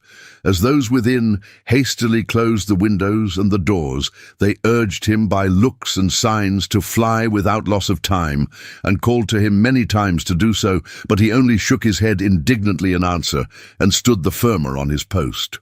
Finding that he was not to be persuaded, they took care of themselves, and leaving the place with only one old woman in it, speedily withdrew. As yet, there had been no symptom of the news having any better foundation than in the fears of those who brought it. But the boot had not been deserted 5 minutes, when there appeared, coming across the fields, a body of men who, it was easy to see, by the glitter of their arms and ornaments in the sun, and by their orderly and regular mode of advancing, for they came on as one man, were soldiers. In a very little time, Barnaby knew that they were a strong detachment of the foot guards, having along with them 2 gentlemen in private clothes and a small party of horse. The latter brought up the rear, and were not in number more than 6 or 8. They advanced steadily, neither quickening their pace as they came nearer, nor raising any cry, nor showing the least emotion or anxiety. Though this was a matter of course in the case of regular troops, even to Barnaby, there was something particularly impressive and disconcerting in it to one accustomed to the noise and tumult of an undisciplined mob. For all that, he stood his ground not a whit the less resolutely, and looked on undismayed. Presently they marched into the yard and halted. The commanding officer dispatched a messenger to the horsemen, one of whom came riding back. Some words passed between them, and they glanced at Barnaby, who well remembered the man he had unhorsed at Westminster, and saw him now before his eyes. The man, being speedily dismissed, saluted, and rode back to his comrades, who were drawn up apart at a short distance. The officer then gave the word to prime and load. The heavy ringing of the musket stocks upon the ground, and the sharp and rapid rattling of the ramrods in their barrels, were a kind of relief to Barnaby, deadly though he knew the purport of such sounds to be. When this was done, other commands were given, and the soldiers instantaneously formed in single file all round the house and stables, completely encircling them in every part, at a distance perhaps of some 6 yards, at least that seemed in Barnaby's eyes to be about the space left between himself and those who confronted him. The horsemen remained drawn up by themselves as before. The 2 gentlemen in private clothes who had kept aloof now rode forward, one on either side the officer. The proclamation having been produced and read by one of them, the officer called on Barnaby to surrender. He made no answer, but stepping within the door, before which he had kept guard, held his pole crosswise to protect it. In the midst of a profound silence, he was again called upon to yield. Still he offered no reply. Indeed, he had enough to do, to run his eye backward and forward along the 6 men who immediately fronted him, and settle hurriedly within himself at which of them he would strike first when they pressed on him. He caught the eye of one in the centre, and resolved to hew that fellow down, though he died for it. Again there was a dead silence, and again the same voice called upon him to deliver himself up. Next moment he was back in the stable, dealing blows about him like a madman. 2 of the men lay stretched at his feet. The one he had marked dropped first. He had a thought for that, even in the hot blood and hurry of the struggle. Another blow, another. Down, mastered, wounded in the breast by a heavy blow from the butt end of a gun, he saw the weapon in the act of falling, breathless, and a prisoner. An exclamation of surprise from the officer recalled him in some degree to himself. He looked round. Grip, after working in secret all the afternoon, and with redoubled vigour while everybody's attention was distracted, had plucked away the straw from Hugh's bed and turned up the loose ground with his iron bill. The hole had been recklessly filled to the brim, and was merely sprinkled with earth. Golden cups, spoons, candlesticks, coined guineas, all the riches were revealed. They brought spades and a sack, dug up everything that was hidden there, and carried away more than 2 men could lift. They handcuffed him and bound his arms, searched him, and took away all he had. Nobody questioned or reproached him, or seemed to have much curiosity about him. The 2 men he had stunned were carried off by their companions in the same business-like way in which everything else was done. Finally, he was left under a guard of 4 soldiers with fixed bayonets, while the officer directed in person the search of the house and the other buildings connected with it. This was soon completed. The soldiers formed again in the yard. He was marched out with his guard about him, and ordered to fall in where a space was left. The others closed up all round, and so they moved away with the prisoner in the centre. When they came into the streets, he felt he was a sight, and looking up as they passed quickly along, could see people running to the windows a little too late, and throwing up the sashes to look after him. Sometimes he met a staring face beyond the heads about him, or under the arms of his conductors, or peering down upon him from a wagon top or coach box, but this was all he saw, being surrounded by so many men. The very noises of the street seemed muffled and subdued, and the air came stale and hot upon him, like the sickly breath of an oven. Tramp, tramp, tramp, tramp. Heads erect, shoulders square, every man stepping in exact time, all so orderly and regular, nobody looking at him, nobody seeming conscious of his presence. He could hardly believe he was a prisoner. But at the word, though only thought, not spoken, he felt the handcuffs galling his wrists, the cord pressing his arms to his sides, the loaded guns levelled at his head, and those cold, bright, sharp, shining points turned towards him, the mere looking down at which, now that he was bound and helpless, made the warm current of his life run cold. Chapter 58. They were not long in reaching the barracks, for the officer who commanded the party was desirous to avoid rousing the people by the display of military force in the streets, and was humanely anxious to give as little opportunity as possible for any attempt at rescue, knowing that it must lead to bloodshed and loss of life, and that if the civil authorities by whom he was accompanied empowered him to order his men to fire, many innocent persons would probably fall, whom curiosity or idleness had attracted to the spot. He therefore led the party briskly on, avoiding with a merciful prudence the more public and crowded thoroughfares, and pursuing those which he deemed least likely to be infested by disorderly persons. This wise proceeding not only enabled them to gain their quarters without any interruption, but completely baffled a body of rioters who had assembled in one of the main streets, through which it was considered certain they would pass, and who remained gathered together for the purpose of releasing the prisoner from their hands long after they had deposited him in a place of security, closed the barrack gates, and set a double guard at every entrance for its better protection. Arrived at this place, poor Barnaby was marched into a stone-floored room, where there was a very powerful smell of tobacco, a strong, thorough draught of air, and a great wooden bedstead, large enough for a score of men. Several soldiers in undress were lounging about or eating from tin cans. Military accoutrements dangled on rows of pegs along the whitewashed wall, and some half-dozen men lay fast asleep upon their backs, snoring in concert. After remaining here just long enough to note these things, he was marched out again and conveyed across the parade ground to another portion of the building.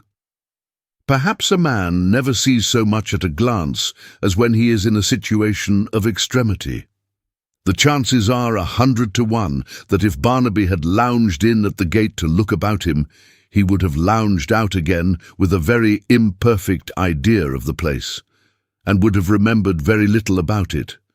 But as he was taken handcuffed across the gravelled area, nothing escaped his notice. The dry, arid look of the dusty square and of the bare brick building, the clothes hanging at some of the windows, and the men in their shirt-sleeves and braces lolling with half their bodies out of the others, the green sun-blinds at the officers' quarters, and the little scanty trees in front, the drummer boys practicing in a distant courtyard, the men at drill on the parade, the two soldiers carrying a basket between them, who winked to each other as he went by, and slyly pointed to their throats. The spruce sergeant, who hurried past with a cane in his hand, and under his arm a clasped book with a vellum cover. The fellows in the ground floor rooms, furbishing and brushing up their different articles of dress, who stopped to look at him, and whose voices as they spoke together echoed loudly through the empty galleries and passages.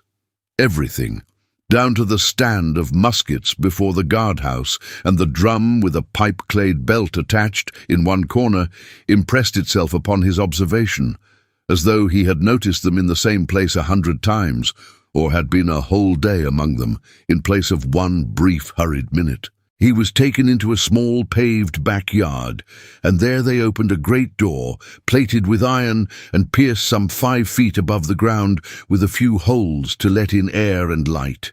Into this dungeon he was walked straightway, and having locked him up there and placed a sentry over him, they left him to his meditations. The cell, or black hole, for it had those words painted on the door, was very dark, and having recently accommodated a drunken deserter, by no means clean. Barnaby felt his way to some straw at the farther end, and looking towards the door, tried to accustom himself to the gloom, which, coming from the bright sunshine out of doors, was not an easy task. There was a kind of portico, or colonnade outside, and this obstructed even the little light that at the best could have found its way through the small apertures in the door. The footsteps of the sentinel echoed monotonously as he paced its stone pavement to and fro, reminding Barnaby of the watch he had so lately kept himself. And as he passed and repassed the door, he made the cell for an instant so black by the interposition of his body that his going away again seemed like the appearance of a new ray of light, and was quite a circumstance to look for. When the prisoner had sat some time upon the ground, gazing at the chinks and listening to the advancing and receding footsteps of his guard, the man stood still upon his post. Barnaby, quite unable to think or to speculate on what would be done with him, had been lulled into a kind of doze by his regular pace. But his stopping roused him, and then he became aware that 2 men were in conversation under the colonnade and very near the door of his cell. How long they had been talking there he could not tell, for he had fallen into an unconsciousness of his real position, and when the footsteps ceased, was answering aloud some question which seemed to have been put to him by Hugh in the stable, though of the fancied purport, either of question or reply, notwithstanding that he awoke with the latter on his lips, he had no recollection whatever. The first words that reached his ears were these: "Why is he brought here then, if he has to be taken away again so soon? Why, where would you have him go? Damn, he's not as safe anywhere as among the king's troops, is he? What would you do with him? Would you hand him over to a pack of cowardly civilians that shake in their shoes till they wear the soles out, with trembling at the threats of the ragamuffins he belongs to? That's true enough. True enough. I'll tell you what. I wish, Tom Green, that I was a commissioned instead of a non-commissioned officer, and that I had the command of 2 companies, only 2 companies, of my own regiment. Call me out to stop these riots. Give me the needful authority, and 6 rounds of ball cartridge." "Aye," said the other voice, "that's all very well, but they won't give the needful authority. If the magistrate won't give the word, what's the officer to do?" Not very well knowing, as it seemed, how to overcome this difficulty, the other man contented himself with damning the magistrates. "With all my heart," said his friend. "Where's the use of a magistrate?" returned the other voice.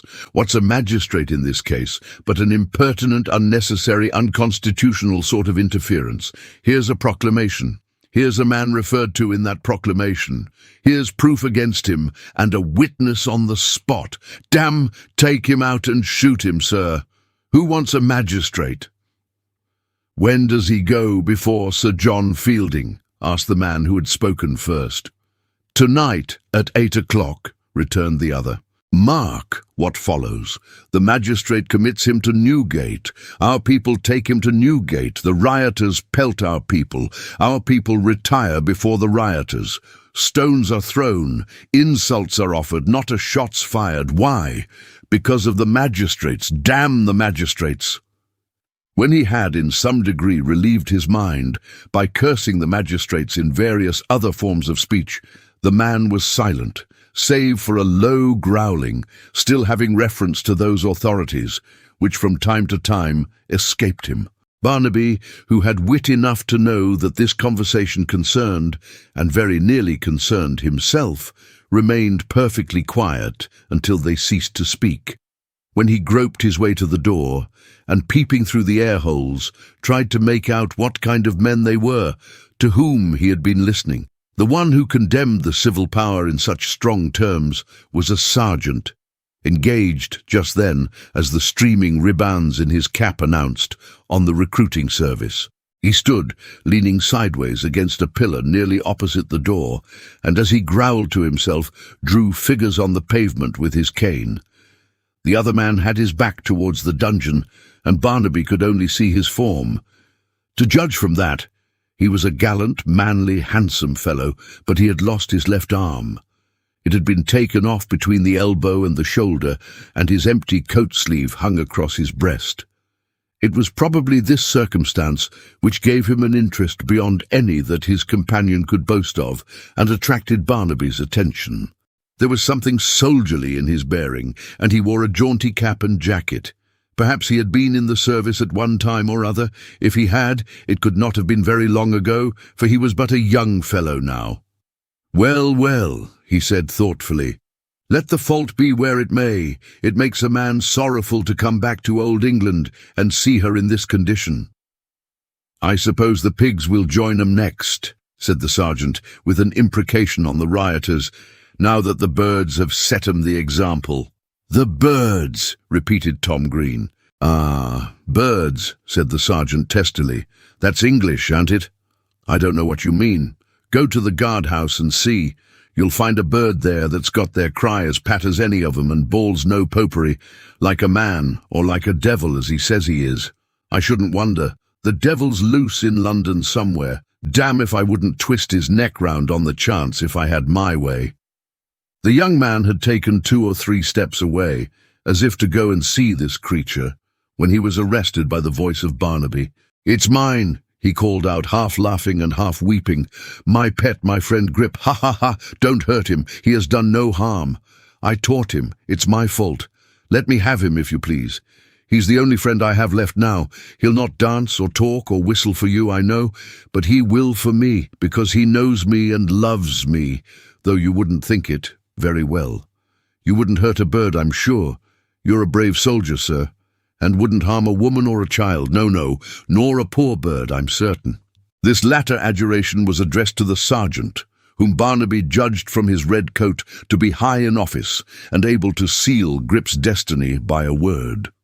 But that gentleman, in reply, surlily damned him for a thief and rebel as he was, and with many disinterested imprecations on his own eyes, liver, blood, and body, assured him that if it rested with him to decide, he would put a final stopper on the bird, and his master too. "You talk boldly to a caged man," said Barnaby in anger. "If I was on the other side of the door, and there were none to part us, you'd change your note. Aye, you may toss your head. You would. Kill the bird. Do.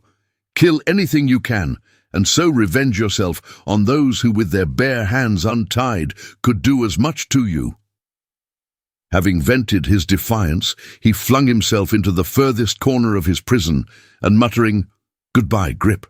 Goodbye, dear old Grip," shed tears for the first time since he had been taken captive, and hid his face in the straw. He had had some fancy at first that the one-armed man would help him or would give him a kind word in answer. He hardly knew why, but he hoped and thought so. The young fellow had stopped when he called out, and checking himself in the very act of turning round, stood listening to every word he said. Perhaps he built his feeble trust on this, perhaps on his being young and having a frank and honest manner.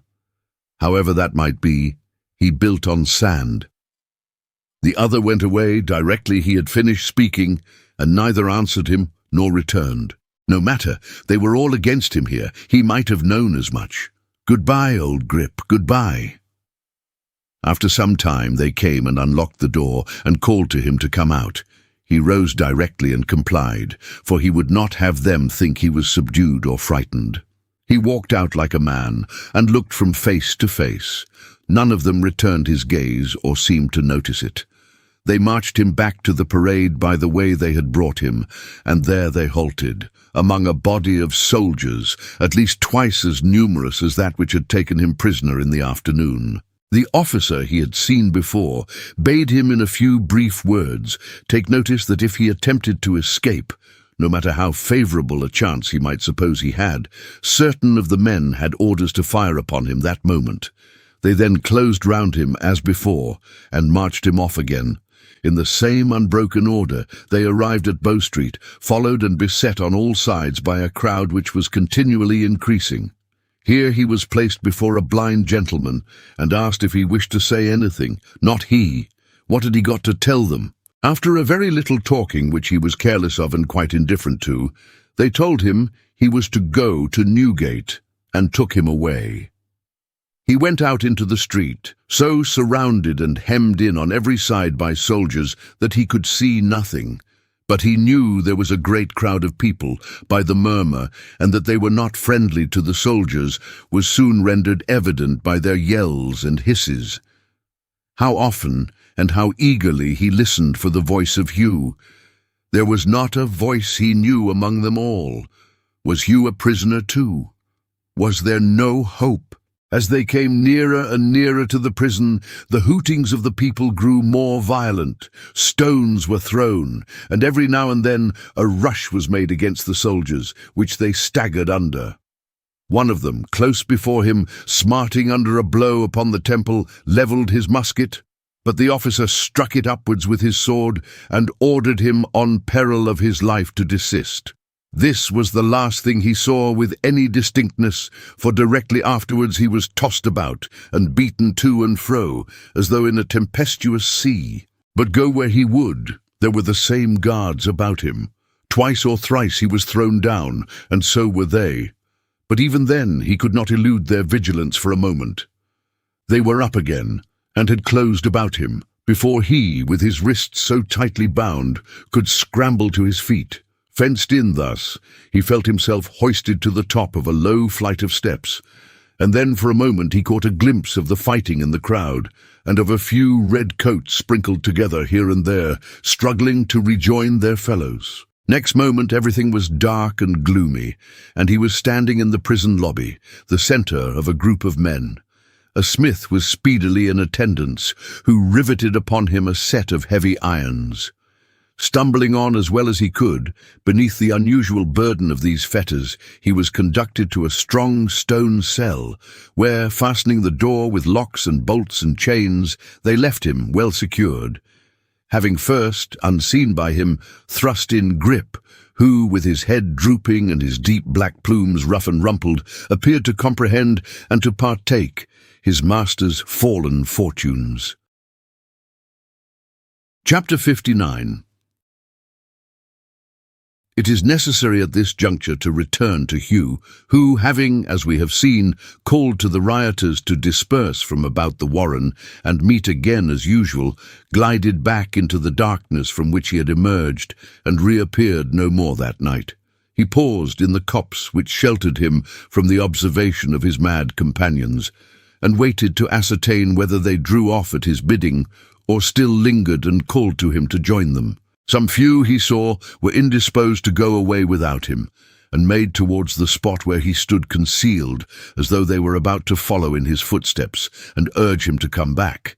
But these men, being in their turn called to by their friends, and in truth not greatly caring, to venture into the dark parts of the grounds, where they might be easily surprised and taken, if any of the neighbours or retainers of the family were watching them from among the trees, soon abandoned the idea, and hastily assembling such men as they found of their mind at the moment, straggled off. When he was satisfied that the great mass of the insurgents were imitating this example, and that the ground was rapidly clearing, he plunged into the thickest portion of the little wood, and crashing the branches as he went, made straight towards a distant light, guided by that and by the sullen glow of the fire behind him. As he drew nearer and nearer to the twinkling beacon towards which he bent his course, the red glare of a few torches began to reveal itself, and the voices of men speaking together in a subdued tone broke the silence which, save for a distant shouting now and then, already prevailed.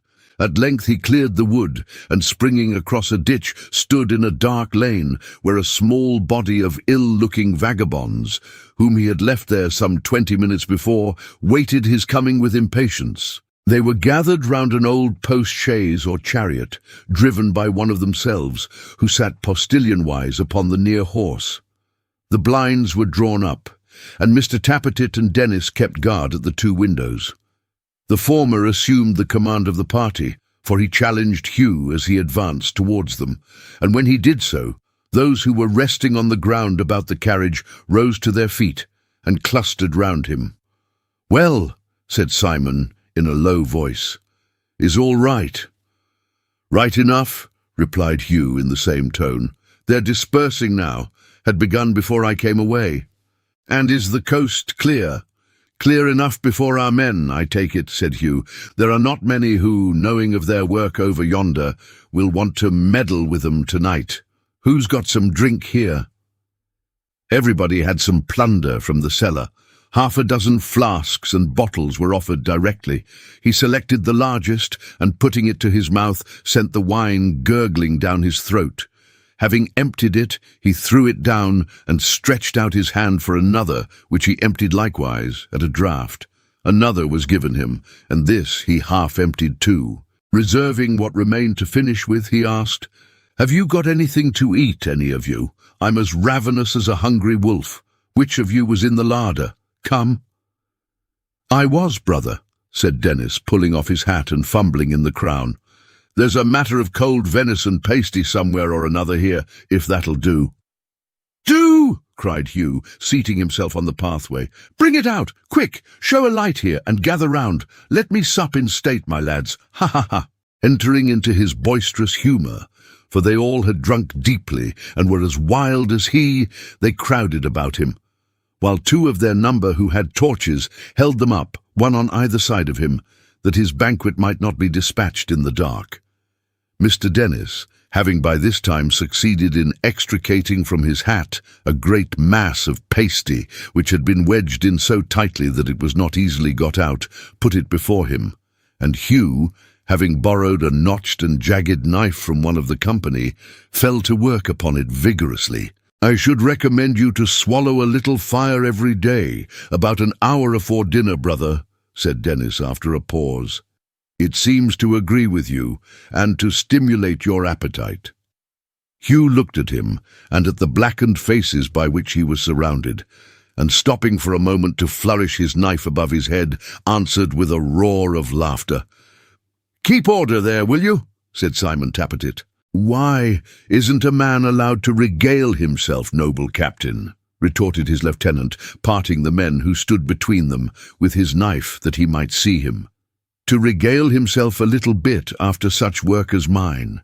What a hard captain, what a strict captain, what a tyrannical captain, ha ha ha! I wish one of you fellows would hold a bottle to his mouth to keep him quiet," said Simon, "unless you want the military to be down upon us." "And what if they are down upon us?" retorted Hugh.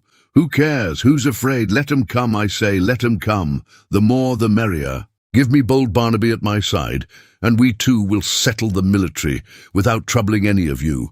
Barnaby's the man for the military. Barnaby's health."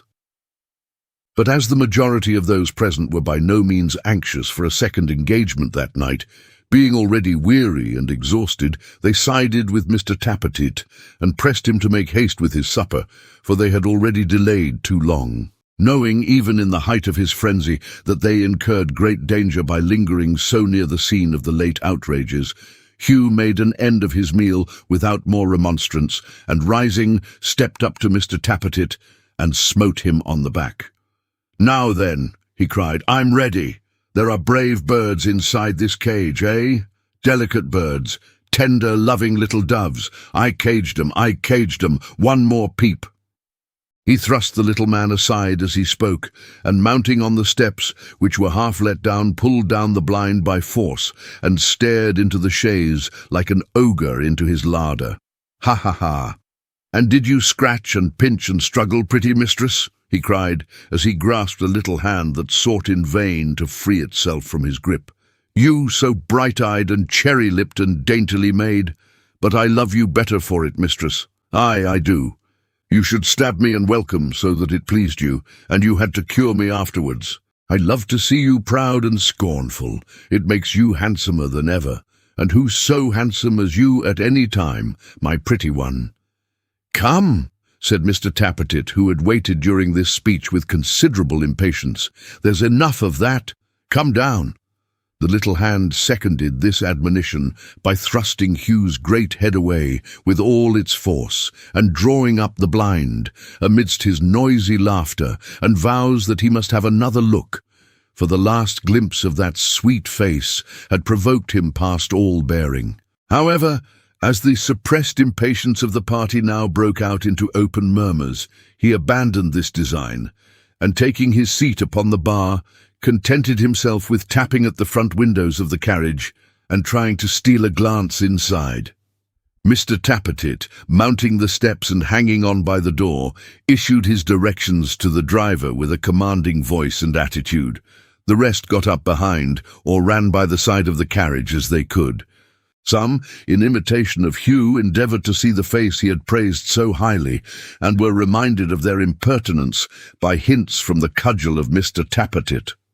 Thus they pursued their journey by circuitous and winding roads, preserving, except when they halted to take breath, or to quarrel about the best way of reaching London, pretty good order and tolerable silence. In the meantime, Dolly, beautiful, bewitching, captivating little Dolly, her hair dishevelled, her dress torn, her dark eyelashes wet with tears, her bosom heaving, her face, now pale with fear, now crimsoned with indignation, her whole self 100 times more beautiful in this heightened aspect than ever she had been before, vainly strove to comfort Emma Haredale, and to impart to her the consolation of which she stood in so much need herself. The soldiers were sure to come, they must be rescued.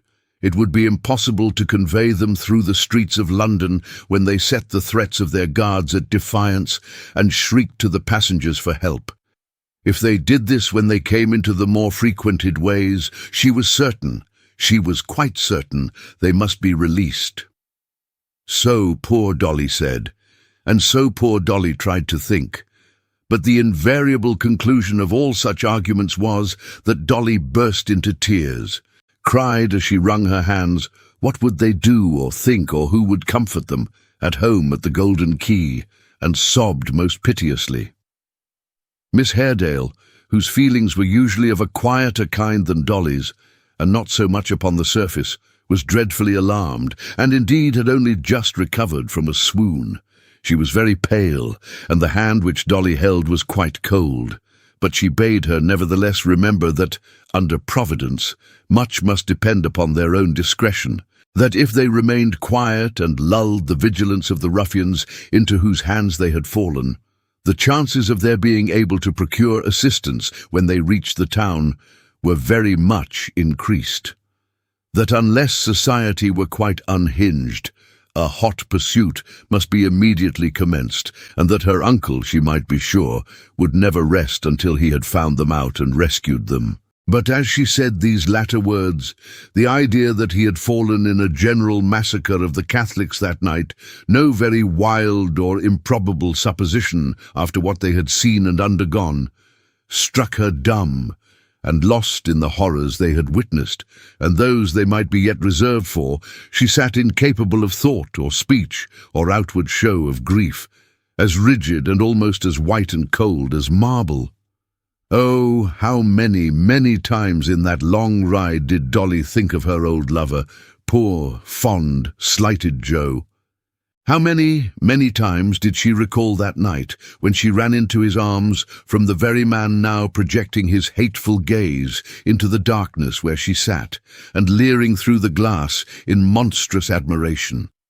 And when she thought of Joe, and what a brave fellow he was, and how he would have rode boldly up and dashed in among these villains now, yes, though they were double the number, and here she clenched her little hand and pressed her foot upon the ground. The pride she felt for a moment in having won his heart faded in a burst of tears, and she sobbed more bitterly than ever. As the night wore on, and they proceeded by ways which were quite unknown to them, for they could recognize none of the objects of which they sometimes caught a hurried glimpse, their fears increased, nor were they without good foundation. It was not difficult for two beautiful young women to find, in their being born, they knew not whither by a band of daring villains, who eyed them, as some among these fellows did, reasons for the worst alarm. When they at last entered London, by a suburb with which they were wholly unacquainted, it was past midnight, and the streets were dark and empty. Nor was this the worst, for the carriage stopping in a lonely spot, Hugh suddenly opened the door, jumped in, and took his seat between them. It was in vain they cried for help. He put his arm about the neck of each, and swore to stifle them with kisses if they were not as silent as the grave. "I come here to keep you quiet," he said, "and that's the means I shall take. So don't be quiet, pretty mistresses, make a noise, do, and I shall like it all the better." They were proceeding at a rapid pace, and apparently with fewer attendants than before, though it was so dark, the torches being extinguished, that this was mere conjecture. They shrunk from his touch, each into the farthest corner of the carriage. But shrink as Dolly would, his arm encircled her waist and held her fast. She neither cried nor spoke, for terror and disgust deprived her of the power, but she plucked at his hand as though she would die in the effort to disengage herself, and crouching on the ground with her head averted and held down, repelled him with a strength she wondered at as much as he. The carriage stopped again. "Lift this one out," said Hugh to the man who opened the door, as he took Miss Haredale's hand and felt how heavily it fell. "She's fainted." "So much the better," growled Dennis. It was that amiable gentleman. "She's quiet. I always like 'em to faint unless they're very tender and composed." "Can you take her by yourself?" asked Hugh. "I don't know till I try. I ought to be able to. I've lifted up a good many in my time," said the hangman. "Up then! She's no small weight, brother. None of these here fine gals are. Up again. Now we have her." Having by this time hoisted the young lady into his arms, he staggered off with his burden. "Look ye, pretty bird," said Hugh, drawing Dolly towards him. "Remember what I told you. A kiss for every cry. Scream if you love me, darling. Scream once, mistress. Pretty mistress, only once, if you love me." Thrusting his face away with all her force and holding down her head, Dolly submitted to be carried out of the chaise and borne after Miss Haredale into a miserable cottage, where Hugh, after hugging her to his breast, set her gently down upon the floor. Poor Dolly! Do what she would, she only looked the better for it and tempted them the more. When her eyes flashed angrily, and her ripe lips slightly parted, to give her rapid breathing vent, who could resist it? When she wept and sobbed as though her heart would break, and bemoaned her miseries in the sweetest voice that ever fell upon a listener's ear, who could be insensible to the little winning pettishness which now and then displayed itself, even in the sincerity and earnestness of her grief? When forgetful for a moment of herself, as she was now, she fell on her knees beside her friend, and bent over her, and laid her cheek to hers, and put her arms about her, what mortal eyes could have avoided wandering to the delicate bodice, the streaming hair, the neglected dress, the perfect abandonment and unconsciousness of the blooming little beauty? Who could look on and see her lavish caresses and endearments, and not desire to be in Emma Haredale's place, to be either her or Dolly, either the hugging or the hugged, not Hugh, not Dennis? "I tell you what it is, young women," said Mr. Dennis, "I aren't much of a ladies' man myself, nor am I a party in the present business further than lending a willing hand to my friends.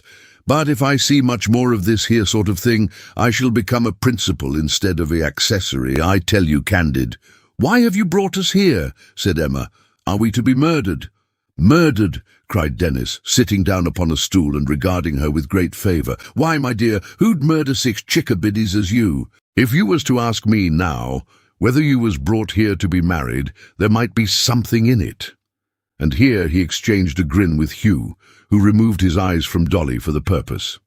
"No, no," said Dennis. "There'll be no murdering, my pets. Nothing of that sort. Quite the contrary." "You are an older man than your companion, sir," said Emma, trembling. "Have you no pity for us? Do you not consider that we are women?" "I do indeed, my dear," retorted Dennis. "It would be very hard not to, with two such specimens afore my eyes. Ha ha! Oh yes, I consider that. We all consider that, miss." He shook his head waggishly, leered at Hugh again, and laughed very much, as if he had said a noble thing, and rather thought he was coming out. "There'll be no murdering, my dear. Not a bit on it. I tell you what, though, brother," said Dennis, cocking his hat for the convenience of scratching his head, and looking gravely at Hugh. "It's worthy of notice, as a proof of the amazing equalness and dignity of our law, that it don't make no distinction between men and women. I've heard the judge say, sometimes to a highwayman or housebreaker, as had tied the lady's neck and heels, 'You'll excuse me making mention of it, my darlings,' and put 'em in the cellar, that he showed no consideration to women. Now I say that their judge didn't know his business, brother, and that if I had been that their highwayman or housebreaker, I should have made answer. 'What are you a-talking of, my lord? I showed the women as much consideration as the law does, and what more would you have me do?' If you was to count up in the newspapers the number of females as have been worked off in this here city alone in the last 10 year," said Mr. Dennis thoughtfully, "you'd be surprised at the total, quite amazed you would. There's a dignified and equal thing, a beautiful thing, but we've no security for its lasting. Now that they've begun to favour these here papists, I shouldn't wonder if they went and altered even that one of these days. Upon my soul, I shouldn't." The subject, perhaps from being of too exclusive and professional a nature, failed to interest Hugh as much as his friend had anticipated, but he had no time to pursue it, for at this crisis Mr. Tappertit entered precipitately, at sight of whom Dolly uttered a scream of joy and fairly threw herself into his arms. "I knew it! I was sure of it!" cried Dolly. "My dear father's at the door. Thank God, thank God. Bless you, Sim. Heaven bless you for this." Simon Tappertit, who had at first implicitly believed that the locksmith's daughter, unable any longer to suppress her secret passion for himself, was about to give it full vent in its intensity and to declare that she was his forever, looked extremely foolish when she said these words. The more so as they were received by Hugh and Dennis with a loud laugh, which made her draw back and regard him with a fixed and earnest look. "Miss Haredale," said Sim after a very awkward silence, "I hope you're as comfortable as circumstances will permit of. Dolly Varden, my darling, my own, my lovely one, I hope you're pretty comfortable likewise." Poor little Dolly. She saw how it was, hid her face in her hands and sobbed more bitterly than ever. "You meet in me, Miss V," said Simon, laying his hand upon his breast, "not apprentice, not a workman, not a slave, not the victim of your father's tyrannical behaviour, but the leader of a great people, the captain of a noble band, in which these gentlemen are, as I may say, corporals and sergeants. You behold in me not a private individual, but a public character, not a mender of locks, but a healer of the wounds of his unhappy country. Dolly V, sweet Dolly V, for how many years have I looked forward to this present meeting? For how many years has it been my intention to exalt and ennoble you? I redeem it. Behold in me your husband. Yes, beautiful Dolly, charmer, enslaver, Tappertit is all your own." As he said these words, he advanced towards her. Dolly retreated till she could go no farther. and then sank down upon the floor. Thinking it very possible that this might be maiden modesty, Simon essayed to raise her, on which Dolly, goaded to desperation, wound her hands in his hair, and crying out amidst her tears that he was a dreadful little wretch, and always had been, shook and pulled and beat him until he was fain to call for help, most lustily. Hugh had never admired her half so much as at that moment. "She's in an excited state tonight," said Simon, as he smoothed his rumpled feathers, "and don't know when she's well off. Let her be by herself till tomorrow, and that'll bring her down a little. Carry her into the next house." Hugh had her in his arms directly. It might be that Mr. Tappertit's heart was really softened by her distress, or it might be that he felt it in some degree indecorous that his intended bride should be struggling in the grasp of another man. He commanded him, on second thoughts, to put her down again, and looked moodily on as she flew to Miss Haredale's side, and clinging to her dress, hid her flushed face in its folds.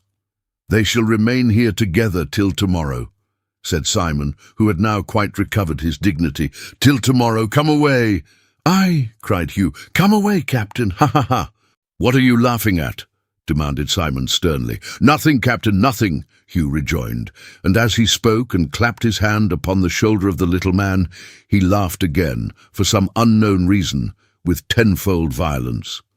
Mr. Tappertit surveyed him from head to foot with lofty scorn.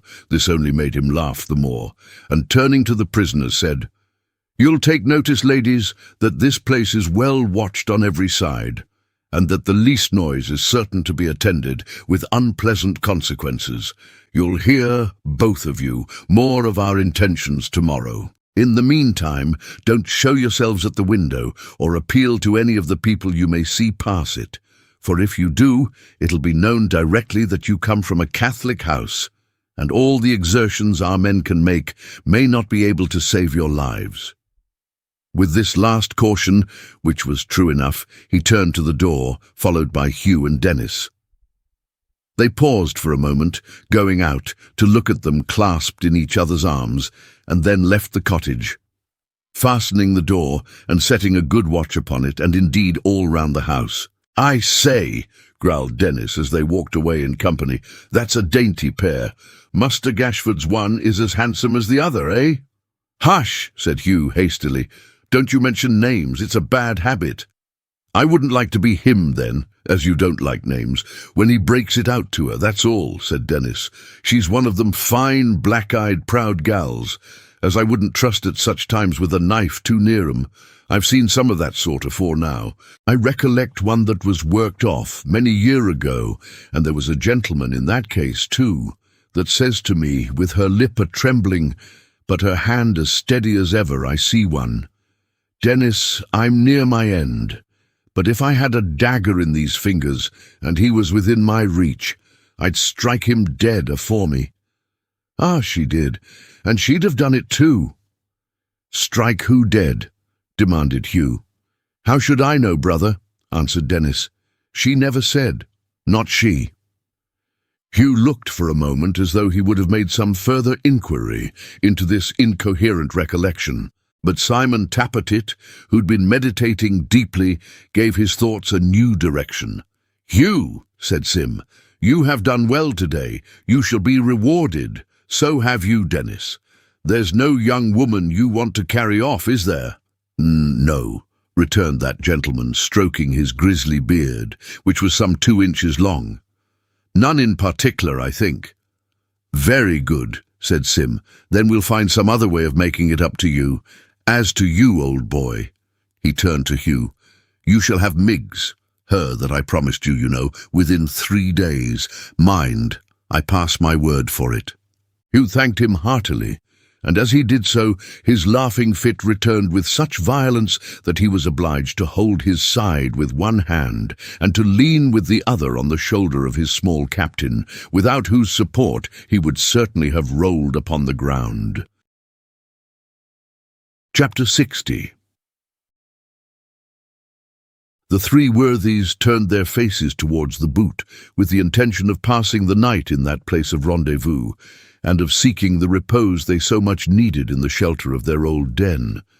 For now that the mischief and destruction they had purposed were achieved, and their prisoners were safely bestowed for the night, they began to be conscious of exhaustion and to feel the wasting effects of the madness which had led to such deplorable results. Notwithstanding the lassitude and fatigue which oppressed him now in common with his two companions, and indeed with all who had taken an active share in that night's work, Hugh's boisterous merriment broke out afresh whenever he looked at Simon Tappertit, and vented itself, much to that gentleman's indignation, in such shouts of laughter as bade fair to bring the watch upon them and involve them in a skirmish, to which in their present worn-out condition they might prove by no means equal.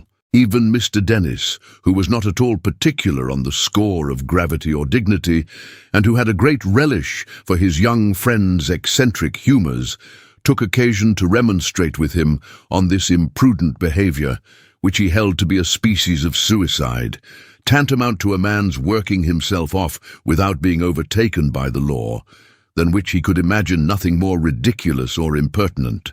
Not abating one jot of his noisy mirth for these remonstrances, Hugh reeled along between them, having an arm of each, until they hove in sight of the Boot, and were within a field or two of that convenient tavern.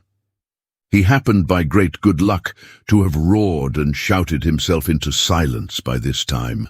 They were proceeding onward without noise, when a scout who had been creeping about the ditches all night to warn any stragglers from encroaching further on what was now such dangerous ground, peeped cautiously from his hiding-place and called to them to stop. "Stop, and why?" said Hugh. "Because," the scout replied, "the house was filled with constables and soldiers, having been surprised that afternoon. The inmates had fled or been taken into custody, he could not say which. He had prevented a great many people from approaching nearer, and he believed they had gone to the markets and such places to pass the night. He had seen the distant fires, but they were all out now. He had heard the people who passed and repassed, speaking of them too, and could report that the prevailing opinion was one of apprehension and dismay. He had not heard a word of Barnaby, didn't even know his name, but it had been said in his hearing that some man had been taken and carried off to Newgate. Whether this was true or false, he could not affirm. The three took counsel together on hearing this, and debated what it might be best to do. Hugh, deeming it possible that Barnaby was in the hands of the soldiers, and at that moment under detention at the Boot, was for advancing stealthily and firing the house. But his companions, who objected to such rash measures unless they had a crowd at their backs, represented that if Barnaby were taken, he had assuredly been removed to a stronger prison. They would never have dreamed of keeping him all night in a place so weak and open to attack.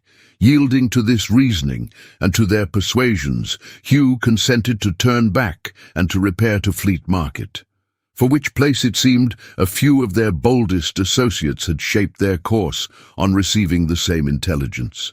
Feeling their strength recruited and their spirits roused, now that there was a new necessity for action, they hurried away, quite forgetful of the fatigue under which they had been sinking but a few minutes before, and soon arrived at their new place of destination. Fleet Market at that time was a long, irregular row of wooden sheds and penthouses occupying the centre of what is now called Farringdon Street. They were jumbled together in a most unsightly fashion in the middle of the road, to the great obstruction of the thoroughfare and the annoyance of passengers, who were fain to make their way, as they best could, among carts, baskets, barrows, trucks, casks, bulks and benches, and to jostle with porters, hucksters, waggoners, and a motley crowd of buyers, sellers, pickpockets, vagrants, and idlers. The air was perfumed with the stench of rotten leaves and faded fruit, the refuse of the butcher's stalls, and offal and garbage of 100 kinds. It was indispensable to most public conveniences in those days that they should be public nuisances likewise, and Fleet Market maintained the principle to admiration. To this place, Perhaps because its sheds and baskets were a tolerable substitute for beds, or perhaps because it afforded the means of a hasty barricade in case of need. Many of the rioters had straggled, not only that night, but for 2 or 3 nights before. It was now broad day, but the morning being cold, a group of them were gathered round a fire in a public house, drinking hot pearl and smoking pipes and planning new schemes for tomorrow. Hugh and his 2 friends, being known to most of these men, were received with signal marks of approbation and inducted into the most honourable seats. The room door was closed and fastened to keep intruders at a distance, and then they proceeded to exchange news. "The soldiers have taken possession of the boot, I hear," said Hugh.